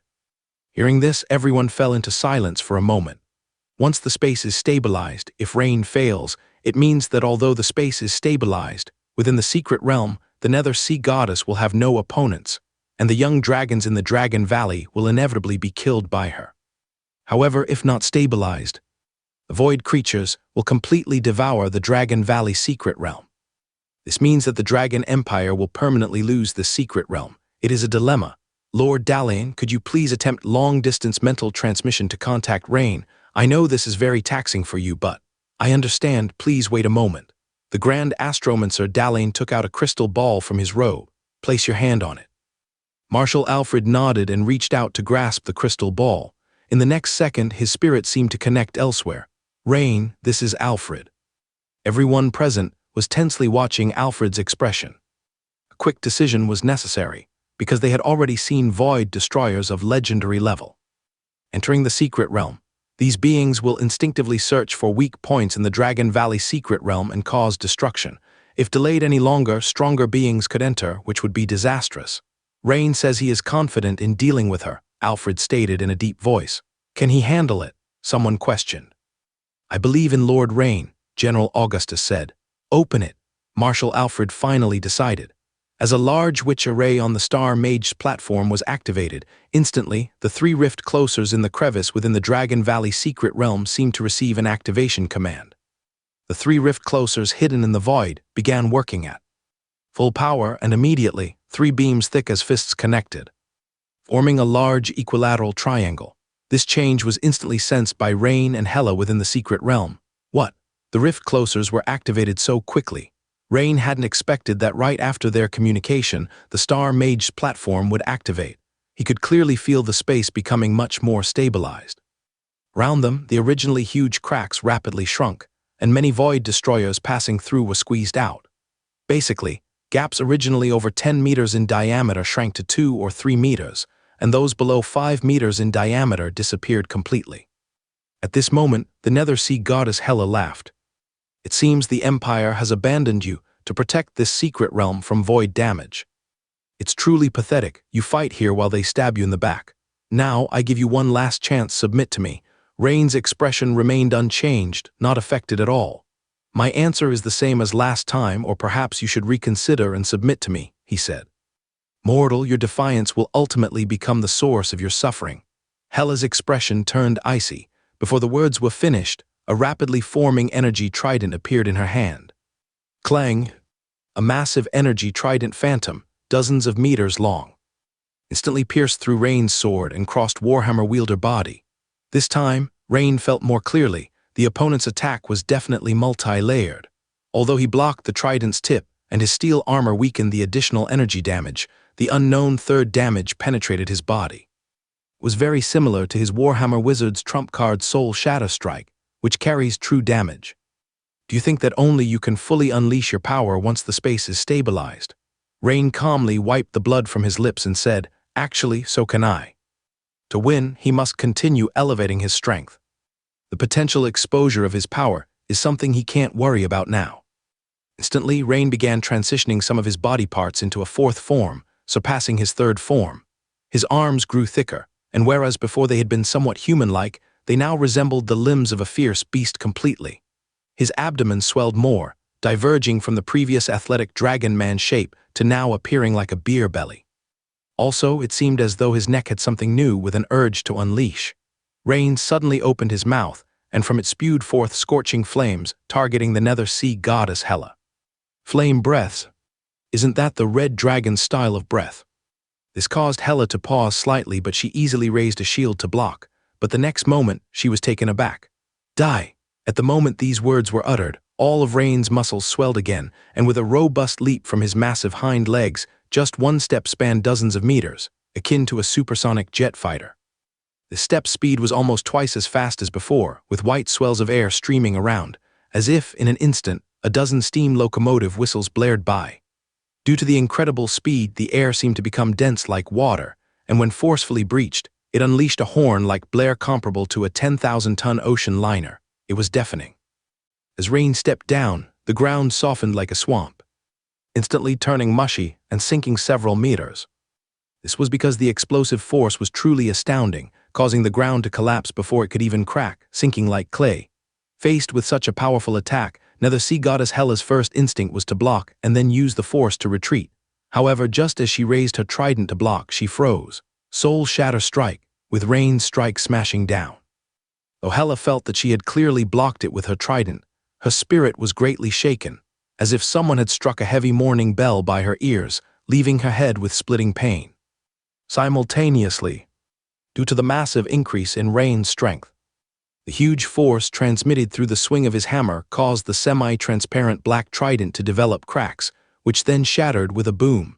Hela had no time to put up an effective defense. Boom, swoosh, boom. Rain's arms swung like the wind, each swing of his hammer, each slash as if containing the weight of 10,000 pounds, unleashed dozens of strikes in an instant. Silver arcs and black hammer shadows lingered in the air. Taking advantage of Hela's distraction from the Soul Shatter Strike, Rain directly shattered her completely. Hela's enormous form immediately disintegrated, leaving only a serene-faced black-robed girl floating in mid-air with closed eyes. Huff huff, Rain's chest heaved violently, but at this moment, he also realized that even the reinforced space now began subtly rejecting him. If he didn't want to be pushed out right now, it was best to control the level of his power. Rain swiftly transitioned from his current form to the second form, and instantly felt the repulsive force of the secret realm space disappear. The next second, Rain had returned to human form. Simultaneously, a profound sense of weakness emanated from within, as the outburst moments ago, though only lasting a few seconds, had consumed an enormous amount of stamina. Rain immediately augmented his spirit, restoring his stamina back to its peak. Only then did he focus on the black-robed girl floating before him. Rain did not damage the black-robed girl's shell, because he vaguely sensed that there seemed to be something beneficial to him inside her body. Worried whether the nether sea goddess Hela might descend once more, within the secret realm, Rain wasn't concerned at all. Dare to descend multiple times, and I'll fight multiple times. Mulling it over, Rain approached, picking up the black-robed girl, feeling a soft and warm touch. Not sure if it was because of his contact with the black-robed girl, the system prompt suddenly chimed. Ding! Detected a small amount of divine power essence, capable of enhancing the crystallization. Degree of spiritual power shall it be absorbed. Note, system absorption can remove impurities and allows for complete absorption at once. Divine power essence. I recall previously it was related to divine power crystals, but judging by the name, divine power essence should be of a higher grade than the divine power crystal. Rain thought to himself. Faced with this unexpected delight, Rain didn't hesitate and chose yes at once. In an instant, Rain felt a surge of powerful energy coursing through his hands holding the black-robed girl, followed by a cool sensation flooding into the mental sea under the system's guidance and transformation. Meanwhile, Rain seemed to hear a female voice coming from a distant place. The emotion in the voice seemed to be a mix of anger and helplessness. As before, in a very short time, Rain felt the silvery liquid in his mental sea rapidly thicken, with crystals visibly spreading throughout the liquid. Seconds later, Rain only felt a clear mind like never before. He glanced at the system panel, eyes widening suddenly. The system panel displayed as follows: Spirit, 141, crystallization 76%, it increased this much. Rain's heart was both surprised and delighted. I remember it was 43% before, now it's 76%, an increase of a full 33%. I'm in the crystallization stage. Yet it could still increase nearly a third. As expected, it's worthy of being called Divine Power Essence, considerably stronger than the previous Divine Power Crystal, and this was just a small amount. If it were a larger amount, wouldn't it lead directly into the crystallization peak? This improvement was equivalent to more than 30 years of arduous cultivation by an ordinary crystallization wizard. At this moment, after standing stunned for a few seconds, Lambert walked over with a smile, saying, "Lord Rain, it seems last time when you and I sparred, you didn't use your full strength at all." "Lord Lambert, thank you for your assistance." Rain smiled slightly, not answering Lambert's question but instead expressing his gratitude. Even though without Lambert, he could still take down the Nether Sea goddess Hela, humility was a virtue. "Lord Rain, we arrived late." Areta and her sister Elida also came to Rain's side at this moment. Younger sister Elida looked at the black-robed girl in Rain's arms with great curiosity. "Lord Rain, is this the vessel that descended? She's really beautiful." No wonder Elida made such an exclamation. If not considering her origin and the events that unfolded, the beauty of this black-robed girl was quite remarkable. Rain contemplated for a moment and then placed her onto a nearby demon statue, intending to take her back with him once the secret realm mission concluded. He sensed that this divine vessel might have other special uses. At this time, Baldwin, with a face full of delight, hurried over from a distance, just when Rain was about to say something to Baldwin. Suddenly, a half-transparent giant claw reached out from the largest space rift that hadn't completely closed yet, snatching away the black-robed girl from the demon statue's hands and rapidly retracting. But a robust dragon claw, even quicker, immediately grabbed the giant claw trying to retract. It was Rain whose right arm instantaneously transformed into a dragon form. He had sensed something lurking in the void earlier, thinking the intruder had given up, only to have it jump out at this moment. "Trying to steal my thing?" Rain's gaze turned icy, his body began to swell once more, and then he exerted a sudden forceful pull. The opponent's giant claw seemed unprepared for such an occurrence, and under Rain's vigorous tugging, the claw was suddenly pulled into the secret realm. Yet then, before Rain could finish his transformation completely, the opponent decisively released the black-robed girl and retreated like lightning. Swoosh! At that moment, a flash of light swept across the opponent's wrist. A furious roar emanated from the other side of the rift, while on the ground, Haas left behind a pool of glowing blood, though the giant claw was still pulled back. It was Lambert who wielded the sword, but his expression was solemn. Even under the full might of his sword of belief, the opponent was only slightly injured. This clearly indicated that the opponent was an epic-level presence. Meanwhile, the rift began to quickly shrink, reducing from a diameter of several meters to palm-sized, and then rapidly disappeared without a trace. Such a swift escape. Seeing this, Rain naturally gave up the continued transformation, reverting back to human form. He approached the pool of blood, squatted down, and carefully sensed it. There was a strangely familiar aura in the glowing blood, and thinking back to the forearm part of the claw revealed by his tug, Rain immediately seemed to understand. "Lord Rain, could the opponent be a giant dragon?" Lambert seemed to have thought of something, expressing surprise and uncertainty. "It should be a void dragon, and moreover an epic level one." Rain glanced at Lambert, nodded, and said, "But aren't the dragons here supposed to be juvenile giants? Even if tainted by void energy, they shouldn't reach epic level." Nearby, Captain Baldwin from the military department couldn't help but question. "I can't be sure about the specifics, but judging by the blood left behind and the shape of that giant claw, it's undoubtedly a void dragon." Rain said, "Captain Baldwin, I can affirm that during my full-force sword strike, the opponent only suffered minor injuries. If it were at a legendary level, its claw would have been severed by me." Lambert echoed beside. "Understood." Baldwin nodded, saying. Rain glanced at the black-robed girl who seemed asleep but was long devoid of heartbeat, and a spark of spirit light crossed his mind suddenly. "Perhaps I could think of a way to make it strike again. At present, it seems this void dragon is quite interested in the vessel descending on the Nether Sea goddess Hela." Rain's eyes flickered, contemplating. As the transition requires a complete essence of giant dragon blood, Rain has kept it in mind persistently. Although the Void Dragon is a giant dragon tainted by void energy, originally it was a purebred giant dragon, fundamentally different from the wyvern and ancestor dragon he previously killed. Rain is quite confident that if he can kill this Void Dragon, the blood essence acquired would likely fulfill the last requirement for a Dragon Vein Wizard transition, a complete essence of giant dragon blood. However, to lure the opponent into action again, the space stability cannot be so high.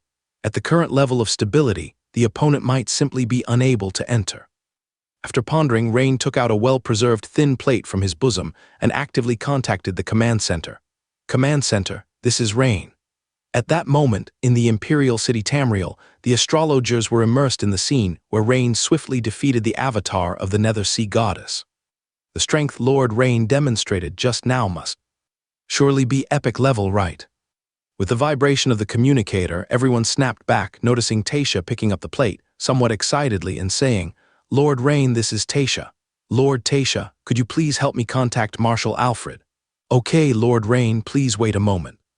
Perhaps for regular task execution personnel, directly speaking to the Marshal would be considered an overstep, but for Rain, it seemed quite natural to everyone.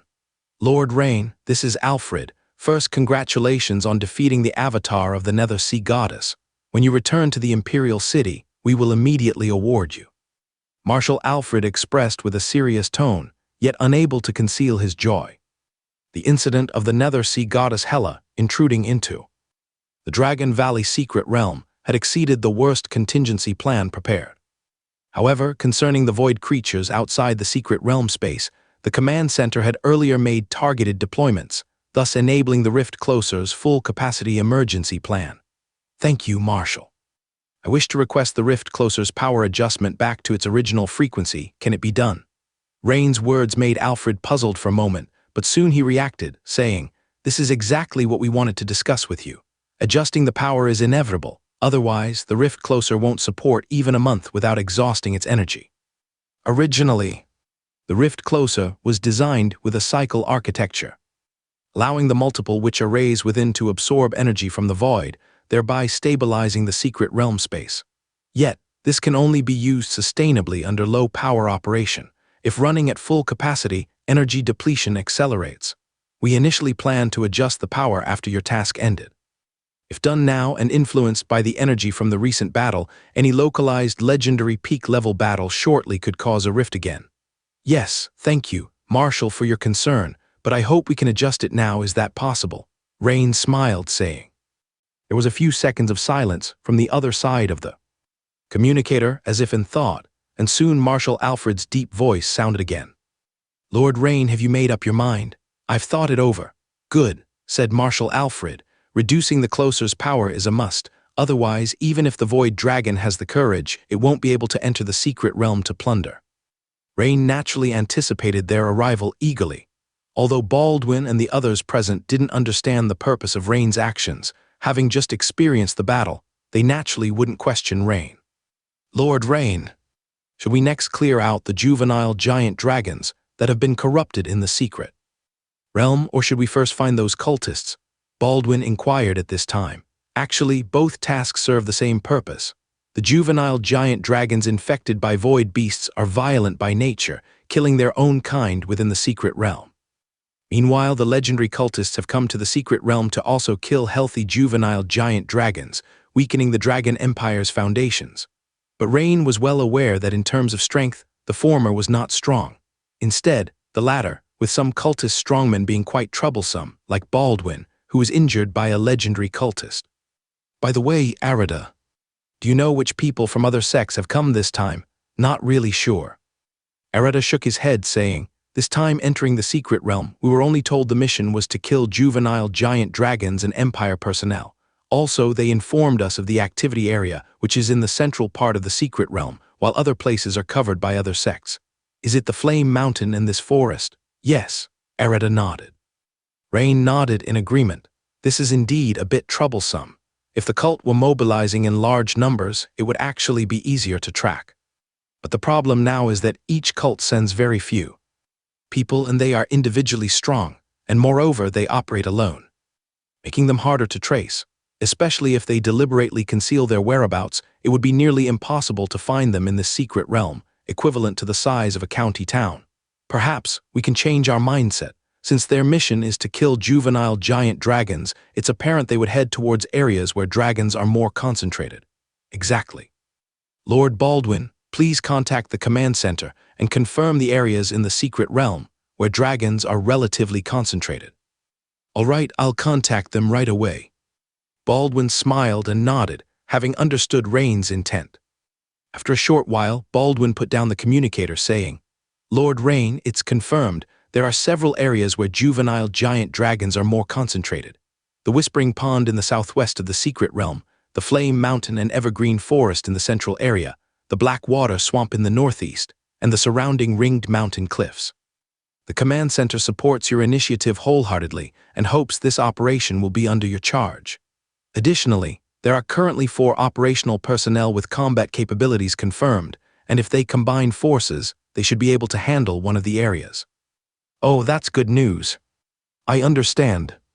Rain showed a thoughtful expression. Lord Rain, how about leaving the Whispering Pond to me? I came from there earlier. Lambert thought for a moment and spoke first. He also had a task related to the Blue Dragon progeny he wanted to continue, and it coincidentally aligned with the task of eliminating the legendary cultists, hitting 2 birds with 1 stone. Sure, then I'll trouble you, Lord Lambert. Rain smiled slightly, saying, Lord Rain, how about I go to the farthest ringed mountain cliffs? Baldwin thought for a moment and suggested, alone, but your injuries haven't healed, it's not appropriate. Rain glanced at Baldwin, shook his head, and said, how about letting the Arada sisters accompany you? No. No, that's not appropriate. Baldwin glanced at the beautiful Arada sisters, inexplicably blushing and shaking his head repeatedly, saying, Lord Rain, wouldn't that leave you alone? How about having Alida accompany you and me going with Lord Baldwin to the ringed mountain cliffs? Arada couldn't help but look at Rain and said, no need, the 2 of you splitting up would significantly reduce your strength. Together, I believe even if you encounter another legendary cultist, it won't be too much of a problem. Plus, with Lord Baldwin, it's practically a guaranteed success. Rain waved his hand, saying, after losing the devouring snake's might, the Arada sisters are now at the late-stage legendary level. However, their coordination is superb, and their talent abilities are outstanding. Fighting together, they still possess strength comparable to the legendary peak. Lord Rain. Baldwin wanted to say something more, but Rain interrupted him. Lord Baldwin, didn't the command center just tell you that I'm in charge of this operation, so that's the decision? Rain said. All right, Lord Rain, be careful out there alone. Baldwin looked at Rain and said, thank you. By the way, Lord Baldwin, inform the command center to direct the remaining personnel to the Black Water Swamp. I'll handle the Flame Mountain and Evergreen Forest areas. Understood, Lord Rain. If he guessed correctly, Flame Mountain and nearby Evergreen Forest should be the responsibility of the Secret Snake Sect and the Grafting Cult. Previously, multi-armed Pierce was killed by him, and the Arada sisters from the Secret Snake Sect have also defected to him, meaning there shouldn't be any more cultists here.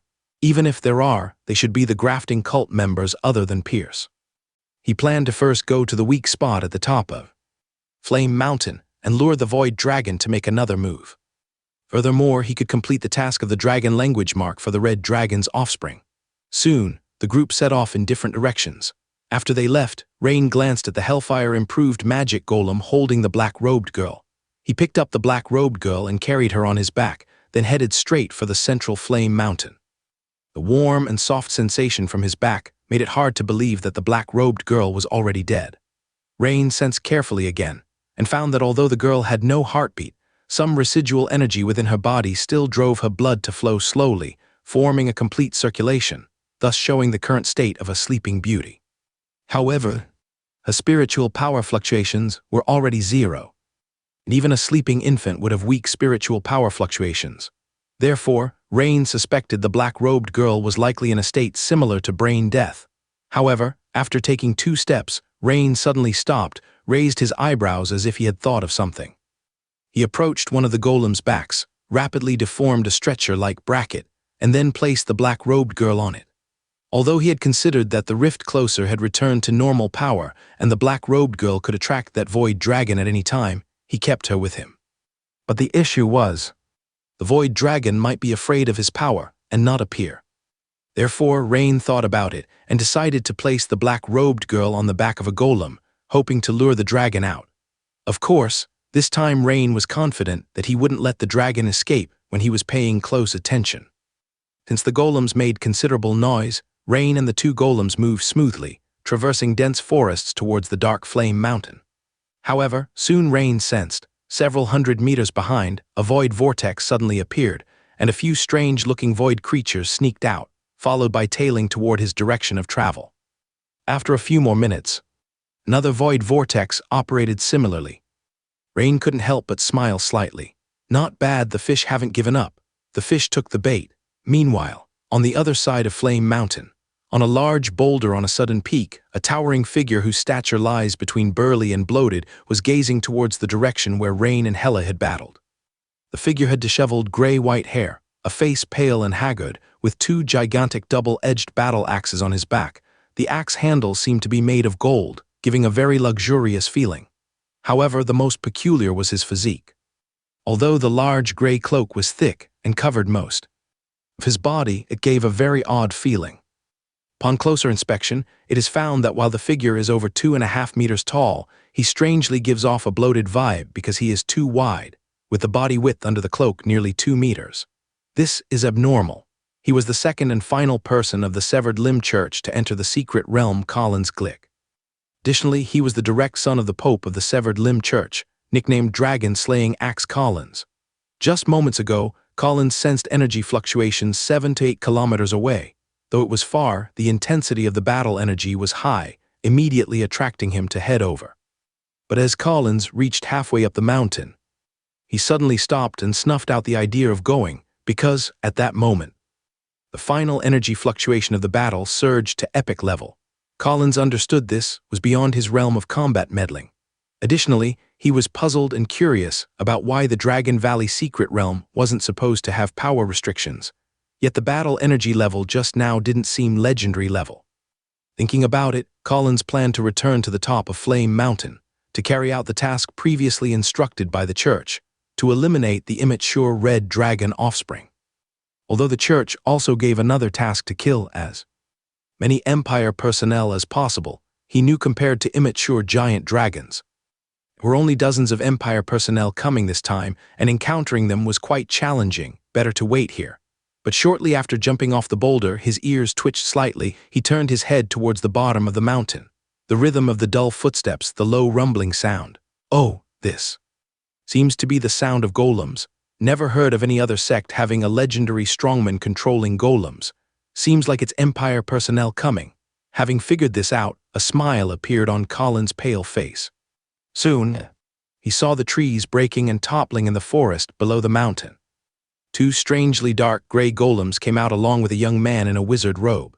Clearly, these two golems were controlled by the young man behind them. Unexpectedly, a rare puppet master? Interesting. Though Collins had never seen this style of golem, it didn't prevent him from swiftly assessing the opponent's combat power. Because golems generally adhere to one principle, that is, the larger the size, the stronger the combat power. 6 or 7 meters height, both together only count as a mere ordinary legendary combat power, so the opponent probably came to participate in the Dragon Knight trials. Collins's smile became even brighter as he observed, for a few seconds, and confirmed there was no one else behind the opponent. Collins changed direction, transitioning from ascending to descending, advancing rapidly towards the foot of the mountain where Rain was. Just now in the evergreen forest, Rain effortlessly gathered the 10 portions of soul energy needed to release the soul shatter. At this moment, Rain was walking up the charred mountain path, but he had only traveled about a third of the way when he suddenly stopped, and the two golems stopped with him, because a tall yet somewhat bloated figure was rapidly descending from the mountain. Although the figure was bloated, its steps were agile. Soon, it stopped several dozen meters in front of Rain. A rare puppet master, huh?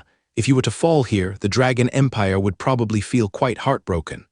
Collins sized up Rain with a few glances and said, the energy particles of the metal series were fluctuating around this person, and despite his young appearance, had the aura of a late-stage crystallization wizard, likely a key figure nurtured by a great noble of the Empire. Killing such a person would give a sense of achievement. Thinking of this, Collins couldn't help but laugh, but Rain was also examining the suddenly appeared Collins. I thought I would have to reach the mountaintop and search carefully to possibly encounter you. It seems these cult members are far more arrogant than I imagined, considering their transcendent combat prowess. That's also a good thing. It saves me the trouble of finding you. Thinking of this, Rain also laughed. Moreover, the aura of this opponent had some commonality with that of multi-armed Pierce, both carrying a hint of madness beneath their vicious exteriors. In other words, the opponent was likely also from the limb replacement cult. At this moment, Collins pulled out the golden double-edged battle axe from his back and held it in his hands. Next, he dragged the axe along the ground with a sizzling sound, heading straight for Rain. At first, his speed wasn't fast, but after 2 steps he suddenly accelerated, and at the same time a fierce aura began to rush toward Rain. The next second, a golden arc flashed by. Clang! Sparks flew. Collins's giant battle axe came crashing down on Rain, only to be firmly blocked by the kite shield that instantly morphed from Rain's left hand. Rain's counterattack was also launched immediately. His right hand morphed into a knight's longsword in an instant, aimed straight at Collins's bloated abdomen with a stab. Sizzle! A sticky resistance was transmitted from the hilt of the sword. Collins, however, grinned fiercely, delivering another heavy chop with his battle axe toward Rain. Clang! This time, his strength was greater, and the hardened fine gold kite shield bore a deep axe mark a few centimeters deep, but it quickly returned to its original state under the influence of the metal morphing spell. After a few quick exchanges, Rain led Collins to adjust his position to a somewhat flat clearing on the mountainside, where the Hellfire Demon statue, carrying the black-robed girl, naturally arrived as well. By now, Collins also realized something was not quite right. First off, the other's eyes were too calm, with no trace of fear when looking at him, not even the slightest tension. Secondly, wasn't the opponent a puppet master? Why hadn't he manipulated the golems to attack him, which was illogical? Logic dictates that a puppet master should heavily rely on their puppets and would never choose to face him head-on. Upon seeing the flickering eyes of Collins, Rain knew the opponent was suspicious. However, that did not matter. He did it on purpose. All along, Rain's focus was not on Collins, but on those void beasts behind him. He noticed that during his exchanges with Collins, the activity level of those void beasts had clearly increased. A number of void beasts were now gathered together. Now, seeing that the golems had finally stopped, over a dozen void beasts slowly moved closer, quickly stacking together, and soon began to melt like candles, forming a particularly gigantic void beast. Rain squinted his eyes, knowing it was time for them to act. At this moment, a rift 3 to 4 meters in diameter suddenly appeared where the void beasts were located, and a massive claw shot out like lightning, reaching for the black-robed girl carried by the Hellfire Demon statue. Finally, I've been waiting for you. Rain smiled at the corner of his mouth, his entire presence changing dramatically. His muscles swelled, and in a flash he appeared behind the statue, clasping onto the semi-transparent giant claw tightly. This time, don't think about leaving. A few minutes earlier, Imperial City Tamriel, 2nd floor of the Star Mage's platform. Since Rain dealt with the Nether Sea goddess Hela, the tense atmosphere here had significantly lessened, and most faces were now filled with smiles. They were very sure that the situation in the secret realm should not fluctuate much further, because even if the remaining cult's legendary figures were strong, they could not possibly surpass the strength of that Nether Sea goddess. And even she was killed by Lord Rain, so what other legendary cult figure could create chaos in the secret realm? Many were discussing the level of Rain's power, questioning if he had reached the epic level. Since the battle between Rain and the Nether Sea goddess had concluded, the command hall had resumed full surveillance of key points or personnel in the secret realm, essentially switching and rapidly assessing the situation every few minutes. Presently, the image on the elliptical stone platform showed the rapidly moving Lambert. Lambert was the fastest and was about to reach the vicinity of the Whispering Pond, having effortlessly slain several void beasts with a single strike each just moments ago. The silver sword scar that lingered in the air for several seconds drew astonished reactions from many. In theory, a void beast, nearly immune to physical attacks, is very difficult for an ordinary sword master to defeat, yet unexpectedly, Lambert dealt with it so effortlessly. This Lambert's strength seems to be just a hair's breadth away from a sword saint. His visit to the secret realm this time was indeed the right choice. He should thank Lord Rain for not killing him outright when he was defeated. At this moment, seemingly because everything was going smoothly on Lambert's side, the scene on the stone platform shifted to Baldwin's side. There he and the Arata sisters, a group of 3, were quickly moving toward the western side of the ring-shaped mountain range. Due to the distance, they had just about to exit the evergreen forest. After observing for a while, everything was going smoothly for the trio. Soon, the scene switched again. Many people suddenly showed expressions of interest, because the current scene was precisely Rain's scene. At the moment, Rain was battling Collins, and judging from the situation, there was more defense than attack, indicating a disadvantage.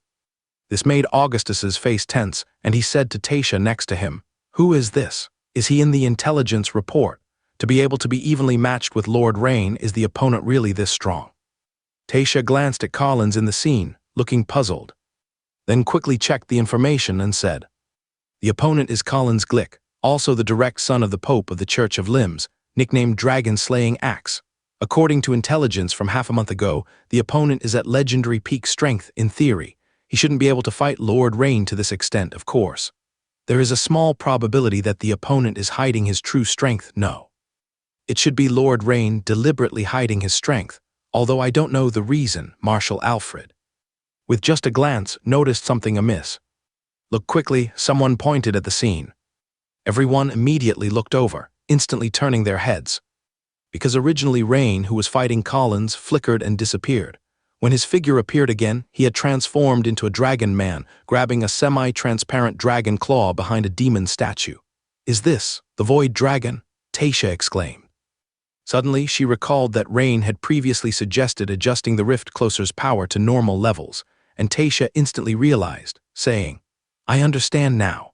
Lord Rain's purpose in the intense battle with Collins was to deliberately lure the Void Dragon to strike. It seems that Lord Rain intends to bring this Void Dragon into the secret realm to eliminate it." Upon hearing Tasha's words, everyone, including Marshal Alfred, nodded in agreement. This explanation was very reasonable, but this Void Dragon, according to analyst estimates, is likely as powerful as the previous avatar of the Nether Sea Goddess. If they fail, then, isn't Lord Rain being a bit too reckless with this? General Campbell said, frowning. After all, with the situation already overwhelmingly favorable, taking such a risk seemed unnecessary to Campbell. This Void Dragon is very powerful, and if it continues to roam around the edges of the secret realm in the Void, it's a ticking time bomb for the safety of the secret realm, Augustus said in a deep voice. "General Augustus, you are right. But the premise is that Lord Rain is sure of defeating the opponent. If he fails or angers the opponent, the probability of the secret realm space being attacked will greatly increase," Campbell said. "I believe Lord Rain would not do something he's not confident about," Augustus replied. At this point, Campbell stopped talking. After all, he was only expressing his opinion, not trying to argue with Augustus. Scene at Flame Mountain. The scene before him left Collins in stunned uncertainty. This level of strength. In an instant, he understood the cause and effect. This young man's target was never him, but to deceive the real enemy, the Void Dragon, through their fight. This immediately brought him a sense of elation, but at the same time, a feeling of being ignored due to his weak strength. A sense of humiliation. The intertwining of these two feelings made his face flush red and white, wanting to retreat but feeling unwilling. After all, as the Pope's direct son, when had he ever been ignored like this by someone, and furthermore by such an unheard of young man from the Empire? How detestable, you brat. Do you think what you've seen is all my strength? I was merely saving my essence blood to deal with that kind of real powerhouse just a moment ago. Go to hell." Collins tore off the heavy cloak draped over him, revealing 2 pairs of tightly closed dragon heads with withered skin, both at the front and back, an astonishing sight. The dragon heads were connected to 2 thick arms grafted onto the chest and back, which, from this point, appeared to be far superior to the move that multi-armed Pierce used at the last moment. This also explained why his body was so bulky. As Collins injected the essence blood into the 2 pairs of dragon heads, his complexion grew even paler, while the dragon heads, grafted onto the thick arms, were raised high, simultaneously swelling and growing rapidly due to the influx of blood. Soon, the 2 withered dragon heads became as lively as if they had just been severed. At this moment, if anyone else were present, they could clearly identify that these 2 dragon heads belonged to adolescent giant dragons.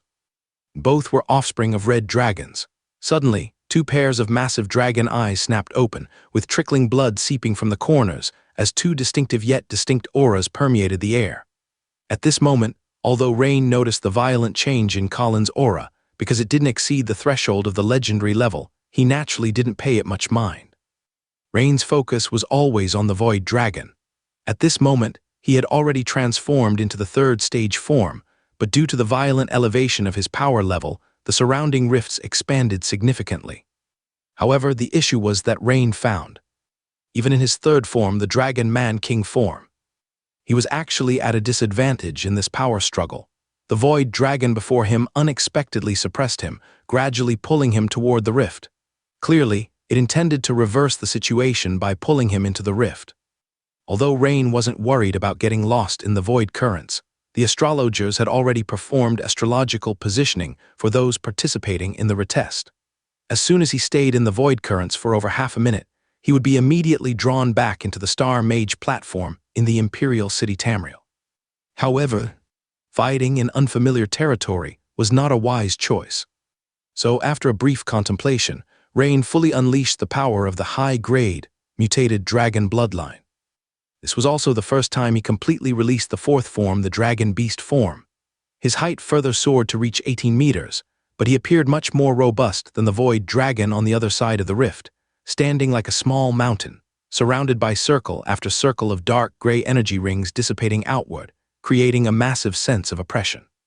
His muscles were particularly well developed, with thick limbs, a bulging belly, and extraordinarily broad shoulders representing unparalleled strength.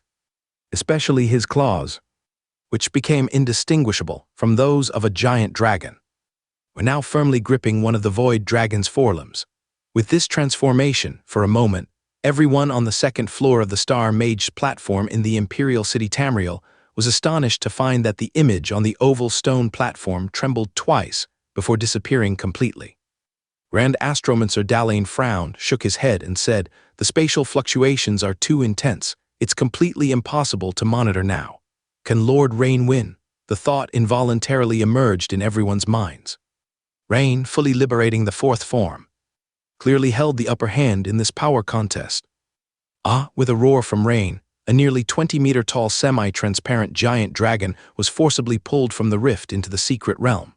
Although the rift only had a diameter of 5 to 6 meters, it seemed to have good elasticity, allowing the entire entity to be pulled through. Boom! Clearly, the abrupt burst of Rain's power caught the opponent off guard, and it was heavily slammed to the ground by Rain. Immediately, a large crater emerged on the ground, and the shockwave blasted the surrounding soil and gravel away, forming a massive mushroom cloud. But it wasn't over yet. As Rain seized the moment, the opponent fell to swiftly strike his claw into its abdomen, and viciously twist. Time was of the essence for him. The secret realm was fiercely rejecting him, and his current power level had long surpassed what the Dragon Valley secret realm could accommodate. For all the Void Dragon's high immunity to purely physical attacks, the issue was that at the epic level, no one's attacks were merely purely physical. The Sword Saint would carry a strong sword of belief. The Dawn Wizard's witchcraft was accompanied by obvious spiritual imprint damage, though Rain possessed neither. The high concentration of metal energy particles swirling around him infused each strike with intense witchcraft damage. With this strike, Rain immediately gouged out a millstone-sized piece of flesh from the Void Dragon's abdomen, causing it to shriek in agony. But since the opponent was an unscathed epic-level battle power, it couldn't possibly be resolved by Rain with a single hit. Previously, the Nether Sea Goddess Hela's avatar was wounded and stunned by Rain's soul shatter strike. Instantly, the two giant beasts entangled in a fierce struggle, causing the ground to quake violently. Dust rose into the air, and countless rifts appeared as if without cost.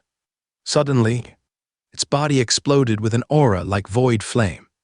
Colliding violently with the energy aura surrounding Rain, the collision induced a fierce shockwave, causing both massive creatures to retreat several paces each. The Void Dragon revealed a rather anthropomorphic, ferocious expression, its chest inflating as it unleashed a void breath toward Rain. Blue, flame-like energy rushed headlong toward Rain, who was well prepared. Don't forget, in the fourth form, he could also unleash a breath. Rain expelled a crimson fiery breath in response. Instantly, the two energy breaths clashed head-on, swiftly forming a certain confrontation, where the energy in the center accumulated higher and higher, creating a massive red-blue two-colored energy disk. Meanwhile, Collins, who had just expended essence blood to revive the twin dragon heads, stood stunned at the scene before him, gaping in awe. In such a situation, even given 100 guts, he dared not rush forward. Earlier, he indeed planned to teach Rain a lesson, but he hadn't anticipated the opponent's terrifying power. Collins did not seek death. Suddenly, the balance of the energy disk lost control, leading to an extremely strong explosion wave emanating from within. Including Rain, the Void Dragon, and Collins tens of meters away, were all sent flying aside. Yet in the next second, Rain quickly got back up, charging at the Void Dragon again, intercepted it mid-rise, and slammed it flying dozens of meters. At the same time, the dazed Collins, struggling to rise from the impact, suddenly found his vision darkening. As the two gigantic figures charged rapidly toward him, the overwhelming momentum, like MT. High crashing down, scared the wits out of Collins. With a face filled with terror, Collins immediately attempted to dodge, but a slight hesitation resulted in a boom as he was crushed beneath the Void Dragon's back spine, with Rain's dragon beast form pressing continuously atop it with lethal strikes. When the two gigantic beasts rolled away once more, a massive blood-soaked pancaked object remained embedded firmly at the bottom of the compacted concavity on the ground.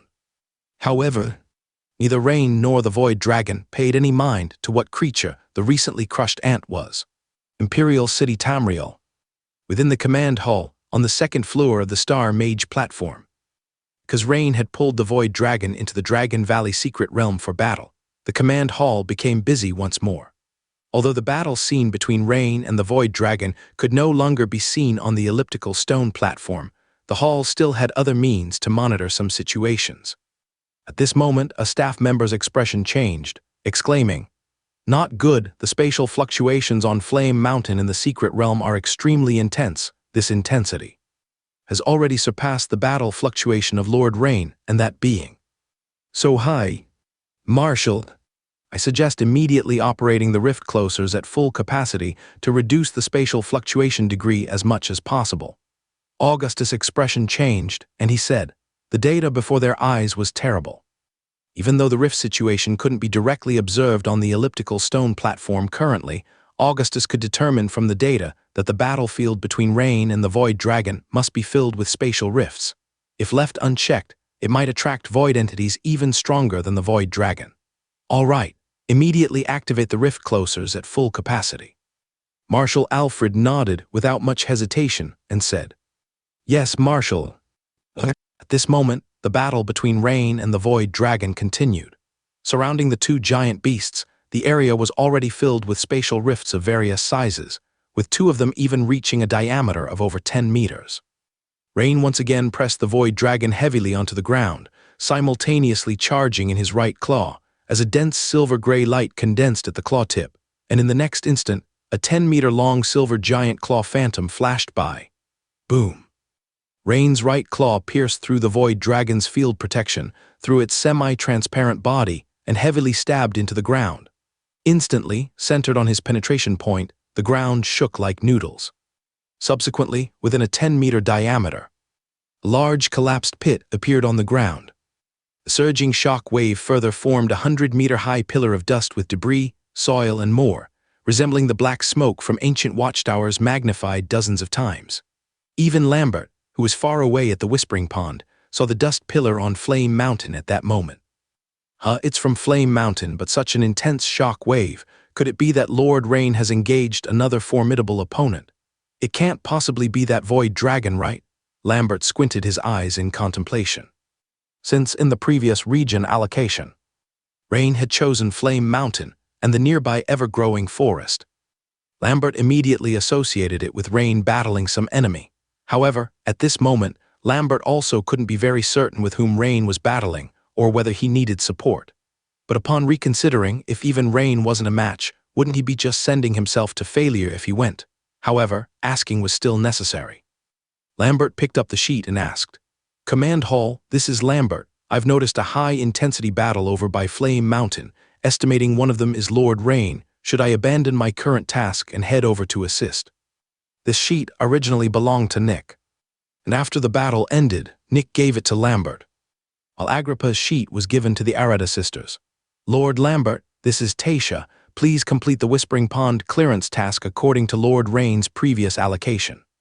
Seemingly to express a certain attitude, after a slight pause, Tasha added, "We have confidence in Lord Rain. The current battle was initiated by Lord Rain himself, and the opponent is that void dragon." Upon hearing Tasha's words, Lambert couldn't help but breathe a sigh of relief, but at the thought of that void dragon, he felt a vague concern in his heart. After all, that's genuine epic-level battle power. Lambert couldn't help but sigh.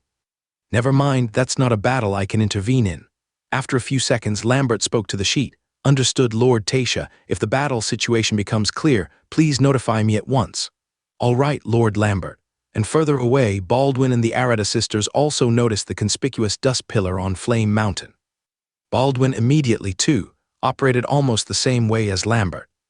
However, after receiving the answer from Tasha to proceed with their tasks as planned, younger sister Elida frowned slightly and said, "Sister, should I go check on Lord Rain's situation?"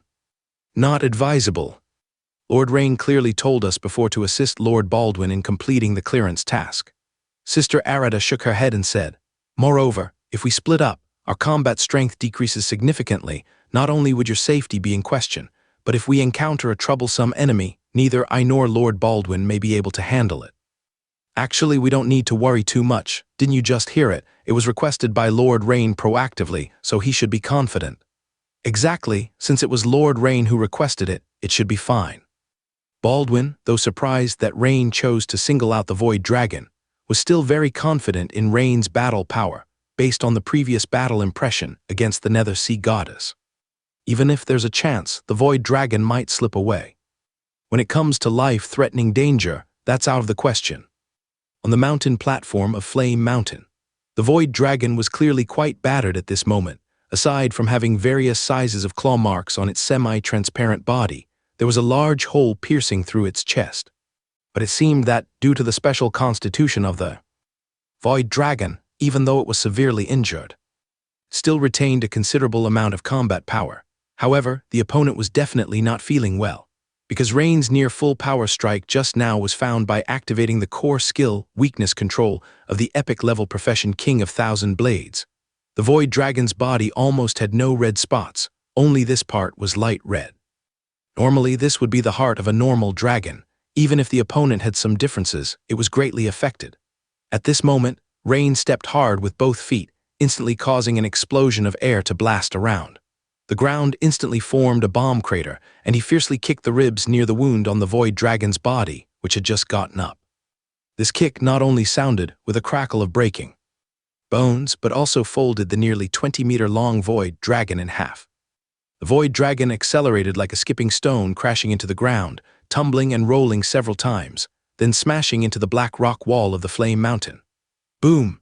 The rock wall cracked, and dozens of huge rocks collapsed, burying the Void Dragon within, leaving only its tail twitching intermittently.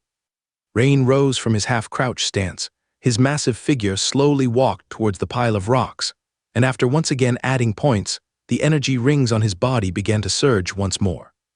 The irregular rings on his body that looked like electric currents were a manifestation of his strength level in the fourth form, which could be understood as a life field after the body reached a certain level of power.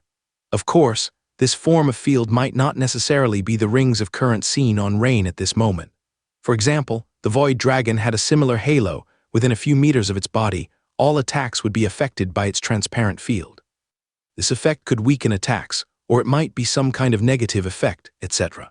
Having transformed into a dragon beast, Rain also began to understand the terrifying aspect of epic-level battle power. If the attack power was not strong enough to break through the opponent's field defense, then no amount of attacks would be meaningful. Only attacks powerful enough to break the life field's defense in a single strike could harm an epic-level enemy. This is also why Rain had the opportunity to get a weapon from the demon statue, but didn't go for it. In his fourth form, the length of one claw's nail reached the extent of a scimitar. One claw was almost no different than using a weapon, special weapons aside. Crash! As he arrived beside the pile of rocks, he grabbed the exposed dragon tail, and with a sudden tug, a surge of huge strength pulled the Void Dragon directly out from under the rock pile. The Void Dragon struggled to twist its body, seemingly still wanting to resist, but after consecutive severe injuries, its movements were slow and weak. Swish! Rain slashed with lightning speed, mercilessly nearly severing the void dragon's neck, finally causing it to wail and lie helpless on the ground. Seeing this scene, Rain finally breathed a sigh of relief. He had already added attribute points 4 times. The energy consumption rate in the fourth form was really overwhelming. Just as he began to shrink his form, intending to retrieve a box to extract the blood essence.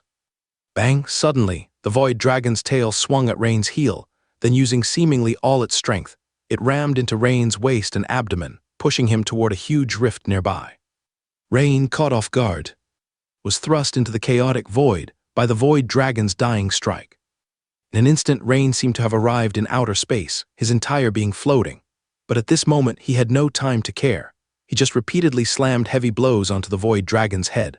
Bang! Bang! The void dragon, whose field protection was nearly gone, could not resist Rain's massive blows, no matter how hard its skull was.